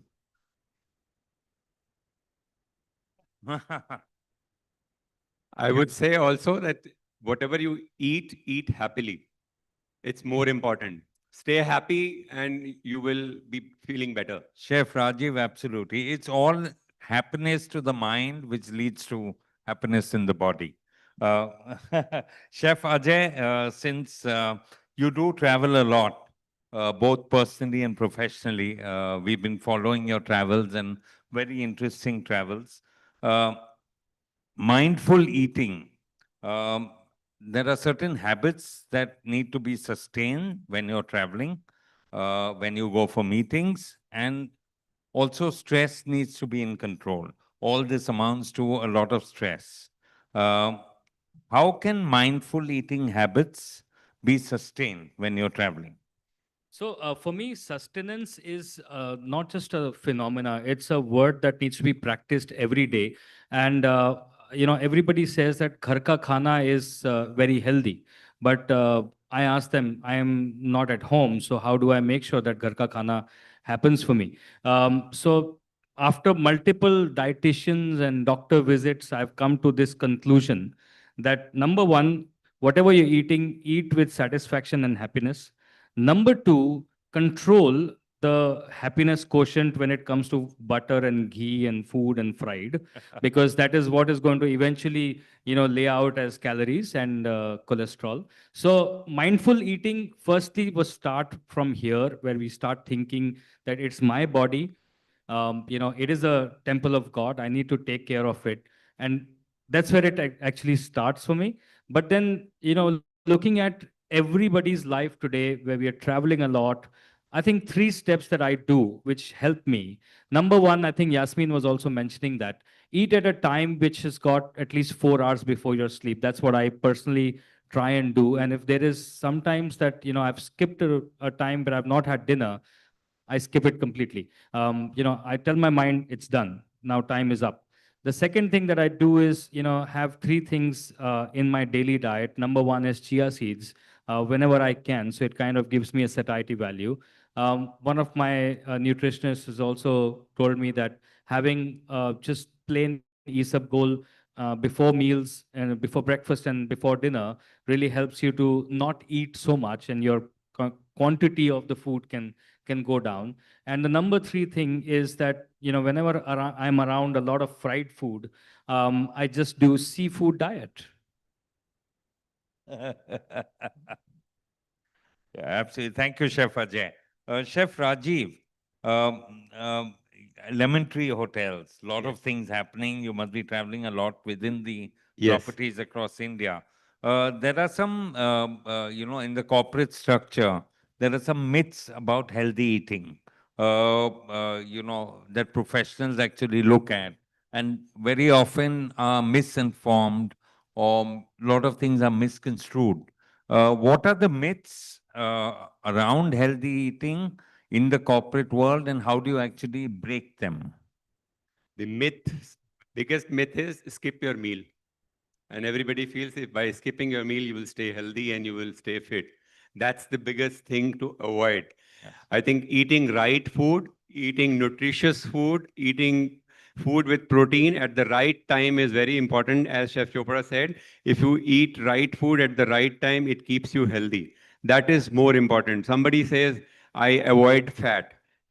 Avoid bad fat. There are fat which are good fat, which is very important for your brain. So I think those are the myths we should avoid and eat right and at the right time is very, very important. If you eat right at the right time, it keeps your gut healthy. And again, if your gut is healthy, you are stress-free. So that is more important for you. Thank you, Chef Rajiv. Chef Manisha, there is this, as heading a corporate chef of ITC Foods, there is often this myth that frozen food is unhealthy or is not, actually appropriate to consume. But that is absolutely wrong. How do you actually break that barrier?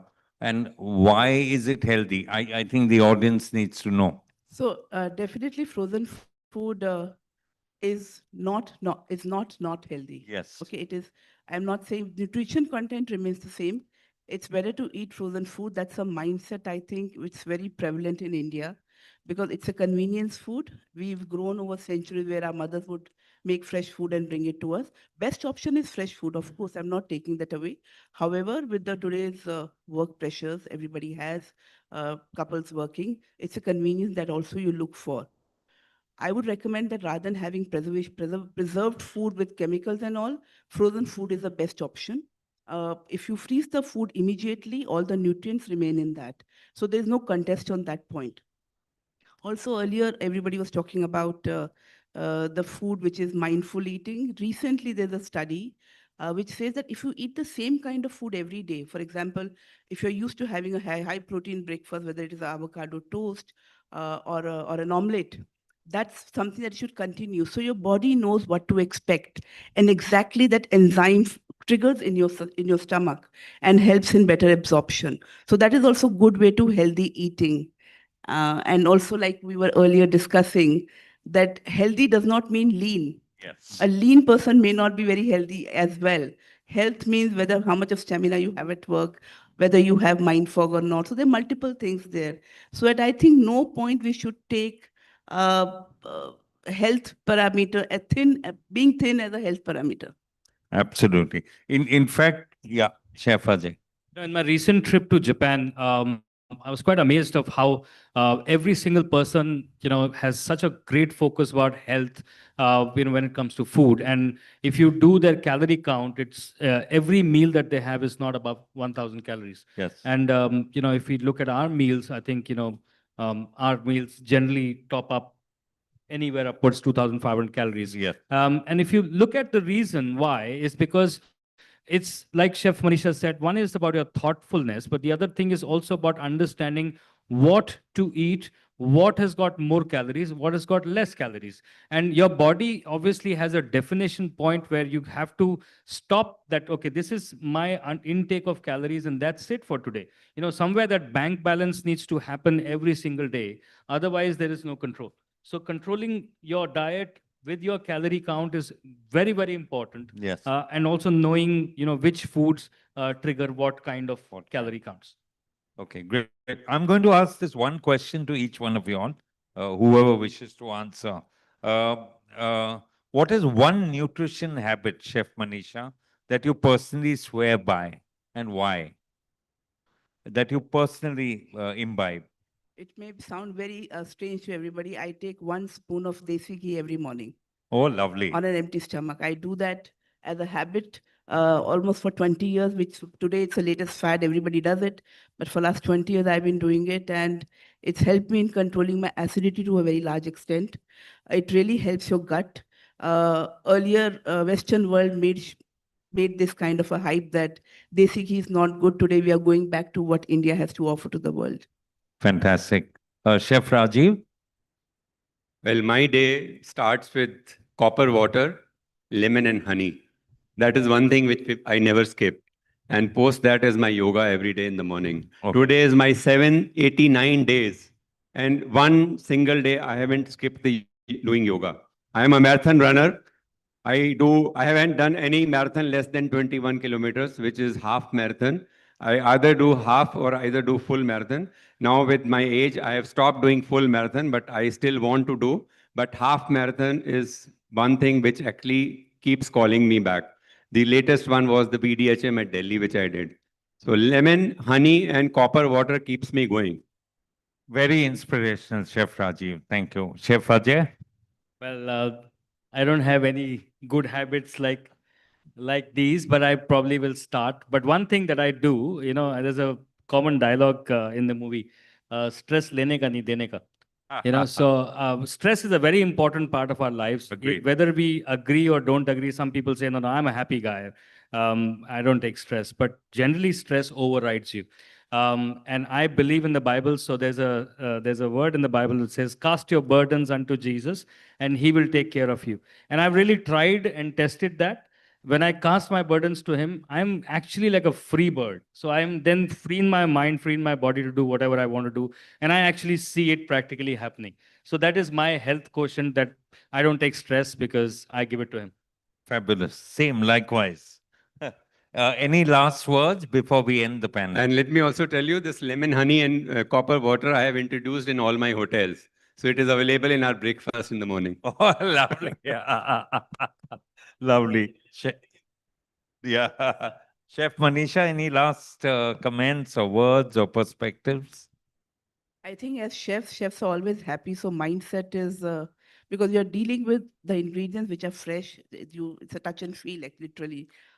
So you feel happy, and that's why I think shows on all of us, most of us rather. Yeah. Rajiv. Chef Ajay? I think there was a very prevalent saying that never trust a skinny chef, before. But now that is changed. Everybody says always trust a skinny chef because he will not make you fat. I think the world is changing and so are we. So it is important to take care of our lives, of our bodies, however we can. I think this is a good way to start your day. How do you stay fit? That is the question a lot of people ask me, because I never used to be like that. But a lot of people now ask me, for a chef being like that is difficult. So I say I am a running chef. Very insightful session. Thank you, Chef Manisha, Chef Rajiv, Chef Ajay, and thank you all for being here. Thank you. Can I please request Vishwas Agarwal ji to please kindly come up on stage and give the gift hampers? Thank you so much. Can we have the gift hampers on stage, please, from Rightshift and Noi?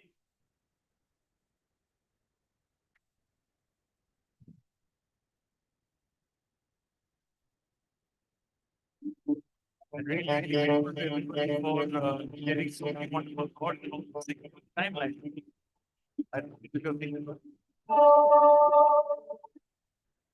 The audience also involved, then we can ask them to maybe like show of hands as well. We have taking the audience as well. Can you please take a selfie with the audience as well?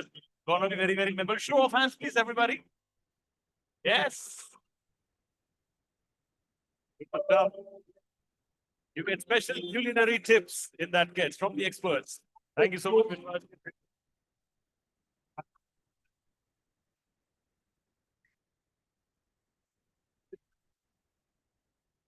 Thank you.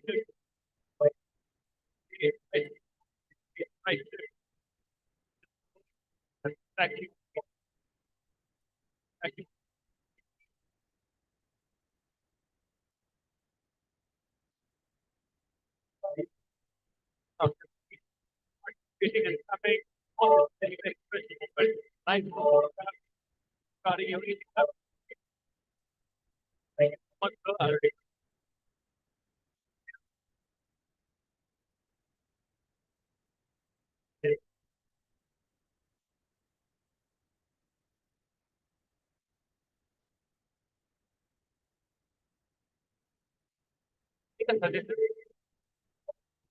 you. Person woman. No, as per the photo arrangement. So yeah. What we want to be. Thank you so much. Thank you. The next year as well. And in the meantime, can I please request all of you to clear the chairs for the next session? We have some interesting session happening right now. I request all of you to please quickly take away the chairs. A lot of you have had a lot of movement since morning. I would say एक session हम लोग ने किया जहाँ पे everybody was standing, right? And I think the kind of involvement that we saw was truly, truly fantastic. Yasmin Karachi wala session, I think that was truly, truly fantastic. We did some quiz as well. Of course, the mind alongside the legs, they have been doing their own set of cardio. Now it's time for maybe a bit of dance. Don't worry, we are not getting your dancing shoes on. We are not asking the DJ to play loud music right now. But this is going to be a different theme dance. This is going to be about movement. Not every, I don't know, you can correct me later. Not every dance is movement, but every movement is dance. Is it something like that? I'm right. That's the, I think, wildest guess I have taken in a long time. But I think if the expert validates that, then I take that. So, ladies and gentlemen, we will now be having a yogic dance-inspired rhythmic movement. And to do the honors on stage to give you all that insight, may I please once again welcome Miss Saloni Rajawat. Give her a big round of applause, please. Thank you so much. She has been there with us since morning. She told us about Om. Om nahi hota, Om hota hai, right?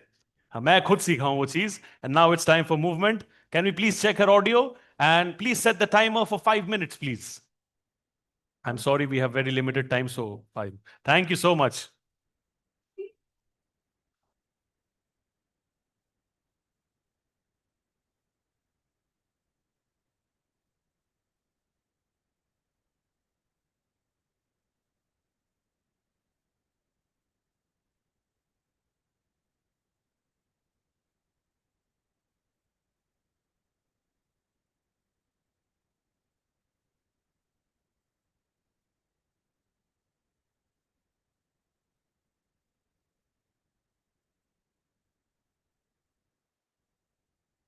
Where the traumas, pain, and suffering gets stored. Yes or no?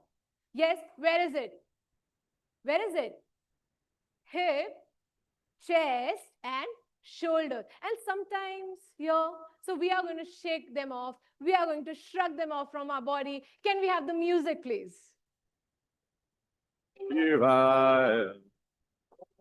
Let's go. It's okay. We are not dancing to impress, but we are dancing.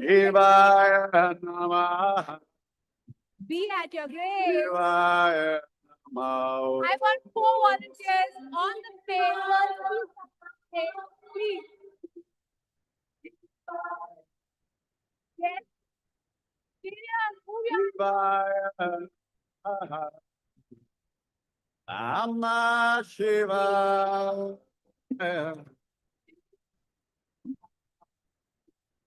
just a step for you guys. You need to Sankara Namah Shivaya. Dirga Sankara Namah Shivaya.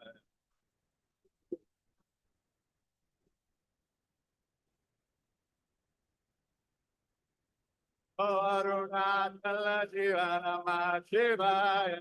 Arunachala Shiva Namah Shivaya. Can you shoot up?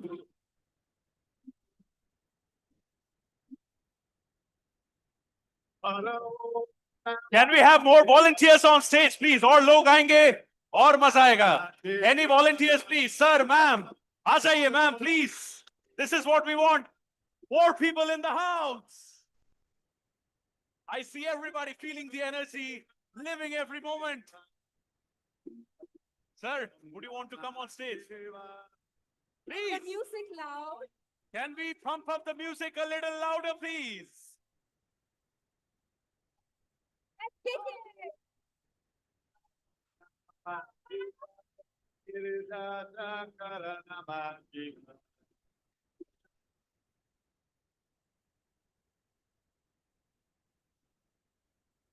I want to see the energy in the crowd. Namah Shivaya. Girija Shankara Namah Shivaya. Start singing.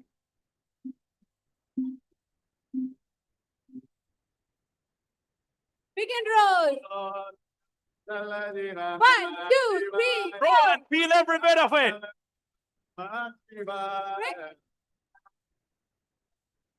Hands up, guys.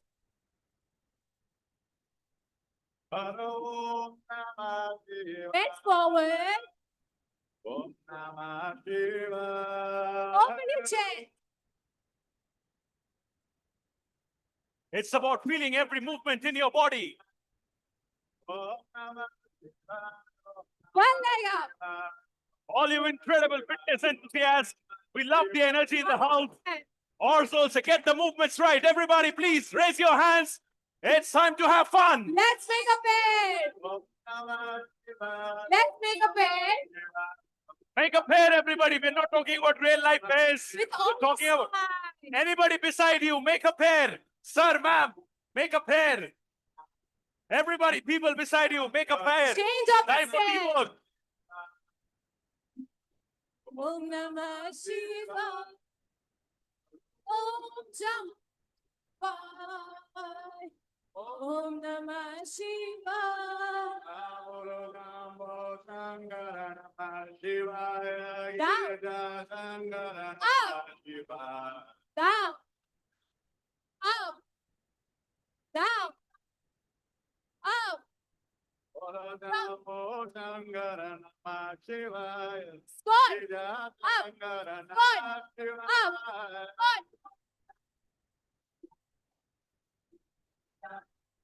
I want everyone to jump. Put your hands up in the air and jump your hands out. Whenever I move, you have to clap while jumping. Clap, clap, clap, clap.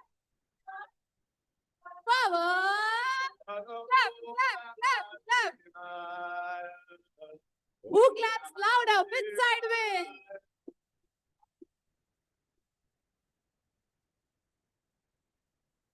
All your hands up. Close your eyes. Move your way. Now.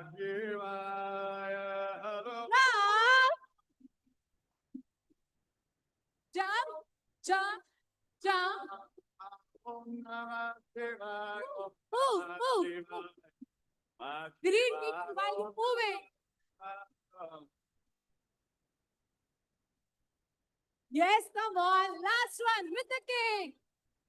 1, 2, 3, 4, 5, 6, 7, spin. 1, 2, 3. Just look at them. Look at them, guys. How graceful they are. I want the same energy from you guys. Move. Move. Move.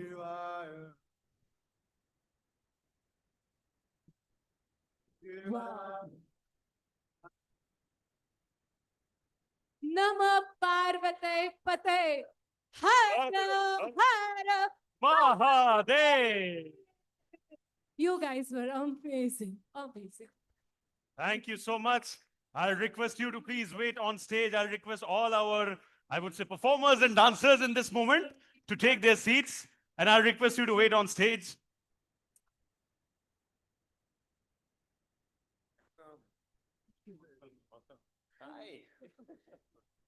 Thank you so much. I'll request you to wait on stage, please. You know, what she did right now is absolutely, I won't say unbelievable, but I think she truly pumped up the house, right? We all clap all the time. Thora alag kuch karenge. She made us dance, right? Can I request all of you to get up, please? Everybody, if I may request all of you get up.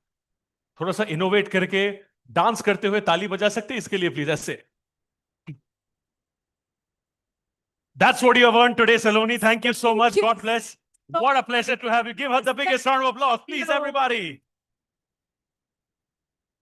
Thank you so much. On that note, we will now be moving ahead with the next session. Can I please have chairs on? हाँ हो गया, dance हो गया, अभी आप लगा सकते हो. 2 chairs on stage, please. Anybody from BW Business World over here? We're doing the Amit Saath session, right? Okay, superb.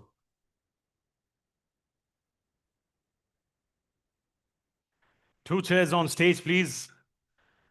Getting back to the movement in terms of sessions. We can have body movement sessions later again, once again, but we loved your participation. We all clapped for Saloni. Can you all please clap for yourselves for being the fabulous, fabulous sporting audience that you all have been?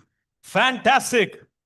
When I asked and requested people to join us on stage, मुझे लगा 2 लोग आएंगे, 3 लोग आएंगे, max to max 5 लोग आएंगे, लेकिन यहां पे कितने लोगों हम लोग ने देखा. Give a bigger round of applause for yourselves, please. What a fabulous, fabulous audience. When we have fabulous audience like this, the job becomes all the way more easier. So thank you so much for being the incredible people that you all are. Moving on, the topic that we are going to be talking about right now is the endurance mindset, grit, growth, and going the distance. To moderate this session, may I please have Miss Damini Chopra, who's an actor, social change maker, and fitness enthusiast. Can I please have Damini ji on stage? Please give her a big round of applause. And jo mere saath abhi aayenge, you all can see that name, of course. You all can see that name. You all can see all his performances over a period of time on different platforms, movies, OTT. इन्होंने सब किया है. इनके biography में यहाँ पे लिखा हुआ है actor and emotional athlete, but then I would say that he's a gentleman who has his emotions in the right place. I've known him since 2018, right, bhai? 2018? 2018 say I was a young guy, newbie, came to Mumbai. He's been loving and supportive since then because he has himself hustled his way to the top. Please give it up for Mr. Amit Saad, my elder brother. जादू की झप्पी लगा लो पहले. Love you. Please take it. Almost sounded like my shrink. It's now time to hear you guys. Thank you so much, Damini. Thank you so much, Amit bhai. Can we please update the timer? 15 minutes, please. Yeah, please. Thank you. So Kashmir is freezing. It's inhospitable. It's really, really cold to be in and extremely difficult to shoot in. Suddenly somebody screams, body double use kar lete hain. But the main hero says, nahi, main khud karunga. That main hero is sitting right next to me today.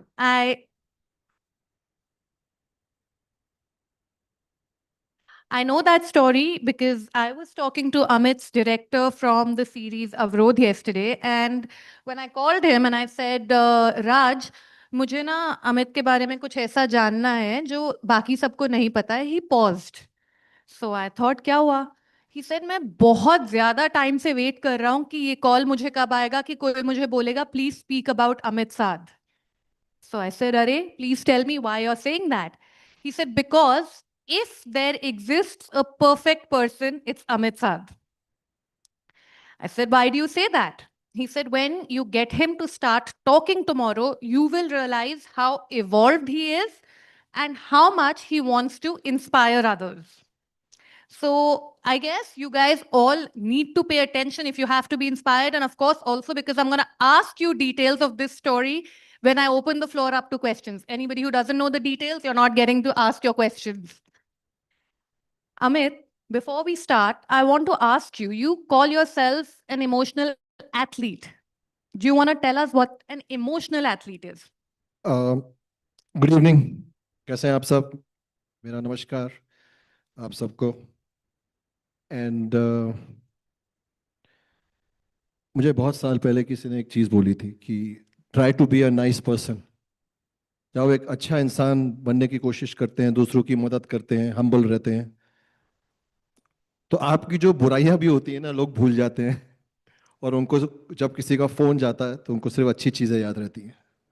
So I feel very fortunate that people only see the good in me. And मैं एक film actor हूँ, उसमें role करता हूँ और real life में कोशिश करता हूँ कि जो लोग मुझसे छोटे हैं या मेरे आसपास हैं, मुझसे बड़े हैं, मैं हीरो नहीं, heroic values, principles, loyalty, these are the attributes which make you heroic. जिसमें मैं कोशिश करता हूँ. फिल्म में मैं एक एक्टर हूँ and I'm very fortunate that I get to do some good work. And where it comes to emotional athlete, I was reading a book which kind of said, so it's not my own thing, but most of the things we comprehend, or create our own little mottos or principles. They are borrowed from books, from people. So I read this book which says emotional athlete. So मुझे ऐसा लगा यार ये सही fit करता है मेरे लिए. Because we all are athletes. We all are. I also call myself and everyone gladiators. In fact, my movie company is called Gully Gladiators. Gully होते हैं because I wanted some Indian name. So streets थोड़ा American लग रहा था, तो हमने उसको रखा Gully Gladiators. So I feel we all are athletes. We all are gladiators. We are all fighting in a colosseum, which is our mind, in our workplace, at our homes. And there are ups and downs. We live through our emotions. So when I read this word, emotional athlete, I said, this fits life very well. So I picked it up from there.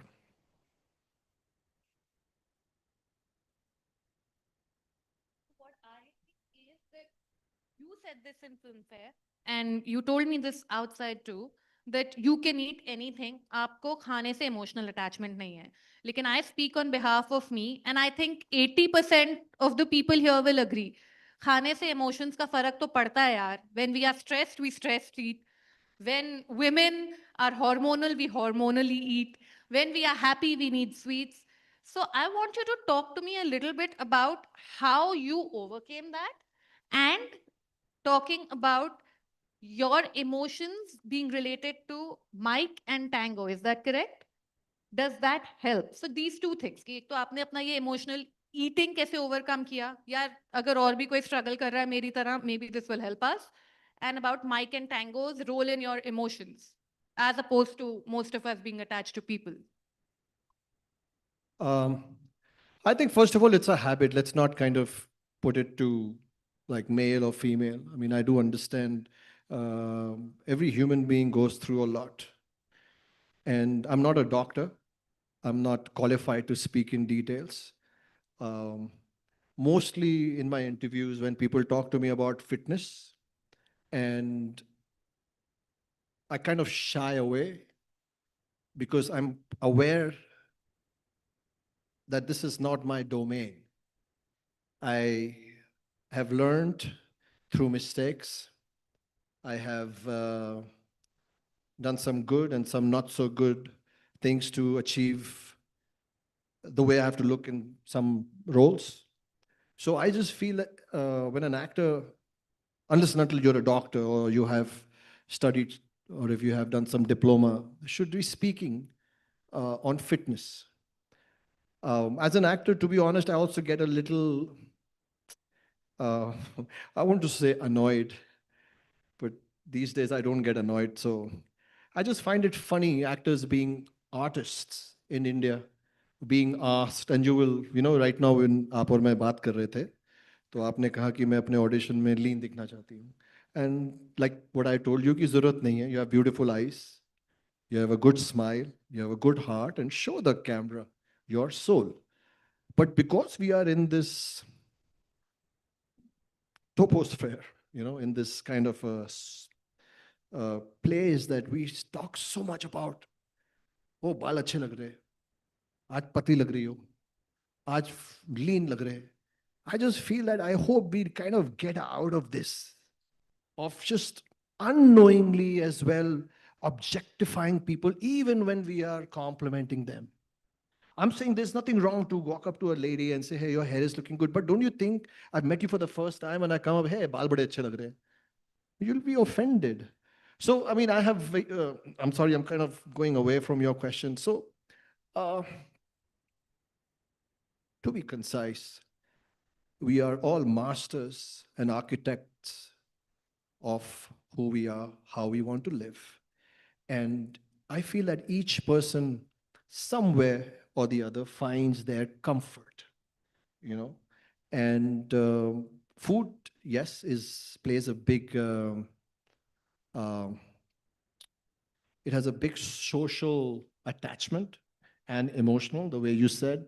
इंसान खुश होता है तो खाना खाता है, दुखी होता है तो खाना खाता है.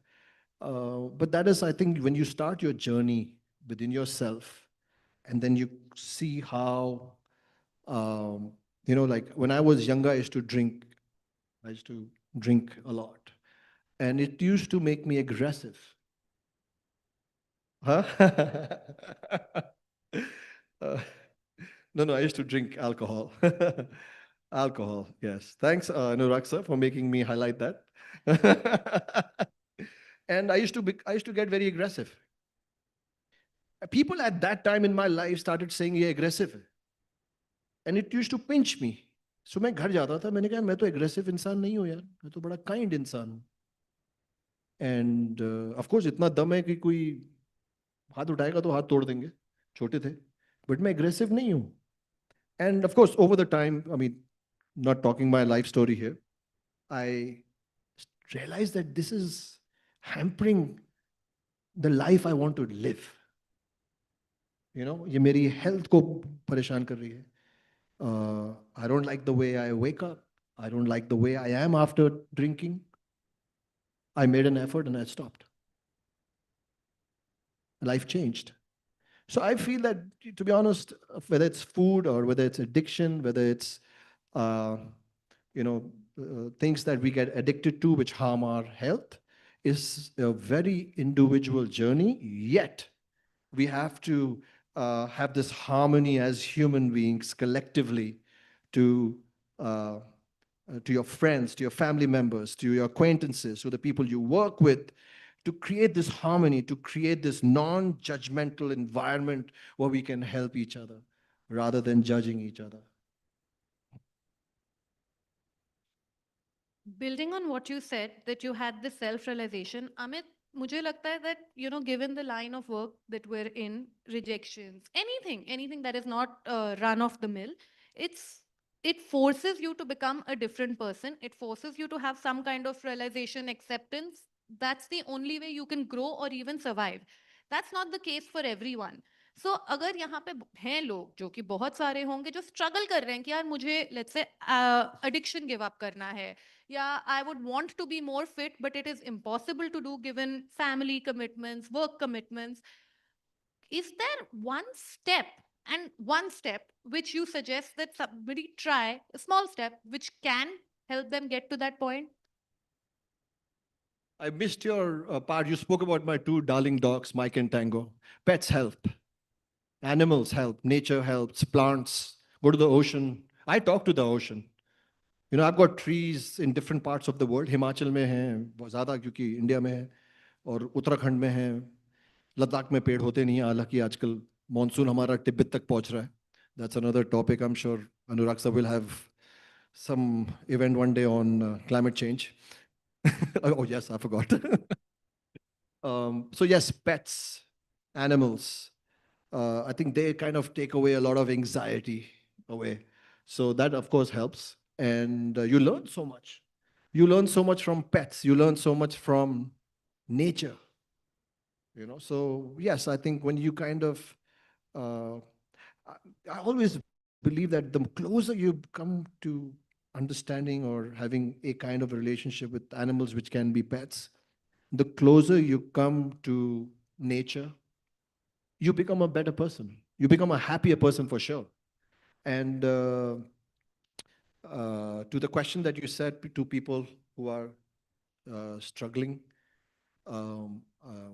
which includes all of us, every day, every time, I think the threshold and the components keep changing, but somewhere, you, me, everyone, there's some conflict, there's some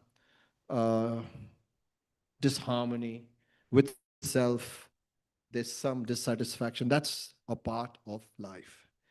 I can't tell you what to do. I can tell you what I do. I wake up in the morning like a soldier. I look up and I say, I've got one more day and I'm going to make the most of it. But when I go back home at night and I'm playing with my dogs, or when I'm at my terrace, I don't judge myself. So I don't even, छोटे में report card होता था ना, तो मुझे बाद में याद आया कि मैं बचपन में भी बहुत ऑप्टिमिस्टिक था. सो मैं 3 या 4 सब्जेक्ट्स में पास हुआ था और 2, 3, 4 में फेल हुआ था. तो मेरे पेरेंट्स ने, मेरे फादर ने मुझे बोला तुम इसमें फेल हुए हो, and I remember I said dad but इसमें तो 4 में तो पास हुआ हूँ, इसमें तो 90 आए हैं, मुझे 2 थप्पड़ पड़े थे. But today I realize that, you know, the world is going to be harsh, right? Life is harsh, yes. But you know, there are these moments. Every day there's some good moment, there's a smile, there's something good, a message, a work. We forget that. Cling on that. Be happy for that. And these small, small steps of happiness, they change your harmony, they change your vibration. And with that positivity, we can make tomorrow better ourselves. We can change tomorrow. Before we wrap this up, I have one conversation that was pending from outside that I think everybody would like to have with you. We spoke about spirituality and you mentioned something. I want you to mention this to everybody in this room because they've seen a variety of speakers today, and I'm sure your unique take on this would give them some perspective. Now I know what you were doing outside. Anyways, I mean, these are, I feel,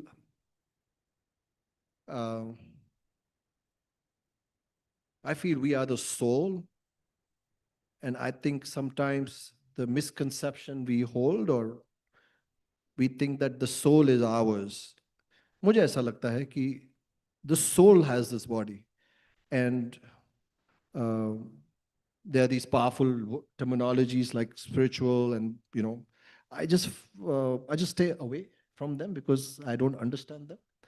And I just feel that if you try to think good, see the good in others, you know, focus on the good, be nice, something chemically or, you know, something changes your aura, your vibration.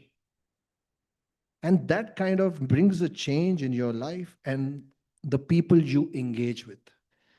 मैं ज़्यादा पढ़ा लिखा नहीं हूँ life में, मुझे इतना थोड़ा सा समझ आया है. आई थिंक अगले 50 साल बाद जब मिलेंगे उसके आगे क्या रिसर्च होगी मैं आपको तब बताऊंगा. Before I wrap this up, does anybody have questions for him? Okay, so I think we have covered pretty much everything. And that's our time. Thank you, Amit. And I hope we gave you guys something interesting to think about and some perspective. Laws, मेरा mic चालू कर दीजिए please, and I'll request, you want the mic, sir? Can we have the mic for sir? There's no mic over here. Oh, yeah.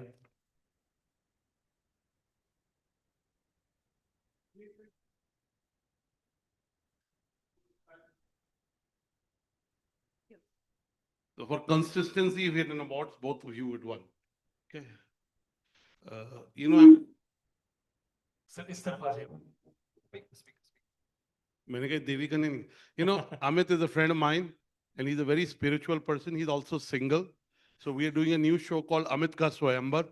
So if anybody is there, please. Also, his movie is coming out on a serious note.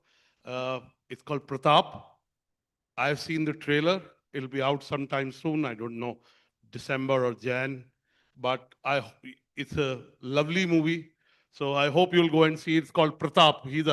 It's about a encounter specialist, and he's in the main lead. So please give him a lot of love. I'm sure it'll be. How many of you will go and watch Pratap? Please keep a word to yourself and me, okay? Go and watch it. And you know, he's a very spiritual person. Thanks to him, I went to Shirdi after many years, couple of months back. So he's very lovable, I can tell you. To a man, definitely. I'm sure he'll be even more lovable to a woman. So please give Amit a big round of applause. And do watch his movie, Pratap. Well, all I can say is the hacks are out.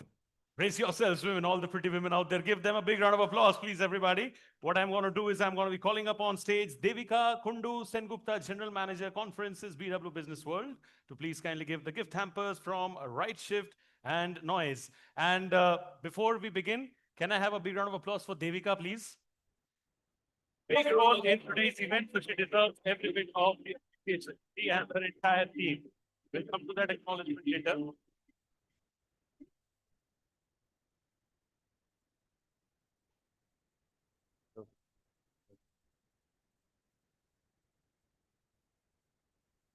One, thank you. There are many people who are working back in Delhi, but here on ground we have Kuldeep, who has been the SPOC for all the winners sitting here, all the people who participated here. Sanjana, who has been coordinating with all the celebrity speakers with us. Uh, Priyanshi, she has been working on the corporate sections. Soumyajit, who got Rightshift ITC for us, all of us to make this happen. And Moksha from the marketing team. Prashant from the operations. प्रशांत को हम बहुत कुछ बोलते हैं, बहुत डांटते हैं, but मज़ा भी आता है। उसके अलावा ये चीज़ जो पूरी सामने है आपके, सारी चीज़ें वो पॉसिबल नहीं होती है सिंक में करना। Thank you and big thanks to our chairman, no words, he always says कि इट्स योर्स, जैसे करना है करो। That's the way he is. And he gives us that wind beneath our wings to fly and stand where we are today. Thank you so much for joining. Can we have the gift hampers, please? Truly, I think we agree with that word, because I think freedom is what gets the best out of people. And I mean, Patra sir definitely gives that freedom to his team. We will take it that way, but that's how it is. That's complete teamwork. Give a big round of applause for BW Business World, please. Take a seat there. Right.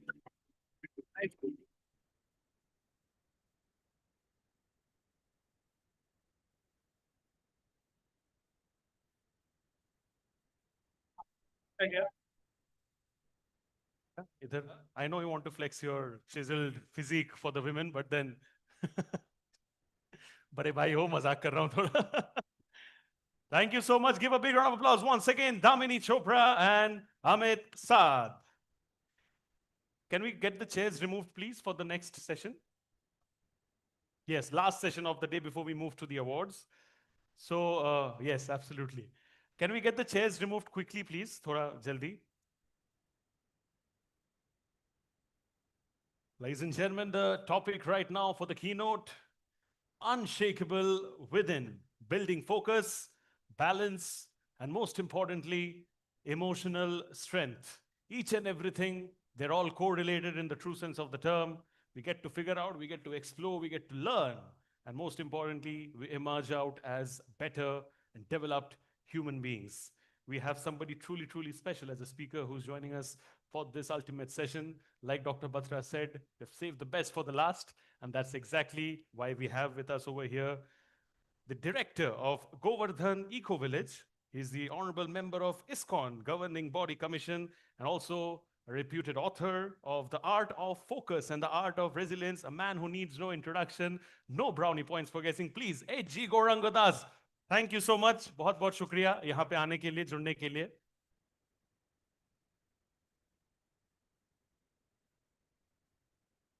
स्वामी जी, आप ये mic use करेंगे? Okay, ये mic भी है आपके पास. Thank you. Pleasure sir.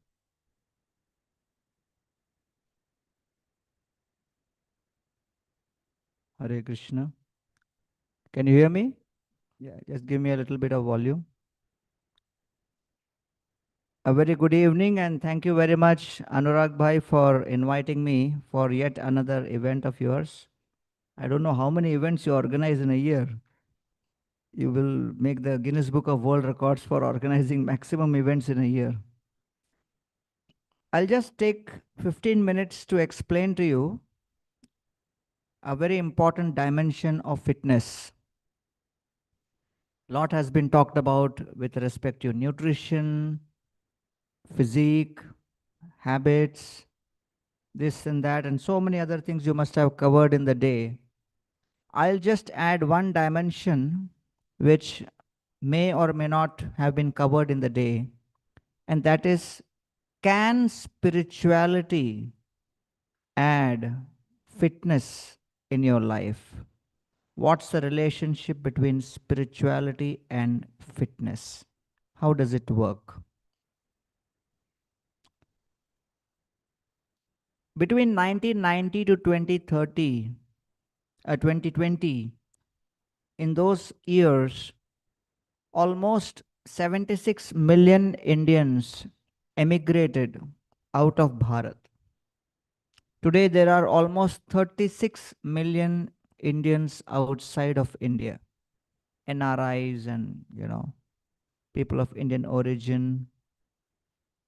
Now, Just in one country, USA alone, we have almost 22 of the top Fortune 500 companies led by Indian CEOs who employ 2.7 million people, have a net revenue of $1 trillion plus. At least 72 of the more than 750 startups which became unicorns in America, led by Indians. At least 50% of the motels and hotels in America are led by Indians. This shows that as India is marching towards becoming the third largest economy on the planet, we have a country and citizens of this country who have prioritized economic development. And especially the credit for this goes to those who were born in the 60s and the 70s. The generation of Indians born in the 1960s and 70s, they made a marked shift in the overall priorities and narratives in life. Vedic Sanatan Dharma was always based on 4 pillars: Dharma, Artha, Kama, and Moksha. In the 60s and 70s, because of the need, because of the economic requirement, and the overall push from the families, the whole focus shifted towards Artha. When Artha comes, then there is Kama, or facility for enjoyment. So in this race, prioritization of economy over purpose, we have definitely achieved and accomplished what we ran after: money. There is no doubt about that. And that's why Indians are so accomplished, not only in India, but across the world. The overall numbers which the government shares is a testimony of how we have developed economically. But the point is, in spite of all of that economic development, there is a pinprick somewhere. And we are seeing that today, out of the 230 million people who are addicted to social media globally, 70 million are in India, and 70% of that 70 million is the youth addicted to social media. 9 in 100,000 globally are committing suicide. In India, almost 450 suicides are happening every single day. Mental health crisis, which is spreading like a pandemic, it is costing the world almost $1 trillion every single year. So we can understand that although the economy is growing, but are individuals happier than before? Are families more cohesive and harmonious than before? Are people able to spend time in the present appreciating the reality around them? Or are they too obsessed only with virtual reality? And therefore, dear friends, I graduated from IIT Mumbai in 1993, as Anurag Bhai very well knows. 89 to 93, I did BTech from IIT Mumbai, Metallurgical Engineering. One of my batchmates who did IIT Kharagpur, 89-93, Metallurgical Engineering, is known as Sundar Pichai. So we are both same batch. We didn't meet when we were in IIT. But when I met him 5 years ago at the Ambani wedding, and someone introduced, hey, you both are from the same batch.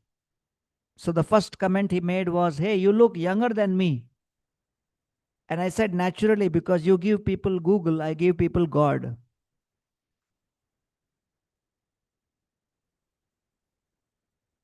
And so my switch came when I was in IIT and one of my friends tried to commit suicide. And that attempt to commit suicide, should I try this one? Can you give me this? Yeah. That attempt was actually so shocking for me because this friend of mine was very accomplished academically. So when we asked him, "Why did you try to commit suicide?" his answer was even more shocking. He said, "Every exam I get the gold medal. In this exam, I got the silver medal. I could not handle it." That means I come number one. If I came number two, my mind cannot handle. In the same exam, 4 or 5 of my other friends failed in 3, 4 subjects. And they were moving around the campus peacefully, blissfully, as if nothing happened, blessing others also. हम होंगे कामयाब एक दिन. Relax, chill out. And I looked at them and said, "अरे तुम लोग तो बड़े बेशरम हो. 4 सब्जेक्ट में फेल हो गए, फिर भी आराम से घूम रहे हो. आपकी फिलॉसफी क्या है?" And their reply was, "अपना फिलॉसफी सिंपल है. कॉलेज में घुसना अपना काम है, निकालना कॉलेज का काम है."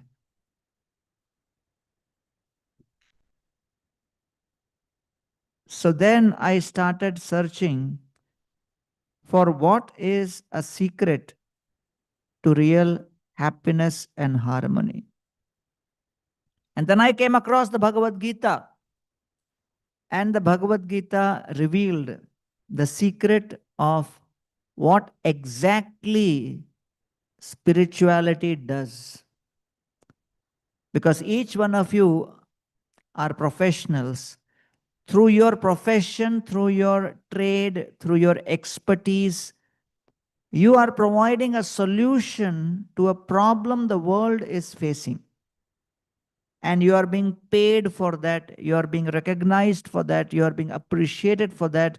You are being promoted for a solution you are providing to the world. The question arises, what kind of solution spirituality is providing to the world? Is it providing solution or is it creating more problems?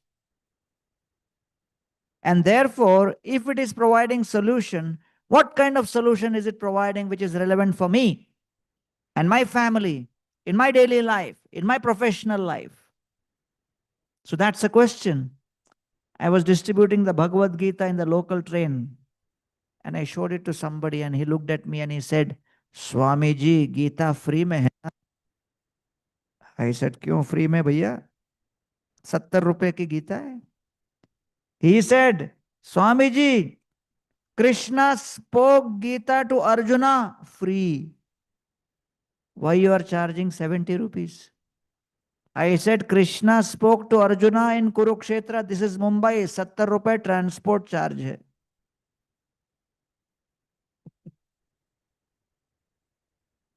So therefore, dear friends, unless you understand what is the solution which a particular field is providing, why will you even take interest in that? So therefore, there has been a disconnect in the generation starting from the 60s and 70s and the way the education system was curated, that the whole focus came on artha, make money, and kama, enjoy life with the money which you make. That out of the entire gamut of activities, 2 items were eliminated from Indians' lives: dharma and moksha, in the true sense. What remained was only a shadow of what it is supposed to be. It became only extend for social reasons, cosmetic reasons. And therefore, I stand before you trying to explain to you how spirituality can impact your life for the positive. So, the greatest cause of anxiety all of us face is one word, that is called change. Change is the cause of all anxiety. Whatever nutrition you take, whatever exercise you do, how many pull ups you do, how many kilometers you run, this, that is all fine. But you cannot be fitter than Arjuna.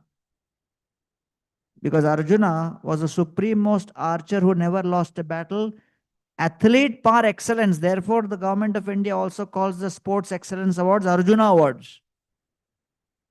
So you cannot beat Arjuna in fitness. And he had such mental control that he could look at the eye of the fish in the reflection and still pierce. How much control he had over his hands. So Arjuna was fitness personified, but on the battlefield of Kurukshetra, he became nervous breakdown personified. And only one thing happened. Arjuna came prepared to fight the battle, and Krishna brought the chariot in front of Bhishma and Drona and just told Arjuna, look, who's come to fight today? Bhishma, Drona. So you and me hear this. It doesn't create any emotion. But for Arjuna, what did that scene represent? A massive change. A change in his identity. So therefore, many of you must have heard many things today. But the greatest cause, the tsunami effect on your mind, on your psyche, on your emotions happens when there is change in your identity. And each one of you have only 8 identities. First, with respect to your body. I look young, I'm healthy, I'm strong, I'm this, I'm that. And that identity is so powerful. The cosmetic industry, the insurance industry, the medical industry, the top 3 money-making industries, which is preying on these 3 identities. You enter into a doctor's cabin fully confident and you come out nervous. Why? The doctor has said, tumor dikh raha hai. What does that one word, tumor, do to you? It has shifted your identity from being Mr. Fit to, oh, there is a difference.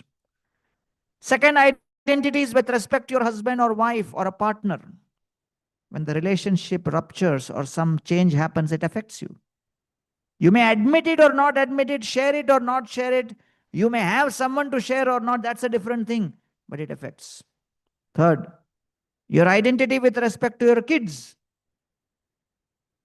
Their education, their growth, their choice, their choices, their partners, their habits, it affects you.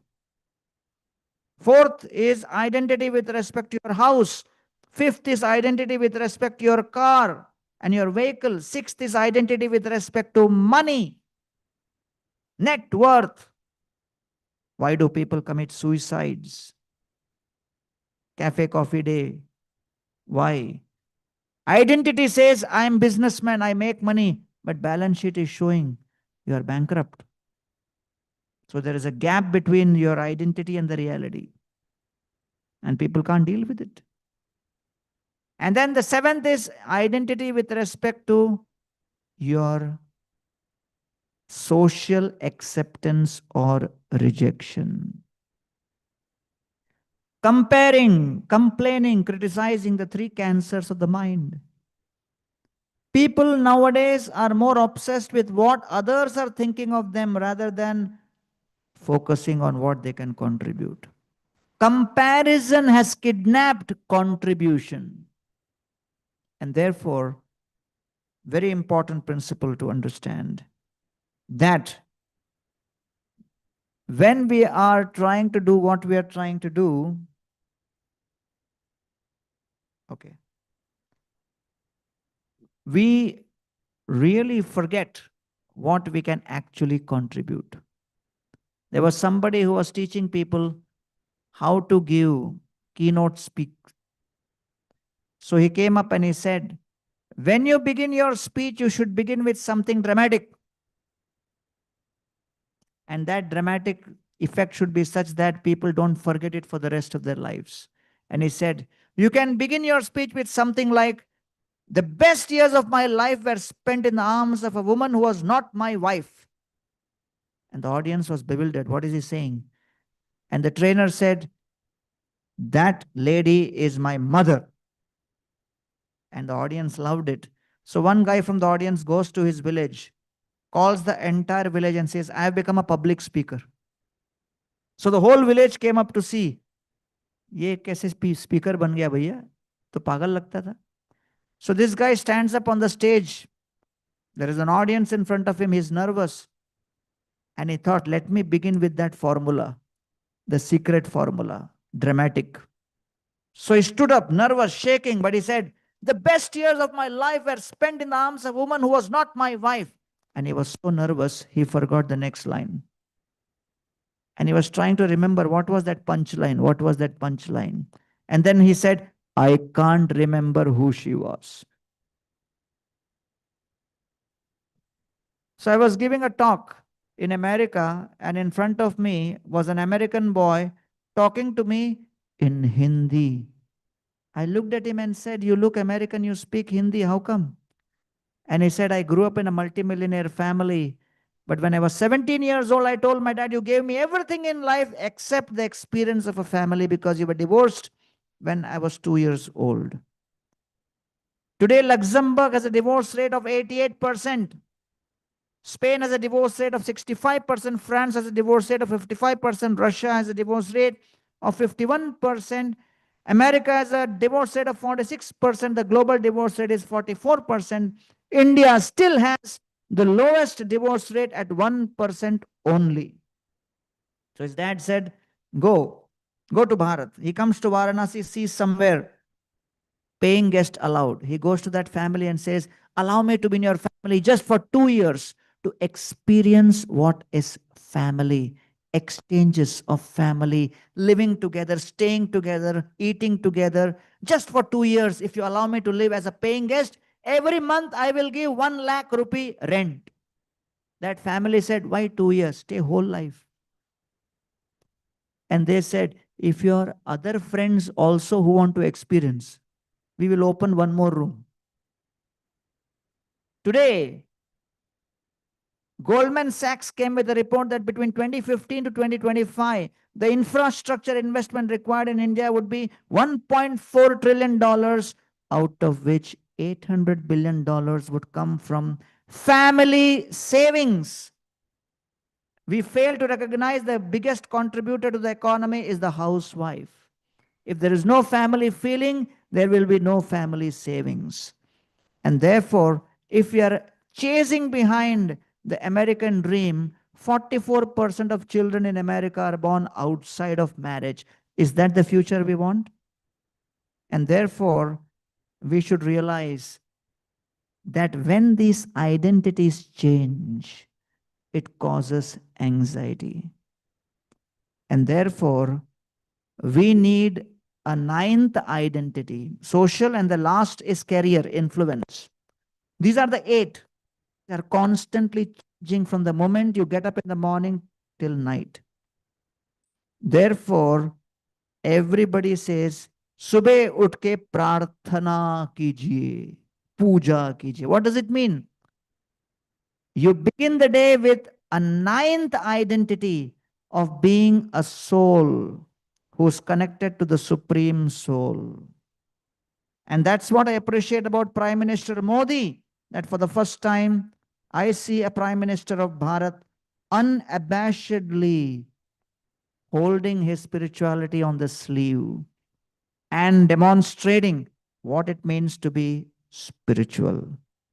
When you begin the day like that, you are committing that I am eternal, Sanatan Atma, Ishwar, Sanatan, eternal. हम दोनों के बीच सेवा का संबंध सनातन. That is the Sanatan Dharma or the duty. Because the duty with respect to your body, with respect to your husband and wife, with respect to your kids, with respect to money, with respect to career, with respect to social obligations, they're all duties, but they are constantly fluctuating, potentially changing duties, which will cause you anxiety. Therefore, if you have an anchor where you know it will never change, that eternal identity, Sanatan Dharma, anchors you, gives you what is real self-confidence. And that is what is called in the Bhagavad Gita as Sthita Pragya. Sthita Pragyasya ka bhasha samadhistasya keshava. Sthita kim pramasheta kimaseta prajatakam. That Sthita Pragya is what is known in English as equanimity. When COVID happened, you were all worried. I should not go out without sufficient immunity. Prayer is the immunity against the virus of change. Prayer is the immunity against the virus of change. So I tell people, I am a consultant for 9 p.m. to 9 a.m. When to sleep, when to get up, how to pray, how to begin the day, creating a shield, a kavach for your mind against the onslaughts which you are going to experience in the day. बारिश होने वाली है और बिना छतरी के निकल जाओ, भीग गए, आप क्या बारिश को गाली दोगे? मेटेरोलॉजिकल डिपार्टमेंट को गाली दोगे? आपने तैयारी नहीं की. You know that change is going to happen. How are you preparing yourself? So thank you very much, my dear friend Anurag ji, for welcoming me. And thanks to each one of you for taking fitness so seriously. That's what I've come here to add, the spiritual dimension to fitness. Thank you very much. Swami ji बहुत बहुत शुक्रिया हमारे साथ यहाँ पे जुड़ने के लिए. स्वामी जी के लिए जोर से ताली प्लीज एवरीबॉडी. मैं आपको दरख्वास्त करूंगा कि आप प्लीज स्टेज पे रुकिए एंड मैं डॉक्टर अनुराग बत्रा जी को बुलाना चाहूंगा स्टेज पे please to kindly give the Gurshani to give this. He's an author of book on relationships, human relationships, the human connect, and the human connect is very important for good health. So Manoj जी के लिए please जोर से ताली. मनोज जी को मैं request करूंगा to please kindly give the right shift and noise gift hampers Swami ji के लिए. Can we have the gift hamper please quickly on stage?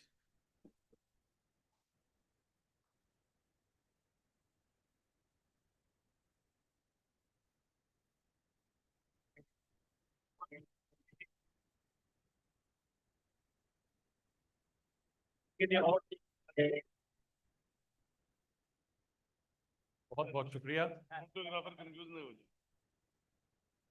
All right, ladies and gentlemen, it's now time to quickly, I would say, not just move, but to fly to the Rightshift Fittest 40, above 40, the awards. Before I move forward, I think it's only pertinent and normal that we have the special opening address. So to do the opening address for the awards, I would like to welcome on stage Dr. Anurag Batra. Please give him a big round of applause for the awards, please. No, we are running late, so I'll keep it really short and sweet. This is the first edition of the Rightshift Lead Fit Summit and the Fittest 40 above 40. Let me say what Elizabeth Taylor said to many of her suitors, I won't keep you long. That's what she said. I didn't hear it. She went away to heaven too soon after 8 marriages. This process, I think it's been a fantastic day. I normally don't sit into conferences, but I sat through except one session, every other session apart from mine too. I think it's a fantastic quality. So thank you to ITC for partnering with us. We've enjoyed putting this together. And you said audience morning में क्या होगा? और शाम को भी देखिए. We're running late. I know it's caused some disturbance to some of your schedule. I'll really keep it short just to contextualize. I said something in the morning. I normally say PowerPoint presentations are used by people who are neither powerful nor have a point of view. I'm definitely not one of them. But today I have a small presentation which I'll finish in less than 180 seconds. This is a book I talked about in the morning. And I asked everyone who was here in the morning, how many of you feel you're successful? And some people, and they told me why, and they were very humble and nice. First of all, where your success or failure, he talked about equanimity lightly. This is a book I read 7-8 months back, more than 6 months back. It basically says that whatever happens to us is a fluke. Our success is a fluke, serendipity, chance, luck. If you're a Hindu, preordainment, prarabdha. So take your success easily. You'll be healthy. It's a lovely book. I showed this slide in the morning, and I think 5 or 7 very big speakers today talked about this, being mindful, doing only one thing at a time. They said, I read this quote 10 days back. I follow Scott.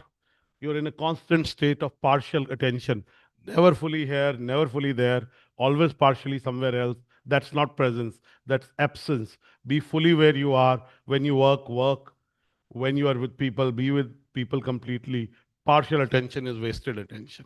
Trust me, if you're focused on one thing at one time, you'll do better and hence less stress.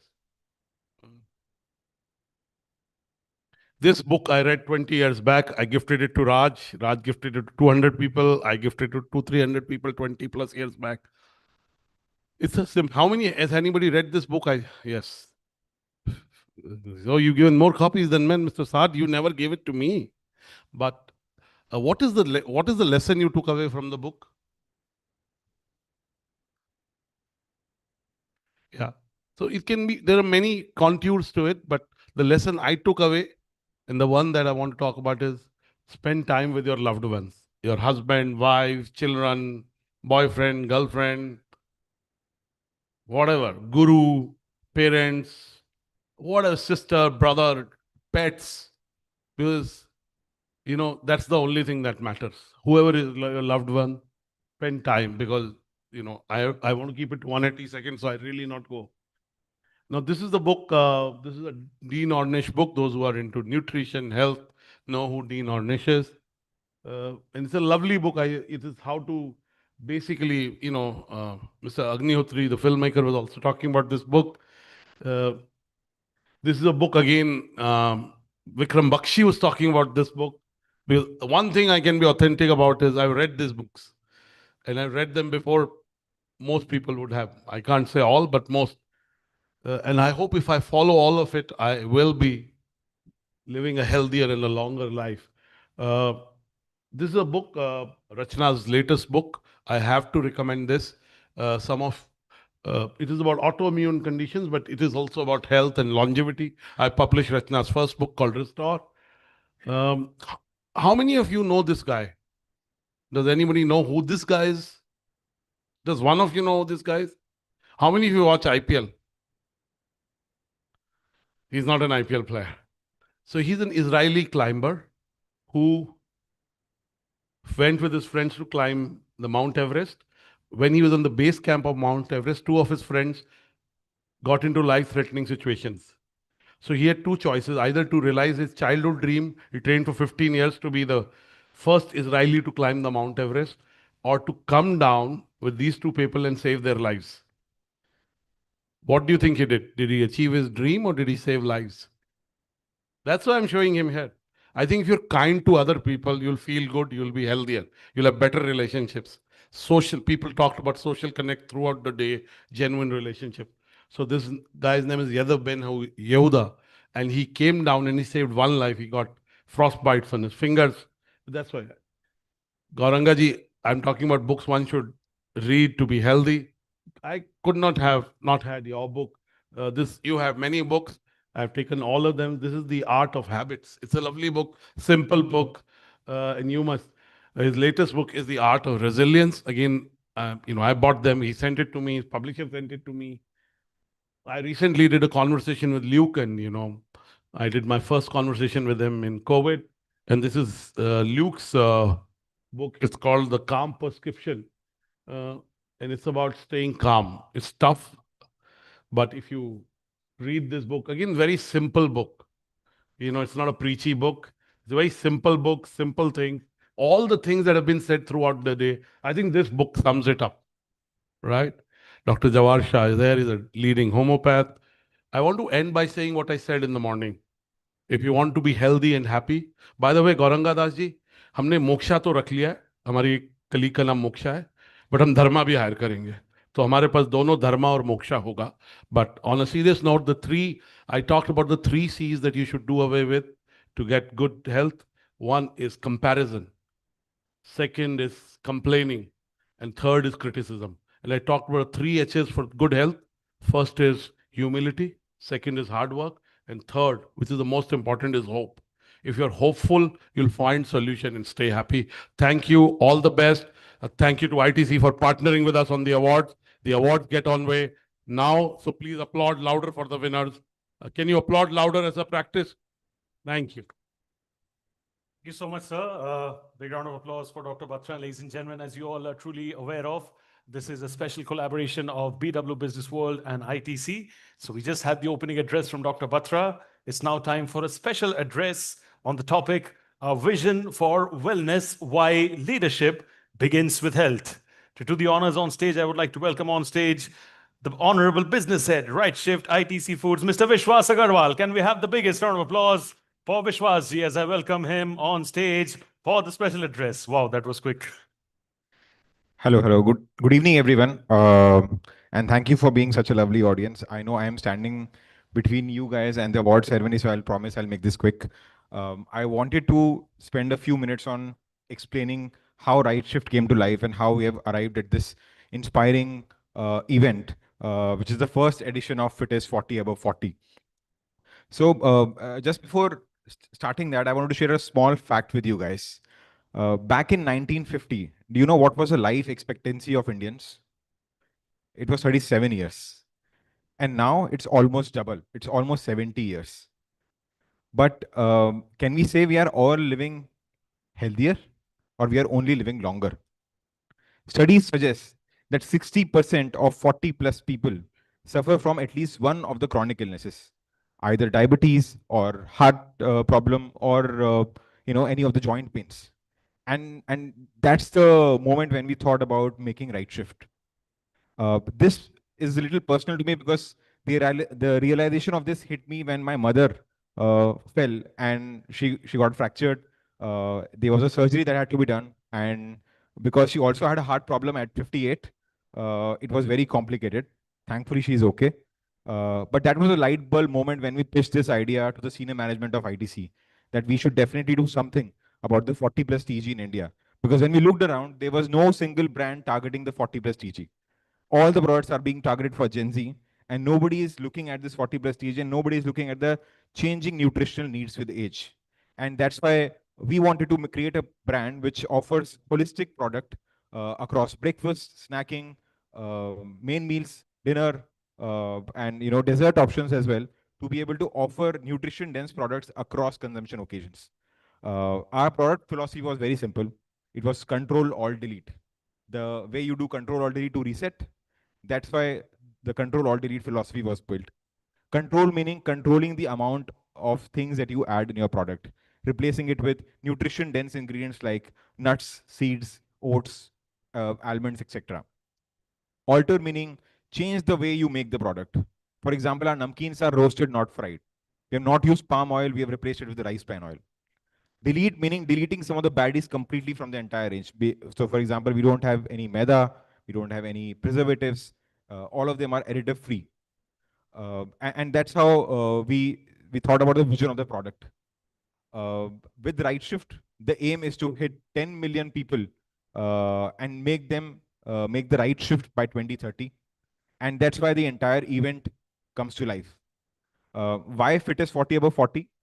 We realized that we realized 3 things actually. One, the role models are changing. People are not just looking at superstars, but they're looking at people around them. And working professionals look up to their leaders. And that's why you in this room help them become the better version of themselves. Second, people celebrate youth. they don't celebrate experience. There is 30 under 30, 40 under 40, but there was no IP that we felt that celebrate 40 above 40. But the research suggests that the best results are achieved by people between the age of 40 and 60, because that's where energy meets experience. And Dr. Batra is here, so he can definitely vouch for that. And the third reason was um,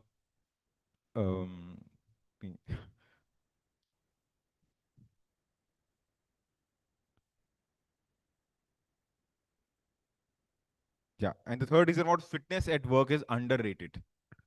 Nobody acknowledges people who balance health, wellness, and their deadlines together.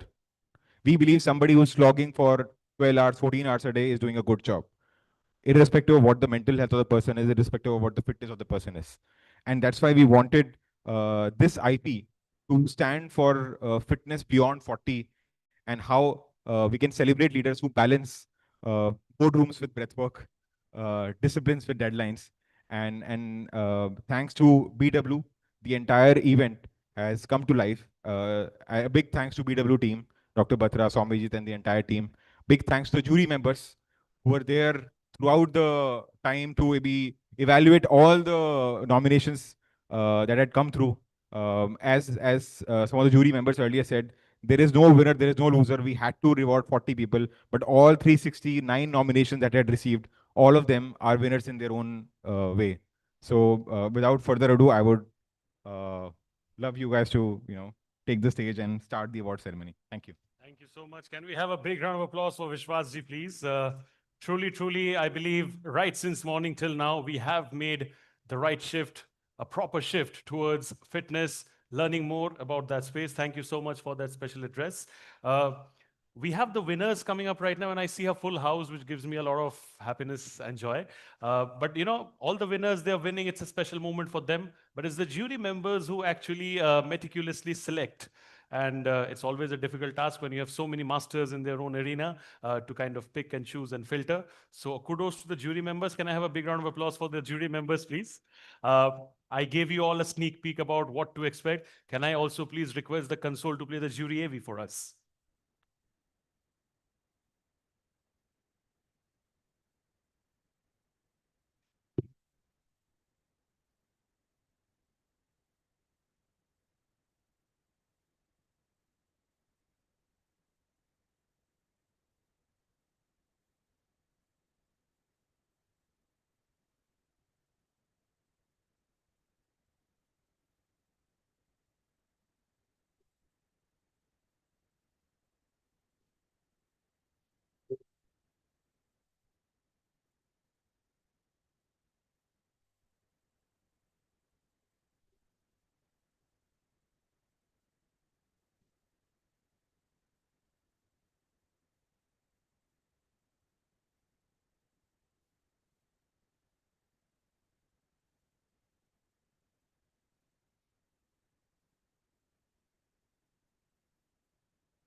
I must say this one thing that everybody is well and truly aware about the IP, about the event. I have also said a lot about it, but then of course an audio visual helps the purpose a lot more. So I'll request the console to please now play the event TV for our esteemed audience over here.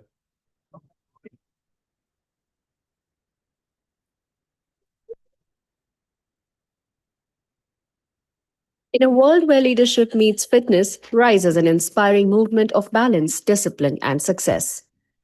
The only list that matters this year. Rightshift brings to you Lead Fit Summit and the grand celebration Fittest 40 Above 40, India's Fittest Business Leaders Awards in association with BW Business World and ITC. An initiative by Rightshift, ITC's dedicated health and wellness brand, crafted to fit every meal and every moment of the day, especially for the 40 plus community.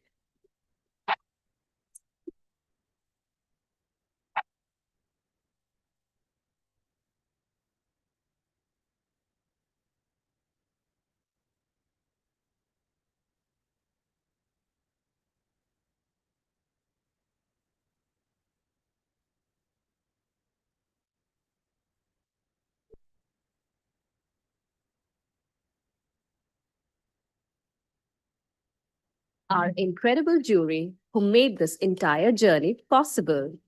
Life after 40, fitter, sharper, stronger. Not just possible, it is powerful. Success is not just about achieving targets, but also about strength, balance, and discipline. We are going to meet leaders who balance their boardroom with breathwork and deadlines with discipline. I'm on the jury and I really want to hear your story.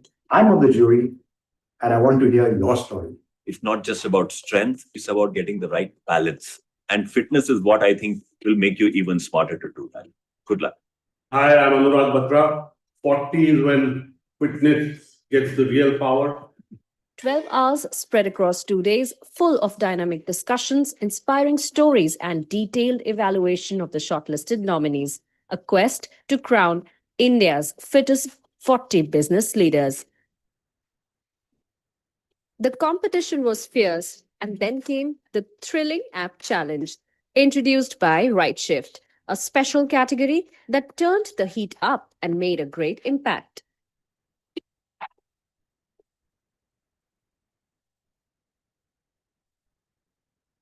The grand celebration unfolds at the majestic Taj for an unforgettable evening of recognition and inspiration.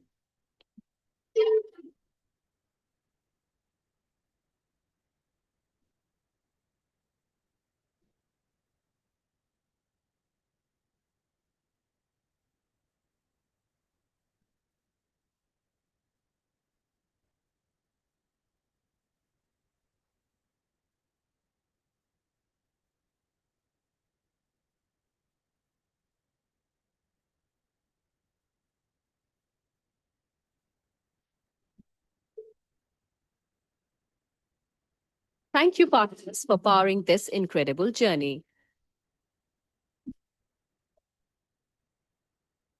Thank you, Rightshift, ITC, and Business World for this initiative. Thank you, Rightshift, ITC, and BW Business World for this initiative. Big thanks to ITC, Rightshift, and Business World for this initiative. Thank you, Rightshift, ITC, and BW Business World for the initiative. Thank you, Rightshift, ITC, and BW Business World for this incredible platform. It's time to get sharper, stronger, and more balanced. Looking forward to seeing you all at the grand stage. Join us to know who are the top 40 winners. As we redefine success, celebrate fitness, and honor India's. Ladies and gentlemen, 40 is truly the new 20. 40, fittest ever 40. Can we please have a big round of applause, please? You know, we're talking about numbers over here. But when it comes to fitness, can you really kind of contain or box it together in just a number? We hear the number 40, but then of course we have so many incredible enthusiasts over here that we just couldn't keep the numbers limited to 40 in terms of awards and acknowledgement, which is why a special announcement for all of you over here, not 40, we are awarding around 45 winners this time. A big round of applause for all of them, please. And that also includes some special winners from the Rightshift app challenge who have emerged victorious from that app challenge. So kudos to them. And another important update before we move forward and call our esteemed presenters is that it's okay, fine, if you are not a part of those 45 winners over here. Your incredible spirit and dedication towards fitness is quite visible, given the fact that you have been completely dedicated to this event. So since the fact that you all have been completely dedicated to this event, even if you're not amongst those 45, we have special goodies for all of you as well, which you can collect. So a big round of applause once again for ITC and BW Business World, please, as I move forward with the awards. So thank you so much. It's about the real test of fitness, not just about agility. Around a lot of winners happening over here, around 40, 45. Taliyon ki goonj jo hai, I'll request all of you to maintain that throughout. Can I please expect a roaring, thunderous applause, all of you, because we want to ensure that all our winners over here feel happy, motivated, and proud because of what they have achieved so far, so that they can even enhance and up their game. So thank you so much. जिस तरीके से आप लोगों ने ताली बजाया, we would want you to continue the same momentum throughout. On that note, it's now time to move forward with the awards. We have an announcement, Avivi. Okay. Okay. So that's the hustle of awards, but then kudos to the BW team for still managing and going throughout every bit of it. What I'm going to do is I'm going to be calling up on stage our esteemed presenters for the first set of awards. To do the honors on stage, may I please welcome Mr. Vishwas Agarwal, Business Head, Rightshift ITC Foods, alongside Dr. Anurag Batra, Chairman and Editor-in-Chief of BW Business World and founder of Exchange for Media Group, and also Mr. Amit Saad, who's an actor and emotional athlete. Can I please have all three of you over here for the few awards that we are going to be disseminating right now? Thank you so much. A big round of applause for all our esteemed presenters, please, everybody in this room. You're all fitness experts and enthusiasts. Starting से लेके आखिर तक जितना ताली आप लोग बजाओगे, वहीं पे साबित हो जाएगा that the fitness that you all are talking about, you're endorsing that in real life. Thank you. And a gentle reminder to everybody, we will be having a special group photo with all the winners. So I'll request all of you to please remain with us. It's Manoj Gurshani, author of The Human Connect, to join because he has a 9:30. Please give a big round of applause to Manoj ji as well. Thank you so much, sir, for calling him. And like I mentioned, we'll be having a group photo with all the winners, the jury members. So please remain with us right till the very end for a special group photo, which is a part of the coverage as well. We'll see you all on stage very soon. All right, ladies and gentlemen, on a countdown of 1, 2, and 3, we're all set to begin. Can we move ahead with the first award?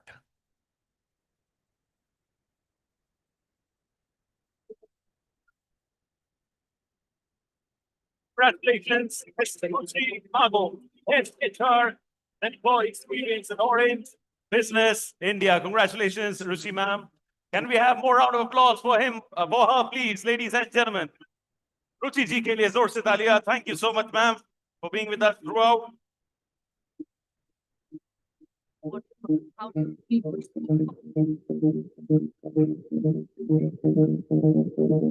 Thank you so much, ma'am.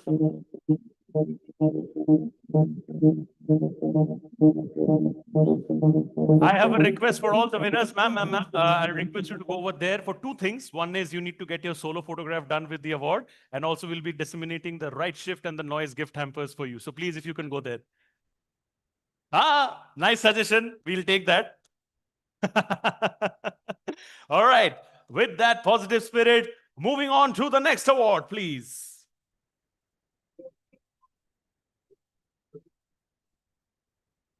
A big congratulations to Siddiq Mahajan, CEO and managing partner, Complete Circle. Siddiq ji ke liye zor se taaliyan. It's been a true powerhouse throughout. We love that spirit. Can we please have all the people over here in this room clap and appreciate? Show of hands up in the air, everybody. Yes.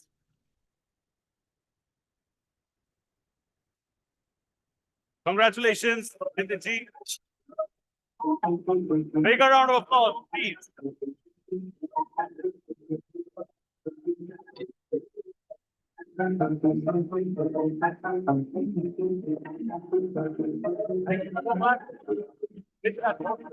We'll now move on to the next award, please. Congratulations, Mr. Aditya, founder and CEO, Vedant Bitsa. Aditya ji, can we please have you with us?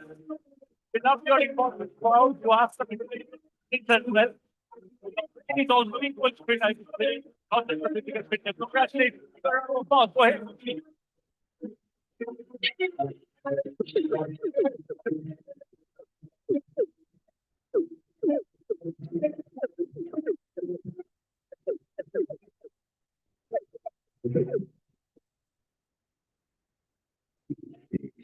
Congratulations. Thank you. And on that note, we'll now move on to the next award, please.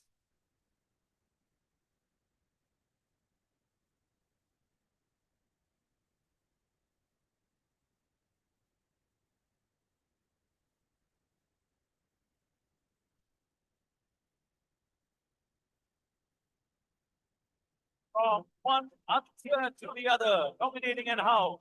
Aditya Khanna ji ke liye zor se taali, please, everybody. The honorable co-founder of Indian Pickleball League and strategic partner. Congratulations.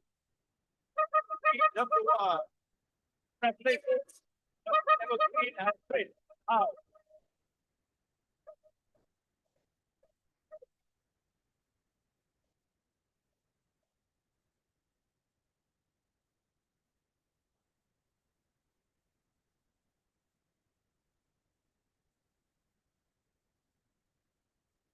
Thank you so much. Congratulations, Aditya ji. Big round of applause. I'll request Mr. Amit Sir to please take his seat. Give him a big round of applause, please, everybody. Thank you so much. बहुत shukriya to be with us. What I'm going to do right now is I'm going to be calling up on stage Gauranga ji. Please kindly आ जाइए. His Grace Gauranga ji. मैं आपको kindly stage पे बुलाना चाहूँगा to kindly give away a few awards. हम लोग और जोर से ताली बजा सकते हैं स्वामी जी के लिए, please.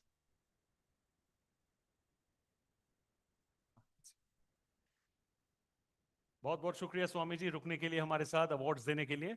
On that note, हम लोग बढ़ेंगे आगे to the next award, please.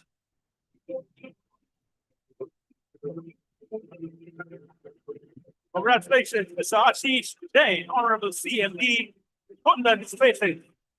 Ashish ji ke liye aap log please aur zor se bajaiye taali. He's making his way from there. If he wants to go a bit of the starting point, well, can we please have some loud cheers and appreciation for him, please? Congratulations.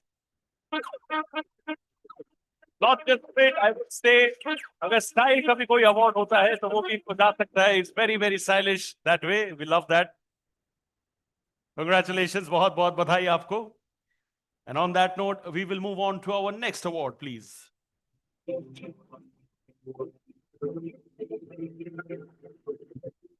Congratulations, Ashutosh Mohan Rastogi, Honorable Managing Partner, Amicus Advocates and Solicitors. Thank you so much for joining us over here, Ashutosh ji. बहुत बहुत शुक्रिया.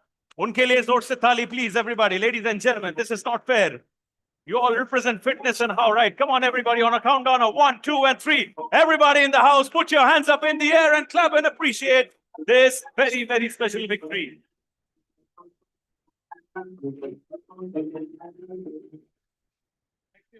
I did this last on my birthday.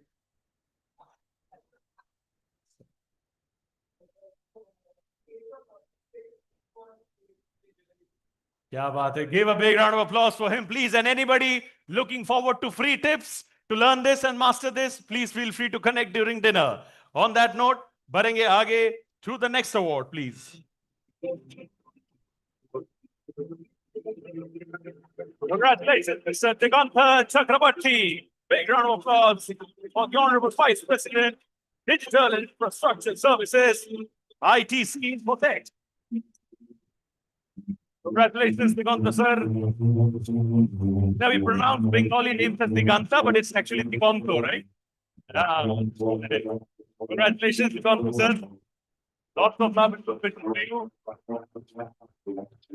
Rajiv ji को बुलाया जा रहा है. Rajiv ji, can you please kindly join us? Give her a big round of applause, please, everybody. Thank you for being a part.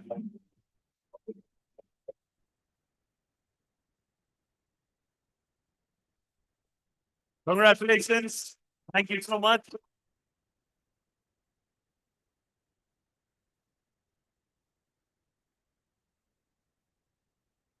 So much. On that note, can we move on to our next award, please?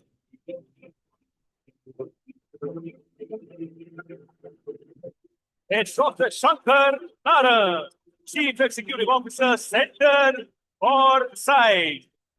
Shankarji makes his way to the stage, looking evergreen fit, and perhaps giving a lot of people to feel that really teenage. Congratulations, sir. And we love the way he's also redefining gender stereotypes, right? The pink is really suiting him now. Love that, sir. Sir, we'll request you to get the photographs and the gift hampers. Barenge aage to the next award, please.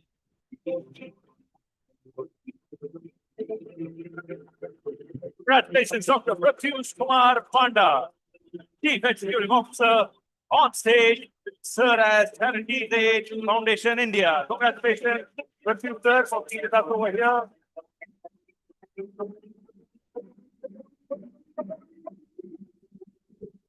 I'm changing.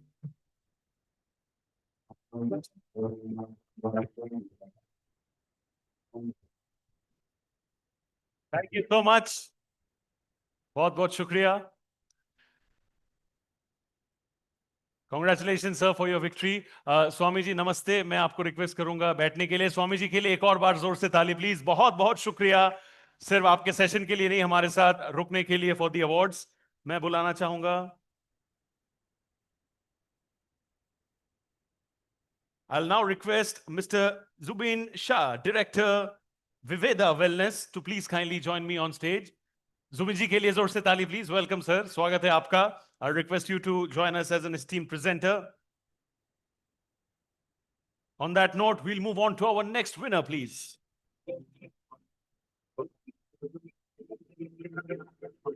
Congratulations, Mr. Gopal Setri, Senior Vice President and Business Leader, CGI APAC. Congratulations, Gopal sir. I feel the amount of intensity of the appreciation is not matching with the number of audience that we have. Can we please clap a little louder? Thank you so much. Absolutely, sir.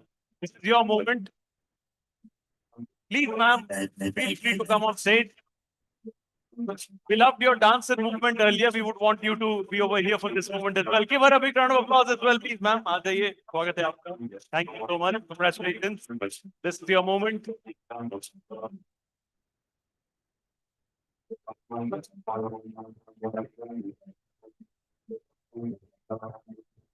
Thank you so much. On that note, we'll move on to the next award.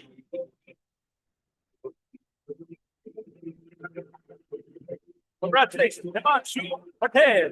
Big round of applause for the Chief Revenue Officer, Magic Software Enterprises India. Congratulations, Himanshu ji.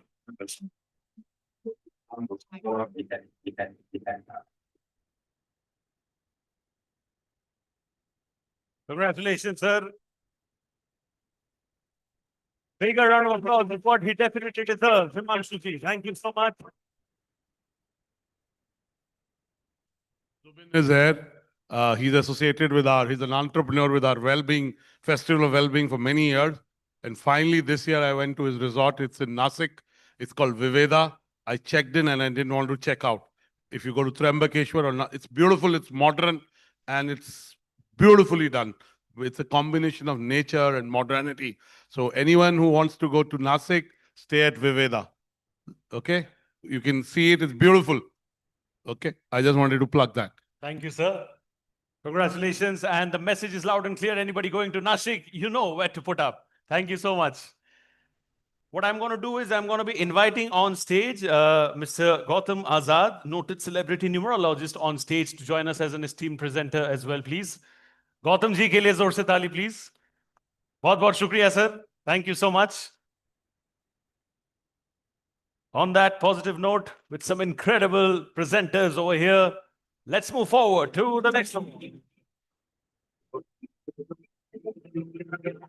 Give it up, everybody in the house, for Mr. Jay Daga, Chief Technology Officer, Seeds Group.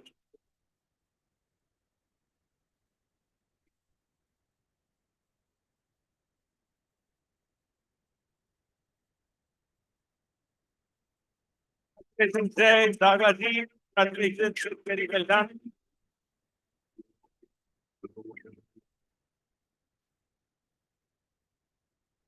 How do you feel?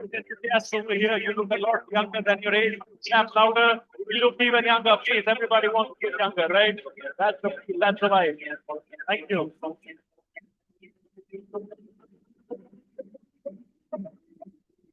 Thank you, sir. बधाई हो आपको. Congratulations to you and your family. We'll move on to our next award, please.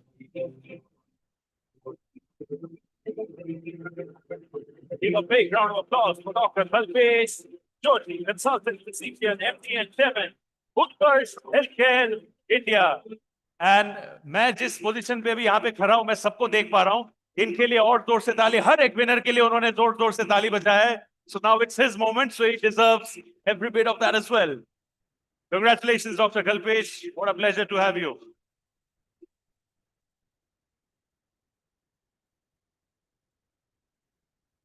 Thank you so much, sir. Congratulations. We'll move on to the next award, please. Give it up for Mr. Dinar Swami, roundaway, head of marketing, Hotel Mahindra. It's right over there.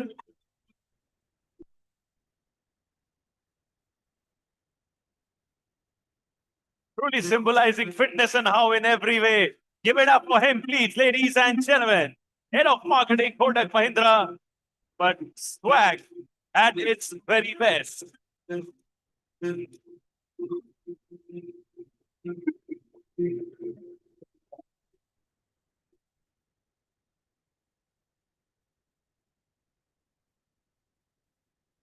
Thank you so much, Gautam ji. मैं request करूंगा आपको बैठ जाने के लिए. Gautam ji के लिए please big round of applause. And anybody looking forward to getting consulted by a reputed numerologist, you know the man, he's right over here. Absolutely. On that note, we'll move on to the next award, please.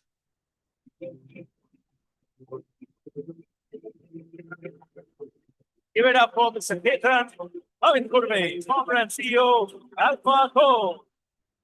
Congratulations, Ketan ji. What a pleasure to have you. You look extremely fit, dynamic, handsome, dashing, and I can keep adding adjectives.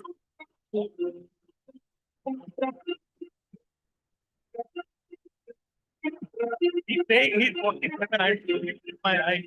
Goodness me. Give him a big round of applause. This is exactly what we need by fitness. Absolutely incredible. So you wear t-shirt and denim, college attire, people will be your college student, genuinely. Give him a big round of applause, please, everybody. My pleasure, sir. Thank you. Moving on to the next award.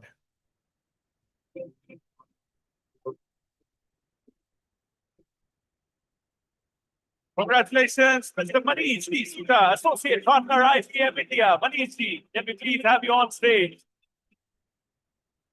And I must say, we did a dance session earlier. So volunteers बुला रहे थे stage पे. He is the gentleman who came सबसे पहले. उनके लिए जोर से ताली, please. He did not care और कौन आ रहा है और कौन नहीं. सबसे पहले he realized कि मुझे dance करके enjoy करना है. Congratulations, Manish sir.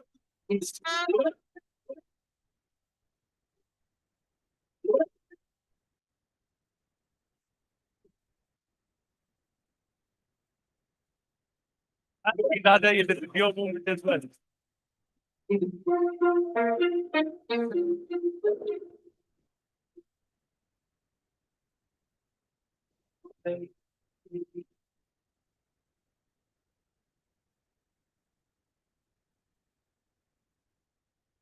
Wow, we only have a 50 winner. That's a statement in itself.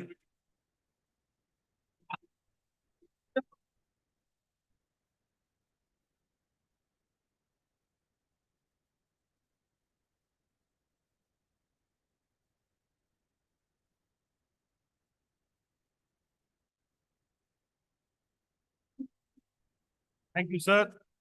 I'm going to be inviting on stage Mr. Jai Prakash Rao, Honorable General Manager, Industry Affairs at ITC Limited. Can we please have sir over here on stage? Big, big, big round of applause. And I can see the popularity in your team as well that you command. Give sir a big round of applause, please, everybody.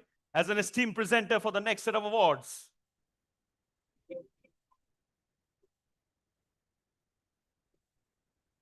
Congratulations, Moon Mukherjee ma'am, founder, B3 Sports Management Company.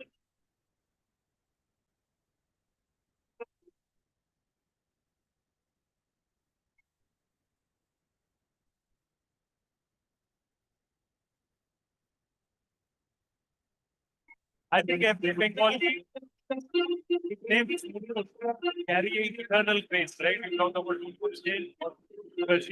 Give her a big round of applause, please, everybody. Thank you, ma'am, for being part of the year. Thank you, President. Thank you so much, ma'am. Can we please move on to the next award?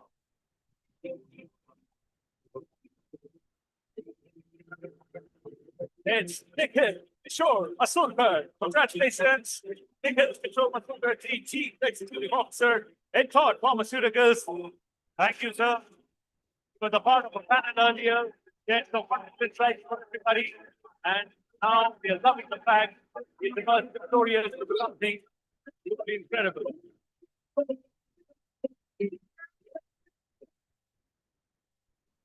Thank you, sir. Can we please have our next winner?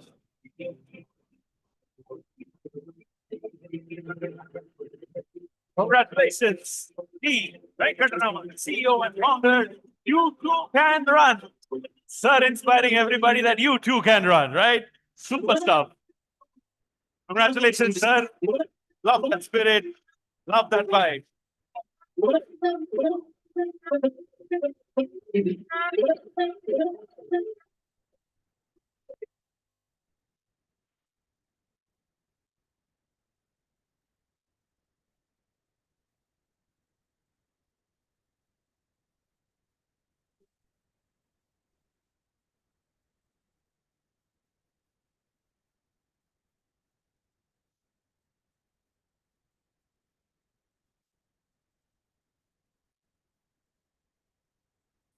On that note, we'll move on to our next winner, please. Congratulations, Ms. Pyle Ranga, celebrating fitness, balanced living by Pyle is the name. Congratulations, Ms. Pyle Ranga. Very, very well-deserved award. Thank you so much for inspiring and changing and most importantly, transforming lives of people.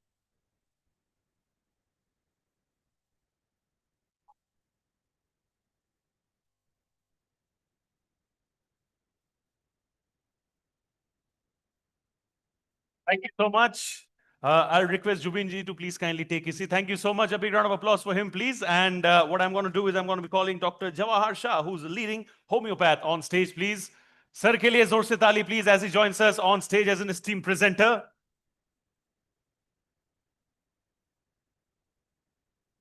Thank you so much, sir.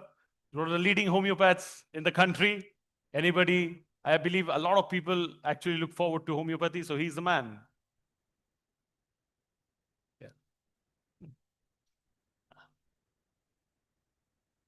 Thank you so much, sir, for joining us. Now we're ready for the next award. Give it up for Mr. Pradeep Subramanian, founder and CEO, Rep Cortex. Pradeep ji, you deserve every bit of it. I was seeing somebody else as well. Clapping for every winner. Inke liye aap log bhi please zor se bajao taali. Today you clap and appreciate for other victories. Tomorrow when you have your victory, others do the same for you. Congratulations, Pradeep Subramanian ji. Very, very well done. Very, very well served.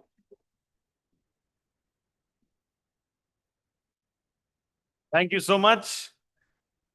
We'll move on to our next award, please. Give it up for Ms. Priyanka Gulati, partner, brand partner. Thank you so much, ma'am. We love the spirit and energy crowd. It's a part of a session earlier as well. Give her a bigger round of applause for staying with us consistently right since morning and making these events all the way to the rest of Keeping it real and on Saturday.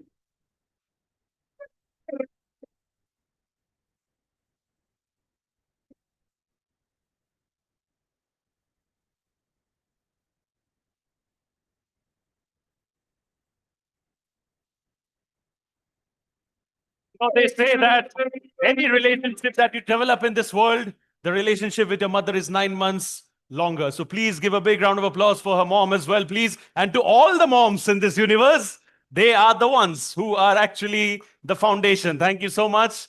And I believe this moment becomes all the way more special for you in presence of your beloved mother.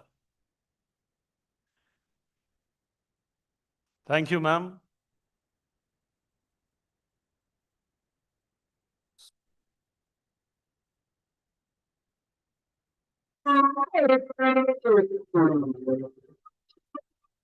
Thank you so much, ma'am. Congratulations. Badhai ho. What I'm going to do is I'm going to be calling up on stage our next esteemed presenter. Can I please have Dr. Sandeep Kochhar, celebrity astrologer, life coach, and motivational speaker on stage, please? Can I have a big round of applause for sir, please? I just want to reiterate if I got the pronunciation right. Thank you so much. Sandeep. Very deep thoughts. That's what it is. Thank you so much. Congratulations, Priyanka ji. And on that note, we will now move on to our next winner, please. Give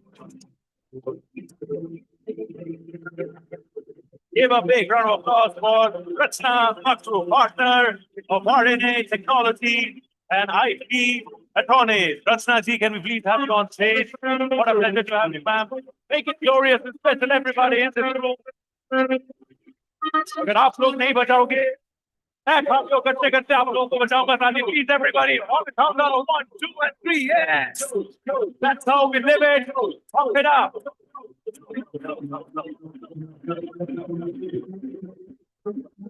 Real and awesome. Congratulations, ma'am. We'll move on to our next winner, please.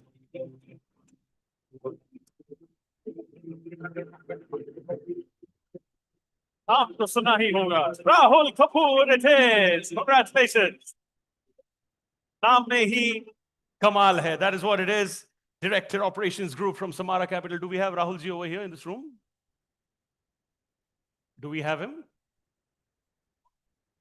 Yes, exactly. Yeah. So is he around? Or maybe do we move on to the next one? We'll move on to the next one.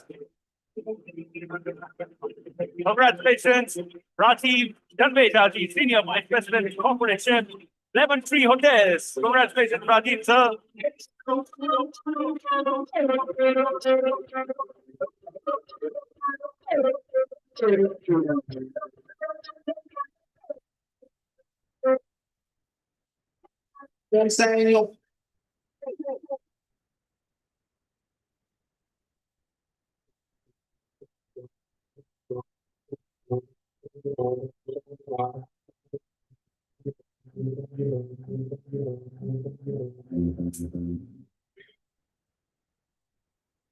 Congratulations, Rajiv ji.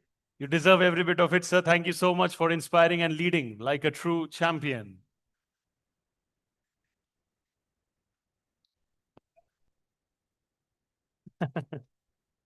Sir, I'll request you to get your photos and please kindly accept the gift hampers from Rightshift and Noise. I'll request Jawahar ji to please kindly take his seat. Thank you so much. Yes, sir. Sure, please. I want to congratulate ITC for a wonderful achievement. And in my 50 years of practice, I must have met thousands of people across the globe. But I must say, there is no faster man than Mr. Anurag Batra. He takes so quick decisions. You know, he is amazing. Every time he has touched me, you know, with so much of busy schedule, he finds time for everything. Thank you very much, Anurag ji. Thank you so much, sir, for your kind words. Thank you. Yes, sir. I'll help you come. I'll help you. Sir. Give him a big round of applause, please, ladies and gentlemen. The kind of spirit that he has shown throughout is truly, truly commendable. Thank you, sir. We value your indomitable spirit. I'll request Dr. Sandeep Kochhar and Mr. Jai Prakash Rao to please kindly take their seats. Thank you so much, sir. Give them a big round of applause, please, ladies and gentlemen. Thank you so much. And what I'm going to do is I'm going to be calling up on stage Ms. Tanushri Chaudhary Singh, wellness practitioner and healer, to give away the next set of awards. Can we please have Tanushree ji on stage, please? There she is, coming. Give her a big round of applause, please. Our next esteemed presenter for the next set of awards. And gentle reminder, we will be having the group photograph as well. So I request all of you to stay back with us right till the very end. एक dialogue है, picture अभी बाकी है मेरे दोस्त. So that's exactly how it's gonna be. Thank you so much, ma'am, for being with us over here. Thank you. Moving on to the next award, please.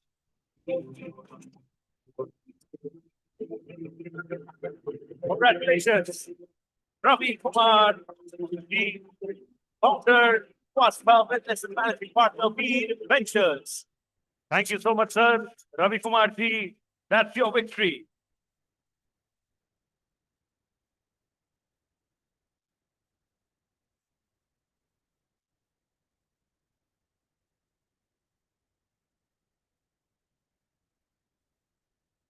Can we please have more clapping and appreciation, please, everybody? The fitness test is on for everyone. Aur zor se thali. This is what we are celebrating over here. Ravi Kumar ji, thank you so much for being with us over here. Okay, so a bit of Hindi. Suchna Janhit mein jari. Bahar interesting photo booth hai. So you can get your photographs clicked with your trophies and awards, and we would love to capture.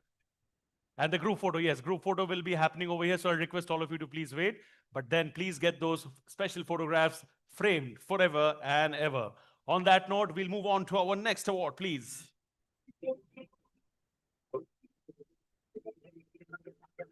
Congratulations and time for celebrations for Mr. Sameer Mahendra Pathak, President, EWR, a Times Group company. Congratulations, Mr. Sameer. What a way you are inspiring. Powerhouse of a business leader, complete fitness enthusiast, showing it the way to be. Thank you so much, Sameer ji.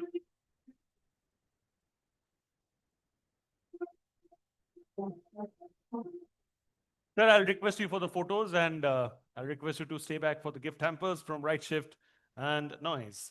Moving on to the next award, please.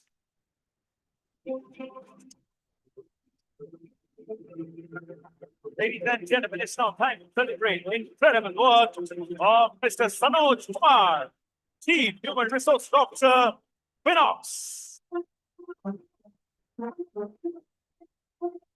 Congratulations, Sanoj, sir. Congratulations. And celebrations coming your way.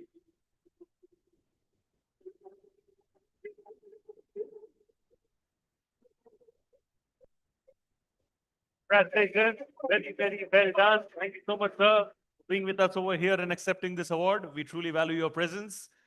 On that note, we'll move on to our next award, please. Give it up for Shivani Kumra, Associate Director, Fragrances, Deva Fragrances, Flavors and Ingredients. Congratulations. Very, very well done.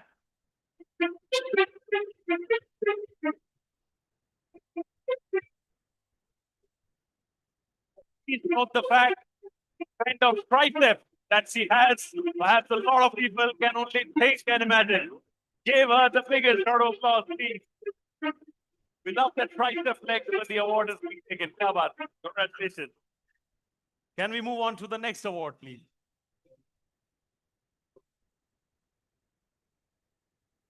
Give it up for Shruti Koshe Agrawal, Assistant Vice President Marketing, Tata Realty and Infrastructure.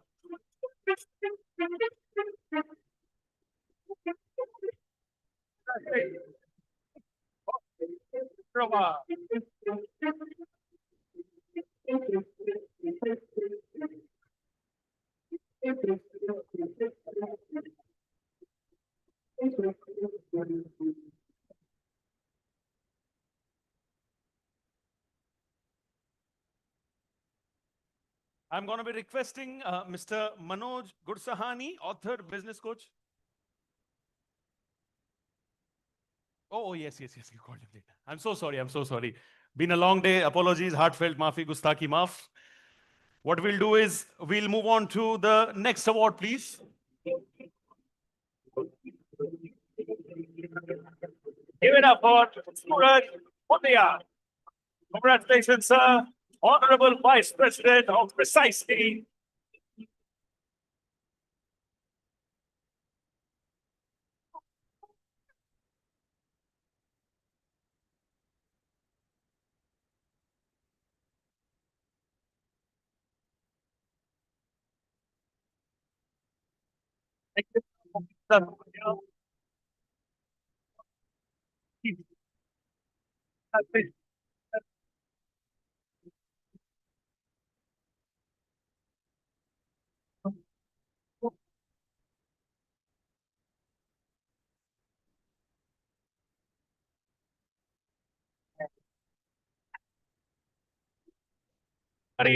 I'll request everybody to please remain with us right till the very end for the group photograph. We are almost done with the awards. We have a few more awards to be given away. I'll request all of you to please remain with that for the group photograph. On that note, can we move on to the next award, please?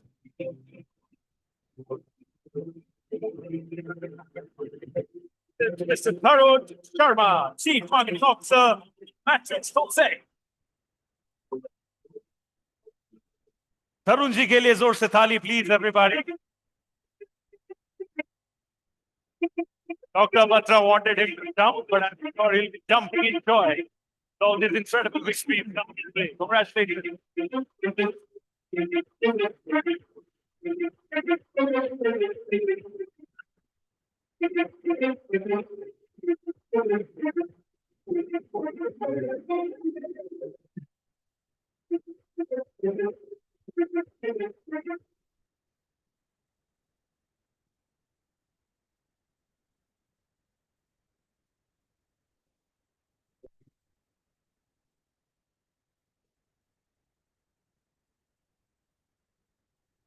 Congratulations, Tipsy Vector, founder, PTL, Vigor Transforming Life, nutritionist and fitness trainer, Fit India Ambassador.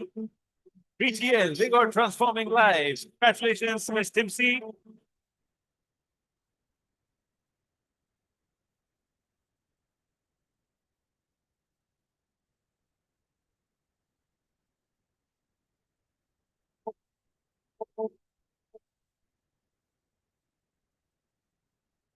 Thank you so much, Timsi ma'am.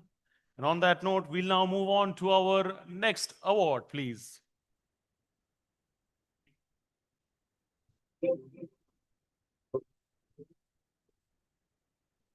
Give it up for Mr. Vinay Kumar Srivastava. Congratulations, sir.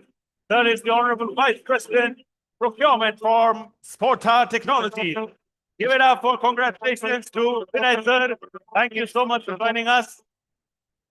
Can we please clap louder, ladies and gentlemen? We're almost towards the fag end of the awards. You clap and appreciate the enthusiasm is maintained at its very best. Thank you so much. Congratulations, Vinay ji.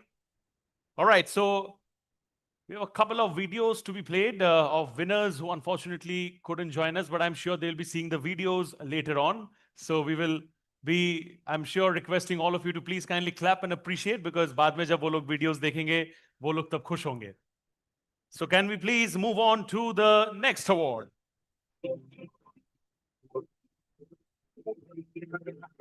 It's Mr. Deepak Vijay Raghavan, Senior Vice President, Digital Technologies. Thank you so much. Will be sent. Firstly, truly honored to be awarded as a top 40 over 40 fitness leader. Thank you, Business World and ITC, for this recognition. This recognition means a lot to me. It's not about another milestone. It's about discipline, consistency, and doing something in a true spirit. Right. Over a period of time, I always believed in fitness as a state of well-being. Right. As a leader, it has really helped me to stay focused, balanced, and really sharp during my decision making. With that, I truly thanks once again the organizers for this recognition, and I hope my fitness journey really inspires people around me. Thank you. Can we have some clapping and appreciation, please? Thank you so much. Moving on to the next award, please. It's Ms. Saraswati Anand, Director, Kannada Cluster, Geofund, have the video, please. I've had a physically active childhood, competing in sports through school, district, and state levels. I also had a very, very encouraging household where my father invested in his strength training through his entrepreneurial journey, and my mother, who through her busy homemaker schedule carved out time for her health, yoga, and fitness. But as I grew, career aspirations and family aspirations led me to put my health on a back burner. And I felt health slipping away and fitness slipping away. And I kind of pivoted back to very focused and regimented strength training during COVID, about 2020. And in the last 5 years, I can confidently say that this strength training, a focused investment on my health, has helped me reap rich dividends, and I can really feel what my body can do mentally and physically. And I also hope that my strength journey and my physical journey inspires my kids to ensure that they stay invested on this and hopefully be a role model for them. Thank you so much. We love that video. Can we please clap and appreciate to make that combination even stronger and more lethal? Thank you so much. Congratulations, Saraswati ji. We'll move on to the next award winner, please.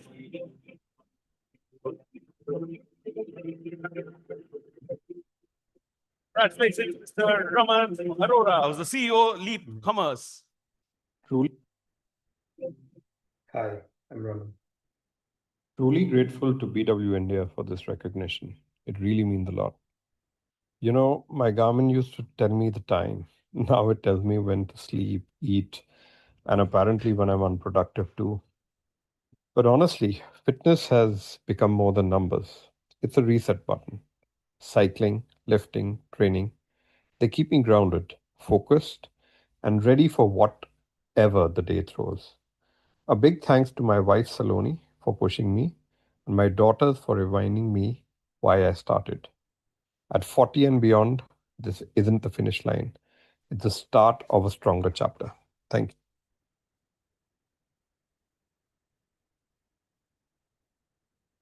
And on that note, can we move on to the next one?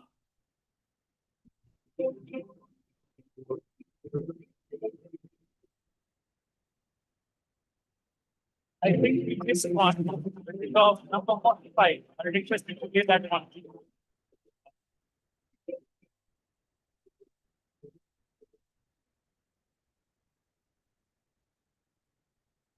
Hold on. Don't play the wrong one, please. Just hold on. So I'll request Anushri ma'am to please take a seat. Give her a big round of applause, please, everybody. Thank you so much.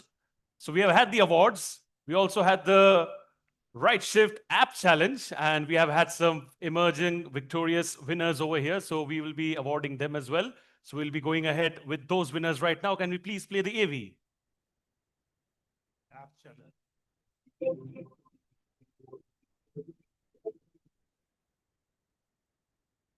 Congratulations, Mr. Anirban Ghosh, Senior Vice President from Gucci Corporation. Congratulations, sir. Badai ho. And if I can use the leverage of Bengali on connection with sir. Been here in the room since I came at 10:55, I think, or 11 sharp. And he's the most enthusiastic and kind person. He's been taking everyone's photo, or he's been encouraging, he's been applauding the speakers. I mean, he's definitely my most favorite person today. I met him earlier at my real estate event, but today I got to know him. So please give Anirban a big round of applause. He's very enthusiastic about others, which is a great quality to have. Give Anirban a bigger round of applause. Congratulations, sir. And these three winners are from the app challenge. So they did well on the app challenge, and that's why Rightshift is applauding them. Congratulations, Anirban ji. Thank you so much for joining us. Can we have more clapping and appreciation, please, ladies and gentlemen? All right. Thank you and have an incredible future moving forward, sir. It's now time for the final award of this spectacular evening. Can we move on to the final award, please?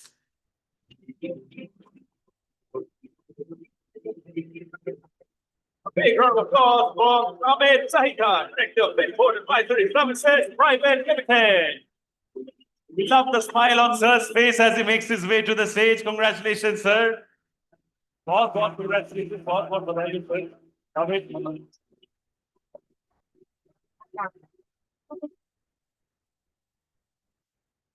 Ladies and gentlemen, can you please continue the momentum in terms of appreciation? This is the last award of the whole of this photo. Can I please have all gentlemen over here? Congratulations, Amit sir. Yeah, we have. Yes, we also have cocktail and dinner, so that is going to be very, very interesting as well to network and also relax a bit after a long day. But right now, ladies and gentlemen, like I mentioned in the very beginning, we're going to be having the group photograph. So can I please have all our esteemed winners from today's evening come up on stage with your respective trophies, and also the jury members who are present over here. Can I please request all of you to join as well over here? Our esteemed jury members, our winners, can I please have all of you with your respective trophies on stage for a special group photograph. You all have made the right shift in life, and it's now time to take it forward even more. Can I please request all our esteemed jury members to join us as well? I request the photographer, sir, to please kindly guide them in terms of the framing. कैसे कौन बैठेंगे sir, आप थोड़ा please समझा दीजिए उनको.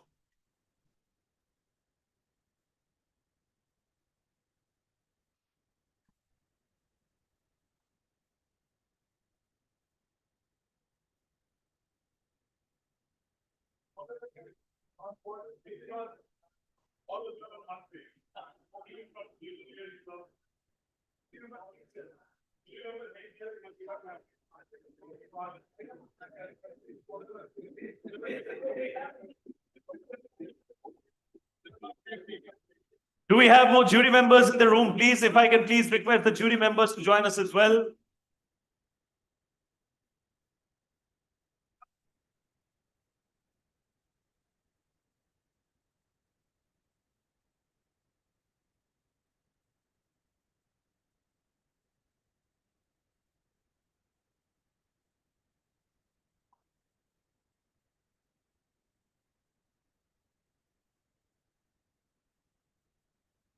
One winner joining over here. Sir, I'll request you to please come on stage with your trophy. Kindly hold on. We have one more winner. We don't want anybody to miss out. Sure.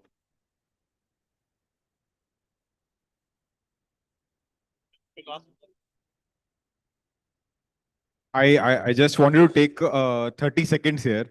I wanted to say that this event is just the beginning, and we would want to roll out Rightshift Challenge across each of your organizations. So we'll reach out to you after the event so that we can, create a bigger impact after the event. Yeah.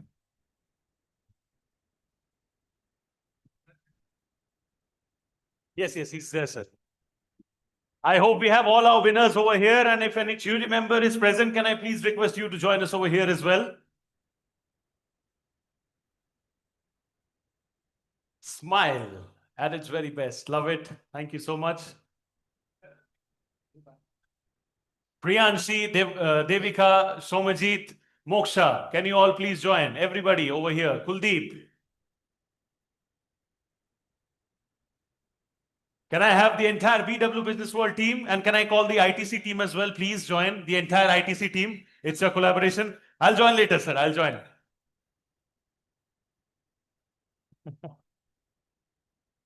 Can I request Somajit? I'll also join, sir. I'm just waiting for Mr. Somajit. Where is Somajit? Can we please have him over here? Sanjana, also please join.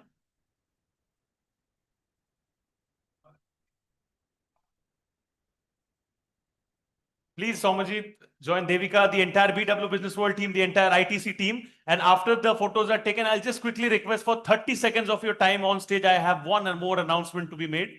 Thank you so much. Let him be the expert. Everybody has been a part of school photographs, right? So that's exactly the vibe that you need to feel. Oh, okay. I'll come over here. That's it. Done.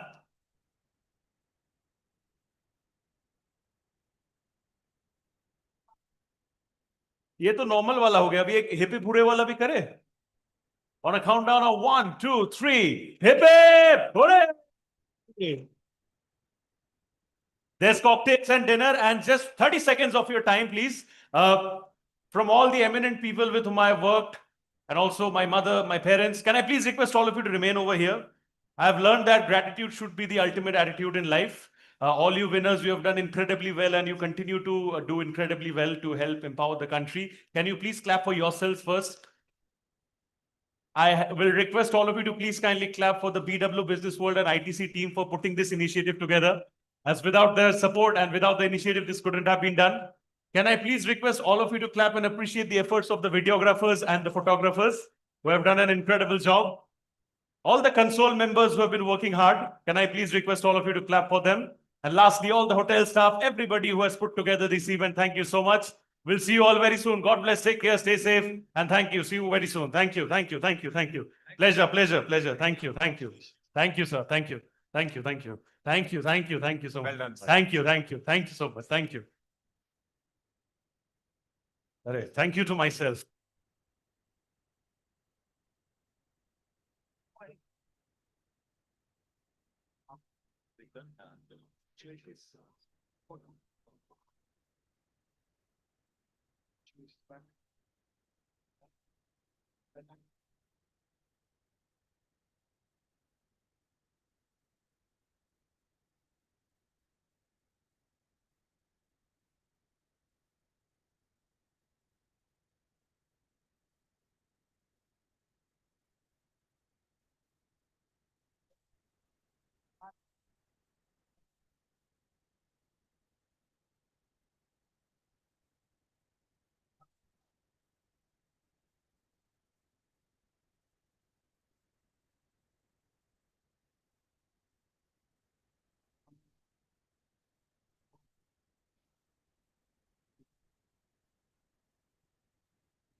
Great idea. Yeah.